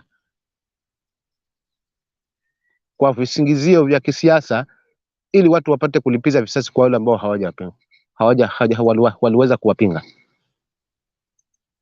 We as Kenyans, we are stable. Wachana na hii biashara mapema. Wachana na hawa makamishna mapema. Let them unite us, kama walivyonyakua haya mamlaka. Let them unite both those who voted for them and those who did not vote for them, because all of those are Kenyans. Hatutaki mchezo katika hii serikali. Kwa hivyo we are ready and we are waiting. Wajaribu kufanya huo puzi watu. Sasa tutafute njia mbadala, tutafute njia nzuri ya kuweza kupambana na wao. Alafu swali langu la mwisho jana niliweza kuuliza hapa Rich Makiadi. Nadhani kuna waziri wa elimu, waziri wa usalama wa ndani Kithure Kindiki. Nafikiri ni jana akiwa pamoja na katika mkutano wa graduation ya maafisa fulani wanaitwa ngao, ngao, kwamba waliweza kugraduate na wao pia wameongezwa rasmi katika vitengo vya Kenya Police. So nikawa na maswali kujiuliza, hawa ngao ni maafisa gani wapya, ama walikuwepo kuanzia mwanzo na ni halali kisheria, ama ni nini? Jukumu yao yaliyotajwa pale ni mengi mno, kiasi kwamba yananitilia mashaka kwamba hawa watu bora wamewekwa, kwamba mfano tuchukulie mfano kwamba wamewekwa kwamba hawa watakuwa ni wenye kuweza kulinda vurugu endapo itazuka, either terrorist na mambo kama yale, na pia kuongezwa kwa machifu, kupelekwa kwa training na pia kupewa maaskari watano hawa wangao, ni jambo ambalo lilikuwa linaniweka kidogo wasiwasi kwamba hawa ngao ni halali kuwa pale, ama ni walikuwepo tangia mwanzo, ama ni kitengo kipya kilichotengenezwa na hii regime. Napenda tu nipate ufafanuzi kwa hilo, lakini nishukuru kwa huo muda ambao mmenipa na niweze kuwapa wenzangu waweze kuchangia. Asante sana brother. Haya, thank you so much. I think kuna watu ambao wanajua hicho kitengo. Hata mimi nimeona kwa mara ya kwanza kuna kitengo cha polisi cha AP kinajulikana kama ngao. Siko najua ni kitengo gani. Labda kuna mtu hapa atatueleza. Na tukipata kujua ni kitengo cha kazi gani, basi hata we utafaidika na hayo maoni. Wacha kwanza nimkaribishe unknown scripts. Your camera inatuonyesha, sijui kama uta drop camera kidogo ndio tukuone. Just a little bit. We can see your face. Yes, good evening, but I can see you well. Eh? We want to see your face, or you are hiding your face. That's better. Okay. Yes, good evening, Richie, Stone. Stone, I left you here and you are still here. Does it mean hii maneno imekukashirisha sana?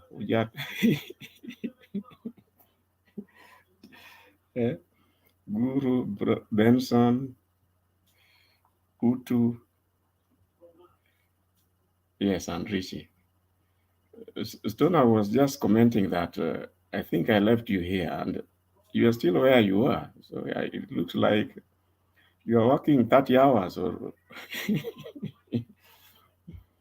you are in the studio. Ruto must go. Bado mapambano. I think I'm beginning to get what you are saying. You know, some of us have been thinking deeply, and I was just wondering, maybe we need to start a reject GMO movement, and or alongside the Iebc, because looks like there is a script, as I think is it Benson who mentioned, there is a script that once that committee, you know, they are basically going to vote, and once they are voted, they are going to write to the president, and the president, in his capacity under the law, is going to ask the commissioners to step aside, and that is going to be the end, and the rest of it, everything from there on will be handled by the tribunal. Now, that being the case, you do realize that even what Paul Mwangi was talking about going to court, all this is going to be overtaken by events. Now, if I would have my way, if I was around where I could do anything, my route would be, there have to be demonstrations so that those commissioners don't honor. They don't come anywhere near Parliament for those summons. anybody going to court to stop it would not work, because the courts, as we have seen, are together with the president. Parliament itself is with the president. The church, if you remember the praises, now the president has the audacity to go to foreign countries to praise the church wing that they have in Kenya, and trying to brand everyone else non-Kenyan, non-Christian, or non-God. I think I do not know whether the president is aware of the sort of division he is trying to plant. It is very sad. You cannot go and try to balkanize this country now into God people and non-God. Based on which barometer? It is a very sad situation of affairs. And to go to other countries to start up to talk about the Kenyan elections, which elections nobody even agreed with. Yeah? Now, yesterday, Stone, we did talk here about Martha Karua taking the case to the East African court. And I remember you were like, no, this is going to be a waste of time. Well, for some of us who know, Martha is not going there so that the Supreme Court decision can be overturned. No. In the event that she goes to the East African court and they come up and agree with the argument, do you know the consequences of that? You know, Kenya being part of the Commonwealth, it means that this ruling can be used in other cases across the world. But if the East African court thinks otherwise, that they agree with her that it was not properly done, that will be the end of it. It will not be a citation in other jurisdictions just based on that. And it will do quite a lot on this. If the Supreme Court has a CV, it will do a big dent on that CV.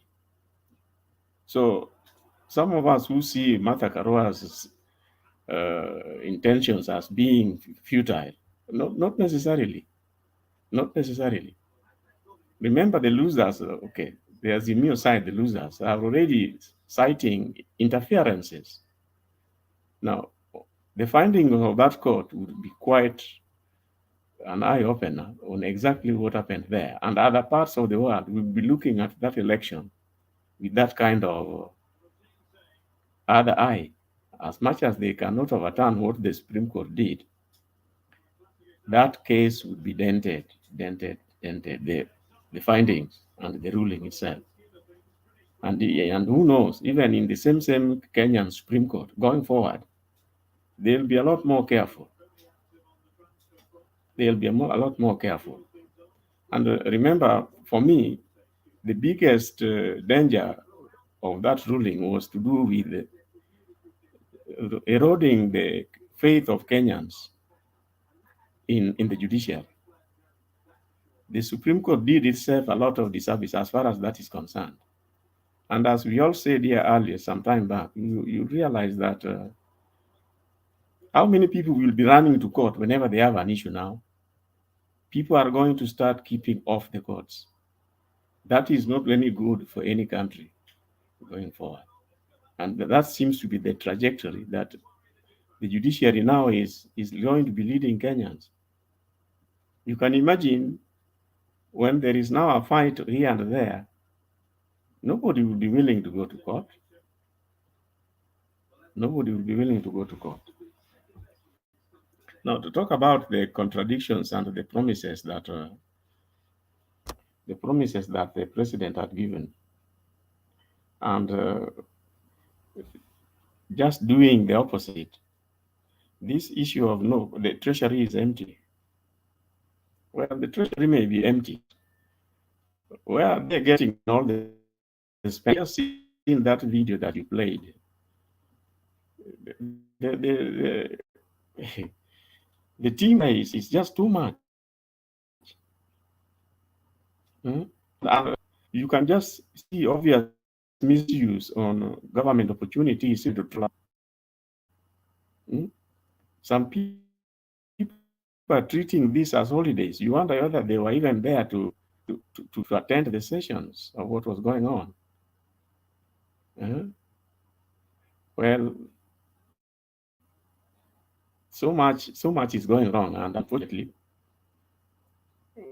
the same law, the laws are like you're tongue-tied. This idea of innocent until proven guilty, maybe think the Kenyan situation is just not working. It's just not working.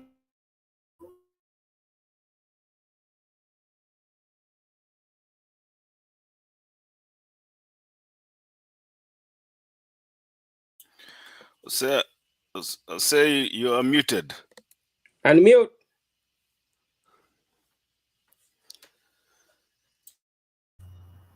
Oh, for how long has it been muted? Kasirika, things are not going okay mpaka ukamute microphone. Utaki tusikie ile kitu unasema. He has decided to speak to himself. Okay, go ahead.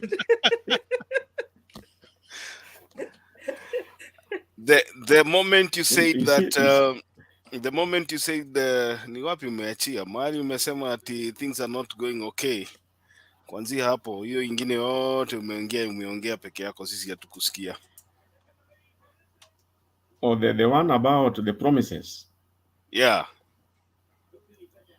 Oh yeah, I was saying that. Look at the promises. Yesterday, I was saying that I was just suggesting that if we ever had an opportunity to do something about this constitution, Kenya is a very unique country. You can always say it's a peculiar country. You see all those promises, assuming that they are the ones that earned the current president where he is, and you can see he's not doing any of them. How can you make things better going forward? And that is why, for me, I was suggesting that in future, all those promises and the manifesto, once you win the presidency, Riche, they become legally binding going forward.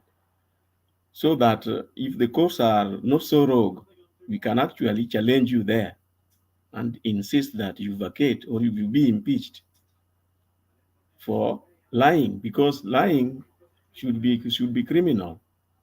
You cannot lie to us and con us to vote, give you votes, then later on you refuse us the subsidies. Later on, you refuse to reduce, you put the Bible down, you refuse to bring UNGA down. The cost of living is high. Everybody was talking about it in the last 2-3 weeks to election. After winning the elections, the cost is going the opposite side, and we are all helpless about it. Anyway, let me just come back to the issue of the courts once more. You see the issue of the commissioners. You can see these people are using the same laws which are operating in Kenya to unfairly remove the commissioners.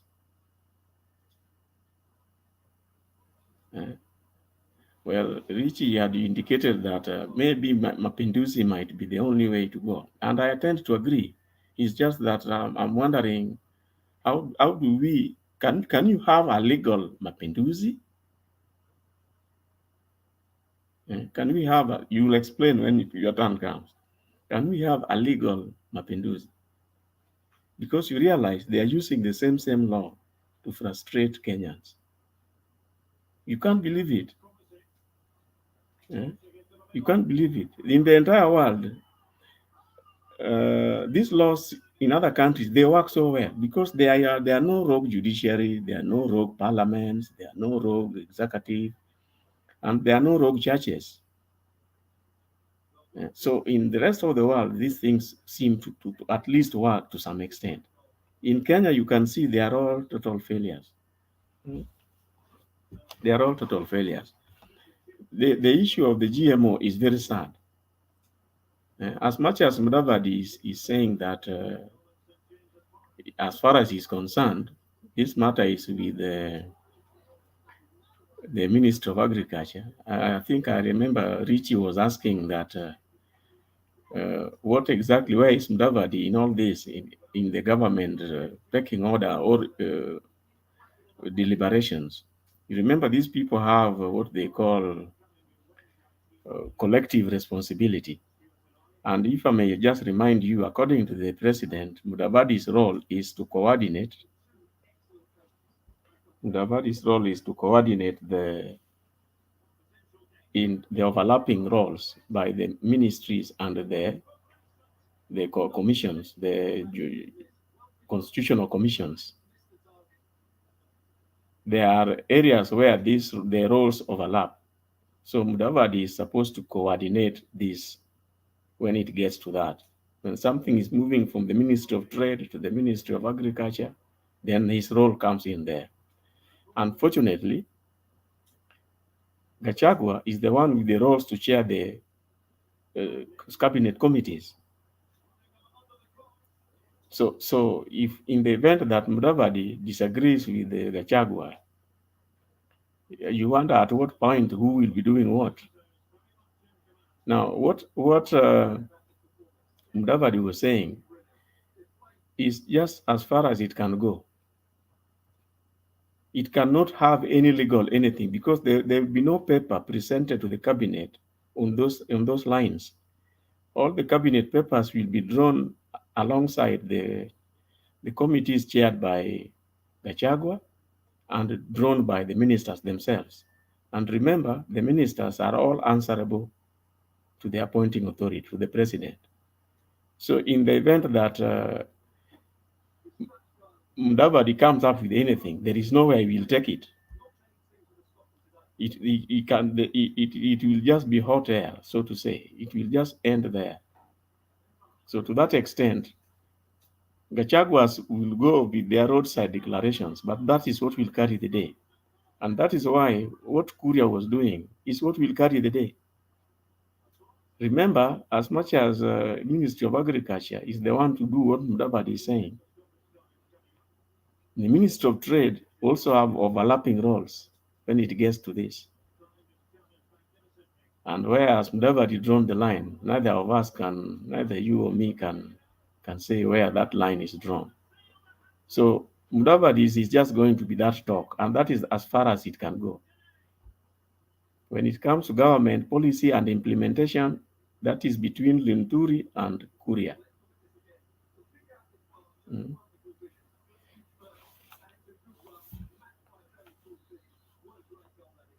Well, I'll end there for now, Rich. Thank you. Okay, thank you so much. Guru, I think you want to say something. Yes, I want to maybe shed some light on the case that is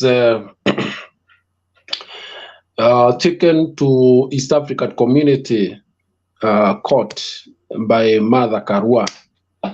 In a sense, the case, I think, is similar to the one she had taken there over her roles as a governor. Yeah. Actually, the case is to examine whether the court handled the evidence that was before it in the manner that it should have. So it is not to go to the merits of the evidence itself, but did the court conduct itself in a manner in which the court should conduct itself in how it handles the witnesses, the witness statements, and so on and so forth, which by implication has an impact on the outcome of the case. And therefore, like the case that she had taken there on her own account as having lost the seat for governorship, the court ruled that the Kenyan court did not give her the room to expose the evidence that she had, and therefore the final verdict could have been perhaps different if that had been done. And I think one of the best things about this case in East African Court is that it price opens the kind of conduct that we have in our Supreme Court. It actually is an audit of how the judges conducted themselves and the court systems. Are they adequate? Can they deliver, can they deliver a verdict that is above board? So holistically, those who think that this is a waste of time, it's only that mother is playing at another league that they may not understand. And although it may not overturn what happened in Kenya, it will definitely lead to a closer examination about our judicial system, particularly at the Supreme Court level. And therefore, it is one of the best things that could have happened to Kenya, particularly, and I believe it is also going to be to enrich the jurisprudence in the region and perhaps even in Africa, because the issue of seeking justice has to do with the personnel, has to do with the resources, has to do with the systems, has to do with the political will. And therefore, all these, I think, will be coming into play when those judges at the East African Court sit. And therefore, we shall know whether the evidence provided was examined as it should have. We shall know whether the witness statements were handled as they should have. We will know the writing of the verdict, whether it was above board, and so on and so forth. So for me, I think this is another milestone in our democratization of this country. Thank you. Richie, allow me to just say one thing before Guru exits. He has mentioned that it will be Guru is not exiting, or you want him to go away? No, before he. Okay, he's still around. let me make a comment also. Just a minute. I think we should also look at the genesis of the issue that we are talking about, the issue of the 4 commissioners. By this I mean the Supreme Court had an opportunity to address the issue of the chairman and his powers when it comes to an independent commission. That one would be setting a precedent. We would have laws, we would have other, courts following what the Supreme Court declared on how the conduct of the chairman of independent commissions, behave themselves. But then the Supreme Court decided to cite the chairman, and they said he has no power, he has no unilateral power to make decisions, and put aside the other commissioners. Now, we have a situation whereby, by virtue of the Supreme Court just pronouncing that statement, just casually, let me say casually, and they did not recommend anything. They said that Parliament should come up with laws that guide how independent institutions carry themselves. So they left that to the Parliament of the Republic of Kenya. Now you see, these 4 commissioners were exposed at that particular moment, because if Supreme Court ingekuja iseme ya kwamba this is how commissions should be carrying their functions moving forward, then they would actually talk about what the chairman did, if what the chairman did is wrong or right, and then moving forward, hata kama kungetokea kesi ambayo inahusiana na independent commissions, tungejua kwamba the Supreme Court has already made a pronouncement upon the same. But now we have a chairman that was indicted in quotes by the Supreme Court. Akasemekana wewe ulikuwa na makosa, na Supreme Court haikusema what kind of punishment, or for that matter what kind of recourse is supposed to be taken. Now, these 4 people will end up paying with their jobs because of the failures of the Supreme Court. And that is why sometimes I look at what the Supreme Court did in their judgment. I like what Guru and Non-Script are saying here about Martha Karua going for, some sort of clarification about the judgment that was made by the Supreme Court, because the Supreme Court decision has actually vindicated what the chairman did. In what sense? In the sense that the chairman can still do something bad, can make an independent decision without consulting the other commissioners. In any other independent commission, na hakuna kitu watafanywa. That is where we stand right now. If Martha Koome and the other 6 wanakuwa 6 mangapi, wange make decision waseme, look, we understand that the chairman did something wrong and this chairman is supposed to be punished for this. But these people decided the election, notwithstanding that the chairman's conduct was not according to the constitution, they decided, let us make this election free and fair, simply because the chairman's conduct does not affect the numbers. Now it begs the question now, if the chairman comes out, and they asked him, if the chairman comes out with numbers, na ana declare numbers ambazo yeye mwenyewe peke yake ndiye anajua mahali ametoa, who among the commissioners now is going to, to repel those numbers? Hakuna kabisa. So our Supreme Court has totally messed our country. Our Supreme Court made a bad decision. I would have wished them, to say, by virtue of the numbers coming from the chairman alone, then nobody else can say these numbers are authentic. Then we throw away this case. And, we set a bar whereby there has to be a consensus in any independent commission before a decision is made. But what do we know? That failed. We are here where we are right now. And I don't know if these commissioners are, they were not even pointed. They were not even condemned by the judges. But now they are going to be put on the slaughtering table because of the political interest of the current regime. And like we said, the current regime is preparing themselves for the 2027 election. And with these 4 commissioners here, they would have the majority in that commission. I would expect these commissioners to stand by what they did even in the previous election. And if they see something that is wrong in an election, in the numbers, they will still do the same thing like they did.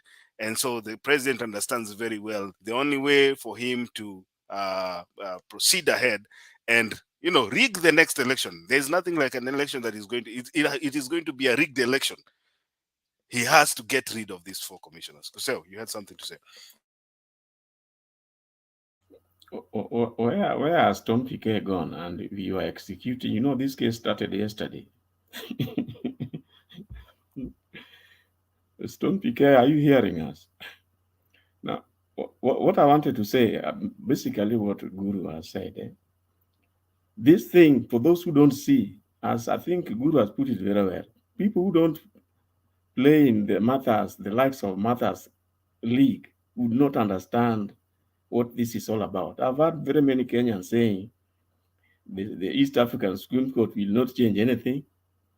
Of course, they will not change anything. But what I wanted to add is that Guru was saying that in terms of jurisprudence, this case would not be quoted or recognized in other countries. And I wanted to say that it is not in other countries only. Even in your next bench of Supreme Court judges, they will be challenged to rely on this case. If Martha's case is successful at the East African Court, even your own Kenyan future Supreme Courts, they'll have to desist from quoting this or drawing any conclusions from this case as guidance on their future cases. And I do not know your Supreme Court judges whether that how dented their CVs would be. So this case is not as futile stone as you are imagining. It will have a lot of impact. Then just to add on what Rich is saying, you see, these 4 commissioners who are at Parliament, Their undoing is that they disagreed with the chairman. According to the Parliamentary committee or whatever, they were the wrong ones. And yet, we all know that this case was not addressed by the Supreme Court so as to decide between Chebukati and the 4 commissioners who was where. The Supreme Court tried to avoid that.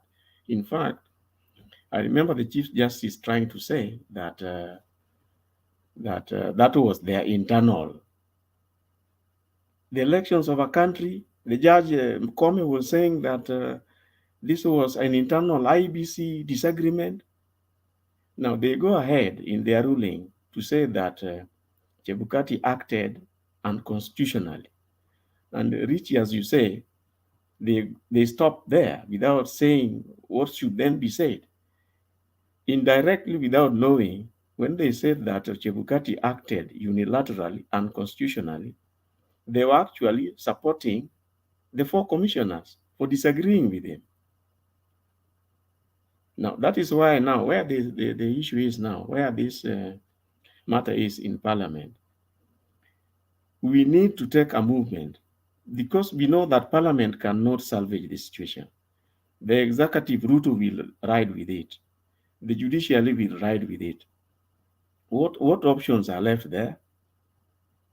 You need to have as many as possible regular demos that matter be left where it is, unless they want to divide the country.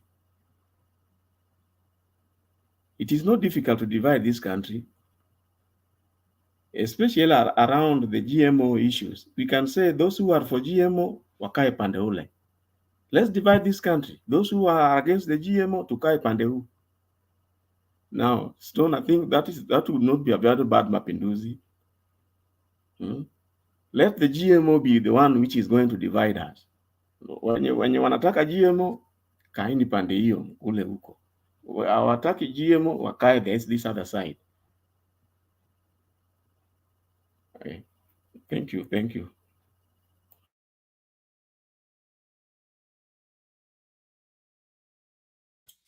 Haya, so wanataka tuwe divided on the basis of GMO. That one is a new one. Sababu mimi sijui kama kuna mtu ambaye nimesikia anataka GMO. The people who are talking about Kenya adopting GMO are the people who are benefiting from the importation of maize. But Guru, nipatie tu dakika moja kwanza. I think this is what we were looking for. The general election being a game of numbers, controversy arose as to whether the division within the Electoral Commission Iebc had an impact on the results announced by the Commission's chairperson, Wafula Chebukati.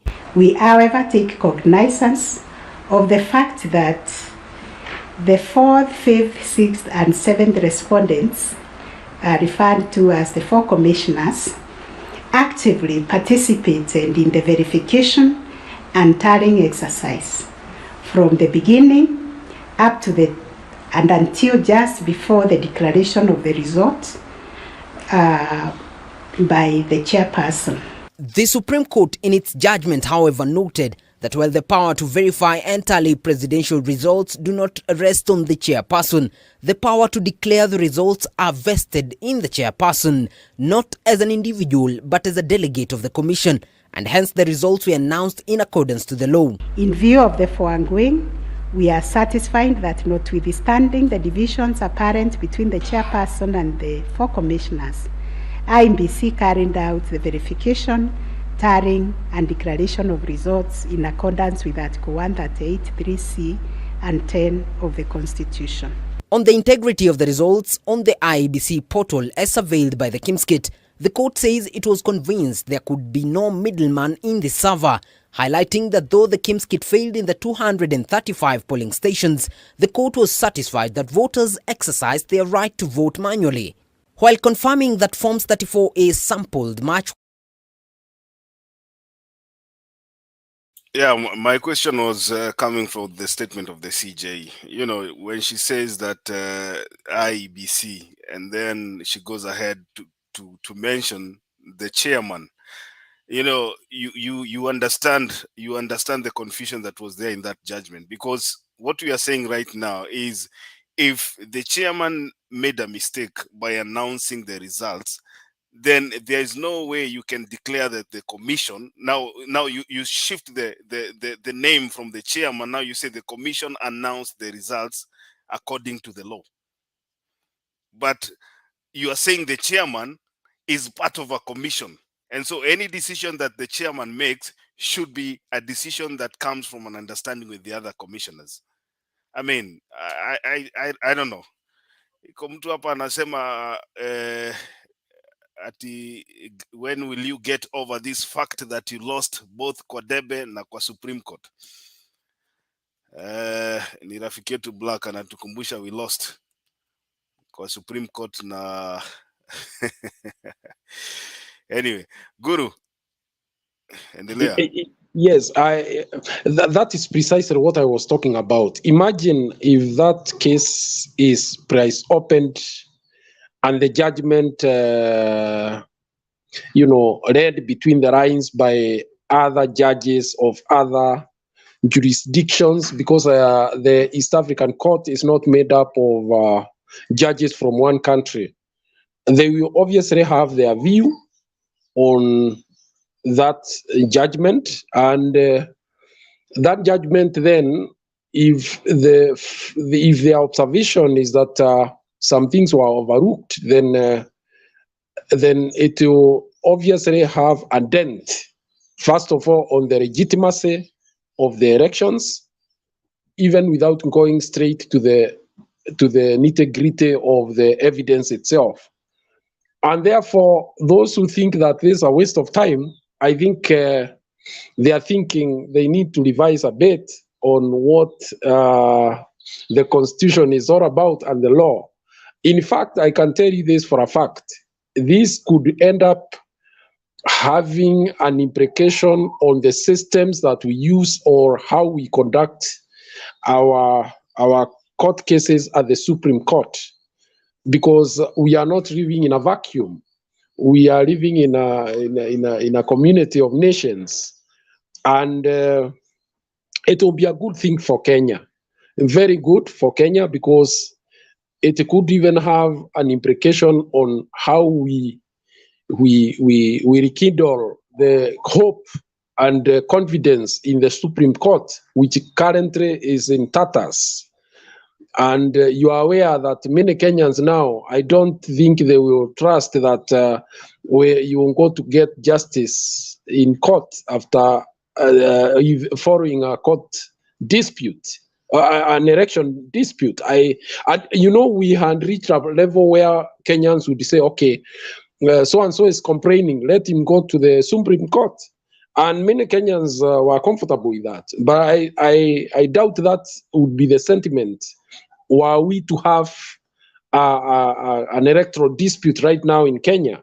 I am not convinced many Kenyans are now in that frame of mind that you'll get justice in the Supreme Court in matters of disputes of political nature. Thank you. Yeah, I just want us, before I come to you, Stone PK, I want us also to talk about the hypocrisy. There's a lot of hypocrisy. It is okay for William Ruto to be on the side of Chebukati and the two other commissioners, but it is wrong for RAILA Odinga to be on this other side of these other, the three other commissioners. I'm trying to figure out why we are being brainwashed to be told that ukiona Raila Odinga anaongea juu anatetea wa commissioner waine, commissioner waine ni wake.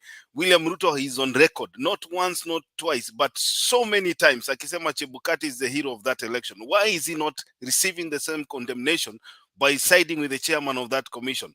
I mean, we are seeing the so-called hypocrisy of UDA every day. When we talk about loans, William Ruto akienda kukopa loan inaitwa investment. The president has secured an investment. We were talking about this yesterday.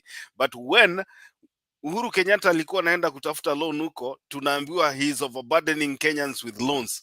So I don't know. Sometimes our friend Black here, you know, you guys from UDM, munaongeaga, lakini we are looking at you from other lenses. Tunashangaa what type of hypocrisy you guys have.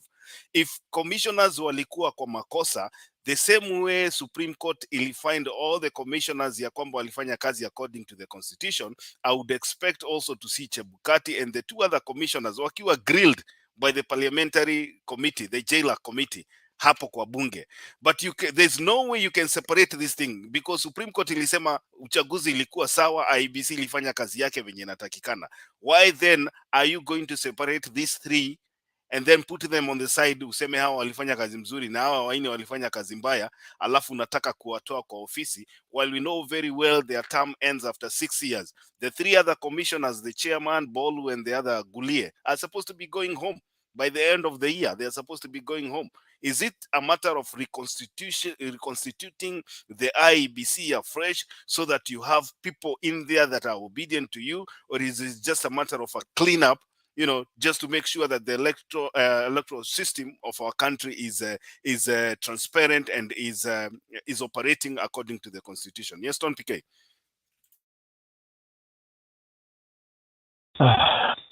Yeah, thank you, Richie.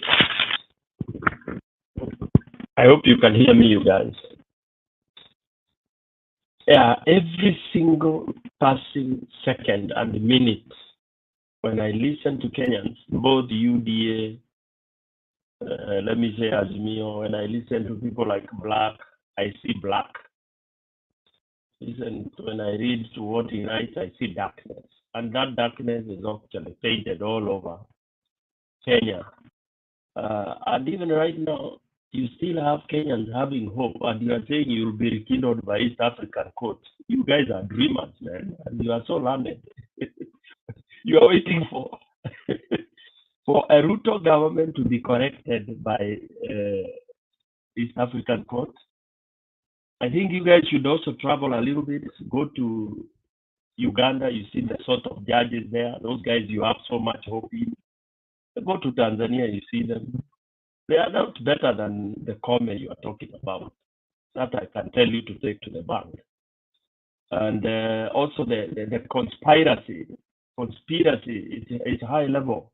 There is no way, and you can take to any bank that court of so-called East Africa will rule anything negative about Kenya. Forget it. And if you're sitting here thinking, oh, the jurisdiction will be expanded, to do what? But they already did. What they did is trivial. For Mother, it's trivial. That's a county thing. That's nothing. And it didn't help. It didn't help. You know, this game is so deep. Let me tell you guys. The corruption is up to the highest courts of the United Nations of the world, UN. This I can say without any fear of wherever. The things are crafted, my friend. Things are crafted. The one for Mother was just to try and raise some level of credibility for that East African thing. That court is as useless as any other. Which other case has it ever helped? And even if it rules that Mother Supreme Court was wrong, that he had to stop RUTO from continuing to rule and oppress and do everything he's doing in Kenya. Period. Zero. And you guys, I want you to read scripts from Kagame, Tafadhali, you guys of Mutembei, panelists. Read Kagame every day when he's writing and when he's talking and when he's addressing the impunity. You will be so sharpened. Kagame has nothing to do with those. He says he lives for the Rwandese and the Academicatio boundary. This is what I'll die for. And that's why those guys are flourishing. For us Kenyans who are sitting here hoping we will be helped by Uganda, Tanzania, whatever, East Africa is dead. It's nothing. It can't help you. They will only come to loot from you. Why haven't they helped Congo, DRC? What can East Africa help with? Museveni went to South Sudan because of his benefit. That's why he took to Uganda and there, because of selfishness. And then we sit here hoping that, that is, It is ridiculous. You guys get out of that. It is of no benefit to Kenyans. RUTO is unstoppable. The only thing that can stop RUTO is simple, just evicting him. Simple. Easy negotiation nyingi munaongea sijui legal sijui. How do you talk legal to somebody who doesn't care about the legality of anything? What? Oh, constitution. Which constitution is RUTO following? Sincerely speaking, if you look at where he's anchoring all what he's doing, then you should know. This guy I told you dropped the constitution. When did the RUTO ever support 2010 constitution? Bwana Guru, Bwana SS, Richie, Bro Benson. When did he begin to support what happens about the 2010? Nowhere. So how do you expect him to even look? This guy has even issued a statement about these 4 judges. Does that tell you this guy is ready to follow due diligence in terms of what is going to happen? A president issuing that prejudicial kind of a statement that these guys have to face the law because they were usurping the will of the whatever language used, and we sit here having hope. Munanichekesha wa Kenya wetu. If we were to go to the party ya SS, mpaka Yesu atarudi, tutakuwa hapo. SS is saying we divide on a GMO line. How? GMO line, how? Badala we divide on rejecting RUTO, tuanze ati GMO ndio reason. It can't work. People are dying of hunger. They will eat that meat. They will tell you, enda kwenye, si tutakula hiyo mahindi. That is Kenya. Kenyans will say, wacha mimi nikule, wewe koseo una pesa utanunua mahindi ile mzuri. In fact, GMO cannot cause a revolution. Zero, it can't. What will cause a revolution ni njaa. Njaa na insecurity, watu waendelee kupigwa ngeta, okay? People waendelee women waendelee kukufa kwa hospitali kwa sababu ya kukosa madawa. That is what will cause a revolution, but not waiting for East African communities to do it. Thank you. Stone Pig. Richie, can I ask Stone something? You listen to Stone, sometimes you wonder, the last time he was in touch with people in Kenya. You see, you should know that RUTO is not permanent. And I think what Guru was talking about was not limited to RUTO. And secondly, for the next one more time, if I understand Martha is not going to the East African court to overturn RUTO. So I think, Stone, you're misunderstanding almost everything. Nobody is of going what to benefit is it? Just listen. Kenyans? Just listen. Of what Nobody, benefit is it? That's what I'm asking. It's a waste of time. Because, you see, in court, normally there is jurisprudence. Now, these issues, what Guru is saying, it might come to help Kenyans way back after the RUTOs are completely out of the case. Remember, even during the Supreme Court hearing, you hear them quoting other cases in other countries, Supreme Court decisions. Now, if this thing goes to the East African court and they come to the conclusion that they don't agree with what happened, what it means, in future, whatever ruling that came out there, you'll find very many other Supreme Courts in the Commonwealth not prepared to quote it. It will be dented in a way. The benefits may not be readily immediate, but later on, like you remember the way Machiavelli has played you the clip there, the hypocrisy and the doublespeak. It will officially go into the world court records, jurisprudence.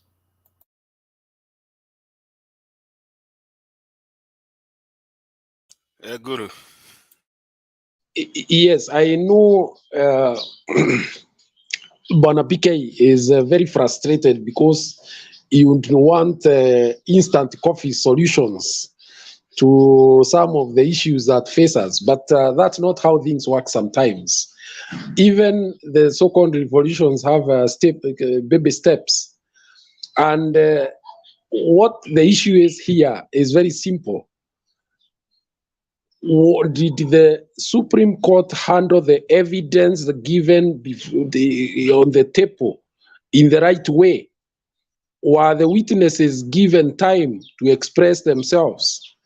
What was overlooked in the decision that finally came to be? It's not about removing the current government, no. It's an audit of our processes in the Supreme Court. And that is important because finally, I believe they will make their own observations. It's not that they will say that so-and-so is on the seat illegally, no. But they will tell us that this would have been better handled. And you know, even if they don't say directly, you can infer through insinuation that maybe if the evidence was handled in a certain more prudent way, maybe a decision would have been different. That is where we are, Mr. PK. I know you want an instant coffee solution where you want to do away things are not like that.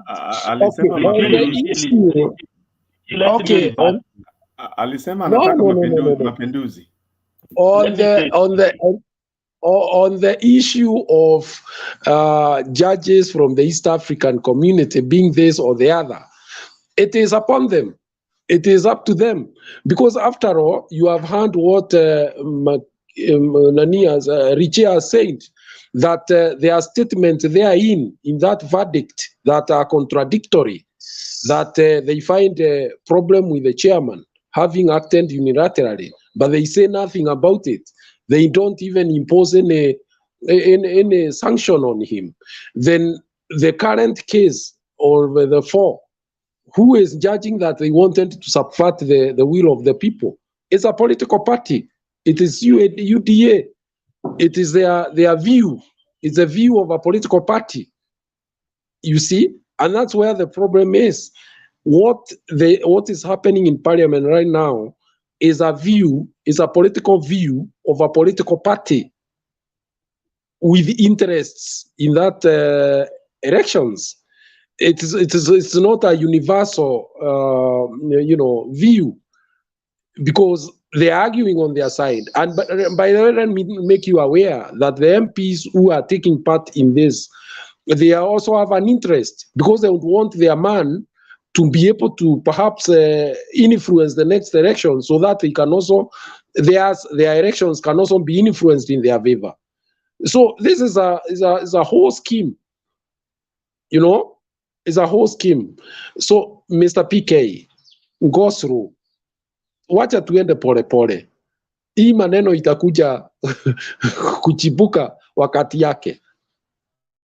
So Guru, I think before Stone PK wonge, I think the big issue here that we all agree with you, ni kwamba nothing is going to change with regards to what the Supreme Court pronounced.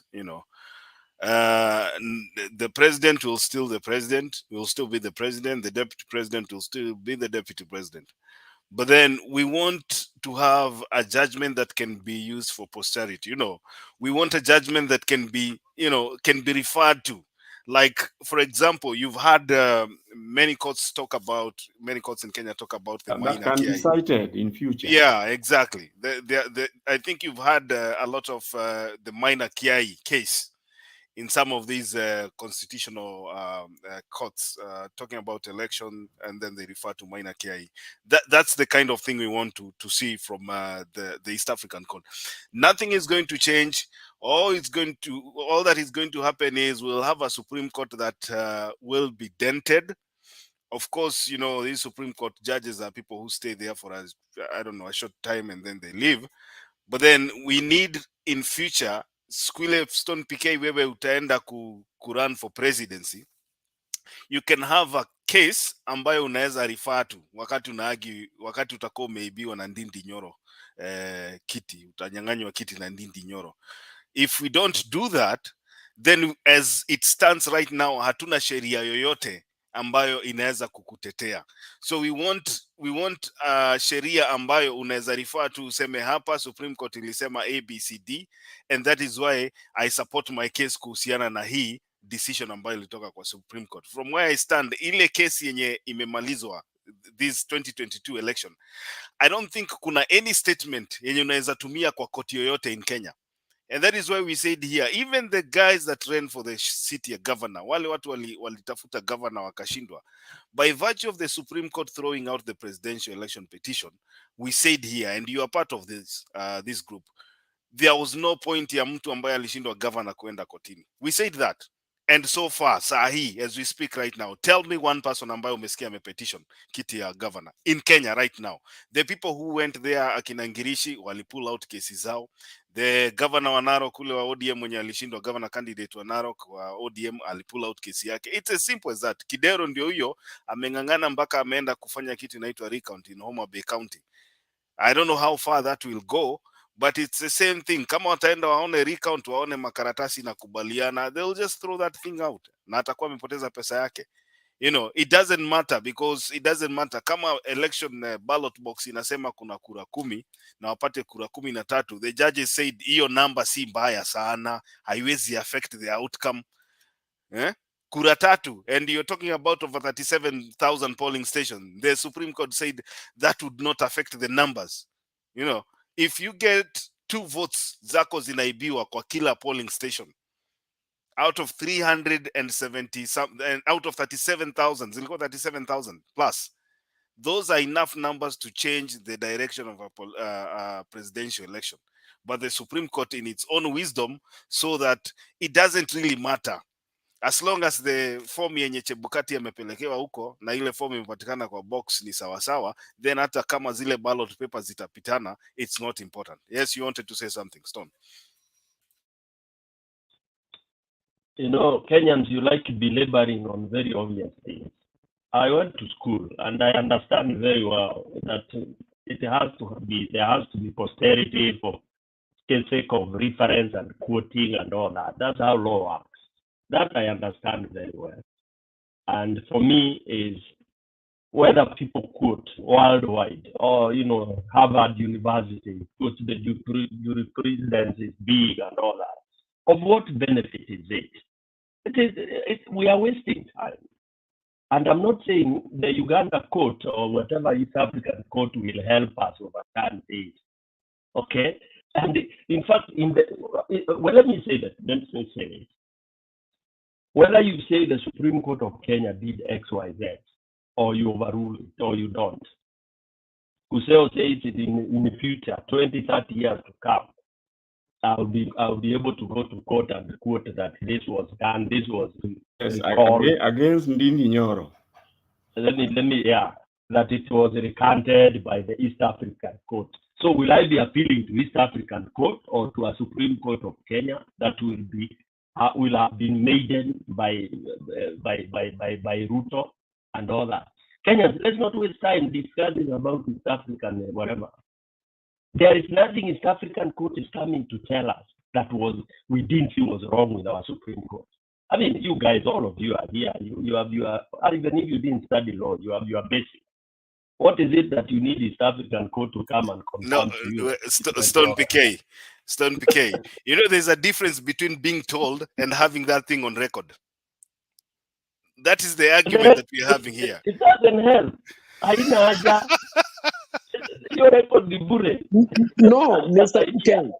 It helps. Kenyans are dying.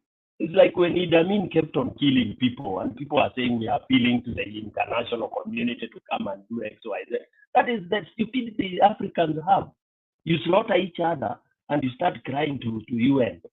Rwanda, walianza kuchinjana hapo tu wakiongea. Mr. PK. Forget about East African court. Mr. PK, I understand your mindset. You are those people who like finishing off something at once and moving on to the next chapter. well, that could be, but if some of these matters, you can imagine where we have come from since 1992, when we had the first multi-party elections. You remember people were actually being physically prevented from, taking their papers to the Electoral Commission. Even from serving the... Where are we now? You take your papers Yes. and they are not counted. It's the same. Okay. People say that democracy is incremental, and therefore we learn from the mistakes of the previous elections. So in this case, and this is where I want you to understand, I see you can understand if only you just calmed down for just a second. We are not overturning the verdict of the Supreme Court, but we are auditing how they carried out the process of arriving at the judgment that they did. And if then the process they used to arrive at the verdict was convoluted, then it is possible that the outcome would have been different if those issues were handled in a much better way. And what this means is that going forward, even the Kenyan judicial system and the Supreme Court would have to look at those issues that the East African Court will have identified, or they may not. But even if they don't, we live in a community of nations. It will be well known that there is something that needs to be fixed at the Supreme Court of Kenya. And that is basically what it is. Because finally, politics is about interests, and it is politics that bring conflicts. And you know that these so-called community of nations, one of the things that concerns them most is how to prevent conflict. Because right now, let's take we are at the center of a conflict. Do we have an independent electoral commission, really? Because if a political party can assign guilt on a set of commissioners and go ahead and engineer their removal, what happens? What about the other political parties? Should they start doing the similar thing? And then where do you end with all this? These are the questions, Mr. Stone PK. They are not instant coffee solutions. Okay, just hold on. I want you to listen to what the Chief Justice had to say. I mean, we are talking about the influence of the East African Court with regards to, cases that are taken before it. And Stone PK, as much as we agree with you, nothing is going to happen. I can see Maggie's here. As much as we agree with you that nothing is going to happen, I just want you to see how much influence perhaps that court has on decisions that come before it. Let's listen to what... And we're coming hot on the heels of the presidential petition. And in hindsight, there's been questions around some of the terms that were used during the petition, such as hot air, wild goose chase. Publicly, it would be presumed that some of this language was not as judicial as would have been expected. Well, I don't want to comment on that case because I've heard that it is being processed further in another court in East Africa. So it could be what we call sub judice. But if you read the judgment and you followed the reasoning, there is a reasoning for each of those conclusions. Why the court made those remarks. Those are English terms. Perhaps they angered some people, but they were not meant to offend anybody. It was just an expression of the finding of the evidence that was presented before the court.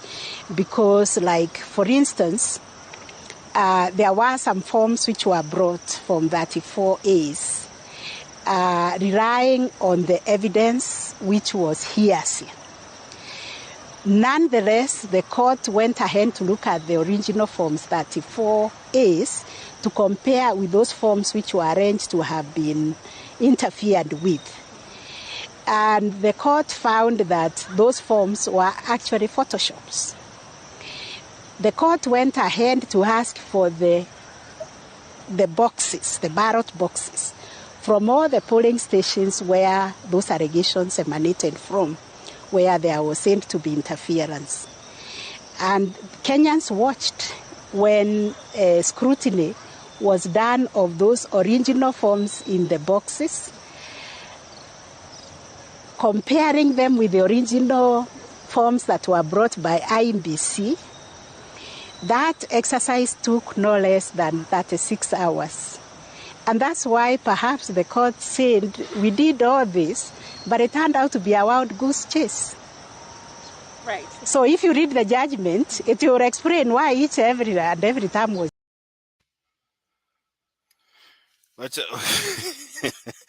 Acha tupatie Megi nafasi yaongee kwanza, then we'll go back to that. Richi, unapenda kutonesha kidonda sana wewe.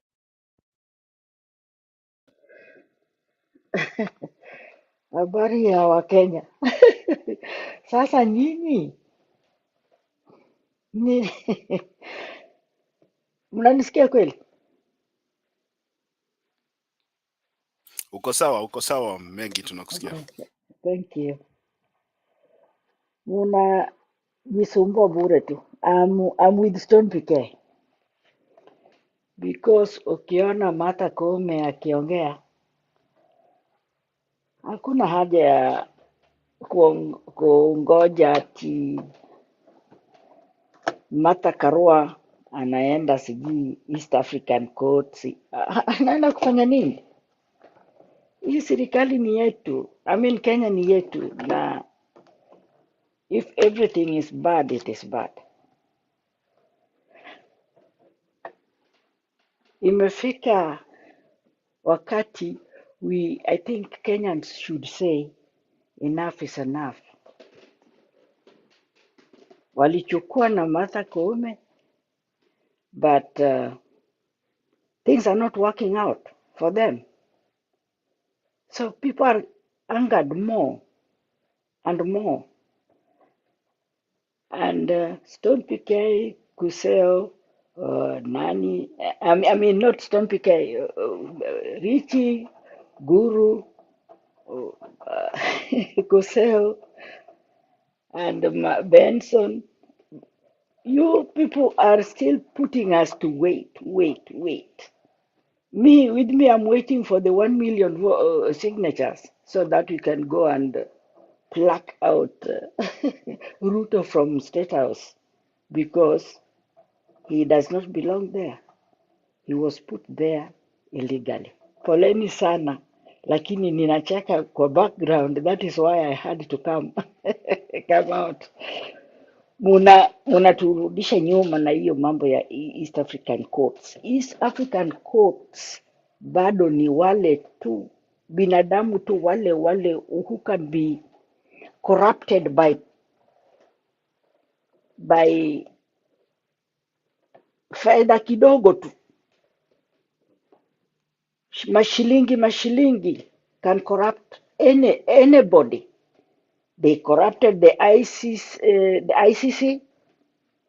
They corrupted everywhere. Even Trump uses mashilingi to corrupt here. Do you think your East African courts na hizo mnasema ati it will be in record? Record ya nani? Which record are we going to wait for? Uliona record ya nanino Njoki Ndung'u, hata ilitumika kwa hiyo court akisema kila kila mtu achunge kura zake. So in Kenya there is nothing like free and fair elections, and it was confirmed. That is in record in that Supreme Court. Vile walifanya ni vile walikuwa wanataka kuwa in record, and already they are in record that hata ukifanya nini, the way they are going to rule is the way they decide. So I think a country is not for the Supreme Court. A country is for wananchi, and wananchi is us. Nothing is going to happen with the East African Court, because those are wale tu ambaye Ruto anaweza kuwanunua. Anybody can buy them, and nothing profitable is going to help Kenyans in that. Kenyans can only help themselves by saying, no, this thing was done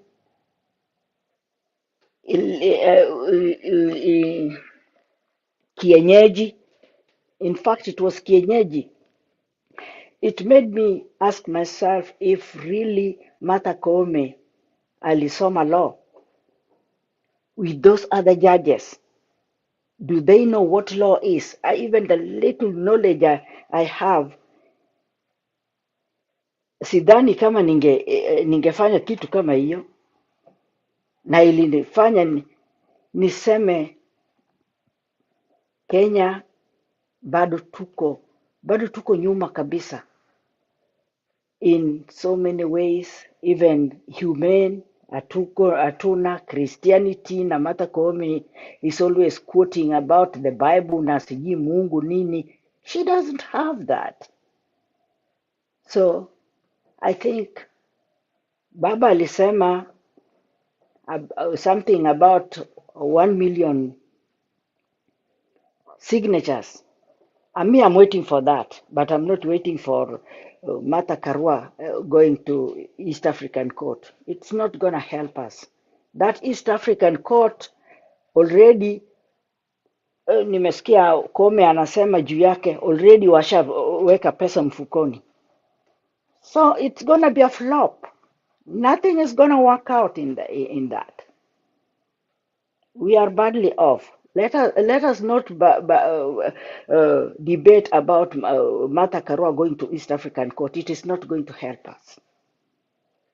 Lazima tuchukue jukumu mkononi mwetu, because this is our beloved country and we wouldn't like to see hii serikali, hata unaona the way they are talking very recklessly, ambaye watu wanakufa kwa njia zingine, hata hiyo GMO iwe watu, because it will be part of it. What are all those? Na ni mtu anataka kufanyia wananchi kazi. It's quite hurting. It's very, very something irresponsible for our leaders, for the people of Kenya. Me, I'm with the Stone Picker, I'm with you. Wacha hao wapereke Martha Karua East Africa, but hakuna chenye watapata. I'm telling you. Hata hiyo records munataka hakuna. Yes, because Martha Karua anatoka Azimio. Kama angekuwa anatoka Kenya Kwanza, hiyo record ingeingia. Yes. Haya, wacha asanti Megi, wacha tuende kwa bro Benson kwanza. Makiadi. I'm one person, like I've only spoken once about the Supreme Court ruling ever since, and I've shied away from speaking from it for my own personal reason. I'm not very good when it comes to legal issues. I'm a layman there, but at some point, when I sit down and try to look at the history of Supreme Court all over the world, one thing that I've realized, I might be wrong in my observation, Supreme Court is it's usually a political court. it doesn't give ruling that satisfy the interests of the country. It's a political, because like the people who are appointed there, they make judgment based on what favors the people they like. I can give you a typical example, even at the Supreme Court in USA. Some kind of the judgment they make based on what affiliation they have, and that's a fact. So, for Martha to go to East Africa Supreme Court, that court in East Africa, that is for scholars. That's what I might say. When the scholars will be doing that, they will have a reference point. That is for scholars, the people who want to do studies, or the people who are doing studies and they will practice law and quote it. For scholars, for study, it will be a case study. We are studying a case whereby there was a ruling was done in the Supreme Court. It was taken to the East Africa Federal Court. They might call it that way. And what were their ruling? The ruling was the judges did not make or the judges did not use the legal literature while giving the verdict. And even us who were here, I've been keeping you talking, and like you're quoting some of the things. You are not lawyers, but you're quoting mistakes on the ruling that were done. You are not lawyers here, and you're quoting those kind of like rulings that was done. How do you know we are not lawyers, bro Benson?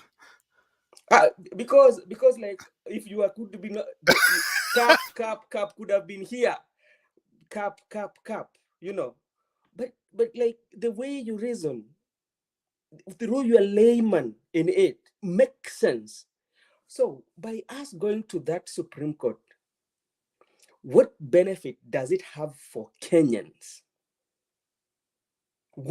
A common man, take this woman in the rural area who voted and his vote was not counted, who believes that my vote does not matter. How does going to Arusha, the only thing that court could do, if at least we have boundary dispute, take it over there, it will be solved. So the reason, this is the thing that we should do as a country. We know what ails us as a country. What ails us that is not in the Arusha court, federal court. What ails us is in Kenya. What ails us in our court. What we are waiting for, a goodwill. That's why yesterday you heard me talking about the people of goodwill. If people of goodwill will come forward,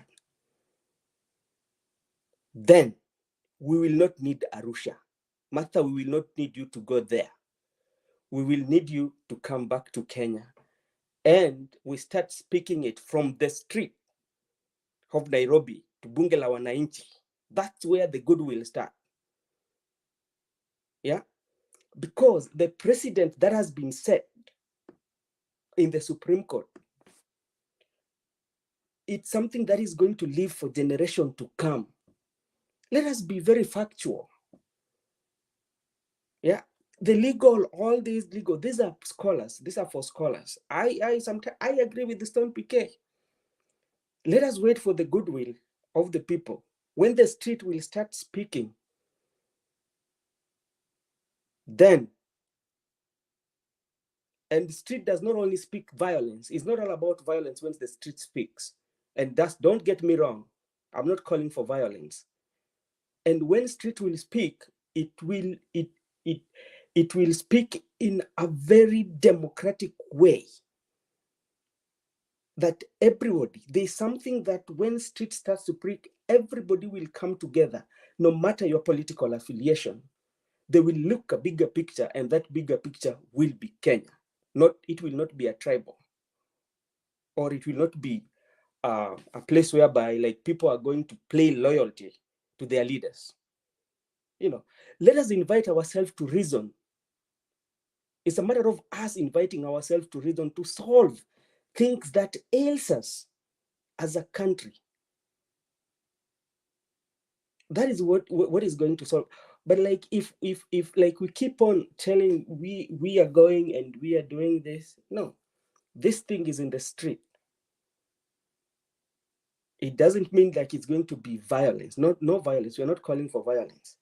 But when the street starts to speak, then that is where we are going to be. And the street has always spoken in Kenya. We've seen so many changes taking place without violence. But that's when the street started speaking. That is only what I can say. Aya, Guru. Bro Benson, how are you? I have been inspired by what you say, and I wish it was that way. But something caught me in what you have said. When the street starts talking, yeah, let's start from there. Yeah, which is this street? Because you see, let me first finish. I think you have a. Okay. When the street starts talking, yeah, who is this street and where we need to start talking? I know. Oh, you want me to answer you? No. Just let me execute my case. Mm-hmm. So, when the street starts talking, I do not. I agree with you that several changes in the country have come through public pressure. Yeah. But you see, we in the streets are disparate, disorganized, and generally each is pursuing own goals. These need an organization. I'll ask you a direct question. Mm-hmm. If Baba were to call demonstrations tomorrow, mm-hmm. would you be there? Yes, I will. But the street that I'm saying is not about demonstration. It's not demonstration. There are so many ways in which street can speak. One of the ways that streets can speak is by the way you see we are speaking here and giving ideas here. That's the street is speaking. When you listen to music, people, good musicians who play music and they say how hardship is it in Kenya, that is street speaking. When you listen to those pastors who knows the real issues, the challenges that Kenyans are facing, that is street speaking. When you listen to some TV station who point out the things that government is doing that are wrong, that is street speaking. It's not about violence. Let's not pontificate on this, Mr. Bro Benson. You speak in a very inspirational way, and you can make a very good inspirational speaker. But in politics, unfortunately, politics is about organization. It's about a strategy. It's about a path. And we can talk all we can here in this platform, and many are speaking elsewhere. But if that is not organized, it amounts to hot air, to use Mother Come's language, or wild goose chase. So I do not know how you would want to advance the street talk that you are talking about here. Because we can talk in churches, we can talk in bars, we can talk in our homes, but beyond there, right now, when you are speaking, already GMO is already in the country. It docked just some days ago. And you've been told you'll take it after all. It's part of what will kill you. So there's a medicine that you either take or leave. And in any case, so what I would want you to really tell this forum, how would you want this street to talk? The street will talk when they have the willpower, when the will be there. That's when it will speak. But if that will is not there, then the will be there. When that will is there, you will hear it talk. You will come here and confess to me that street is talking. I see Maggie ameinua mkono. Maggie, 1 minute, alafu tuende kwa non-scripts. Guru, don't. Okay, I just want to comment about Guru's question. Guru, please don't take us behind, because we need to go in front and forward. Already the streets are talking in Kenya. If in Eldoret, I saw Eldoret, a very uncouth looting. People are talking, we have njaa, to a government who can carry 360 something people in the name of delegates to take in a foreign country, and people are dying of hunger. What did they do in Eldoret? No, hawakufanya Kisumu. Kama ingekuwa Kisumu, it would have been a big talk. Wajaluo. Kama ingekuwa Kiambu, ingekuwa a big talk. Wakikuyu. Lakini sasa hii ilifanyikana wapi? Eldoret. The Eldoret people are also speaking. Njaa. Already, the street you are asking about are talking, and that is the street talking, because GMO already has brought a street talk. Sio kwa wale wako na njaa, kwa wale farmers ambaye wametumia all their efforts, finances and everything, na wako na hizo chakula kwa store, but cannot be sold anywhere because the GMO is entering in the country. So which kind of a street talk you want Benson to tell you? Already there is a crisis. In fact, there's a scourge in the country. Whatever we are witnessing is something absurd. It's something not called for. So all those we have started, what you could have said, we support. We support what we want for Kenya to be. Not support Martha to go to the East African court because we don't want records. What we want is back our Kenya. Kibaki brought Kenya back. Uhuru tried actually, and Uhuru brought unity. But now the unity is going, it's going, and we are seeing. And you still want Martha Karua to go to the bloody East African court, where those East African courts can be bought by even shilingi tano. Those judges in those courts, please don't take us behind. Let us forge ahead, because we really need this country back. The street is talking already.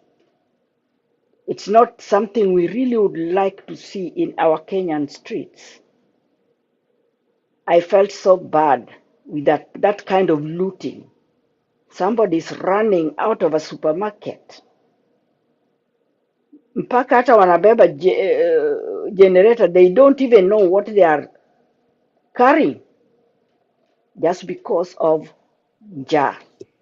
Are Thank those you. hungry people? Of Do you know course, for how heavy? somebody to go and loot in a Do you supermarket, know that means akona njaa. do you know how heavy the generator is? Yani hiyo njaa inakufanya una carry even what you do not know. Yeah, you can bargain about, do you know what how heavy the generator is, but with them they don't care. Ile kitu ameweka kwa mkono yake, wacha akimbie naye, because pengine huko akifungua itakuwa ni chakula. Yeah, Okay. we are suffering. Well, All right. thank you Bwana All right. Makiadi. All right. SS scripts ulikuwa umeinua mkono.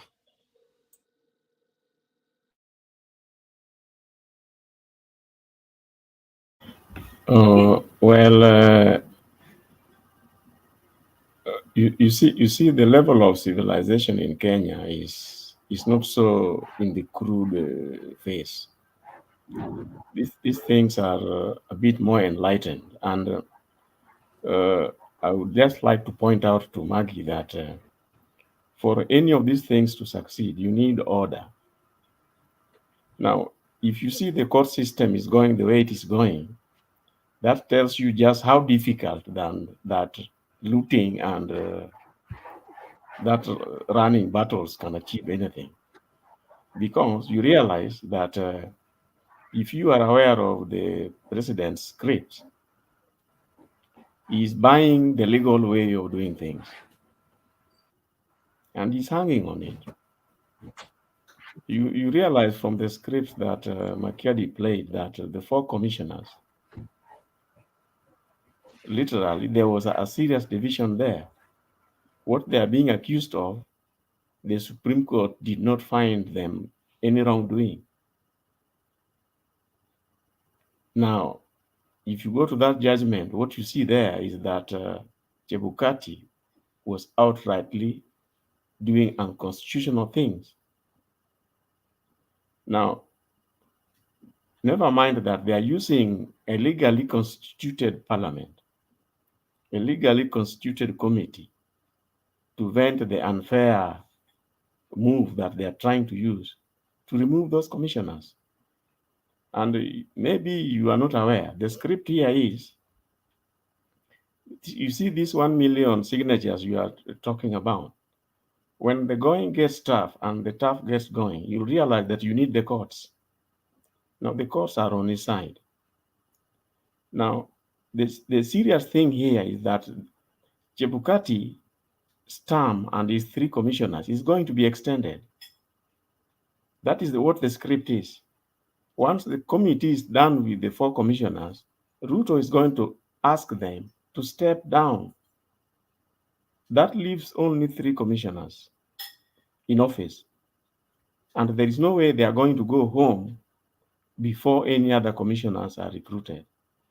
So once this committee is done with their bit, what is going to happen? They are going to write the president. The president is going to suspend them, so they will not be in office. Then a tribunal is going to be appointed to look into their case. Benson, a number of these fellows have got legal minds. So just be informed. So now that is the script which is within your Kenyan laws, and it is going to be unfairly treat these commissioners. I think it is Stone Piquet who was talking about democracy. Sometimes it doesn't mean that democracy is always good. No, not necessarily. You chose to go do things through the democratic route, but you can see the law and democracy is going to unfairly sideline these commissioners within the next 1 month. So within the next 1 month, Chebukati is supposed to be going on leave. He's still in office. with the other commissioners, there is no way they are going to be asked to extend their term maybe for 1 or 2 more years as we recruit the other commissioners. Then a tribunal is set up to legally again send the commissioners home. Now, that is, I understand when Guru was saying that some of these things, they take organization and they take also another script. Now, the idea of going the 1 million signature, the way Maggie is saying, is almost instant coffee, the way Guru was saying. But you should not be so short-sighted not to see that you are being set up to legally fall with your strategies. So these things do not always work the way they appear on the surface. And the legal, let me tell you, if something goes on through that East African court, and then the 1 million signatures, the way Maggie is saying, comes into force, it will give credence even to your other nations, friends across the world, that look, these demons or these disagreements which are in Kenya, somehow things did not go right somewhere. As much as the president is legally in office, legally, remember the 1 million signatures Maggie is talking about will be called illegal in all matters. And kidogo, they'll run to their own courts. And you'll only give more suffering to the demonstrators and to the marchers in the 1 million group. Because what have you, the Supreme Court has said this way. So you are going with your 1 million, you are using the non-judicial route when the judiciary is not on your side, the police is not on your side, Parliament is not on your side, the executive is not on your side. Do you see the uphill task you have? It is going to be very, very challenging. So strategy is important. Kenya would never have gotten Uhuru with the likes of SS. You are killing the morale on the ground. Please. Richi, wacha hiyo ishi hapo. Wacha wakalekte university hawa. Aya, Sorry about that. Hold on guys. Makiadi. Mute kidogo tu, dakika moja, mute kidogo. Before you play that, let me with it out of hand, but like I did not mean to demean everyone. No, it's not demeaning. I think what Kuse is telling you that sometimes the statements people make here, they make those statements from an informed position. They have taken time to... They have taken time to do their research. So, si kwa ubaya, nobody felt demeaned, Bro Benson, usione ni kwa ubaya. Kuna video hapa tulikuwa tucheze mapema lakini hatukuipata. Wacha tuone kama itakubali saa hii kwanza. Now, and President William Ruto and Azimio leader RAILA ODINGA have clashed over the ongoing push to remove 4 IEBC commissioners out of office. The president saying the rule of law must prevail, as the opposition leader termed it executive whims. The public exchange by the two leaders happened as the 2-day hearing of petitions against the 4 IEBC commissioners concluded today, with 2 more petitioners appearing before the National Assembly's Justice and Legal Affairs Committee.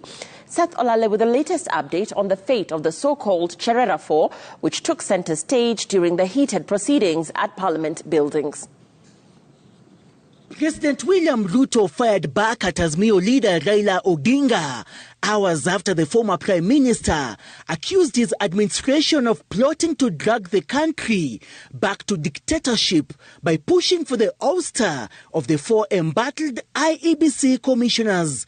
The head of state responded by stating the lords of impunity who destroyed oversight institutions during the handshake fraud should allow Parliament to hold rogue officials who put the nation in danger by subverting the democratic will of the people to be held to account. End of quote. An hour later, the former Prime Minister hit back, stating, and I quote, There is due process and natural justice. Things aren't just done at the whims of the executive. The rule of law must prevail, and not your jungle laws that you want to institute so as to subjugate Kenyans to a conveyor belt system of elections come 2027. We shall not relent. As the two leaders faced off on social media, I, Geoffrey Langat, an advocate of the High Court, was the third petitioner to submit evidence before the George Murugara-led Justice and Legal Affairs Committee, which commenced its Day 2 hearings without Azimio-affiliated legislators at County Hall. The city-based lawyer alleging that IEBC commissioners Juliana Cherera, Francis Wanderi, Irene Masit and Julius Nangaya attempted to moderate the outcome of the August 9th presidential election. On 17th day of August 2022, the chairperson of the commission issued a statement detailing the events leading to the declaration of the result, and clearly stated that the four commissioners were pushing for moderation of results to force a runoff of the presidential elections. The attorney further accusing the four commissioners of failing the impartiality test in executing their mandate, and that this was evident when they responded to a presidential petition at the Supreme Court in support of the petitioners. The four commissioners entered appearance and responded to the petition in support of the petitioners. The four commissioners were responding to the petition, made far-reaching statements under oath, which were finally dismissed by the Supreme Court. The plaintiff, while faulting the four commissioners for flouting procurement laws and regulations through appointing a law firm to act for the commission, also elaborated how Commissioner Julius Nangaya was allegedly in breach of his role as the chairman of the ICT committee. Commissioner Julius Nangaya, in his capacity as chair of ICT committee, accessed and supplied RTS logs in support of the petition, contrary to his oath of office and the law. Steve Gary Owor, the fourth and final petitioner to compel JLAC, largely directed his arsenal against Commissioner Irene Masit, accusing her of being in office illegally. We have a live court order saying she is not qualified for appointment as an IEBC commissioner, but she is in office. That order already says her appointment was in violation of the Constitution. We have heard your prayers to the committee, which prayers will have to be sent to the National Assembly. Petitioners who concluded their two-day submission before the JLAC committee have been invited to cross-examine the defendants if and when the sessions resume. Seth.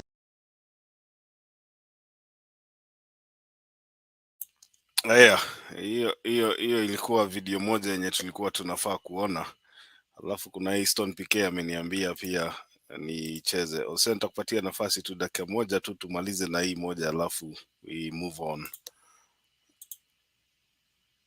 One Kenyan now wants IEBC Chair Wafula Chebukati, Commissioners Abdi Gulia and Boya Molu to proceed on terminal leave.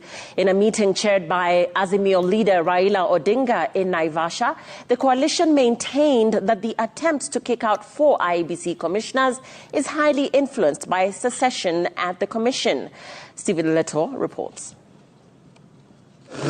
In a retreat of Azimio governors in Naivasha, the opposition outfit has mounted pressure on IEBC chairman Wafula Chebukati to vacate office on terminal leave alongside the 2 other commissioners whose tenure ends mid-January 2023. It is therefore our demand that for Wafula Chebukati and the other 2 outgoing IEBC commissioners should immediately proceed to their terminal leave to stop further cannibalization of the commission.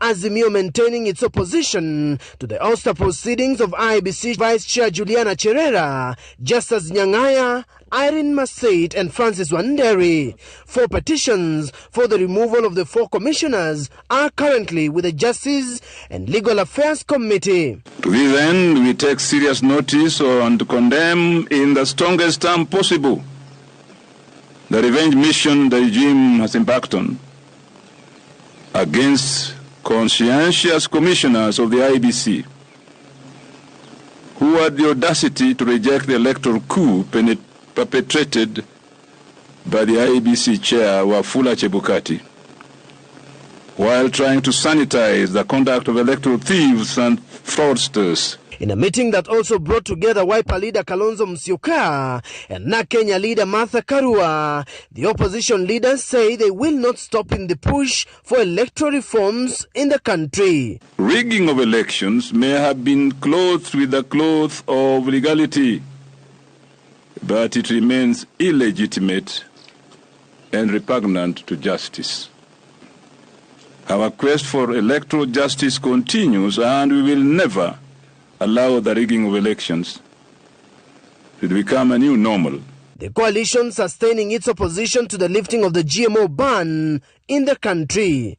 We shall robustly confront and oppose all dangerous policies and practices of the Kenya Kwanza regime, including the sinister efforts to introduce GMO food and/or seeds, destruction of our environment, including the reintroduction of the discredited Shamba system. The Naivasha meeting also pushed for fair sharing of revenue in all the 47 counties. Stephen.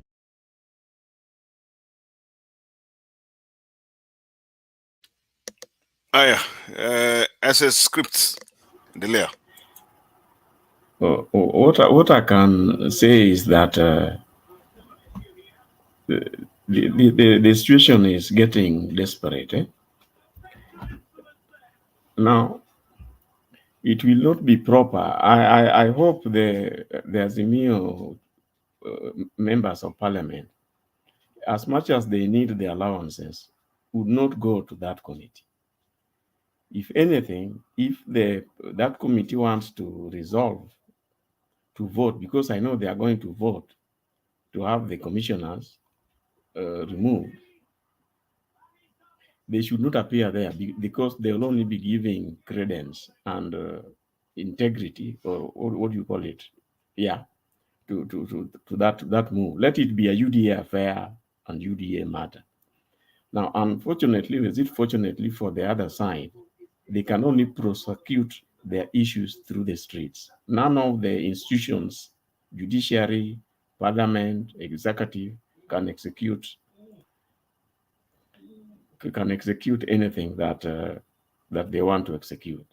So for that, I would go by the so-called 1 million signatures to really protest against the removal of these commissioners, and to protest and to insist Chebukati must proceed away on leave, and to protest against the introduction of the GMOs, that none of them have been procedurally done. So the language of the streets, we should find a way of reviving it as soon as possible, because it is the only way which will slow down anything here. Because you realize the way the law is, you find that every step they take is supported somehow through the legal system. They'll tell you Parliament was properly constituted, the committee was properly constituted, the decisions were properly done. They'll tell you recommendations were given to the president, he has suspended them from office. Then you'll be told now there are no more commissioners, Chebukati cannot proceed. In fact, it will appear as if they are requesting Chebukati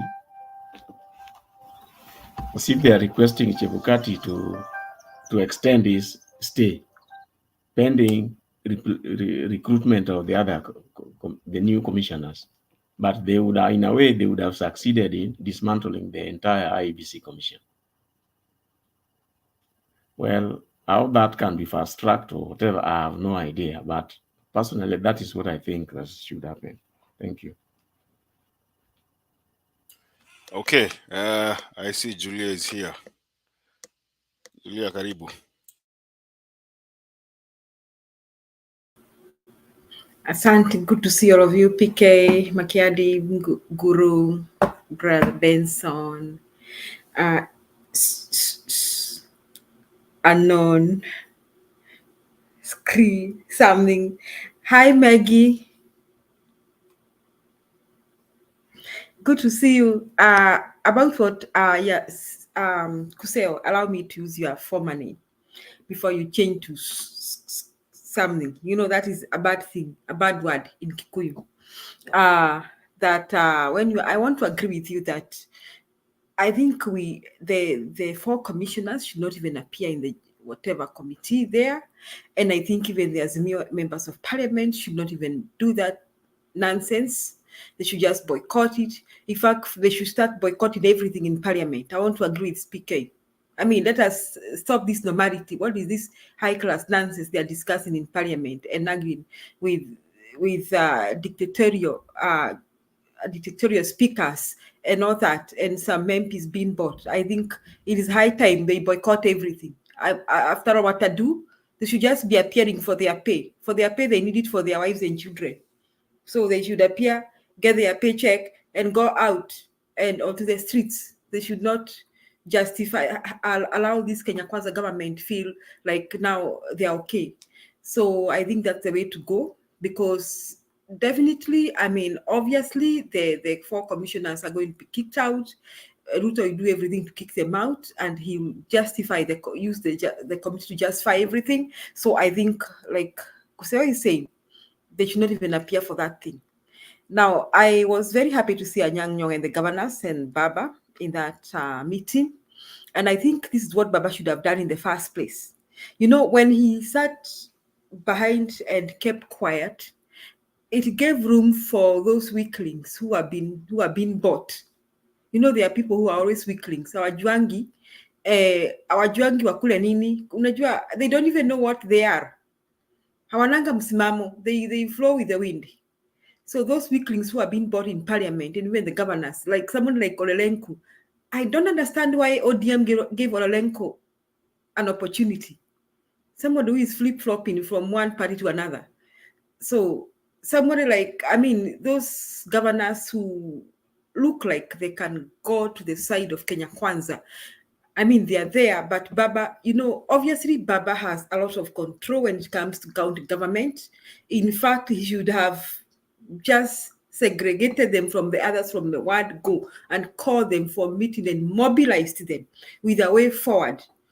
That is what Baba should have done. But so a good thing is it's not too late. And I was thinking that if I were Baba, I would begin some kind of administration.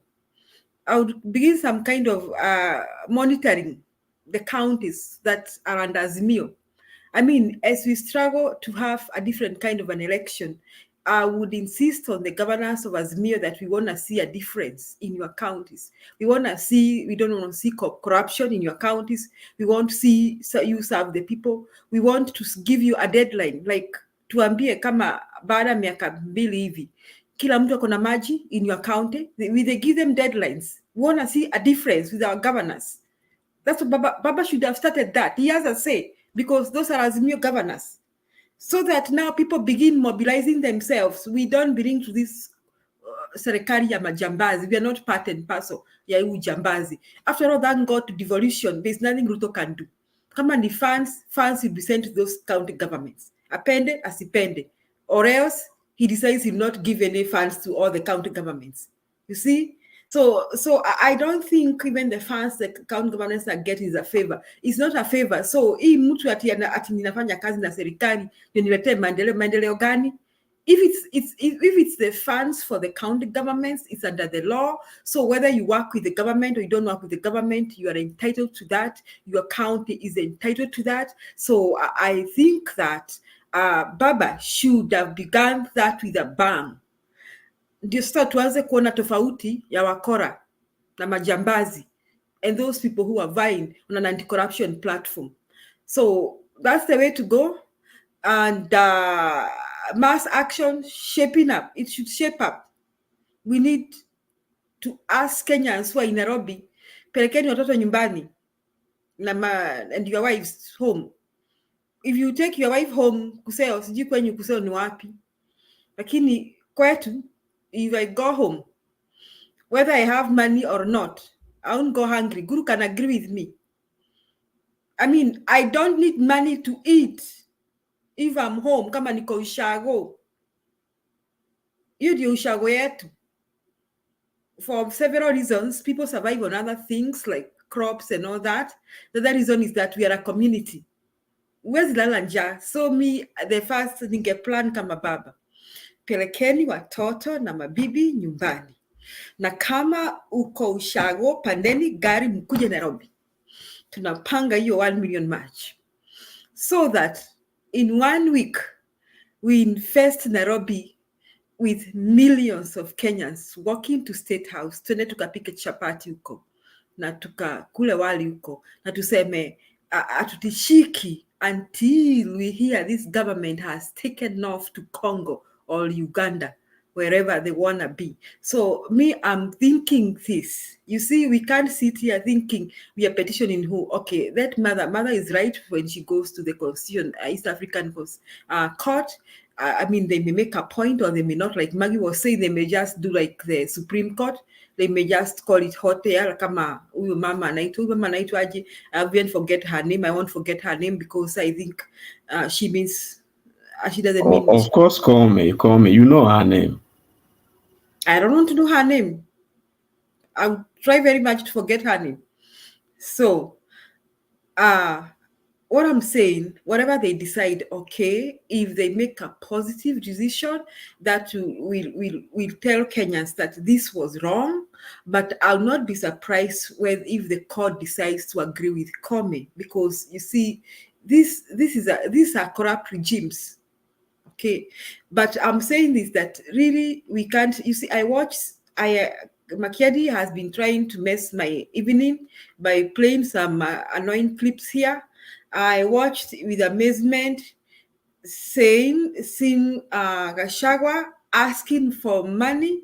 I'm asking myself, is he normal? I mean, is he okay upstairs?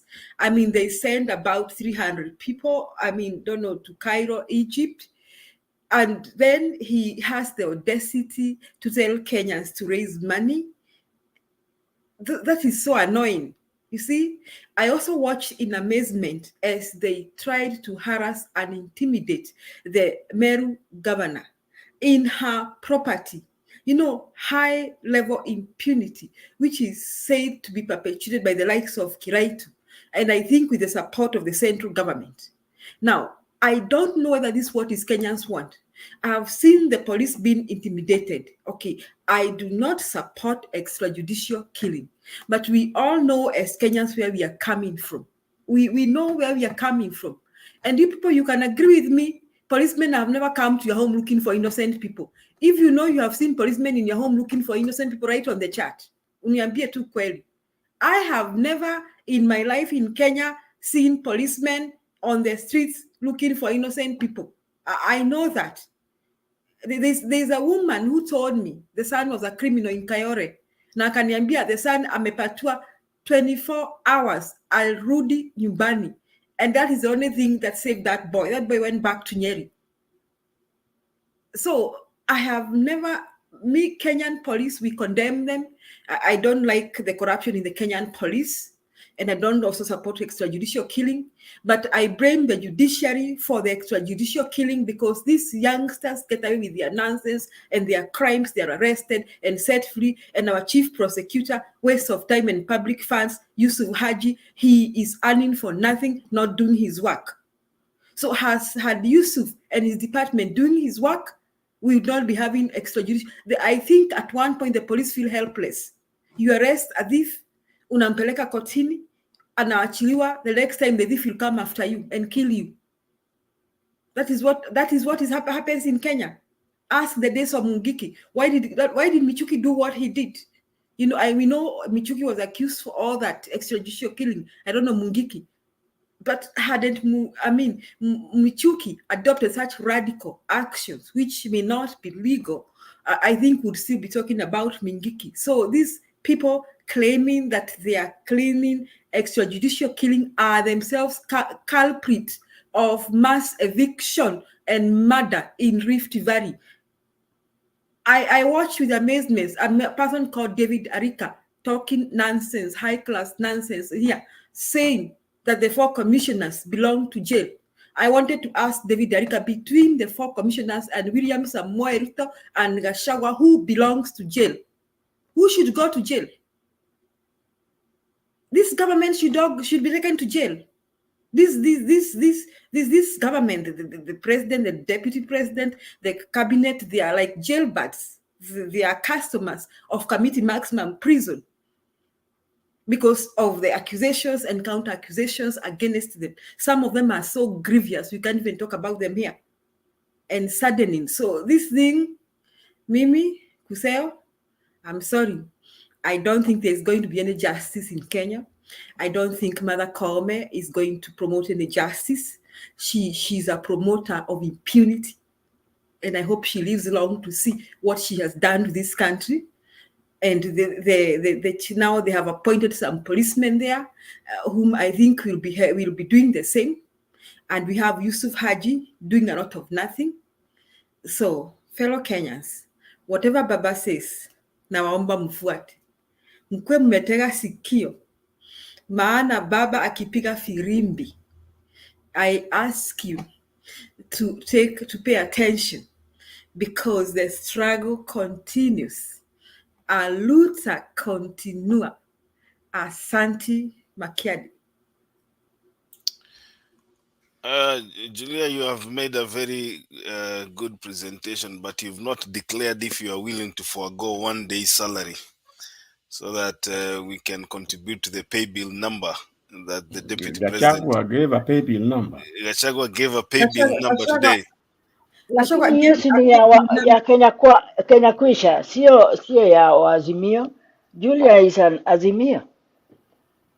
Yeah. The hearing about the 4 commissioners, nobody should appear. Even those lawyers should not appear inside there at all. Yes, they should not appear. They should not even give them. You see, they should not go. They should. This Azimio MPs should stop debating those MPs in Parliament. You know, that's the way to do. You can't give them. You can't make people think they are doing the right thing. They should not do that. They should let them pass their laws, pass their cabinet things, their nonsense and all that. Let them find themselves alone in Parliament discussing their high-class nonsense. They know they are not legitimate. Guru, I think what they should do, the lawyers should go to court to stop that committee from listening to the commissioners. You know, this is a political issue. And where I come from, we say that an arrow that is, thrown at night, you should also throw an arrow towards where the other one is coming from. So, because it is a political issue, and because the UDA leaning MPs have already prejudged that these 4 are culpable, even their hand has said they are rogue. Actually, he called them rogue. So therefore, I agree that there is no use of being dragged through a system that is already predetermined, that is already compromised. The best thing is to just play politics, and that's it. They should not appear there, okay? And then other matters are picked outside that committee, and then ile itatokea ndio Wakenya watachezea.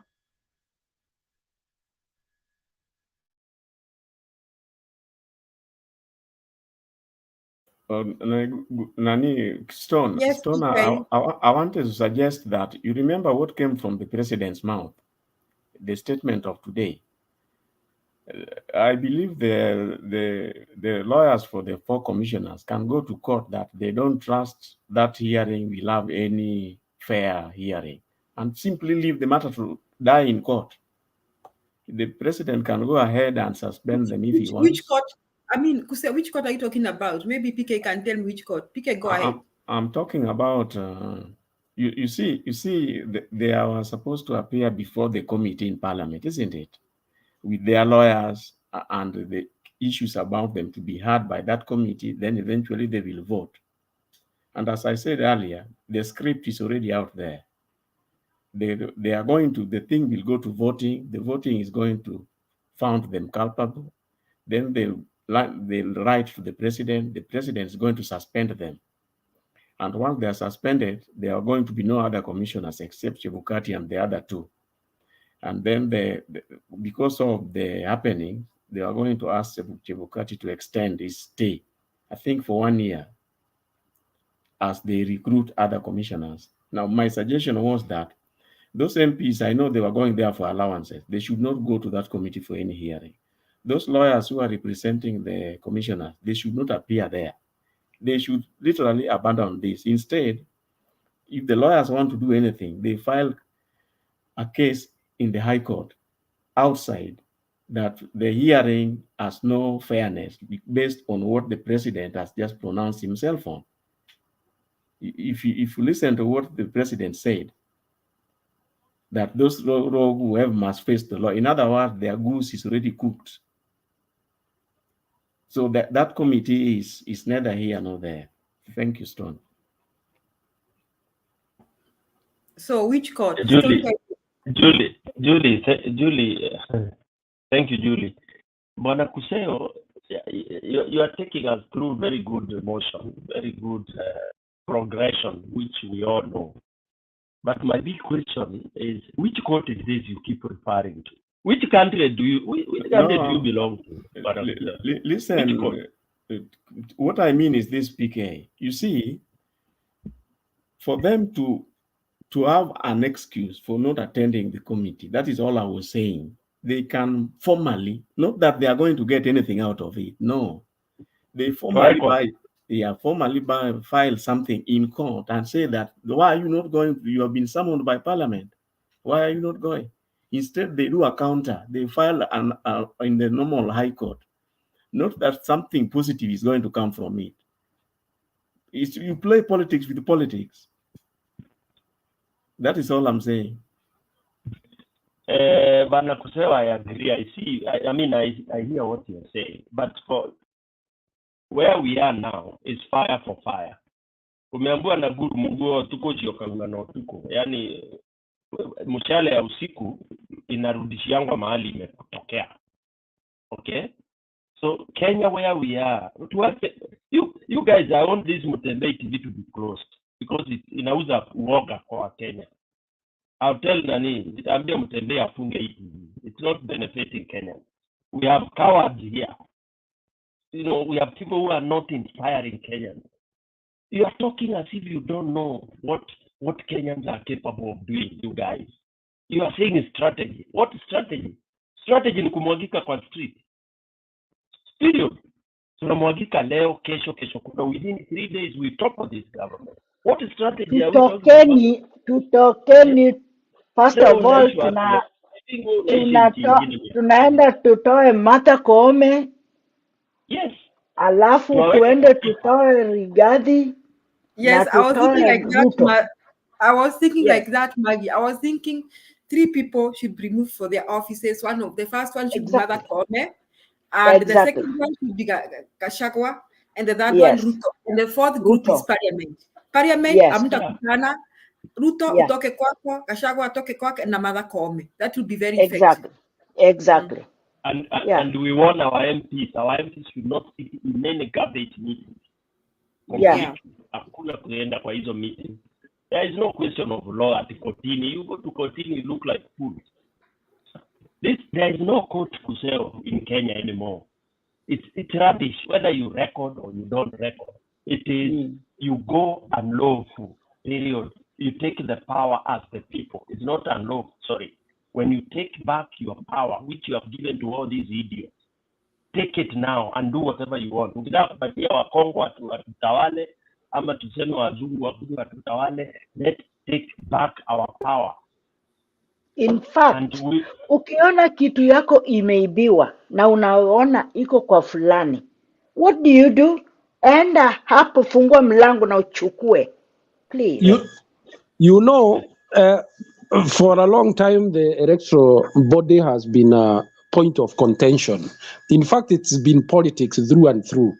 You remember we removed the Kevoito Commission, and then this one has presided over two general elections, which have ended up very badly. The first one was nullified, and now this other one has also been very controversial. We don't even know who won, and therefore, when you look at it from a deeper sense, because it's politics right now, who has prejudged those 4 commissioners as rogue? It's one political side. It's not the other. So what do you do in that circumstance? In fact, what Kusao is saying, if Azimio loses the initiative here, if they lose ground on this one, they can as well stay at home in 2027. That's true. That's true. And by the way, already there are plans to find a way of changing how even the commission that picks the commissioners is constituted. There is already a bill that has been taken to Parliament that wants to reduce, I think, I don't know to what number, but recommend more of public service commissioners. And you know, public service commissioners are actually under the executive. Therefore, there is already a plan on how to change how those commissioners used to pick the IBC officials is done. So this is a very deliberate move to control the system and put in the right commissioners for purposes of 2027, and that's it. So, Guru, I'm asking myself, and PK, I'm asking myself, you people tell me, what are our MPs doing in Parliament right now? They should stop discussing those no, things. let me tell you, Julia, our MPs are very selfish. If they know that if they strengthen RUTO, they also strengthen themselves on the ground in the sense that he will lead them in, they will do it. Why not? They'll do it. PK. That's why we should throw them into the garbage pan as Kenyans. That means hata hama MPs wetu tuliwachagua kwa tumbo yao, sio kutusaidia. PK, how do you throw them? You know, you need to. Kuseo, read the revolutions in other areas. I know you are red, white. MPs were thrown into garbage. You can ignore them. You don't need them. No, use the Kenyan case. Use the Kenyan case. The way we are now. We don't need them. Throw them. How do you throw them out? Okay, I think it is a challenge. Okay, Kuseo, let me say this. If we lead a thing like the one that was led by Rubia and Matiba in 1992, it comes a time where if you're against the people, you lose at the ground. It comes a time where people decide that tunaenda hivi and you remain in Parliament discussing the garbage, you lose in the next election. It comes that time. It comes the time tunaanza kusema kuna mbivu na mbichi. Tunajua Kuseo nua mlengo. You remember in those days in 1992, it reached a time in places like Mount Kenya and even Nyanza and Western, you didn't want to identify with Kanu. You remember that. You couldn't dare. Why? How did we reach there? We reached there because the people are like, we are tired and fed up. We are sick and tired and fed up of this government. So it reached a time that even if you are in Parliament, you had to make up your mind where you belong to. So that is what we need to do. That is what Kenyans need to do. So that if kama unataka kukaa Parliament, legalize this government, legitimize the government, it's okay, stay there. Lakini hiyo ndio mshahara yako ya mwisho. That is what we should do. So that you decide you are going to be in Parliament legitimizing all this, the impunity in the government, then that will be your last ride. That is what Kenyans should do. Julia, you know, there is something that Uhuru said and warned the people of Central, that when he was young, he was invited to assist Matiba and Rubia to fight for the rights of Kenyans. Morning. Then he ended and said that he'll be too old to assist when that time comes, because he could see what was coming. I think our youth, particularly, are flouting with a very risky situation that could end up shrinking even the retro democratic space that there is in the country. And some of them have even been tutored that history is not important. They only find themselves right now. Let me ask you, how is this government going to deal with youths who are obviously angry because they have been cheated? Because that is coming. It has to find a way. And one way is to use coercion, you know? And it's not going to be very, very, it's not going to be very sweet for them, but it will be a new experience for them because they never experienced some of these things. For us, we understand once dissent gets the ground, like you are talking here, that the dissent is deepening. Of course, the government is self-preserving. All over the world, it's self-preserving. So what they will do, they will devise ways of containing that dissent. And you know then from there where we will be headed. So it's not a very easy thing. This is history. This is what has happened in other countries. Kenya is not unique. You know, these are the historical processes. They happen all over the world. And therefore, that vigilance and proactiveness is what can prevent what we can see. Right now, the fight is for the soul of the Iebc for purposes of 2027. And it is being done blatantly because, you know, when you have what we call a client regime, as long as those MPs you are seeing jumping up and down around the corridors of parliament, if they can be assured of longevity in their positions as MPs, as MCAs, and they don't care. They will just go for it. That's it. So the public, it's up to you to know what to do. Okay, Guru. So I understand you. So me, what I'm saying, and I think I'm taking it from you. We have issues here. Right now, we have the issue of the 4 Iebc commissioners. So we cannot let this movement go because we cannot sit and say we're going to have another 2027 election, just like the 2022 election. I mean, we cannot see it and do nothing. Secondly, now we can take advantage of Kenyans are going through so much. Fee imeongezekwa, chakula hakuna, bei ya chakula iko juu, mafuta iko juu. You know, there are issues and issues left and right, Mr. Nguru, right now that are affecting the common mwananchi who was being called the hustler. Unajua hustler alikuwa na tegemeo la kubwa sana. They had so much hope in the hustling government, but now it's they are very disappointed.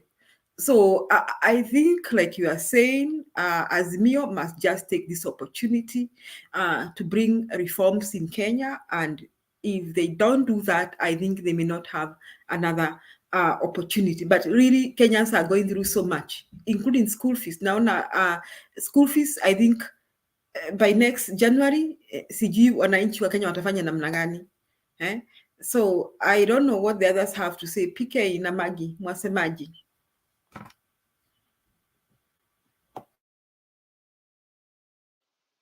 Exactly, Julia. You are right.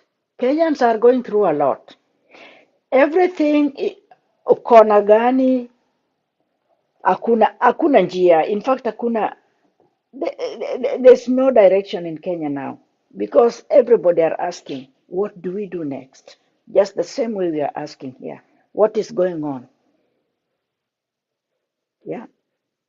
You know, one of the things right now to maybe PK, I don't know whether you've unaingia mashinani.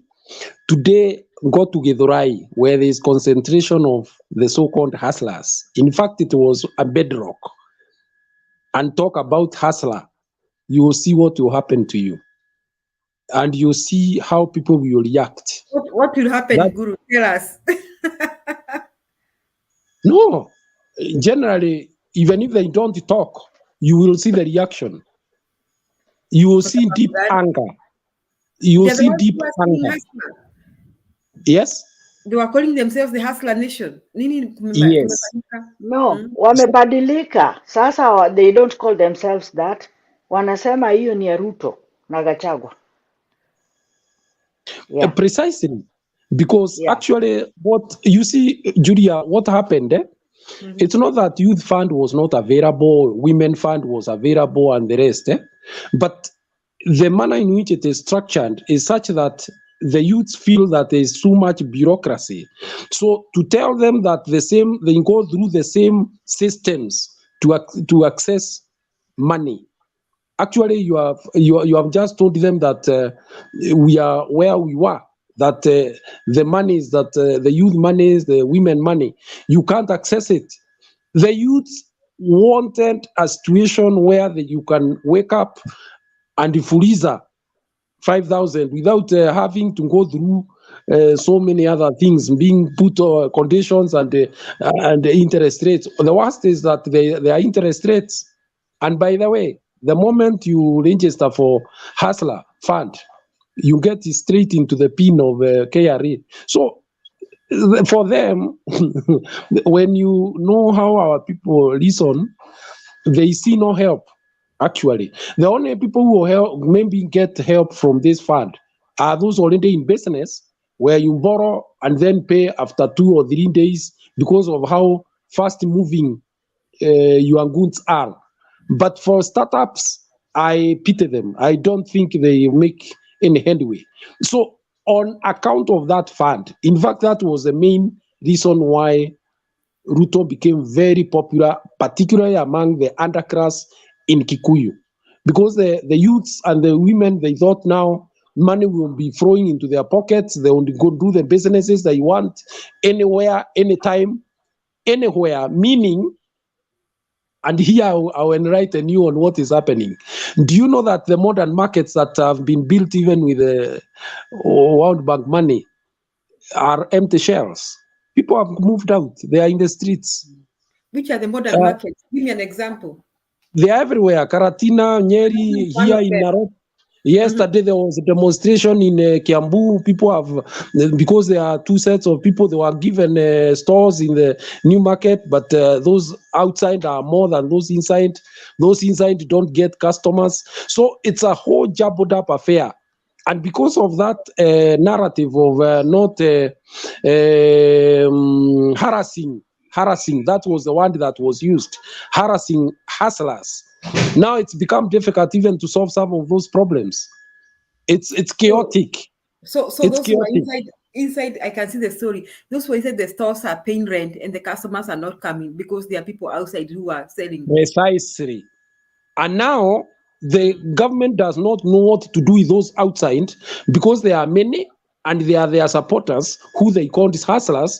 And the main narrative then was that this government of Uhuru was oppressive to those because they apparently they were born in state house. Therefore, it's become difficult now to actually enforce bylaws, county bylaws. So it's a whole messed up affair. Yes. But that's why I'm telling you, this is the time. This is the time to remind Kenyans, mlijita mahustlers, na mkasema ampangwingwi. Sasa mnapangwa vilivyo. We need to remind them, and then this is the time to tell Kenyans we are not doing that high class nonsense, your parliament deliberations and all that. We are not doing that high class nonsense, that committee, and we are not going to allow that. We don't even care what you're doing. You go do your KK thing in parliament, do your KK thing in the court. God, do your thing. We are not doing that thing. We are doing our thing on the streets. That is what Kenyans should do. Karibu Makiadi, we are lighting fire here. Karibu kwa moto. Yeah, I just want to pick up from what Guru said. I think the issue of keeping traders in markets is has been very challenging to Kenyans, especially knowing very well. Let me give you an example of Mudhurwa. Mudhurwa was a good idea, but unfortunately, the people that buy from these traders, unless you have a way of making them go down to Mudhurwa, then definitely the traders, the sellers of the goods will not have customers. So what do? All they do is they carry their wares na wanaingia nayo town. And you see, the government embarked in a mission to try and construct markets, the ones Guru is saying here, in almost all these major towns.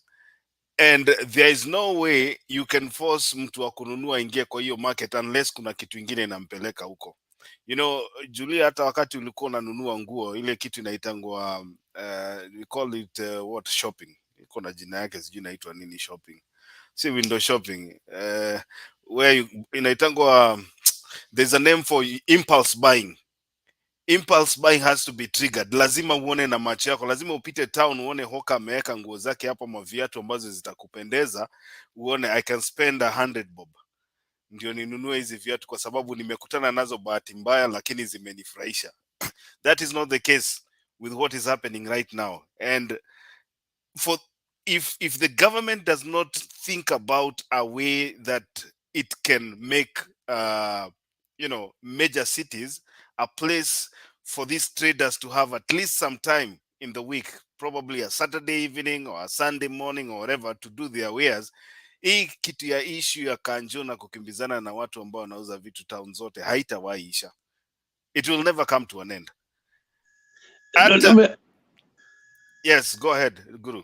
What the issue is, and we were discussing it with somebody, because when I saw what is happening in Kiambu, and noticed also that it has happened in Karatina, the largest market, Chaka today is also becoming a deserted place as people go back to the railway area, and so on and so forth.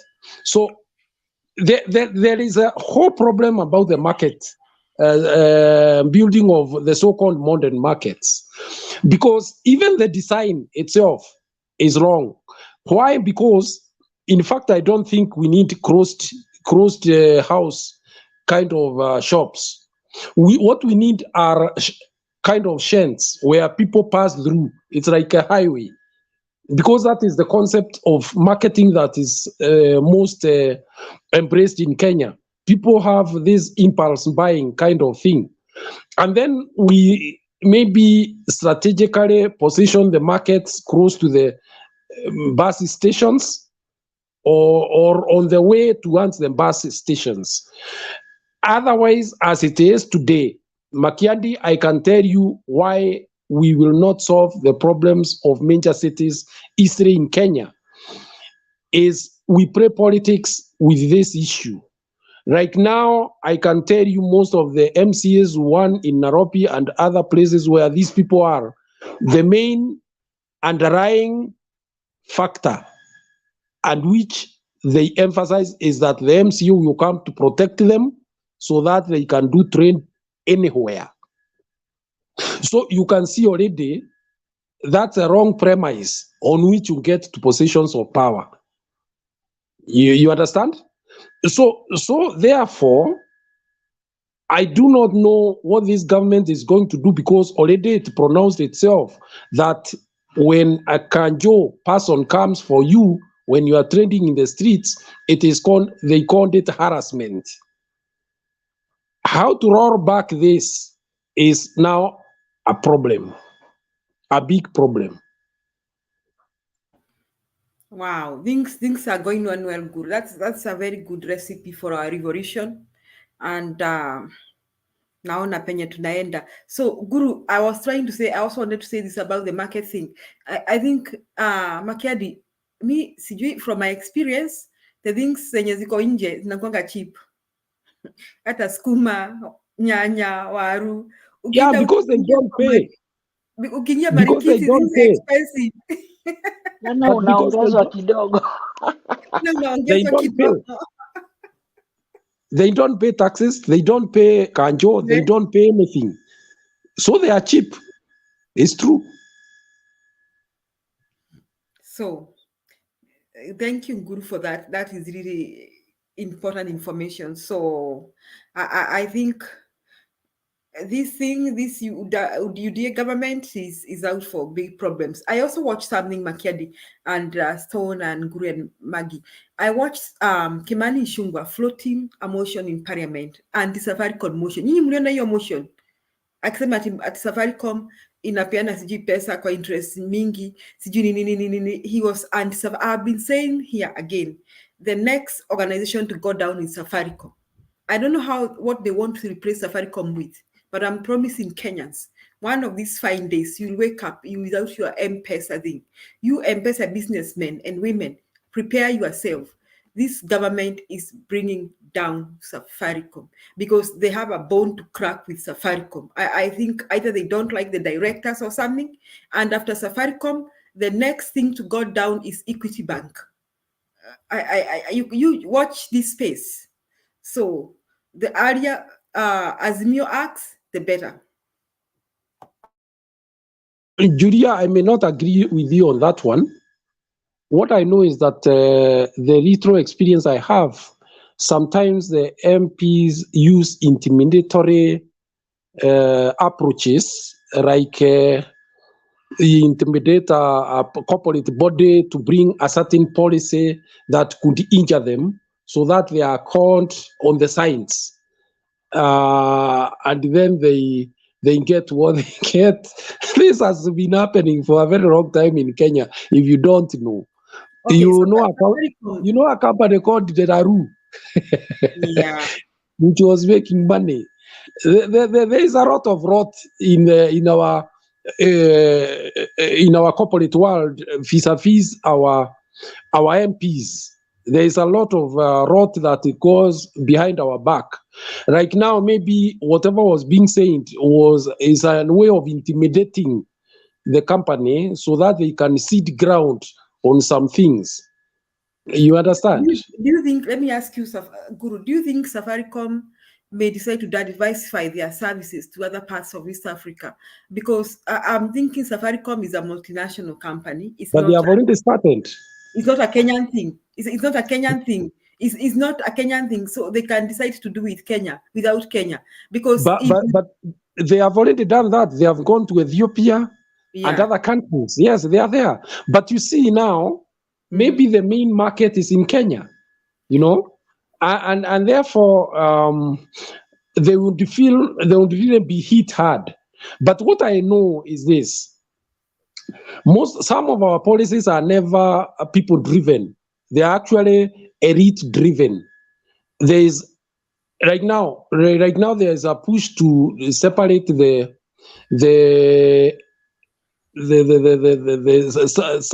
Safaricom, as it were, so that M-Pesa becomes like a bank, standalone. You know the implication of that? The implication is that there will be shares on the other side of M-Pesa, maybe, and there are people eyeing to scoop quite part of the shareholding, so that they continue building their wealth. So all these games are played around this country. They are there. You know, there is also Safaricom. There was a so-called small shareholder called Mobiterea, who we never even knew or even have never known who they were. But it is left to conjecture that there were powerful men in the Moi government who are the shareholders. And it is big money. It is big money. Today, you also know that Dangote wanted to come and set up some 2, 3, 4 years a year cement industry. He's saying that somebody demanded, I don't know, 20% of the shareholding without putting a dime. So these are things that happen in this country. I don't see them going away anytime soon. Actually, the corporates have learned how to deal with the political class. That's why you will normally see those people in the corporate world, they are like Siamese twins with the politicians, in the sense that their survival depends on not being messed up, because messing up they can. I was surprised to see Kimani Ichung'wah talking about the Safaricom has expensive loans. Then I was thinking about why is it that the services no, he's saying something stupid. He was saying that unanunua airtime, unaweka bundles, and then after short time unaambiwa ziko expired. And you know he was lying. Those bundles, how long do they expire, Guru? You can tell me. Can you tell me about that expiring thing of your bundles? No, there are various products that are offered by Safaricom. If your bundle will expire at midnight, you are told even before you buy, you know I'm buying bundles that will expire by midnight if I've not used them. But also because that you can be given even 1 GB for 1 hour, but you pay retro because they want to increase sales. So it is not that they ambush the customers. The customers know what they are buying, you know, and every company has a right to price and you know, structure its products according to the market trends. That's what Safaricom has done. It has known there are people who want data for one hour, so they can sell to you maybe 1 GB at 50 bob, you know, for you to download whatever you want within that 1 hour. But if you not have exhausted, if you not have used up that data by the end of that 1 hour, it erupts. And people know it's not an ambush; it's a deal. So he was just creating problems for Safaricom in Parliament, and I was wondering why he can't discuss the increase of power, electricity. That's what the biggest challenge that Kenyans have. So Makedi, back to you. Okay, let me.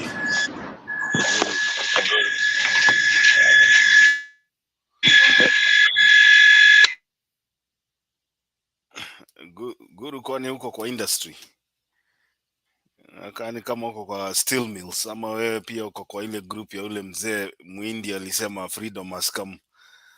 You know in Kenya lazima uhaswa. Oh, okay. Nimesikia ni kama uko kwa steel mills ile ya kusiaga chuma. Stone PK, nimepata video yako. Ngoja nione kama nitaicheza kwanza, alafu sijui nilikuwa nataka kusema nini juu ya hiyo video. I think I've downloaded it, nimekudownloadia, iko tayari kucheza saa hii. Let me see. Iko wapi tena? This video sometimes zinaniangusha. All right. What is right for this country? Thank you. Yes. In fact, I wanted to reserve my comments after listening to what my colleagues here, led by Brother RAILA, have said. But perhaps to summarize it, impunity, politically motivated persecution of the commissioners,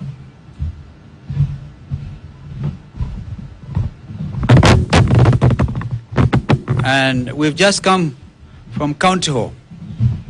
We sat there to observe the goings-on of this JLAC committee, and it's very sad. When we left, they retreated to go and decide whether they're jurisdiction or not. You see people following a script. I once read a book, it was based in South Africa, and apartheid. The chief character was Kumalo. Cry, my beloved country. Why in the world would we want to heap more hurt and despair to a population that is already reeling under the weight of drought,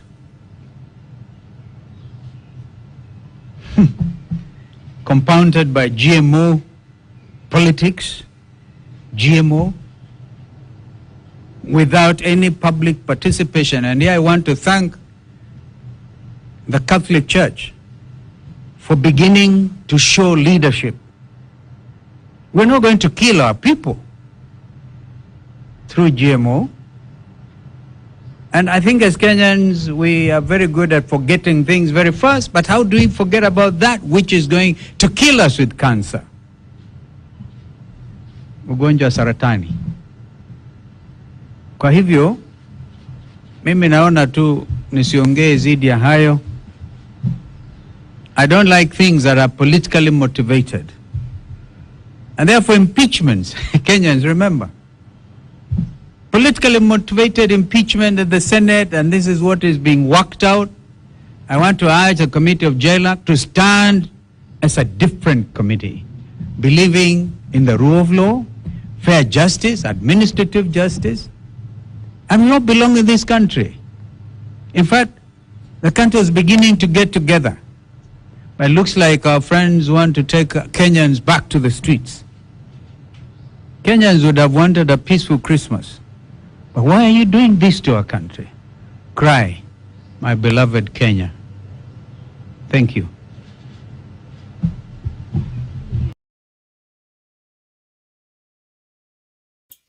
Stone PK, video yako hiyo.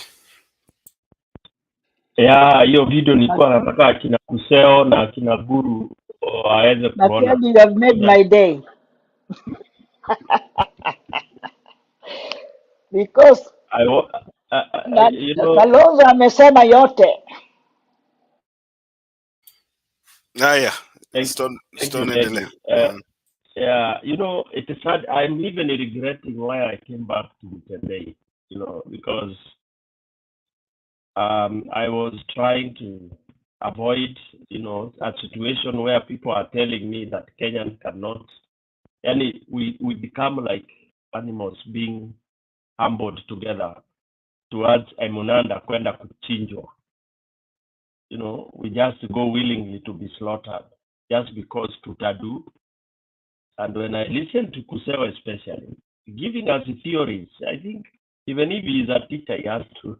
I don't know whether Kuseo has lived in Kenya. No, he's not here. Don't attack him. He's not here. I'm not attacking. It's in good faith. I mean, you read, you listen to it, you can revert when it comes back.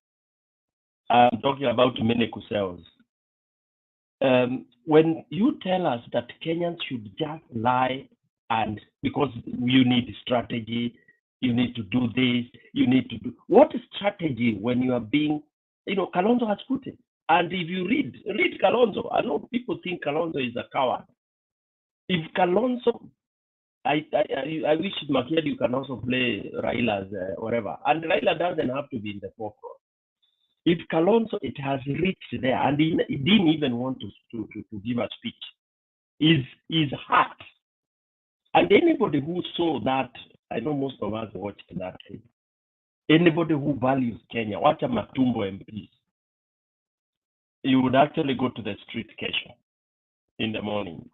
So for people to come, and I regret with these days we have these kind of forums, TVs that are selling fear to Kenyans.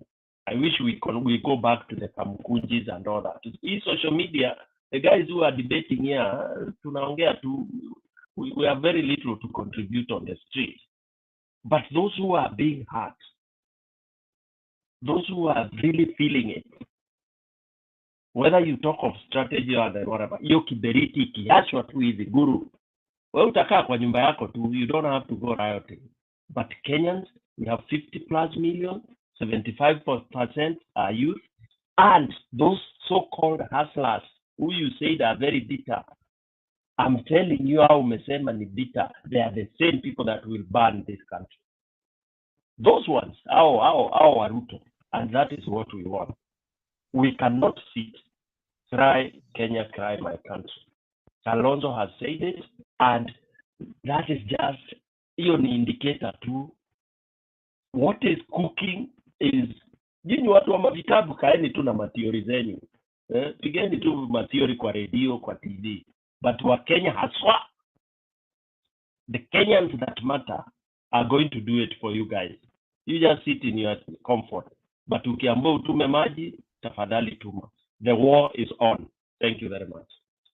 PK, I think I've got an order, but I can assure you that in 1990s, I was in the streets. I don't think... people then. Don't discourage people because you are old. I don't think I have. I think I think my age may not allow me because I will not be able to run as fast as I did that time. Don't discourage people. And precisely that is what Uhuru was talking about. That freedoms are very expensive, and when they are lost, they are recovered through a very expensive process as well. And that there is every time for each one of us.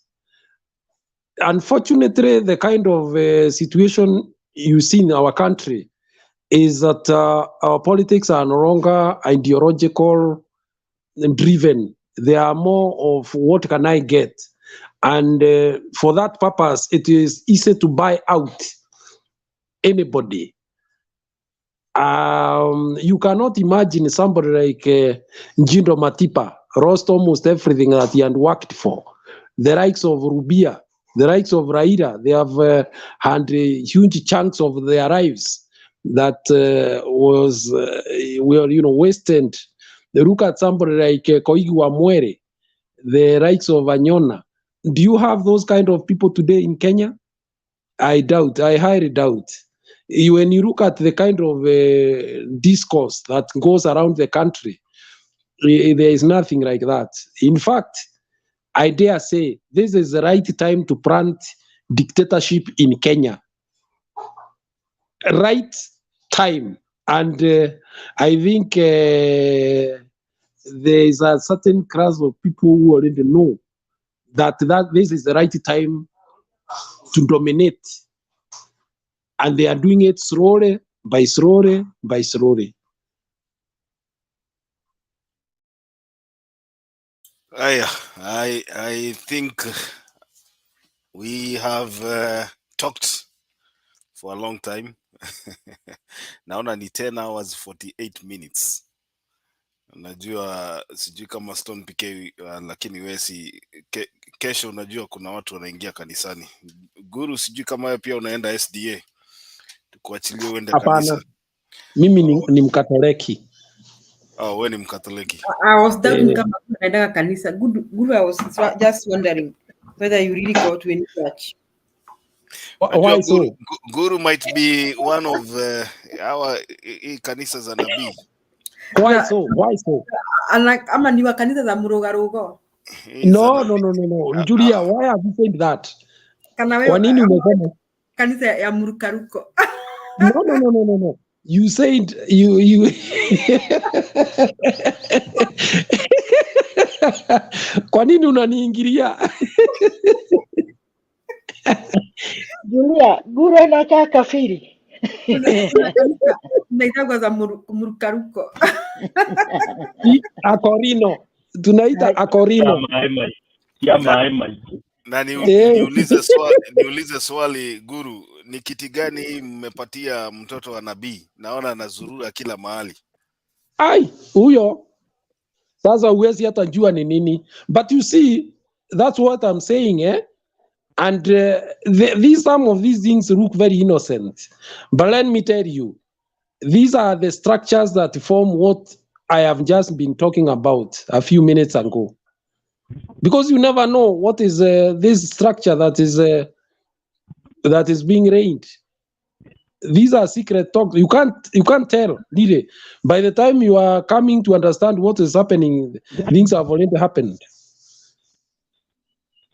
Yeah. And if you look at very well, people who have exercised the kind of leadership that is dictatorial, their families are deeply entrenched in the systems, in their systems. So it is no wonder. So to assume, people are saying that hii yake ni charity. Ameamua kufanya mambo ya charity. Of course, even the colonialists came here with carrying the Bible, but the gun was strapped at the back. So it's nothing new. You know, the joy of it is we've seen all this. And my fellow panelists, we've seen this kind of nonsense. these families, they will crumble like it has never been before. Ruto will regret why he ever even went into presidency, because they will perish. It is so bad that even the young ones who may be innocent will have no room, no space in this country, because evil inakula mpaka watoto. Inakula mpaka watoto. This will be the most forgotten president that will have ever erase maombi ya Moi kabisa. Yeah, look at what they are doing. Atunaleta harambe. These guys, shetani amewaingilia, amewafunga macho. As much as they abudu shetani, I think they will be slaughtered by Kenyans like never before. What is going to happen in this country has never happened. I'm telling you. And Bwana Guru, ulikuwa unasema ati things have changed. Yeah, it is true. We don't have to really all go to the streets. You saw what happened in Zimbabwe. Jamaa tulimkaisha tu chini kwa sofa yake, amevaa suti, na tumemkalia hapa na hapa, ana issue statements, na mambo inaendelea huko nje. There are many ways of skinning a cat when you want to eat it. So and we have advanced in everything. We have advanced. We don't have to tell people what is happening. We have advanced in terms even in technology. Son PK, this is not the days of 1992 where you have to go to computer and call a meeting. You can call a meeting online. You can summon a Kamukunji online. You can send a message to millions of Kenyans online within seconds. And we can fund. I mean, what we can. Their pricings are funded heavily online, heavily, which was the shortcomings in the 90s. I remember tulikuwa tunaenda kwa street, hatuna hata maji, tunapewa na citizens. I mean, watu wanatupatia kwa duka, wanatupatia macho. This time unaenda na una pesa kwa nini? Kwa simu. That is how it's being done. The way they did it. Ujinga walikuwa, that's how we are going to remove them. I'm telling you, we don't have to. The 1 million mark, hiyo itamobiliziwa in less than 1 hour. What will you do? Utadu? Na utajua, unangojea ati unafunga Uhuru Park ama Uhuru Garden at you are surrounding it. Then you see people marching from all over. You take off. In fact, Ruto is going. PK, the other advantage is that I believe that the police will not be so willing to get involved in things like bloodshed. Penye tumefika. We have had an experience of 2 people going to Hague. So people will be very careful. Unakumbuka yule police commissioner wa Meru vile alikuwa ametetemeka. Alikuwa anaitwa nani? What was his name? Alikuwa Meru. Yeah, and then we have very young policemen who waoga sana, ukimchapa kofi kuisha hata bunduki anajilia. No, they will not be violent to the people. They will not be violent, I promise. They cannot be. I mean, we have, thank God, our democracy has grown to another level. Tena polisi gani ambaye anaweza kusubiri 1 million wamapproach? Watakimbia. Yes. Yeah. For what 1 million sio rahisi. Yeah. Now raia watakuwa wanatetea hawa polisi. You see, Ruto is alone. Ruto is alone. That is the beauty. Yeah. Ruto is alone. He will not be supported by police. He will have his few Kalenjin who, if they play, they will be just slaughtered on the tarmac there. Some of them are so annoyed. This is the right time to remove this guy. I'm telling you. There is no popularity of Ruto. People pretend that he is popular. He's not. He's not popular. Anaanza kufura anafura kila mahali. The tension and he will bust. Takaturu hata pasuka tu. Yeah. In fact, I don't envy him. For me, I would have just surrendered. Niseme chukueni hii kitu mfanye vile mnafanya. Nimetubu dhambi zangu. Niliiba. Mungu nisamehe. Alafu tumpatie kakiti akae hapo Sugoi. Yeah. Otherwise, you will end up very badly, like Sri Lanka. That's what I'm saying.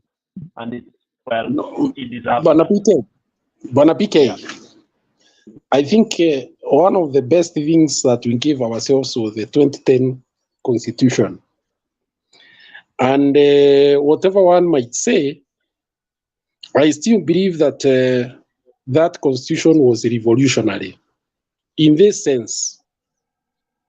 Today, right now, the work of the president to pick the permanent secretaries has been stopped, something that would have not happened there before.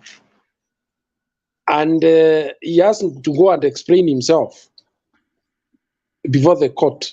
And whatever interest or he might have, the courts, they have a discretion that they can pronounce either way. And sometimes they have done it in a way that the executive does not like, especially the High Court. Now, with the case that we are faced with right now, I can assure you, if RAILA today says that he needs 5 million signatures to institute far-reaching constitutional changes, it is going to happen in a flash. And there is nothing the government will do. The only thing they know now is to make sure that they incapacitate the bodies that should do that. And the Iebc is one of them. So that's it. That's the way it is. So I believe strongly that maybe even all this that is happening to Iebc has something to do with preventing a possibility of a referendum, because I can see it where reggae stopped. I think reggae will resume anytime in a short while. However, that's a constitutional way, and that is what I advocate myself as a person, because I know what it means and what it meant in 1990s. Not very sweet experience though, but then again, never yoga kora. Yeah, thank you very much. Guru jitalishe unaenda kanisa. Unaenda kanisa leo ama unaenda kanisa kesho? There's somebody who is telling PK here that that PK RUTO is not alone. You try your 1 million match, you'll be surprised it's counter 10 million match. Charles Agwaru, the only sad thing that I want to tell you about Charles Agwaru is that the people who voted for RUTO in Mount Kenya region or in Nairobi ni Wakikuyu. Na unfortunately Wakikuyu hawananga hiyo saa ya kuacha biashara kwenda hiyo 1 million match. Wale wengine wenye walipiga hiyo kura wako huko Rift Valley na sioni wakikuja Nairobi. So chances of that 1 million match succeeding is very high. We know the kind of people who are capable of doing the 1 million match. We know them. Me and you, Charles Agwaru, tunawajua. Na kwamba wakiamua. Na tena hana support saa hizi na ambaye hata Wakikuyu washajua, kumbe hiyo hustler fund haiko. So asifikiria hao Wakikuyu bado wako naye. Haiko hiyo fund.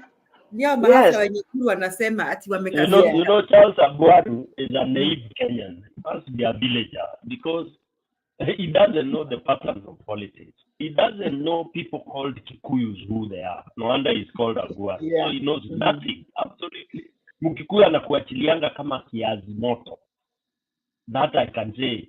Julia knows that. Yani immediately tumeona you have no benefit. Hata hakuna kurudi nyuma. Ama tukiona umetukosesha njia, unakuta uko peke yako na unajiongelesha peke yako. So Agwaru knows absolutely nothing. He knows absolutely nothing, and I think he's so naive that he doesn't know. Initially, even how many followers did RUTO have if it was to be counted properly? Agwaru knows absolutely nothing. RUTO cannot even raise 3 million if votes were to be counted properly.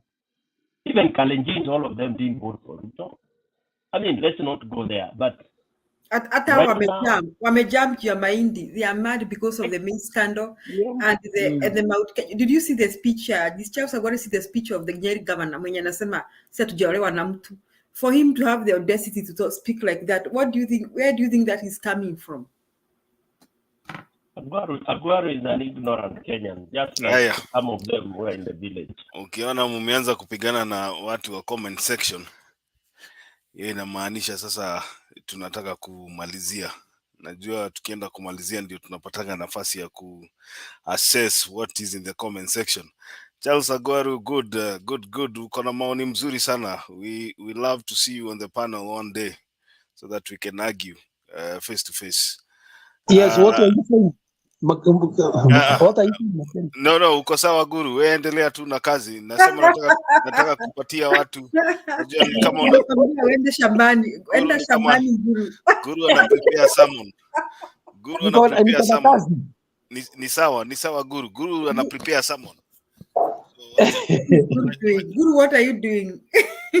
Wacha tuchukue nafasi at least 2 minutes tufanye closing remarks and then tukutane kesho. Sijui nitaanzia kwa Megi ama Guru, naona ni kama ako na kazi. Anasema ako na kazi. Haya, wacha tuanzie kwa Megi basi.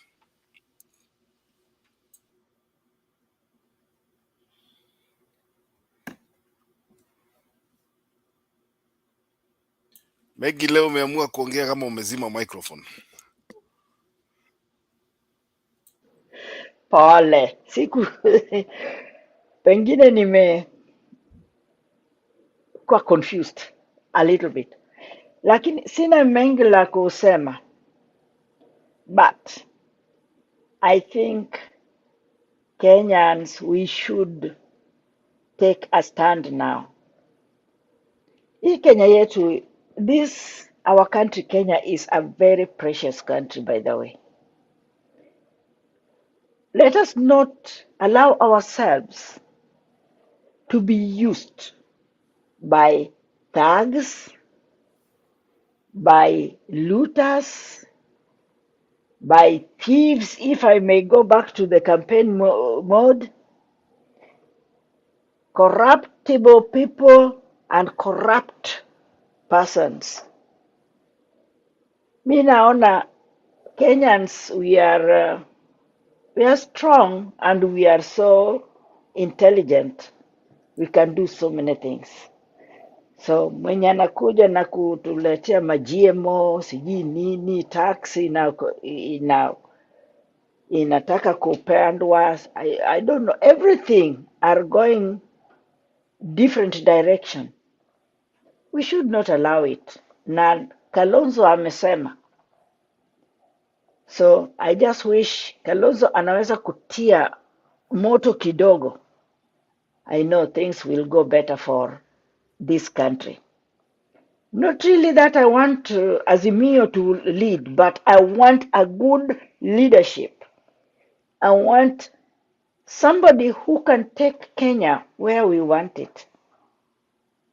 Not somebody like RUTO. RUTO has failed and he's still going to continue to fail. He has failed. Na imeanza tu na hiyo PSS wake vile imestopiwa. I think it has just started. Let's put our heads together and things will be good. Kenyans, muwe macho, musiwe danganywa na watu kama Pen Nyagaka, who is always singing Ruto's tune, hata kama ni mbaya, anaendelea tu. Thank you very much, Mr. Makiadi. Asante Megi, wacha tuende kwa Guru, dakika 2 za kufunga.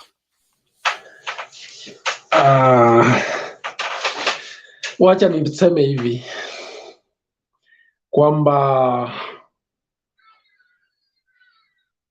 kuna kitu inaitwa inspirational leadership, na saa hii ndio inaonekana kama hakuna, na kwa sababu ya hiyo there's what follows is despondency, frustration and regrets.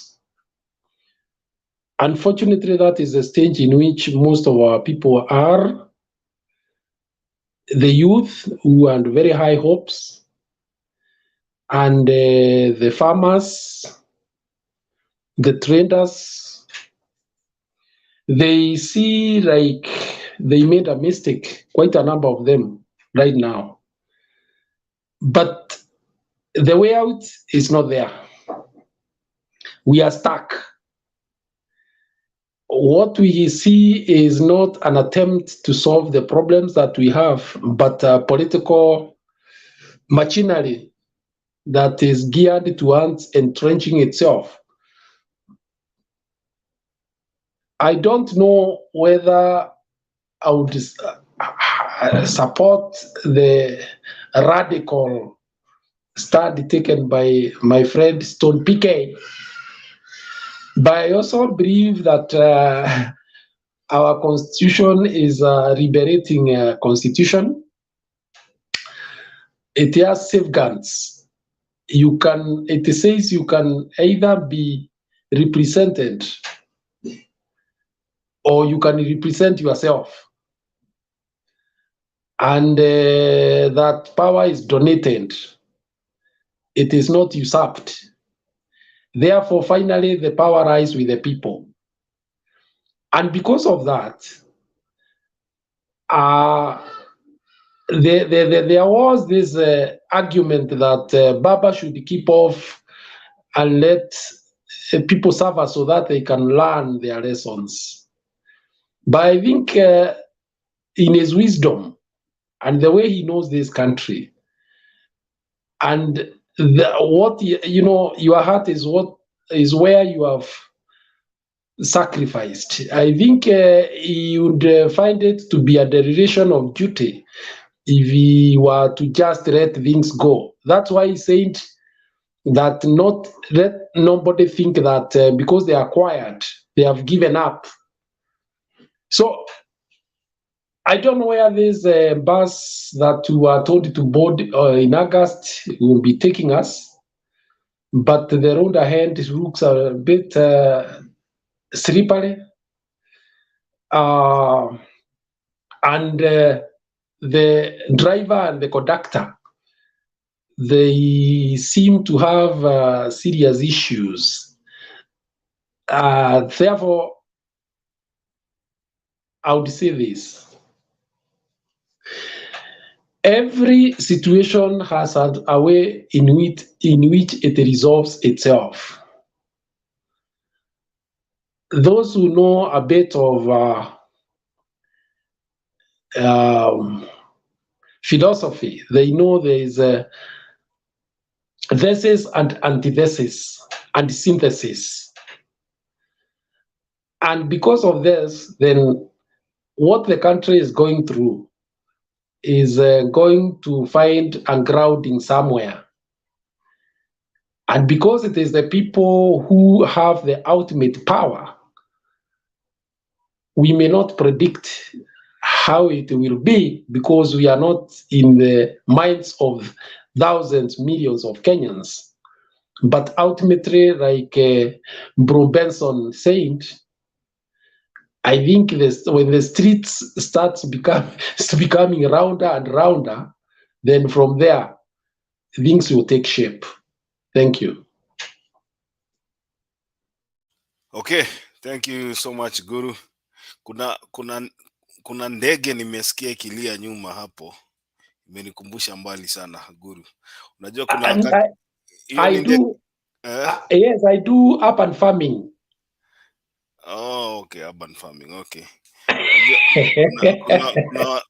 Kuna wakati anaitwa Chaka huwa anakuja hapa, nimekaa sana bila kusikia kuku akiwika, jogoo akiwika.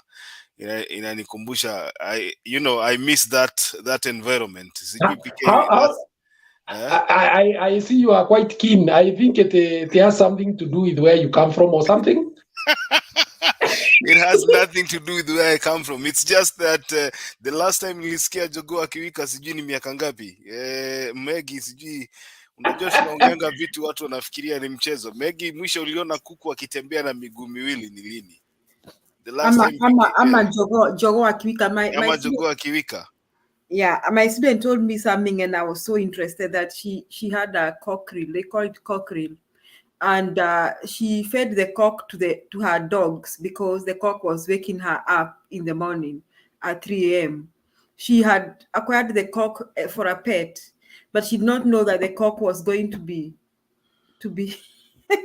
waking her up at 3 a.m. So she fed the cock to her dogs. So I was listening to that and I said, okay, me too. It's a long time since nisikie Njogo akiwika. I miss that too. It's hiyo nafasi Guru tunakuona unatembea nje ukiwa umewakisha kamera, you stroll, unapigwa na hewa safi bana. Some of us tunatamani, we really miss that environment. Tunatamani sana Sasa unajua Christmas inakuja, pasi unaweza kuja kupumua kidogo.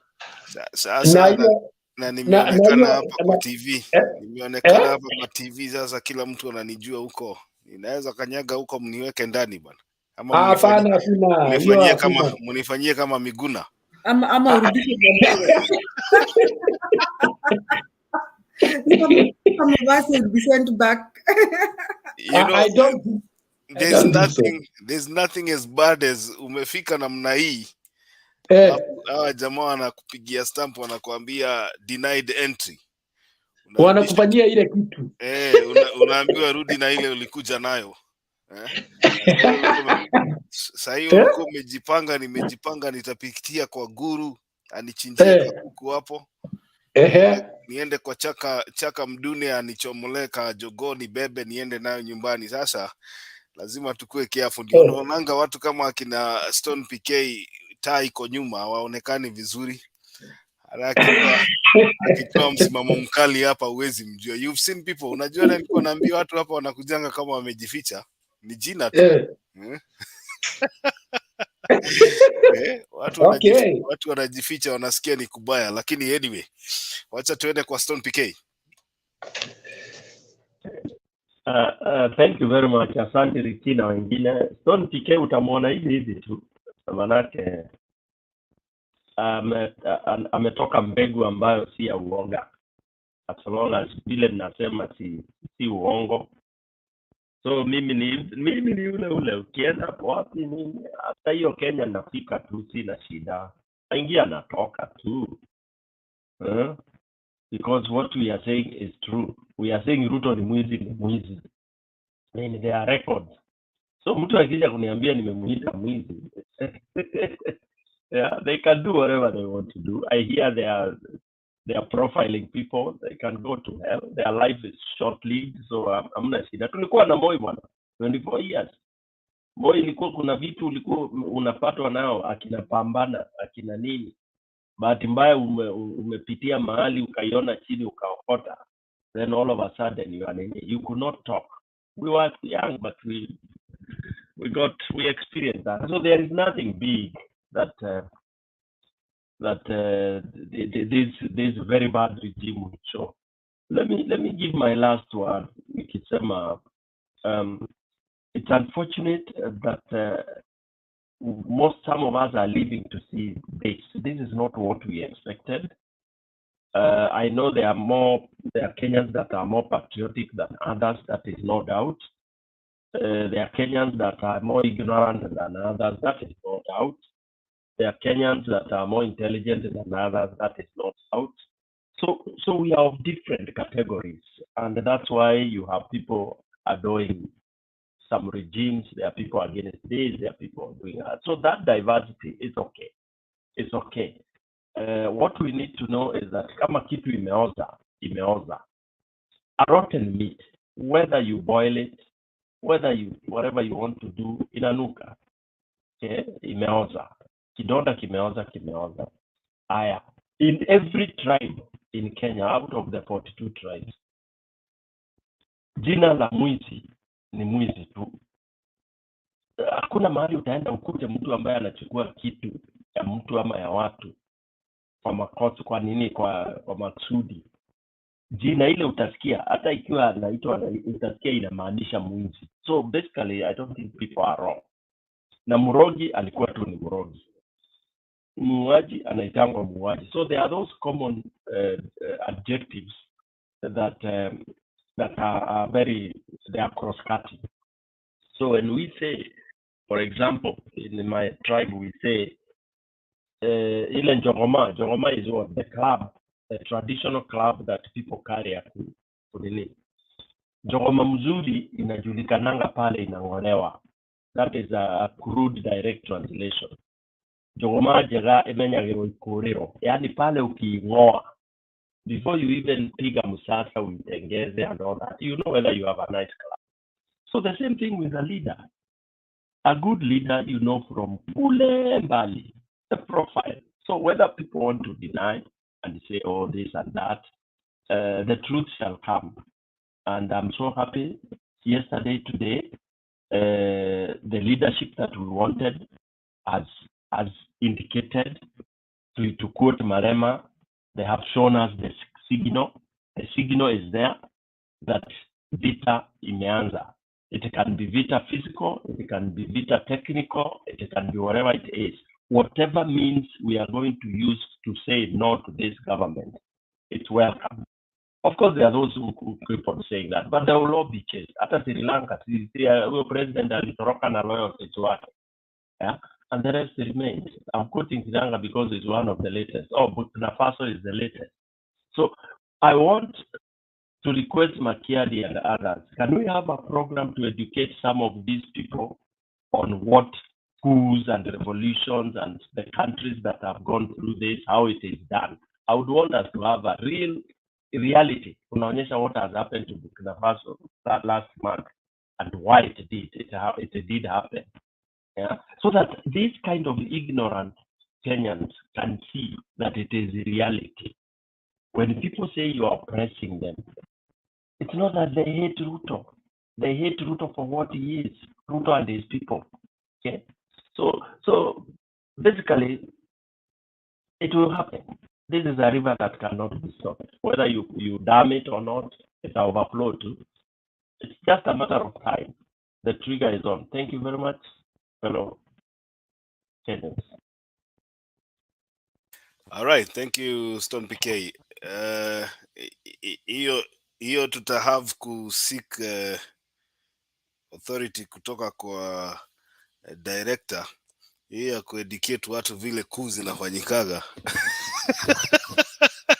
But ziko kwa YouTube. There's no secret. Ziko kwa YouTube, sijakataa, lakini hiyo itabidi to seek authority kutoka kwa director.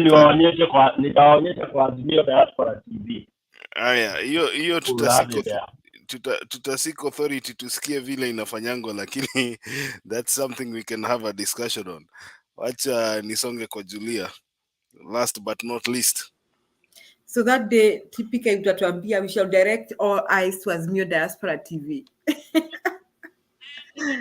Yeah, I'll have all the clips of the failed African countries. It's a journey towards hell. That's the title. Yeah, we shall direct all the viewers towards there. But having said that, I want to say that I think it's high time that Kenyans stop this level of impunity. Now Kenyans should not sit and do nothing about the issue of the 4 IEBC commissioners, because they only stood for the right thing, according to me, and they had a right to oppose what they didn't think was not right. Now, so I don't see why the members of parliament should go on debating that. That is just kind of legitimizing the illegality of what that committee is doing. Now, secondly, I think that it's high time the Azimio leaders held our governors responsible and gave them directions on what our expectations as the governors of the Azimio. Now, I saw that gathering. I really appreciate that gathering I saw with Azimio governors and Baba, but I wanted them also to address the issues of the common mwananchi, what common mwananchi is going through. For example, I think now that they'll be getting funds from the central government, they can make a target, they can have a target as Azimio governors and decide that we shall make sure that the people in our counties have clean water in their homes, just for a start. And then maybe next they can decide to address the schools, and maybe the next they can address the hospitals. So that maybe by the end of 5 years, we can tell Kenyans, look, this is what we are talking about. And then maybe Azimio leadership should hold our governors responsible and tell them that we were fighting on an anti-corruption platform, so we don't expect the same from you. In that case, the Azimio should be showing difference the rest of the Kenyans. Now, going forward, I don't think we want to sit and do nothing and wait for 5 years and go to another corrupted, rigged election. And I don't think we want to sit and see the impunity prevail even in the selection of who participates, who conducts the election. So I think that there's new leadership should use the available machinery under the law, including technology, and mobilize Kenyans to say no to the level of impunity that is in Kenya Kwanza government. Asante Makiadi.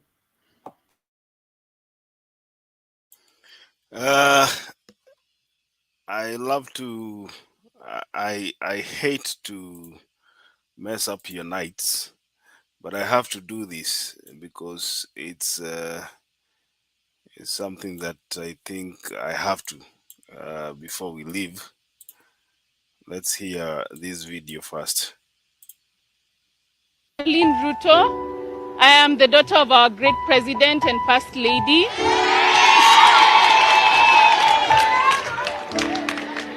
Sasa tumekuwa tukijua kuna njaa kwa nchi yetu, si ndio?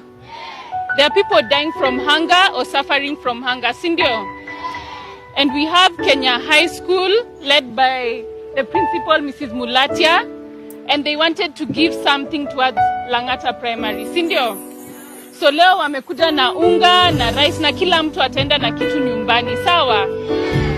So you'll get something, you go share with your families, you have something to eat on the table, sawa?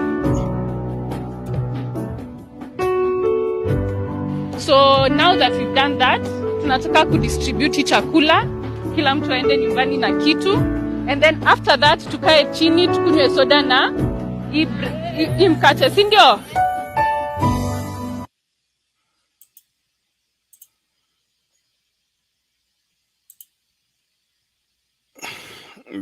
Julia, umeona the daughter of your great president. I don't know, Amakiadi, I don't blame them. You know what Ruto and family are just trying to do? They are just trying to assert themselves. Where ushaona, when you were in school, there were kids that really didn't struggle to get the attention of the teachers, and yani maisha ingine inakuwa too natural. Now Makedi, you are making Father Dairas is about to say something bad to you. Now, you know, there are things that are natural, Maggie. What I'm trying to say, kuna hata wasichana kule kwenu, they're just noticeable. They don't struggle to get the attention of men, right? And you can't blame them. What are you trying to suggest? I'm trying to say that Ruto and his family are trying to force themselves to assert themselves. That, you know, this thing Julia, wacha nimwambie Makedi what you are trying to tell us. Ruto's family are trying to be the celebrities which they cannot. Yes. Hata wakifanya nini they cannot, because me, I don't see even any beauty in that girl. Nothing potential in that girl. Yes, I'm so sorry. I won't talk about the looks, but I'm trying to say this. You know, there are things that come, you know, Makiadi, there are things that just come. For example, I want to give you an example of Margaret Kenyatta. When she was doing the Beyond Zero campaign, she didn't really try to show off. She just went out and worked and raised funds, you know? And I don't think her mission was for us to see her. But somehow in the process, we saw her, and even we appreciated her beauty. And she's one of the ladies I've always thought she's very pretty, and I've always liked her hairstyle. When I grow a little bit old, I'm going to let my hair white, like Margaret Kenyatta, because I've always admired her. But she didn't really force it out of me. Well, that's what I'm trying. She didn't force it out of me. So what I'm saying there, it is just sad that, you know, I think Ruto should have allowed this time to go, like 3 years, 4, and let this girl grow up, maybe get her involved in something else and all that. So he's trying to force that attention on Kenyans, to make her look like a celebrity, or maybe just assert themselves in the Kenyan, you know, just they're trying to assert themselves, which is not coming out so well. It's not coming out. Unaona, unajua kuna msemo wa Kiswahili wanasema kizuri chajiuza, kibaya chajitembeza. Unaona, sasa sio kama mimi ni msupu ama ni mrembo, si lazima nikae nikwambia ati nafikiria mimi ni mrembo. I don't have to shout it. You'll just see it. If there's something you like in me, you'll see it. But I don't think she's out there advertising her beauty. I think she's trying to involve herself in charity. No, I'm not talking about her beauty. I'm just saying that the RUTO family is trying to assert themselves into the lives of Kenyan public. I mean, they are trying to force it. Unajua ile yenye haingii kabisa. Unajua hata hii charity amefanya hapo iko so fake and so narrow. Now, there's one thing you people did not see. I thought you are very keen na nimecheza hiyo ndio sababu nilikuwa nawauliza mtoe maoni lakini hamkuona. Apart from all the shenanigans na mambo ya kukula mkate na hiyo vitu vingine yote, hiyo ni Lang'ata Primary. Yes. I don't know if you know the history about Lang'ata Primary and William Ruto. Yes, watoto walichapwa juu ya hiyo ndio ile primary school alinyang'anya shamba na akapiga watoto hapo tear gas. Sasa the same place ndiye ametuma msichana wake kwenda kugawa soda na mkate. Ndio sijui atuonyeshe ni nini ambayo anafanya.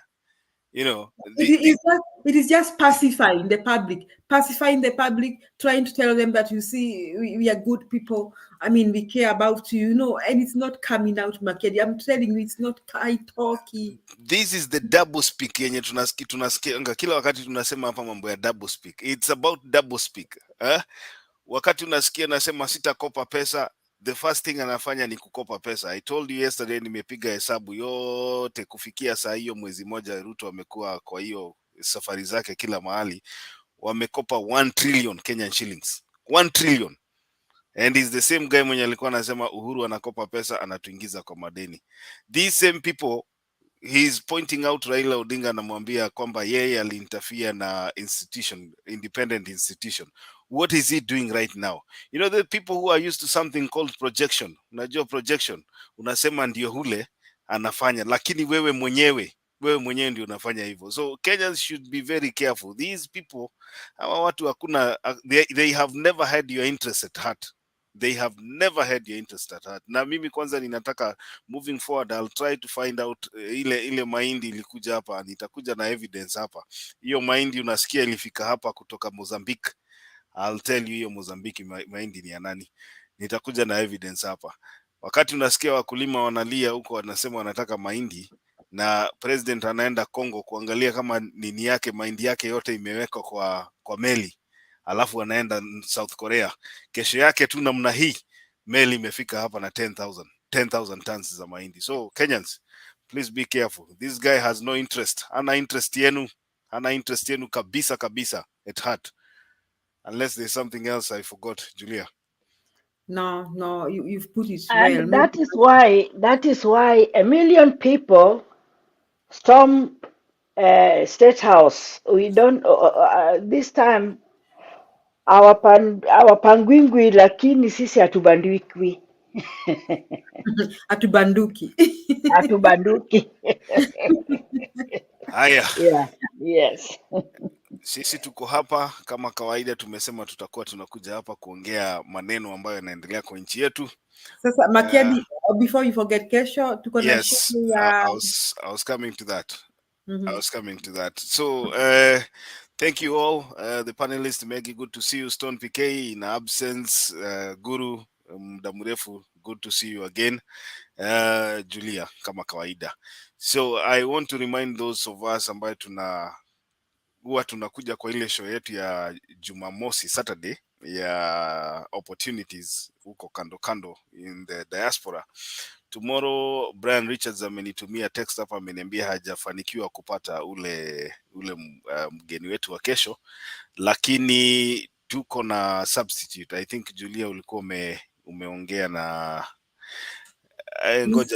ngoja nisome hii at Black ananiambia at Makiadi, DRC kuna bahari kweli ama meli inakuja na hewa? Ndugu, acha propaganda. Black, enda uangalie enda angalia nini yako, enda angalia. Mimi sijataja DRC, nimetaja Mozambique. Enda angalia nini yako. Hata kama ni DRC, huyo Black hakusoma geography, wewe wacha. Najua Black saa ingine unaniangusha, lakini ni sawa tu. Mimi sijataja DRC mahali popote. Nimesema meli ilitoka Mozambique, lakini ni sawa, hiyo tutakutana kesho kwa debate. Julia, ule mtu ambaye alikuwa kuja kesho, Bwana Richards, ameniambia kwamba hatujafanikiwa kumpata, kwa hivyo tutaendelea na plan B. Sijui Mise kama atatuletea ule mgeni mwingine. Kwa hivyo Mise, mahali popote uliko, nitafute kwa simu kama umempata. Anaitwa Grace nani? Joyce Canada. Joyce Canada. Kama hautampata basi utanieleza, lakini we hope we'll have another session like we had on Saturday and the other Saturday. We want to make sure that at least we give you the information. Kuna mtu ambaye alikuwa anauliza hapa kwa comment section, unawezaje kuwa kwenye hiki kipindi? Hiki kipindi ni kipindi ambacho anaitwa Arch James Ogunde. Tafadhali, wakati unaona show inaendelea, kitu ya kwanza tunakuhimiza ni kusubscribe kwa Motembei TV. That's number 1. Number 2, hit notification button. Ukihit notification button, kipindi chetu kikianza kikiwa live, utapata ujumbe notification kwa simu yako ya kwamba kipindi kiko live. Alafu there's a comment section hapo mahali umeandika tu comment, kunakuwa na link ambayo inadropiwa hapo. You click on the link, it's normally blue in color. Ukiklik kwenye hiyo link itakuleta kwenye studio. Unasubiri dakika moja tu peke yake ama mbili. StreamYard ambayo ni software ambayo inapeperusha kipindi hiki itaweza kuconfigure device yako, configuration ya device yako, ndio maana kamera ionekane vizuri, picha yako ionekane vizuri na sauti iweze kutoka vizuri, then you will be added to the panel. So we are here every day, Monday through Sunday, hatuchoki. Hii ndio kazi ambayo tumeamua kuifanya, kuelimisha Wakenya na kuongea mambo ambayo yanahusu nchi yetu. Kwa hivyo kesho, kama unataka kuungana na sisi, tafadhali kuja mapema kidogo. Sasa hivi tunaenda kukaribia kumaliza, lakini kipindi kinaanza saa 7:30 Kenyan time na kinaenda mpaka saa ngapi? We have been here for 11 hours 32 minutes. So it's like a whole day. Ama saa 3:30. Saa 7:30, saa 3:30, unajua Kenyan time. Yeah. Kenyan time ni saa 3:30. Mimi nasema saa 7:30 pande nyingine. Okay, sawa, samahani. Saa 3:30 usiku. Kipindi kinaenda karibu saa hii tunasema 11:32, almost 12 hours saa hii. Kwa hivyo kuja, ukitaka kutoa maoni yako kuja, bora tu usituletee propaganda na watu ambao tunawatupanga nje kwa sababu ya propaganda hapa. Utakutana na kina Stone PK, they cannot entertain propaganda na guru hapa. So tomorrow, tafadhali kuja, kama uko na maoni yako tafadhali kuja. Anasema nini huyu Simon Juguna, when every time this guy has planned the same thing now and hiyo haituhusu. Julia, kuna mtu anaitwa Dorothy Bryant anasema tafadhali utuimbie leo wimbo wa East Africa. Inaonekana amemiss sauti yako kwa kuimba. Anataka wimbo wa taifa wa Jumuiya Mashariki, wa Afrika Mashariki. Yeah. Yeah, so exactly. So tafadhali tomorrow make sure you attend that session. Kama uko na swali lolote unataka kuuliza, tutakuwa na mgeni mashuhuri ambaye atatuletea free information, na tunasema hapa kila wakati ya kwamba we are not selling anybody, to advertise anybody here. Kwa hivyo usifikiria kwamba tukileta mtu hapa ya kwamba tunamtafutia kazi. Hatufanyi hiyo kazi. Sisi tunaleta mtu hapa kuongea juu ya nafasi ambazo ziko kule nje, na ni bure. Ni bure hapa kwa kipindi hapa, ni bure. Kwa hivyo tafadhali ukipatana kule nje, hiyo sisi haituhusu. We are not party to that. That's a disclaimer we want to make sure that we put across. So we'll bring people here, guests, and as always, they'll have a session to answer your questions, but we do not own anything that happens outside this broadcast. Ama nimedanganya Julia? Huo ni ukweli kabisa. Yeah, so tafadhali, hiyo sisi hatuko, we are not party to that. But the people we bring here ni watu ambao tunawajua, they are genuine people. Hatuwezi kukuletea conmen. Kwa hivyo usione ni kama tutakupoteza. Okay. Simba Omar, nimekuona hapo kwa comment section. Asante sana. Charles Agwaru, asante sana. Domi alituambia hapa, Stone PK na Julia, tuliambiwa na Domi atatuinvite twende kuona World Cup. Ndio huyu namuona hapa anatusalimia tu, kwa hata siku hizi akuji kwa show. Juu alisikia ni kama tunataka kwenda Qatar kuona soka. Sasa amekataa kuja kwa show. Anasema all salute. Asante Domi, tumekuona. Father Danny Darius anasema tukumbushe Black the 40-kilometer coastline of the Atlantic Ocean in DRC. Unasikia Black ndio hiyo umeambiwa, hata DRC ndio umeambiwa. Mimi sijataja kitu. You sail a ship around from one end of Africa to the other end. They use our port and TZ to bring in their items mostly. Black, mimi sijui. Father Danny Darius amekuambia uende uangalie coastline ya Atlantic Ocean. We will encourage you to go and look at your map. Trufena Olaka, thank you for always giving us valid insight. We appreciate you guys. Good job. Asante sana Trufena, tumekuona. Michael Ngigi anasema Agwaru okay. Wacha niachane na hiyo.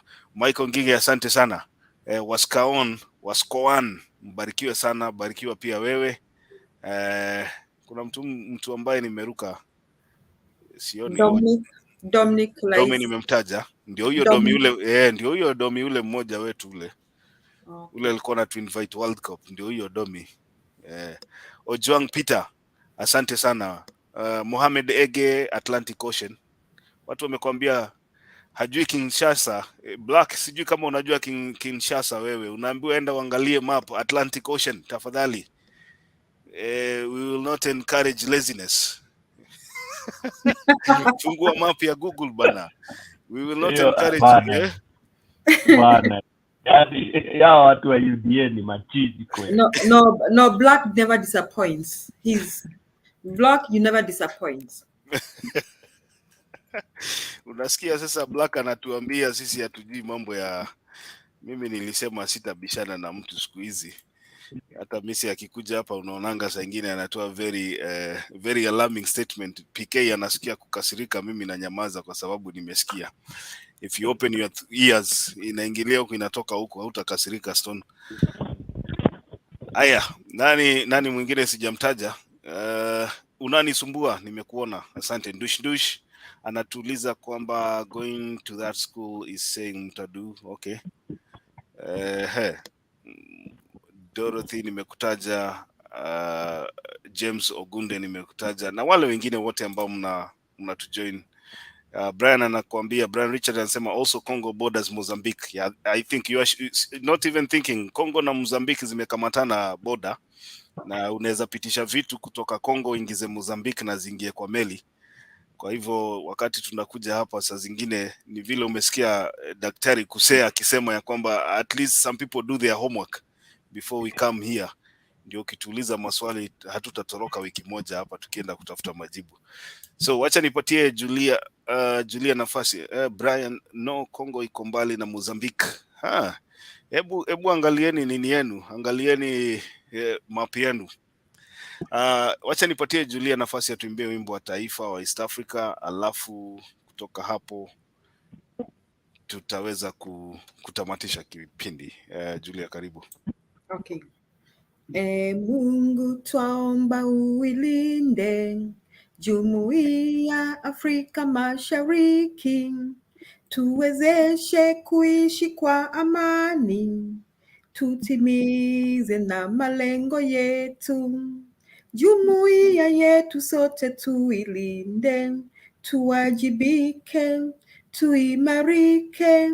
Umoja wetu ni nguzo yetu, idumu jumuiya yetu.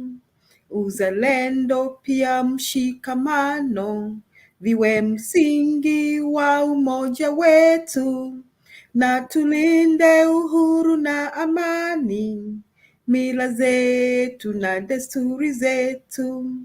Viwandani na hata mashambani, tufanye kazi sote kwa makini, tujitoe kwa hali na mali, tuijenge jumuiya bora. Jumuiya yetu sote tuilinde, tuwajibike, tuimarike. Umoja wetu ni nguzo yetu, idumu jumuiya yetu. Haya, asante sana Julia kwa wimbo wa East Africa. Kuna watu ambao bado wanaleta doubts tukiongea juu ya Congo na kukaribia coastline. Sijui kama mtaniruhusu kwa dakika moja hapa nione kama ninaweza, nilikuwa nataka kuonyesha, unajua siku hizi inakuwa vigumu sana kuondoka hapa bila kufanya watu hiyo favor ya sijui kama tunawafanya favor ama namna gani, lakini map ya Afrika iko pale, sijui Julia, sijui kama mnaona ninaonyesha map. Yes, you can zoom in the big one. Yeah, I don't know. Can you see it? Yes, but we need to see the countries. Unaweza zoom in hiyo kubwa tuione. Let me see that one. Nimekupatia zoomed in also. Unaweza nini? Okay, I'm just trying to see if I'm oh, sorry. I think I was showing the. You want me to share mine? No, it's okay. I got it. Sindio? Mnaona sasa? Tunaona zile nyingi, tunataka uzoom in map ya Afrika moja peke yake. Tunaona mingi. I think I was choosing the wrong one, lakini ndio waone DRC kunapakana na ngoja nione kama najaribu ku you know, it's opening on a different window, lakini ni sawa tu. I don't know if you want to. You want me to share mine? Just a minute, let me try. We have to settle this game today. Ndio kesho tukikuja hapa watu wakileta siasa tunajua ile kitu tulikuwa tunaongea. Let me see if I can try to show that map again. I'm trying to. Can you see it now? Okay, it's popping up now. Yes. Okay. Yeah, now DRC Congo is here. Yes. There's a coastline hapa. Unajua tukisema coastline. Yes, we see it now. Sasa unaona hii kasehemu kidogo hii. Hiyo si ati ni inchi moja vile unaona iko namna hiyo. That's a coastline. Ni kubwa sana. Now, that's a long one. It's a very long coastline. Alafu there's a barabara inapita, sijui kama muwai soma mambo ya hiyo barabara, inatoka South Sudan, inanyorosha, inaingilia Mozambique, namna hiyo inaelekea mpaka South Africa. Yeah, it's the Great North Road. Exactly. The Great North Road, and you can use it from Kenya, I think. Ndio hiyo, you can use that. You can use that road. You can use that road kupeleka bidhaa zako Mozambique hapa. Yes. And from Mozambique to Kenya. Ukiwa na meli hata sidhani kama wiki moja itaisha. Yes, and you can see it's a very small distance from DRC border to Mozambique. Sasa wakati tunakuja tunasema hii maneno yote hapa, tunaambiwa sisi hakuna kitu tunajua. Ni sawa tu, acha tukose kujua, but you can see there is a very big coastline ya DRC hapo. Na nimesikia watu wakikwambia Atlantic Ocean. Alafu kuna ingine pande ya Indian Ocean ya Mozambique hapa. Hiyo meli inasemekana ilitoka Mozambique hapa ikafika Kenya hata kabla ya gazette notice kutangazwa. And we are telling you there is a road. Enda usome maneno ya hiyo barabara. Alafu kesho tukikuja kupiga siasa hapa, kama tumekosea tafadhali kuja utusa. Nani Black anasema show us the route by ship to Kenya and by road to Kenya. As a Black, you are encouraging me to make you not do your studies, no, your homework. Enda ufanye homework bana. Mbia Black atasome. Black ajisomee sasa, ushafanya bidii. Brother, mimi nimekuonyesha map ya kukuonyesha kwamba DRC iko na coastline. Yeah. Saa ingine tukiongea si ati ni kitu hatujui. So Black, wewe kama unataka kubishana na mimi, enda confirm kama hiyo coastline mimi nimechora. Kama ni mimi nimechora kwa map ni sawa sawa, tukutane hapa kesho tupige hiyo siasa. But there's that, and also there's that road nakwambia, you can still carry your goods through Mozambique na uende weke kwa potea huko. Unaletewa Kenya the next day, a few days utakuwa umepata goods zako pale haraka. So tukisema hii mahindi ilitoka DRC, saa ingine si ati hatujui ile kitu tunaongea, na hatulipi kutetea mtu hapa. Sisi tuko hapa tunasema ukweli. Kwa hayo machache, kama kuna mtu ambaye anataka kuongea kitu kabla tufunge, then you are welcome. Kama kuna mtu tumemkosea, tunakuomba msamaha, na wewe mwenye umetukosea tumekusamehe. Good night. Good morning. Haya, asanteni sana Stone PK, Megi, Guru na Julia. Tuonaneni majaliwa Mwenyezi Mungu kesho. Good night. Usiku mwema. Good night. Good night, everyone.